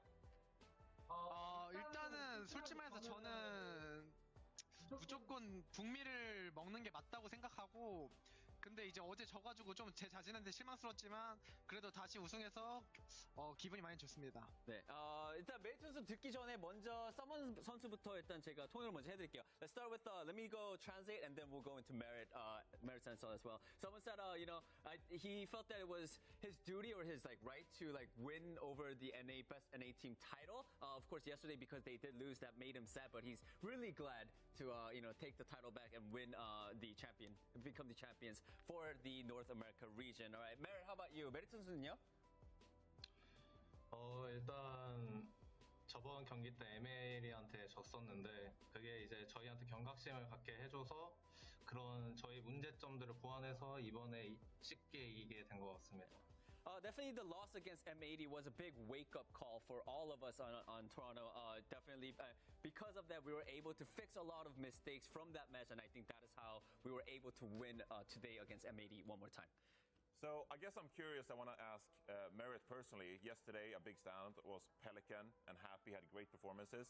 How did Merit turn things around for him personally in the damage matchup? How did Merit refocus going into today's match? 이번 질문은 이제 메리트 선수를 위한 건데 어제 경기를 솔직히 보면은 이제 딜러들의 싸움이었는데 거기서 이제 어제는 아쉽게도 메리트 선수보다는 조금 더 펠리칸 선수와 해피 선수가 조금 더 좀 더 좋은 모습을 보여주지 않았나라는 생각을 합니다. 하지만 오늘은 좀 이제 또 다른 또 이제 메리트 선수가 훨씬 더 좋은 모습을 보여줬기 때문에 어떻게 해서 좀 이런 어떻게 보면 경기 흐름을 어떻게 좀 바꿀 수 있었나요? 하루 만에. 일단 팀적으로 좀 많이 쫄고 플레이를 했었기 때문에 저희 전체가 그래서 이제 이번에는 이제 쫄지 말고 좀 자신감 있게 하자 이렇게 해서 그렇게 된 것 같습니다. I do feel like the biggest difference was the confidence. Going into yesterday's, all of our team or the DPS lineup, me and both Sugar Free, were playing a little bit scared, so we had to go overcome that, play less scared, be more confident. I think that was the key. Love it. I'm curious about some of the chirping going on in the community. Gator was talking a lot before this match about how he thought it could be an easy win, and there's so much pressure on the players in Toronto. So I'm curious what someone and Merritt have to say. Any words for Gator about thinking they could win so easily against you? 자, 이번 질문 이제 두 분 다 답을 해주시면 되는데요. 이제 보실지 모르겠지만은 이제 MLE의 감독님인 게이터 선수가 오늘 경기 전에 오늘 경기 굉장히 쉬울 것 같다라는 말을 좀 했었는데 그 언변에 대한 좀 답변 어떻게 생각하시나요? 이제 경기가 끝난 후에 경기가 쉬울 거라고 예상을 했었는데 그 예상대로 안 흘러간 거에 대해서 두 분은 좀 어떻게 생각을 하시는지?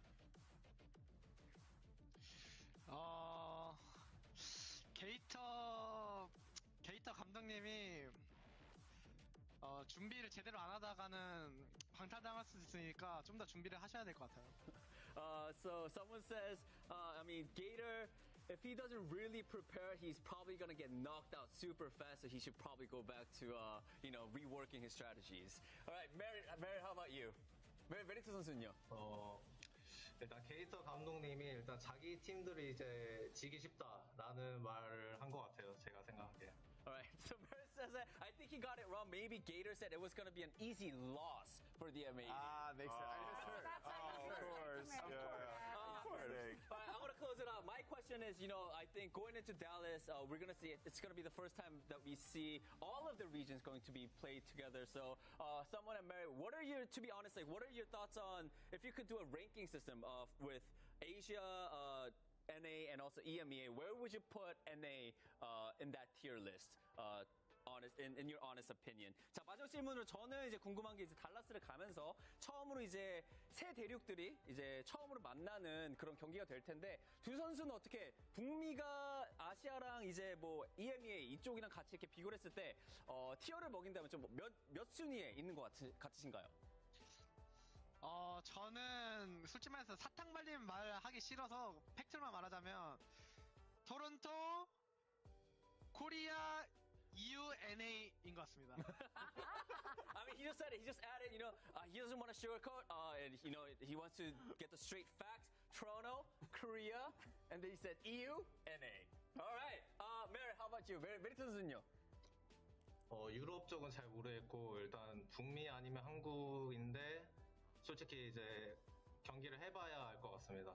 제 느낌에. All right, Merritt says he's not too sure because he doesn't really know about EU, but it's either going to be NA or Korea. But he's not even sure about that because he has to play the game first to actually make a tier list. True sportsman. Yeah, that's fair. One last question to the two of you before we're heading into a bit of a break, and we will see you back in action, of course, over in Dallas, Texas for DreamHack. But is there anything you want to say to the fans who have supported you and your team through stage 1 as well as stage 2? 자, 지금까지 이제 계속 이렇게 사랑과 이제 계속 관심을 줬던 팬분들에게 두 선수 한마디씩 해주실 수 있나? 네, 부탁드립니다. 어제 MLE한테 3대1로 지고 그리고 게다가 경기력도 안 좋아서 많이 실망했고 이제 토론토 이제 거품이 다 빠졌구나 이 생각을 하셨을 텐데 저희는 계속 잘해질 거고 이제 한국이랑 유럽도 계속 이길 거니까 끝까지 응원해 주시면 감사하겠습니다. Yeah, I mean, after the MA loss against yesterday, we lost to them 3-1. Of course, we had a very poor performance. So a lot of people might be thinking that we're all talk, but we are definitely improving. We are going to get better. We are going to beat Korea and Europe as well. So keep on supporting us. All right, Merritt, how about you? 자, 메리트 선수도요. 항상 응원해 주셔서 감사하고 댈러스 때 좋은 모습 보여드리겠습니다. Yeah. Thank you so much for the support, and we will definitely put up a good performance in Dallas, Texas. Well, we can't wait to see you guys back in action. That was someone and Merit. Thank you so much for joining us. You want to All right. say that or? 오늘 감사합니다. 선생님 감사합니다. 감사합니다. Our NA champions joining us here for a quick chat. Someone and Merit. Great to have Danny back in the fray here. Yeah, I figured Toronto Defiant was gonna win. Everyone, we get to see in action. They're pretty good. M80, of course, no slouches. It was great to see them coming out on top of the match yesterday, because that should make people excited for the NA region being maybe a real competitor.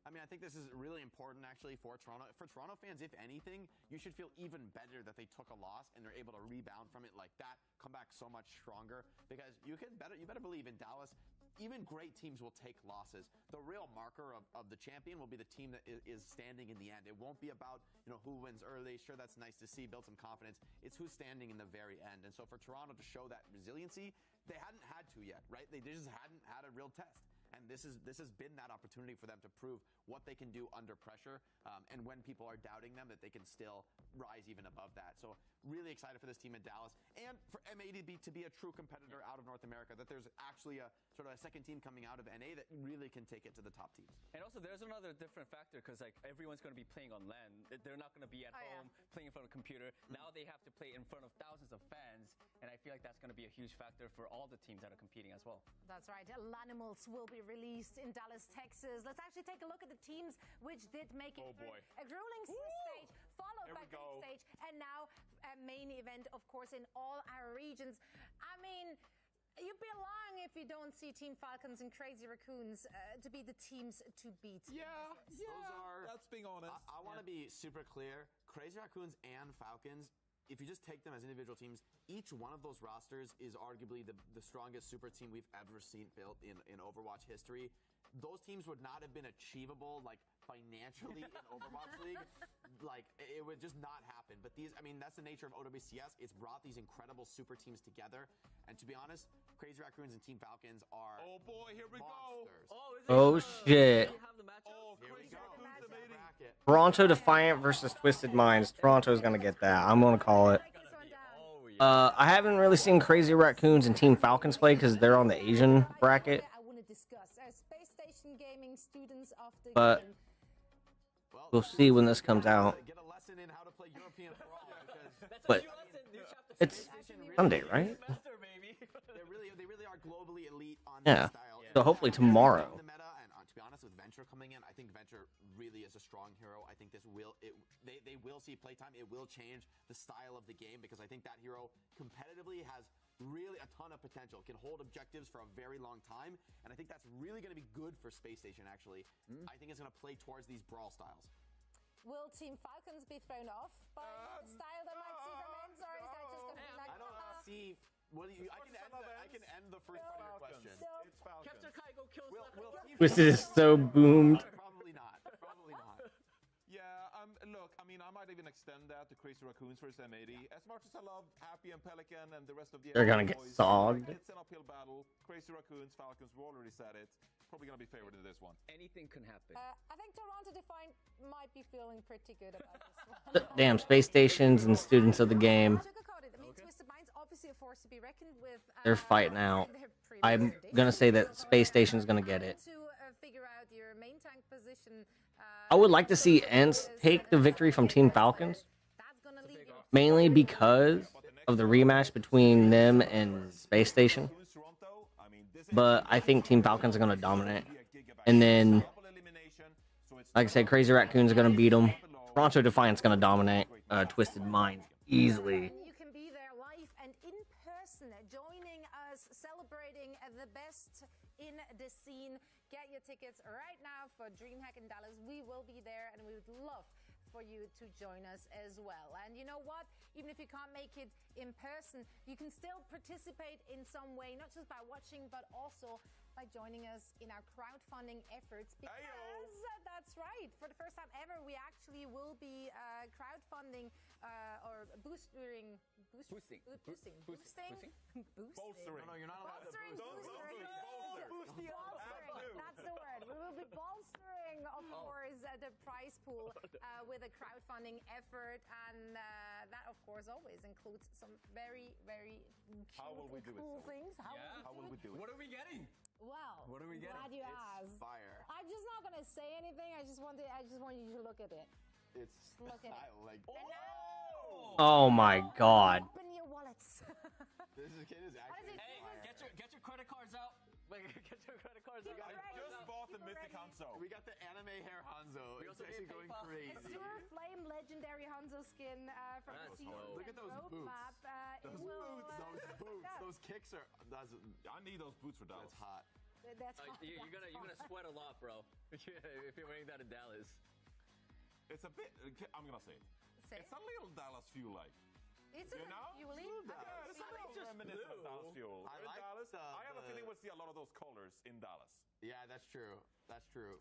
That might very well be true. But yeah, this is one of the things that you can expect. Of course, we don't know how and when all of the crowdfunding will start and happen. But if you want to keep up to date, make sure to follow us on social, OW_esports. This is how you can find us.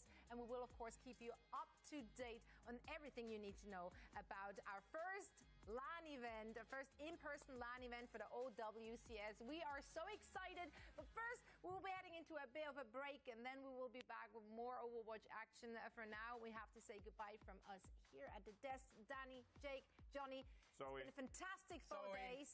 Glad you also managed to join us eventually. Yeah, thankfully at the end. Coming in for when it really matters. Coming in for when it really matters. Any last thoughts? Anything you want to say before we see everyone back in Dallas? I mean, there's so many matches that you can't predict. You just got to see. You know, like these top teams in the world clashing. We've had to wait a long time, but for me, that only makes me more excited to see who is the best in the world. And I think every Overwatch fan from around the planet is going to have somebody to cheer for. I'm going to go watch some pro scrims. I'm going to watch some Venture being utilized in pro scrims. That's going to entertain me for a month. I'm going to pray that NA wins everything. Let's go. You gotta pray hard. Pray hard.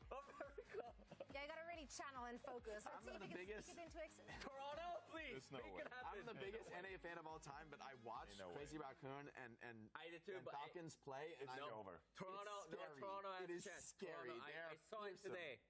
Someone make it happen. If anybody in North America's hope. Specifically.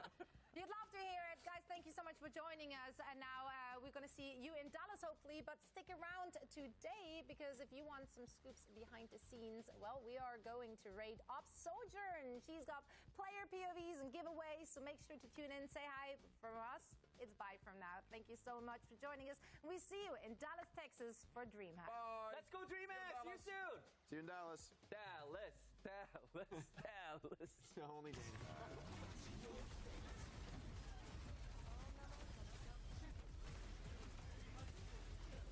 Very where Masa does it right now. Well, there's the rush from both Kirikos.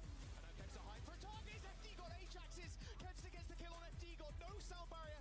Now for Team Peps. And it's going to cost them dearly. Now someone else from Team Pep has to go for the contest. Otherwise, it's just going to be all over. They do manage to get it. Trent's on the point, but is it enough? Trent's already down, and Crooked FD got isolated in the back line. Team Ents with a 3-0 against Team Peps. Now they get their chance to find some revenge in the finals.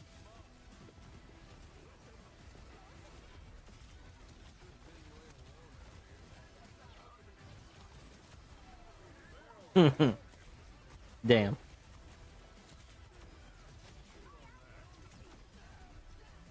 They gotta make this fight fast. Ents have to make it fast right now. But Sparker's on the flank. He's taking down Crimson. Sparker's already found 2-3. Chase has to get out of there. You've got to run. Hardy's in a little bit of trouble, but not trouble for any longer. This high noon stops him from touching. Kevster down. Beat comes through. Sparker, the king of Space Station Gaming. More stars on their roster than Omega Centauri. They demolish Ents and claim the title as Stage 2 champions. Bottom right.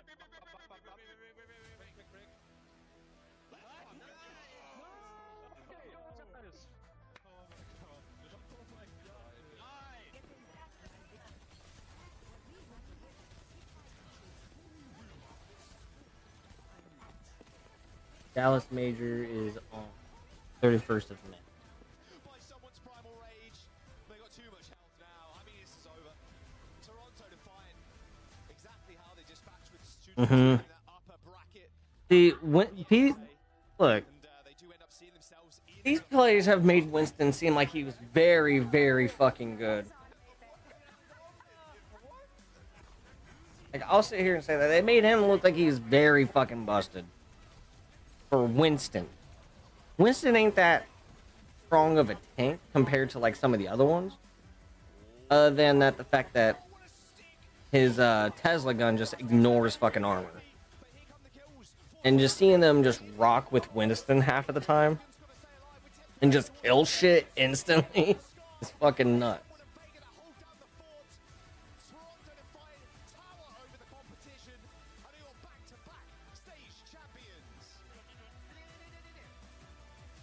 Like, Toronto Defiant, one of the best teams. Like, right now in this.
Well,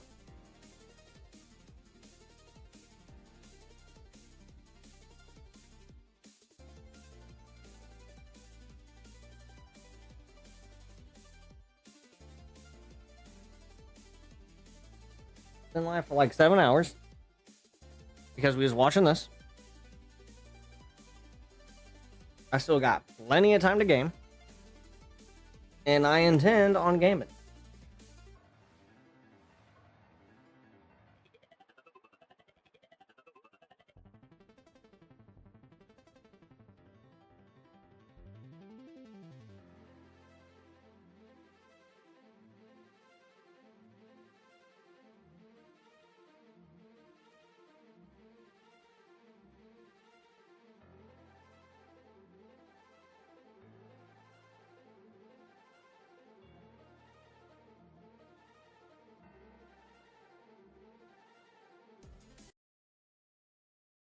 There it goes. Look at that lamp. Look at that lamp. It's insane. Get him. Get him. So many insane like lamps. It's Rupel. In the match versus Zog. Yo, Raiders, what's going on? Hold on. What team was Uprising again? Yo, what up, everybody? Hi. Boston Uprising. If you guys don't know me, I'm one of the OWCS observers. All right. I'm a POV observer, and I observe the left side team or blue team. I appreciate you all coming. All right, we get out of this now. What we're going to be doing today is we are going to be going over... So, it's interesting, though, that...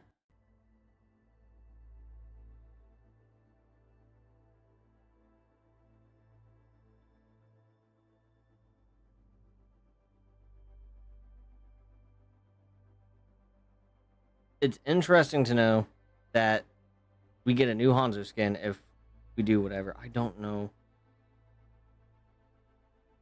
Ow. That's the Dallas major. Looking it up right now.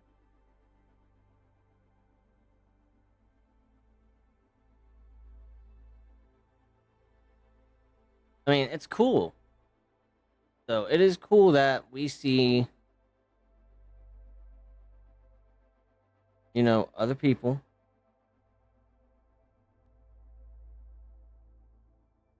Like, whatever.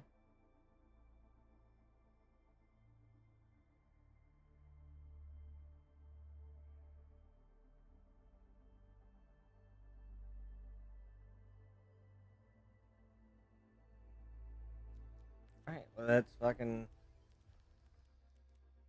play some games. I started playing the new game mode. I was going to do it on stream, but it was whenever I got off work and shit, so I was like, you know, really exhausted and I didn't have the energy to. So I said, fuck it, I'm just... Excuse me. I just said, fuck it, I'm just going to go do whatever. So I did, and... I mean, here we are now. We're still alive.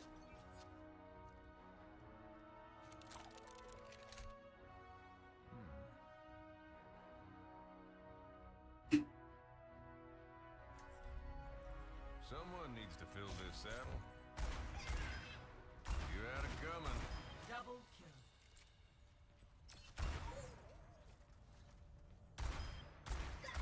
Double. I'm really feeling the heat.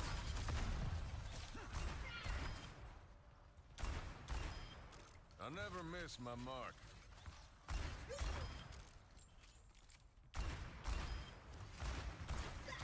Double kill. Triple kill. Plenty more where that came from.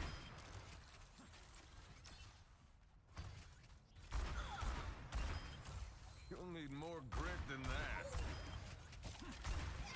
Double kill. Triple kill.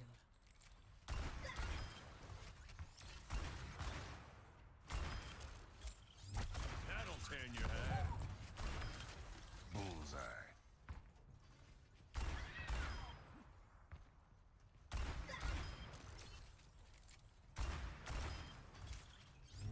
That should be in your bonnet.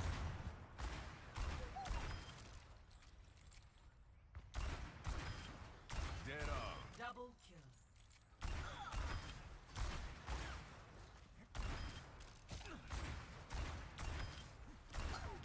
Double kill.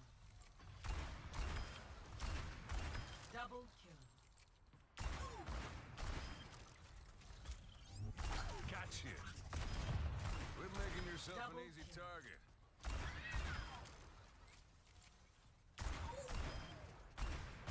Double kill. Double kill.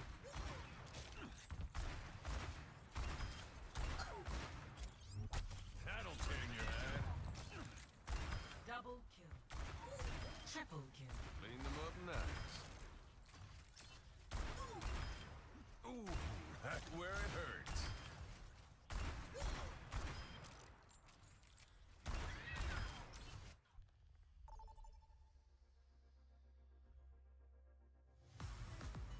Samoa! We under Samoa! Samoa!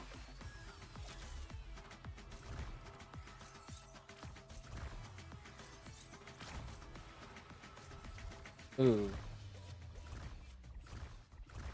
Two more. Volcano? Actually. I think I know if that's what it is. I'll go. Oh yeah, we're definitely going off the Alara on this part. And then I'll swap to like Moira. Throw my pylon out, keep him up, and then I can try to sit there and, you know, hit him with the heal beam, keep him up. Time to break some hearts. 5, 4, 3, 2, 1. Round 1. Capture the objective. You'll be safer. Stick with me. And he's not wrong. Killing pile on the board.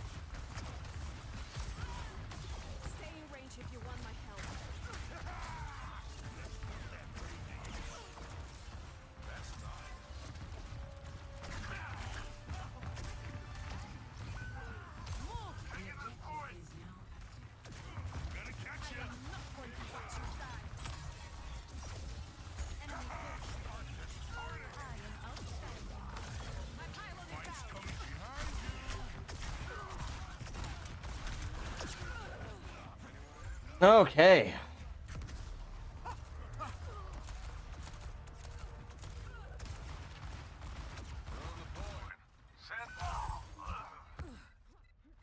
Yeah, they got that Reaper. He's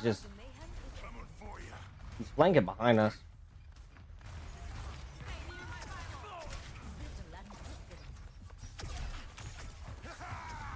This Eater is having something to be proud of. Killing pylon deployed.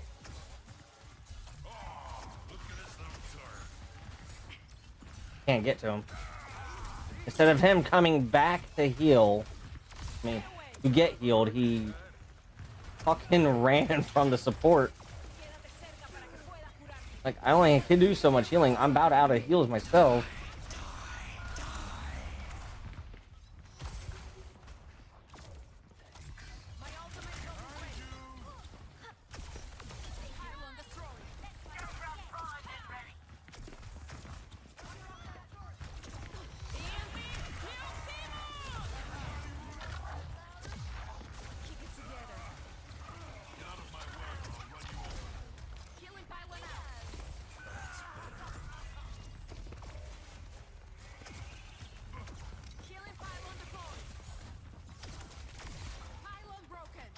Dude, I can't keep my pylon up. They're just destroying it.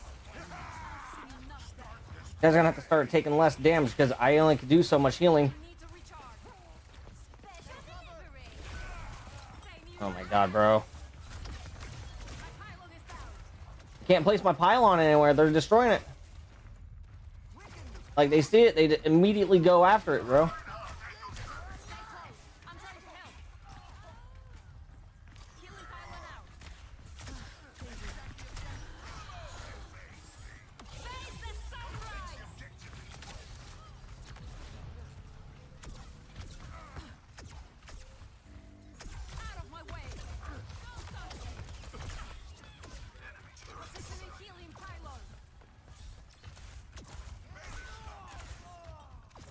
That bro is so 1-2.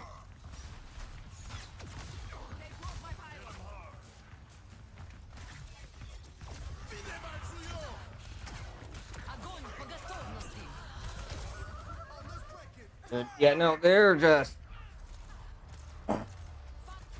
They just have a better tank and everything. I'm gonna go more... I'm gonna have to help with damage too because our DPS is kind of lacking.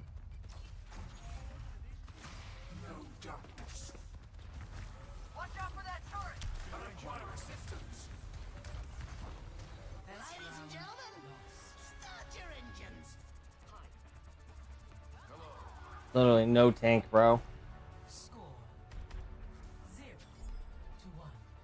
Unfort. Didn't really do shit though. Like, every time I placed my pylon, they immediately destroyed it. So, like, I couldn't just play Alari. What is your favorite animal? Jack Russell Terrier. Yeah, I can see it.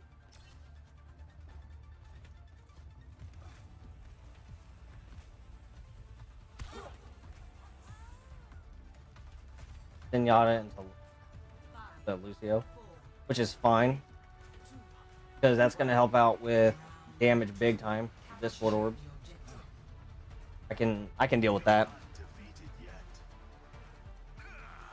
I know I give Zen like a lot of shit usually, but I played Zen earlier while we was watching the game. And I was trying to get the Orisa skin, which I got it. And I was actually quite surprised how very effective Zen is. And I was like, okay, I will never shit talk Zen no more. I don't like his healing output still, don't get me wrong. But he a fucking beast.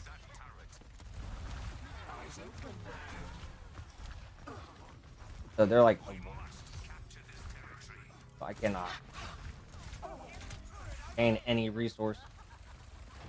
What's happening?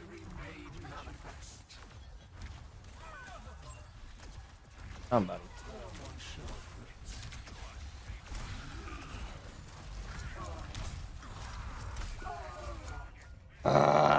Fuck. Just because, like, I'm sitting there, I'm healing, but I'm running out of resource. They're too afraid to come out, and then whenever they start dying, they fucking hide real quick.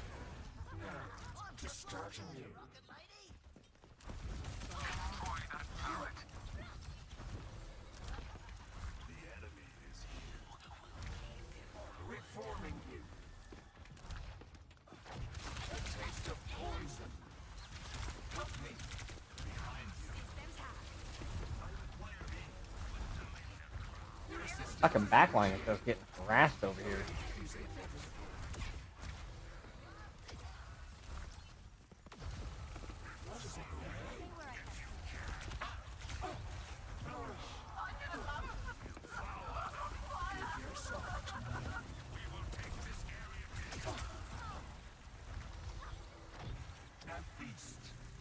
Let's get on with it.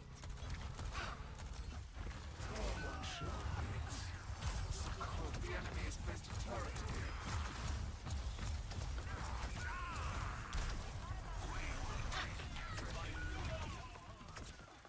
Tengo que irme. I offer something more.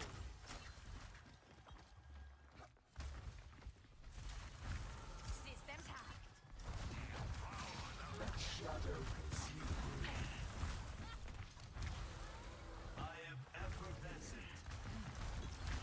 Eyes open. Throw it right there, and I hit the wall.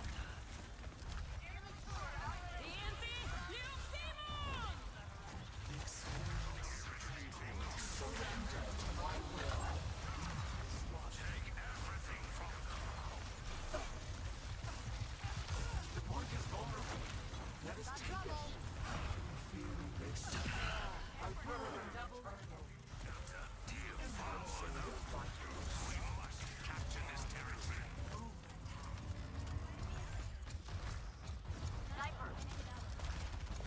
Pain is inevitable.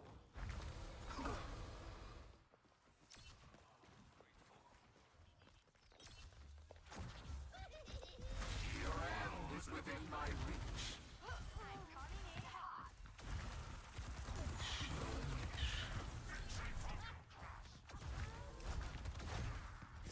Repaying the enemies. Take everything from them. Hostiles approach. Preparing yourself behind you. Do you follow the crowd? Big staggerlight.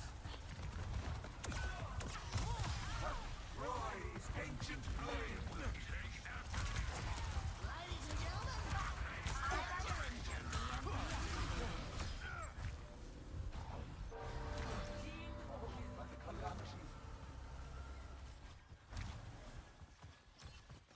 Thank you. complete. No darkness. You follow them.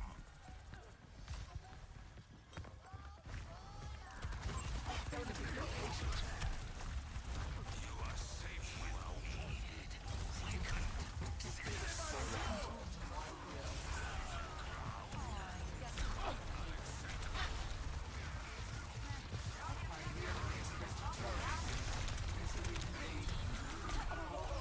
There's no way. I somehow lost sight of her. That is actually nuts. I genuinely lost sight of her. She should have died. Resurrection. How vile.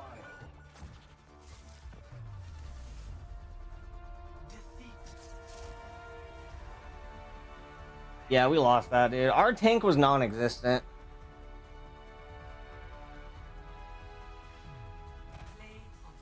Then we had DPS that wasn't doing anything.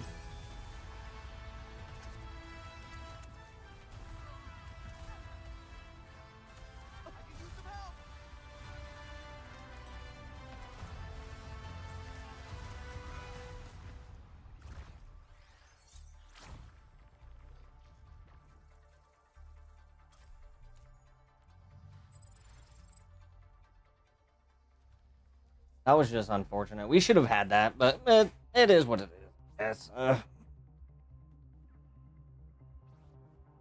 Should have been able to, like, win it, but...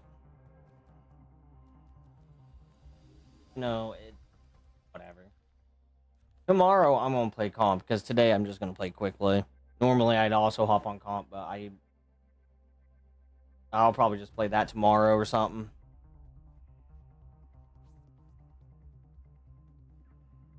I've been live like 7.5 hours. So I might try to play something else later on tonight. Probably still practice Ermac on MK1. I still don't know the best and optimal combos for him with whomever I play. I thought I found one with Goro. And like I thought of it in my head and I thought it'd work. You know, like thinking about what I can do and everything with the buttons. It don't work all that well. I'm like, fuck.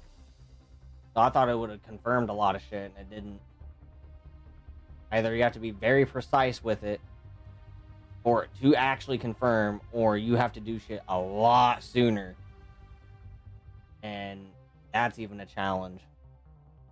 So I was like, shit. Ermac's like gonna be one of those characters where like, oh, I can do like simple shit. I just can't do like insane fucking damage all the time, like 50% or more. Probably do about like 35%. 30-35% about it. However I play and shit. And I can do a lot more with like Scorpion. I can do a lot more with Omni-Man. I could do a lot more with fuck, there was another one. Peacekeeper. Peacemaker. Like those are the characters I can play on MK1.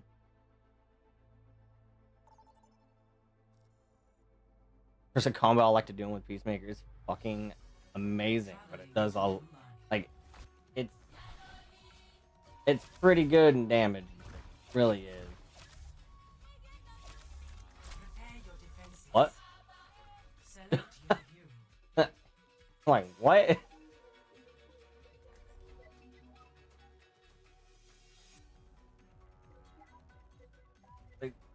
I'm trying to get better on MK1. So far, still the best one for me is for MK1 is Scorpion and Omni-Man. Love doing Omni-Man combos, and then I love being like, people put Scorpion as bottom of the barrel, but if you're like really good with Scorpion, like any character in the game can be fucking badass. But Scorpion's my bread and butter, pretty much. I like my Scorpion. Like running him with Serena, fucking easy. Because there's a combo I like to do with him and Serena, and it does like a lot of damage. And then I can try to combo off of that usually. Omni-Man is like my other favorite character to play because he's easier in some of his combo strength. And he just does a lot of damage.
¿Dónde te duele?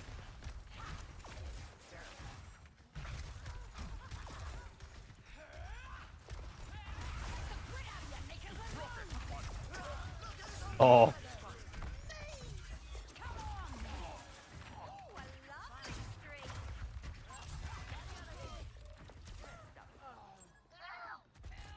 Help! I've been to enough funerals.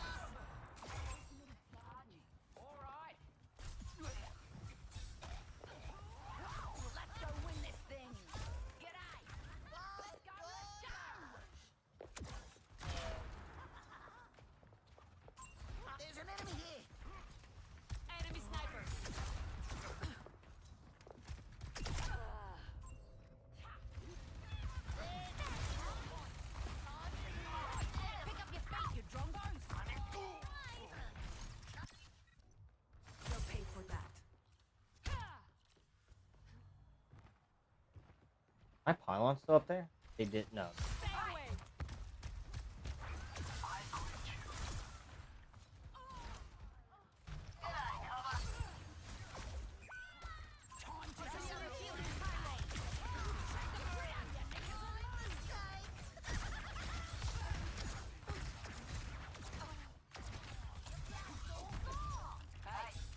Fixing that. Don't fuss.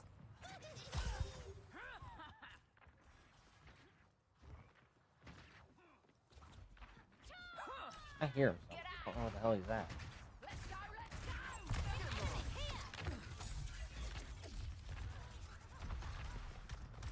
Personne n'échappe à mon regard. Hiding from that.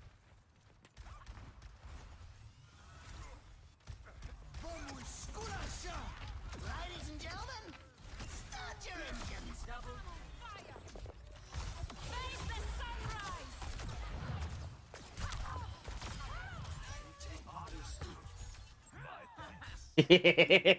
I don't give a fuck. I'm solo ulting the shit out of her, bro. No one else was over there. I'm gonna hunt her down and I'm gonna kill her. That's what I fucking did. I can get my ult real quick. Just let my pylon and I heal. We'll fucking be good. Oh. You're good. You're good. You're good. I'm sorry. Were you gonna do something?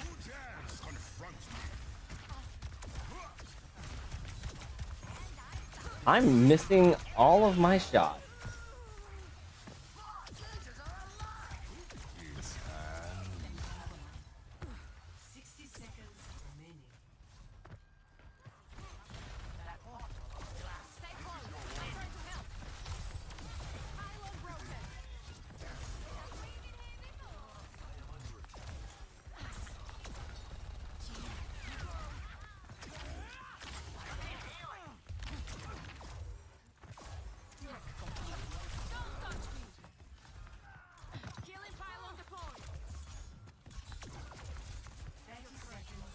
Oh, they destroyed my pylon.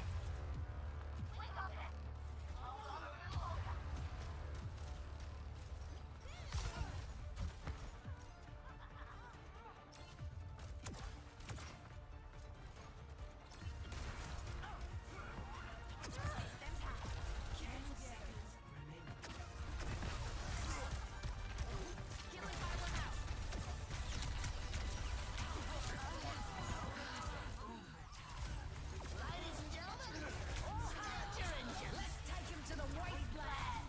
Moving the pylon. Positioning healing pylon. I'm on fire.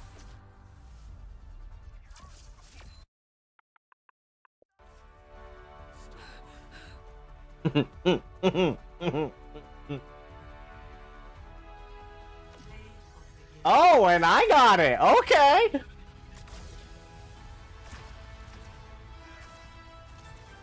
Oh, is this where I popped ult? Yeah. Okay. I'm killing you, bitch.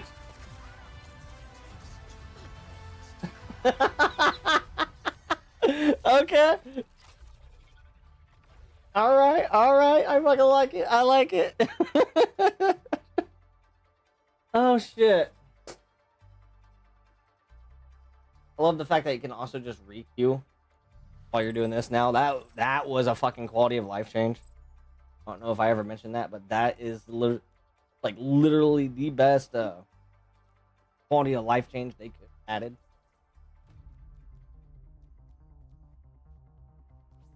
I'm at 70 right now. Right? Put on 70. And then we'll be able to get the Mercy mythic. We still have like 50 some days anyways. Like, holy shit. We're already about done with this. Still got like Doppelganger, Hashimoto Goon, Talon Operative, Overwatch Agent, Scrapyard Artist, Artees. I don't know. I can't pronounce that word. Prepare for battle. Select your hero.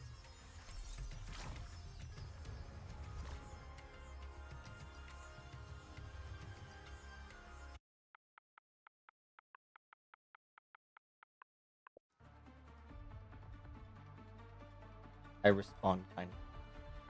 I respond so kindly. They did one, I did one with a winky face.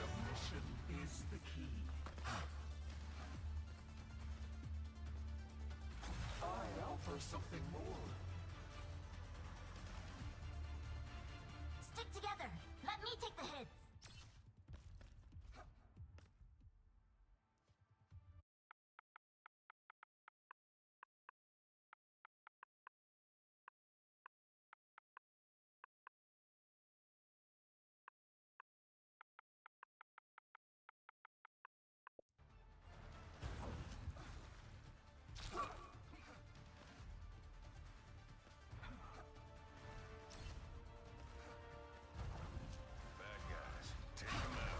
Flashpoint unlocks in 10 seconds.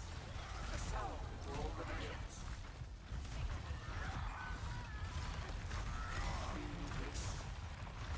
Flashpoint unlocked.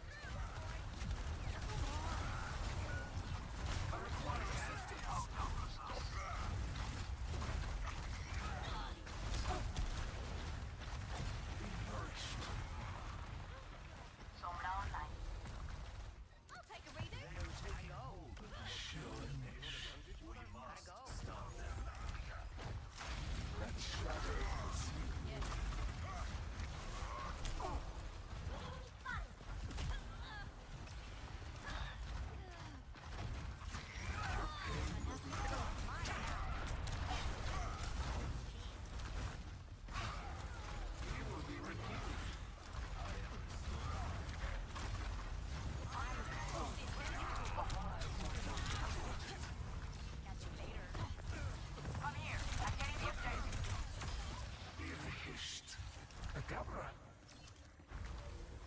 I am grateful. What is it now? No darkness.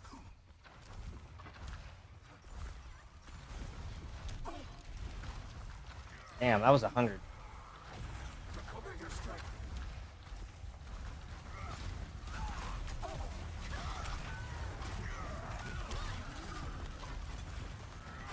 Receive my aid.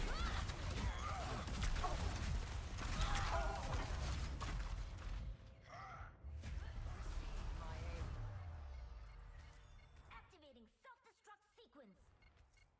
Oh, someone on our team left. Was it DPS? It was a DPS. Okay.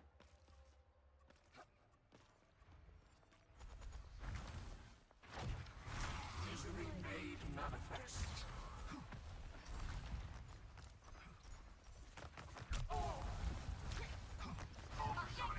Reporting for duty. There's a test subject. I'll have the update. I require assistance. Surrender to my will. OWCS. Tranquility. Darkness. Embrace. Bring me the objective. Assist me. Such precious. The hack. Lost. Next, flashpoint. They got it. They got that point. We should be able to. I honestly believe. Time again to try again. Okay, we got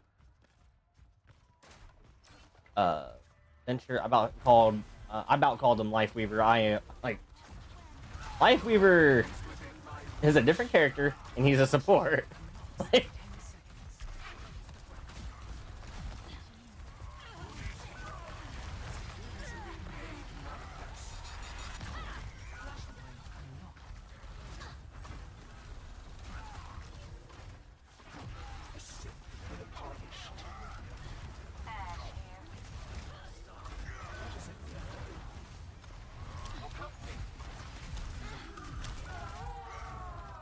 ah, bro. Okay. Heldenstaub nicht. We really need to get somebody to focus that Sombra, because she's hacking the fuck out of us.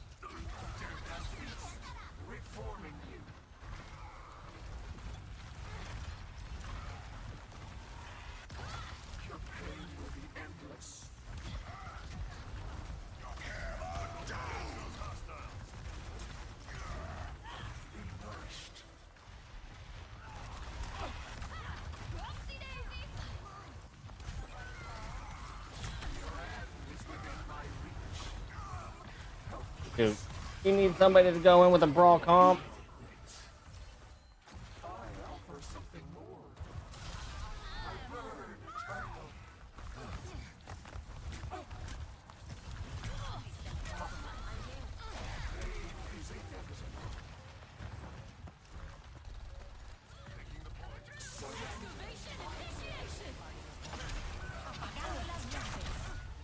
They both solo ulted me. Wow. Okay. Okay.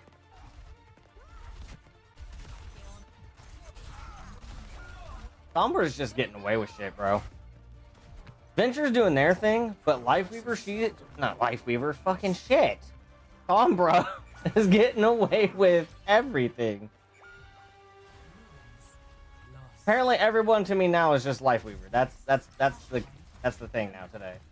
First you call one like Cassidy and whatever else. Now we got one that's called Lifeweaver.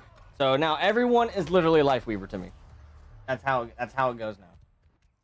So Lifeweaver with Lifeweaver is just solo ulting me while I'm trying to be as Lifeweaver, trying to heal with Lifeweaver. You know what I mean? Lifeweaver. Honestly, I mean, yeah, running Zen right now helps out with fucking damage. But I don't think it's the fact that we don't have heals or enough of it. I think it's literally because we do not have damage at this point, or a good viable tank.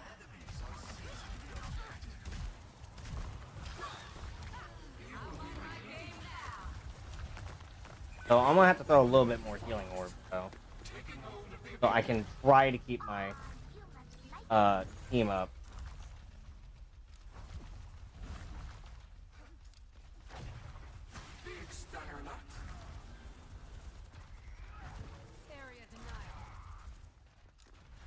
Tactical visor activated.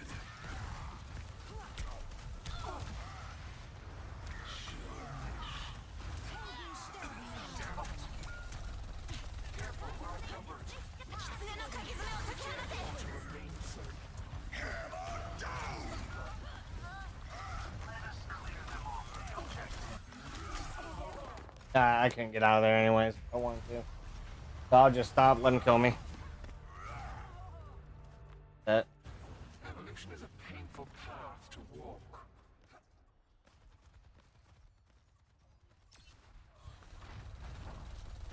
An eldritch blessing. Do not meddle in my affairs. Lending a hand? If they want the points, they'll have to go through me. No.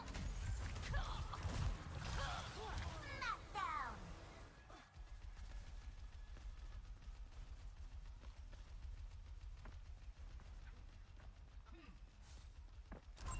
Ping, ping, ping. Watch here.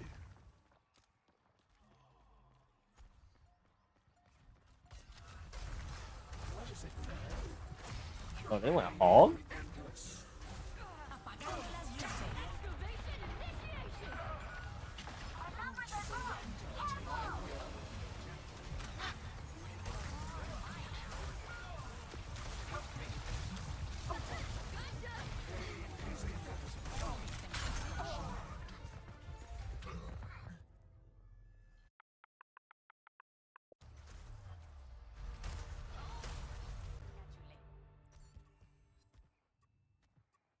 They got it. There's not much we can do. We're like running out of like any comprehensible damage or counters. Zen's going off his own little adventure.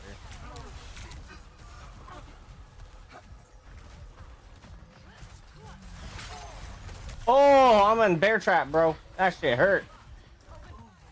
It's I mean, Pigpen, whatever you want to fucking call it.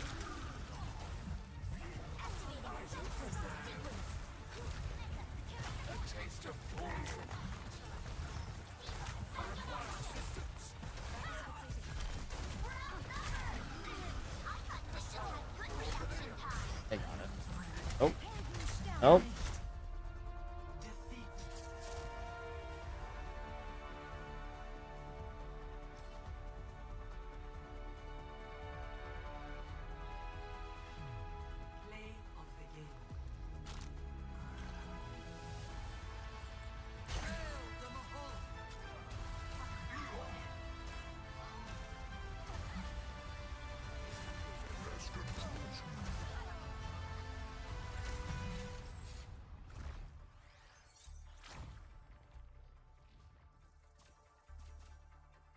That was unfortunate. We're not even done yet. Shit. Damn, bro. You would have thought we would have been done already. You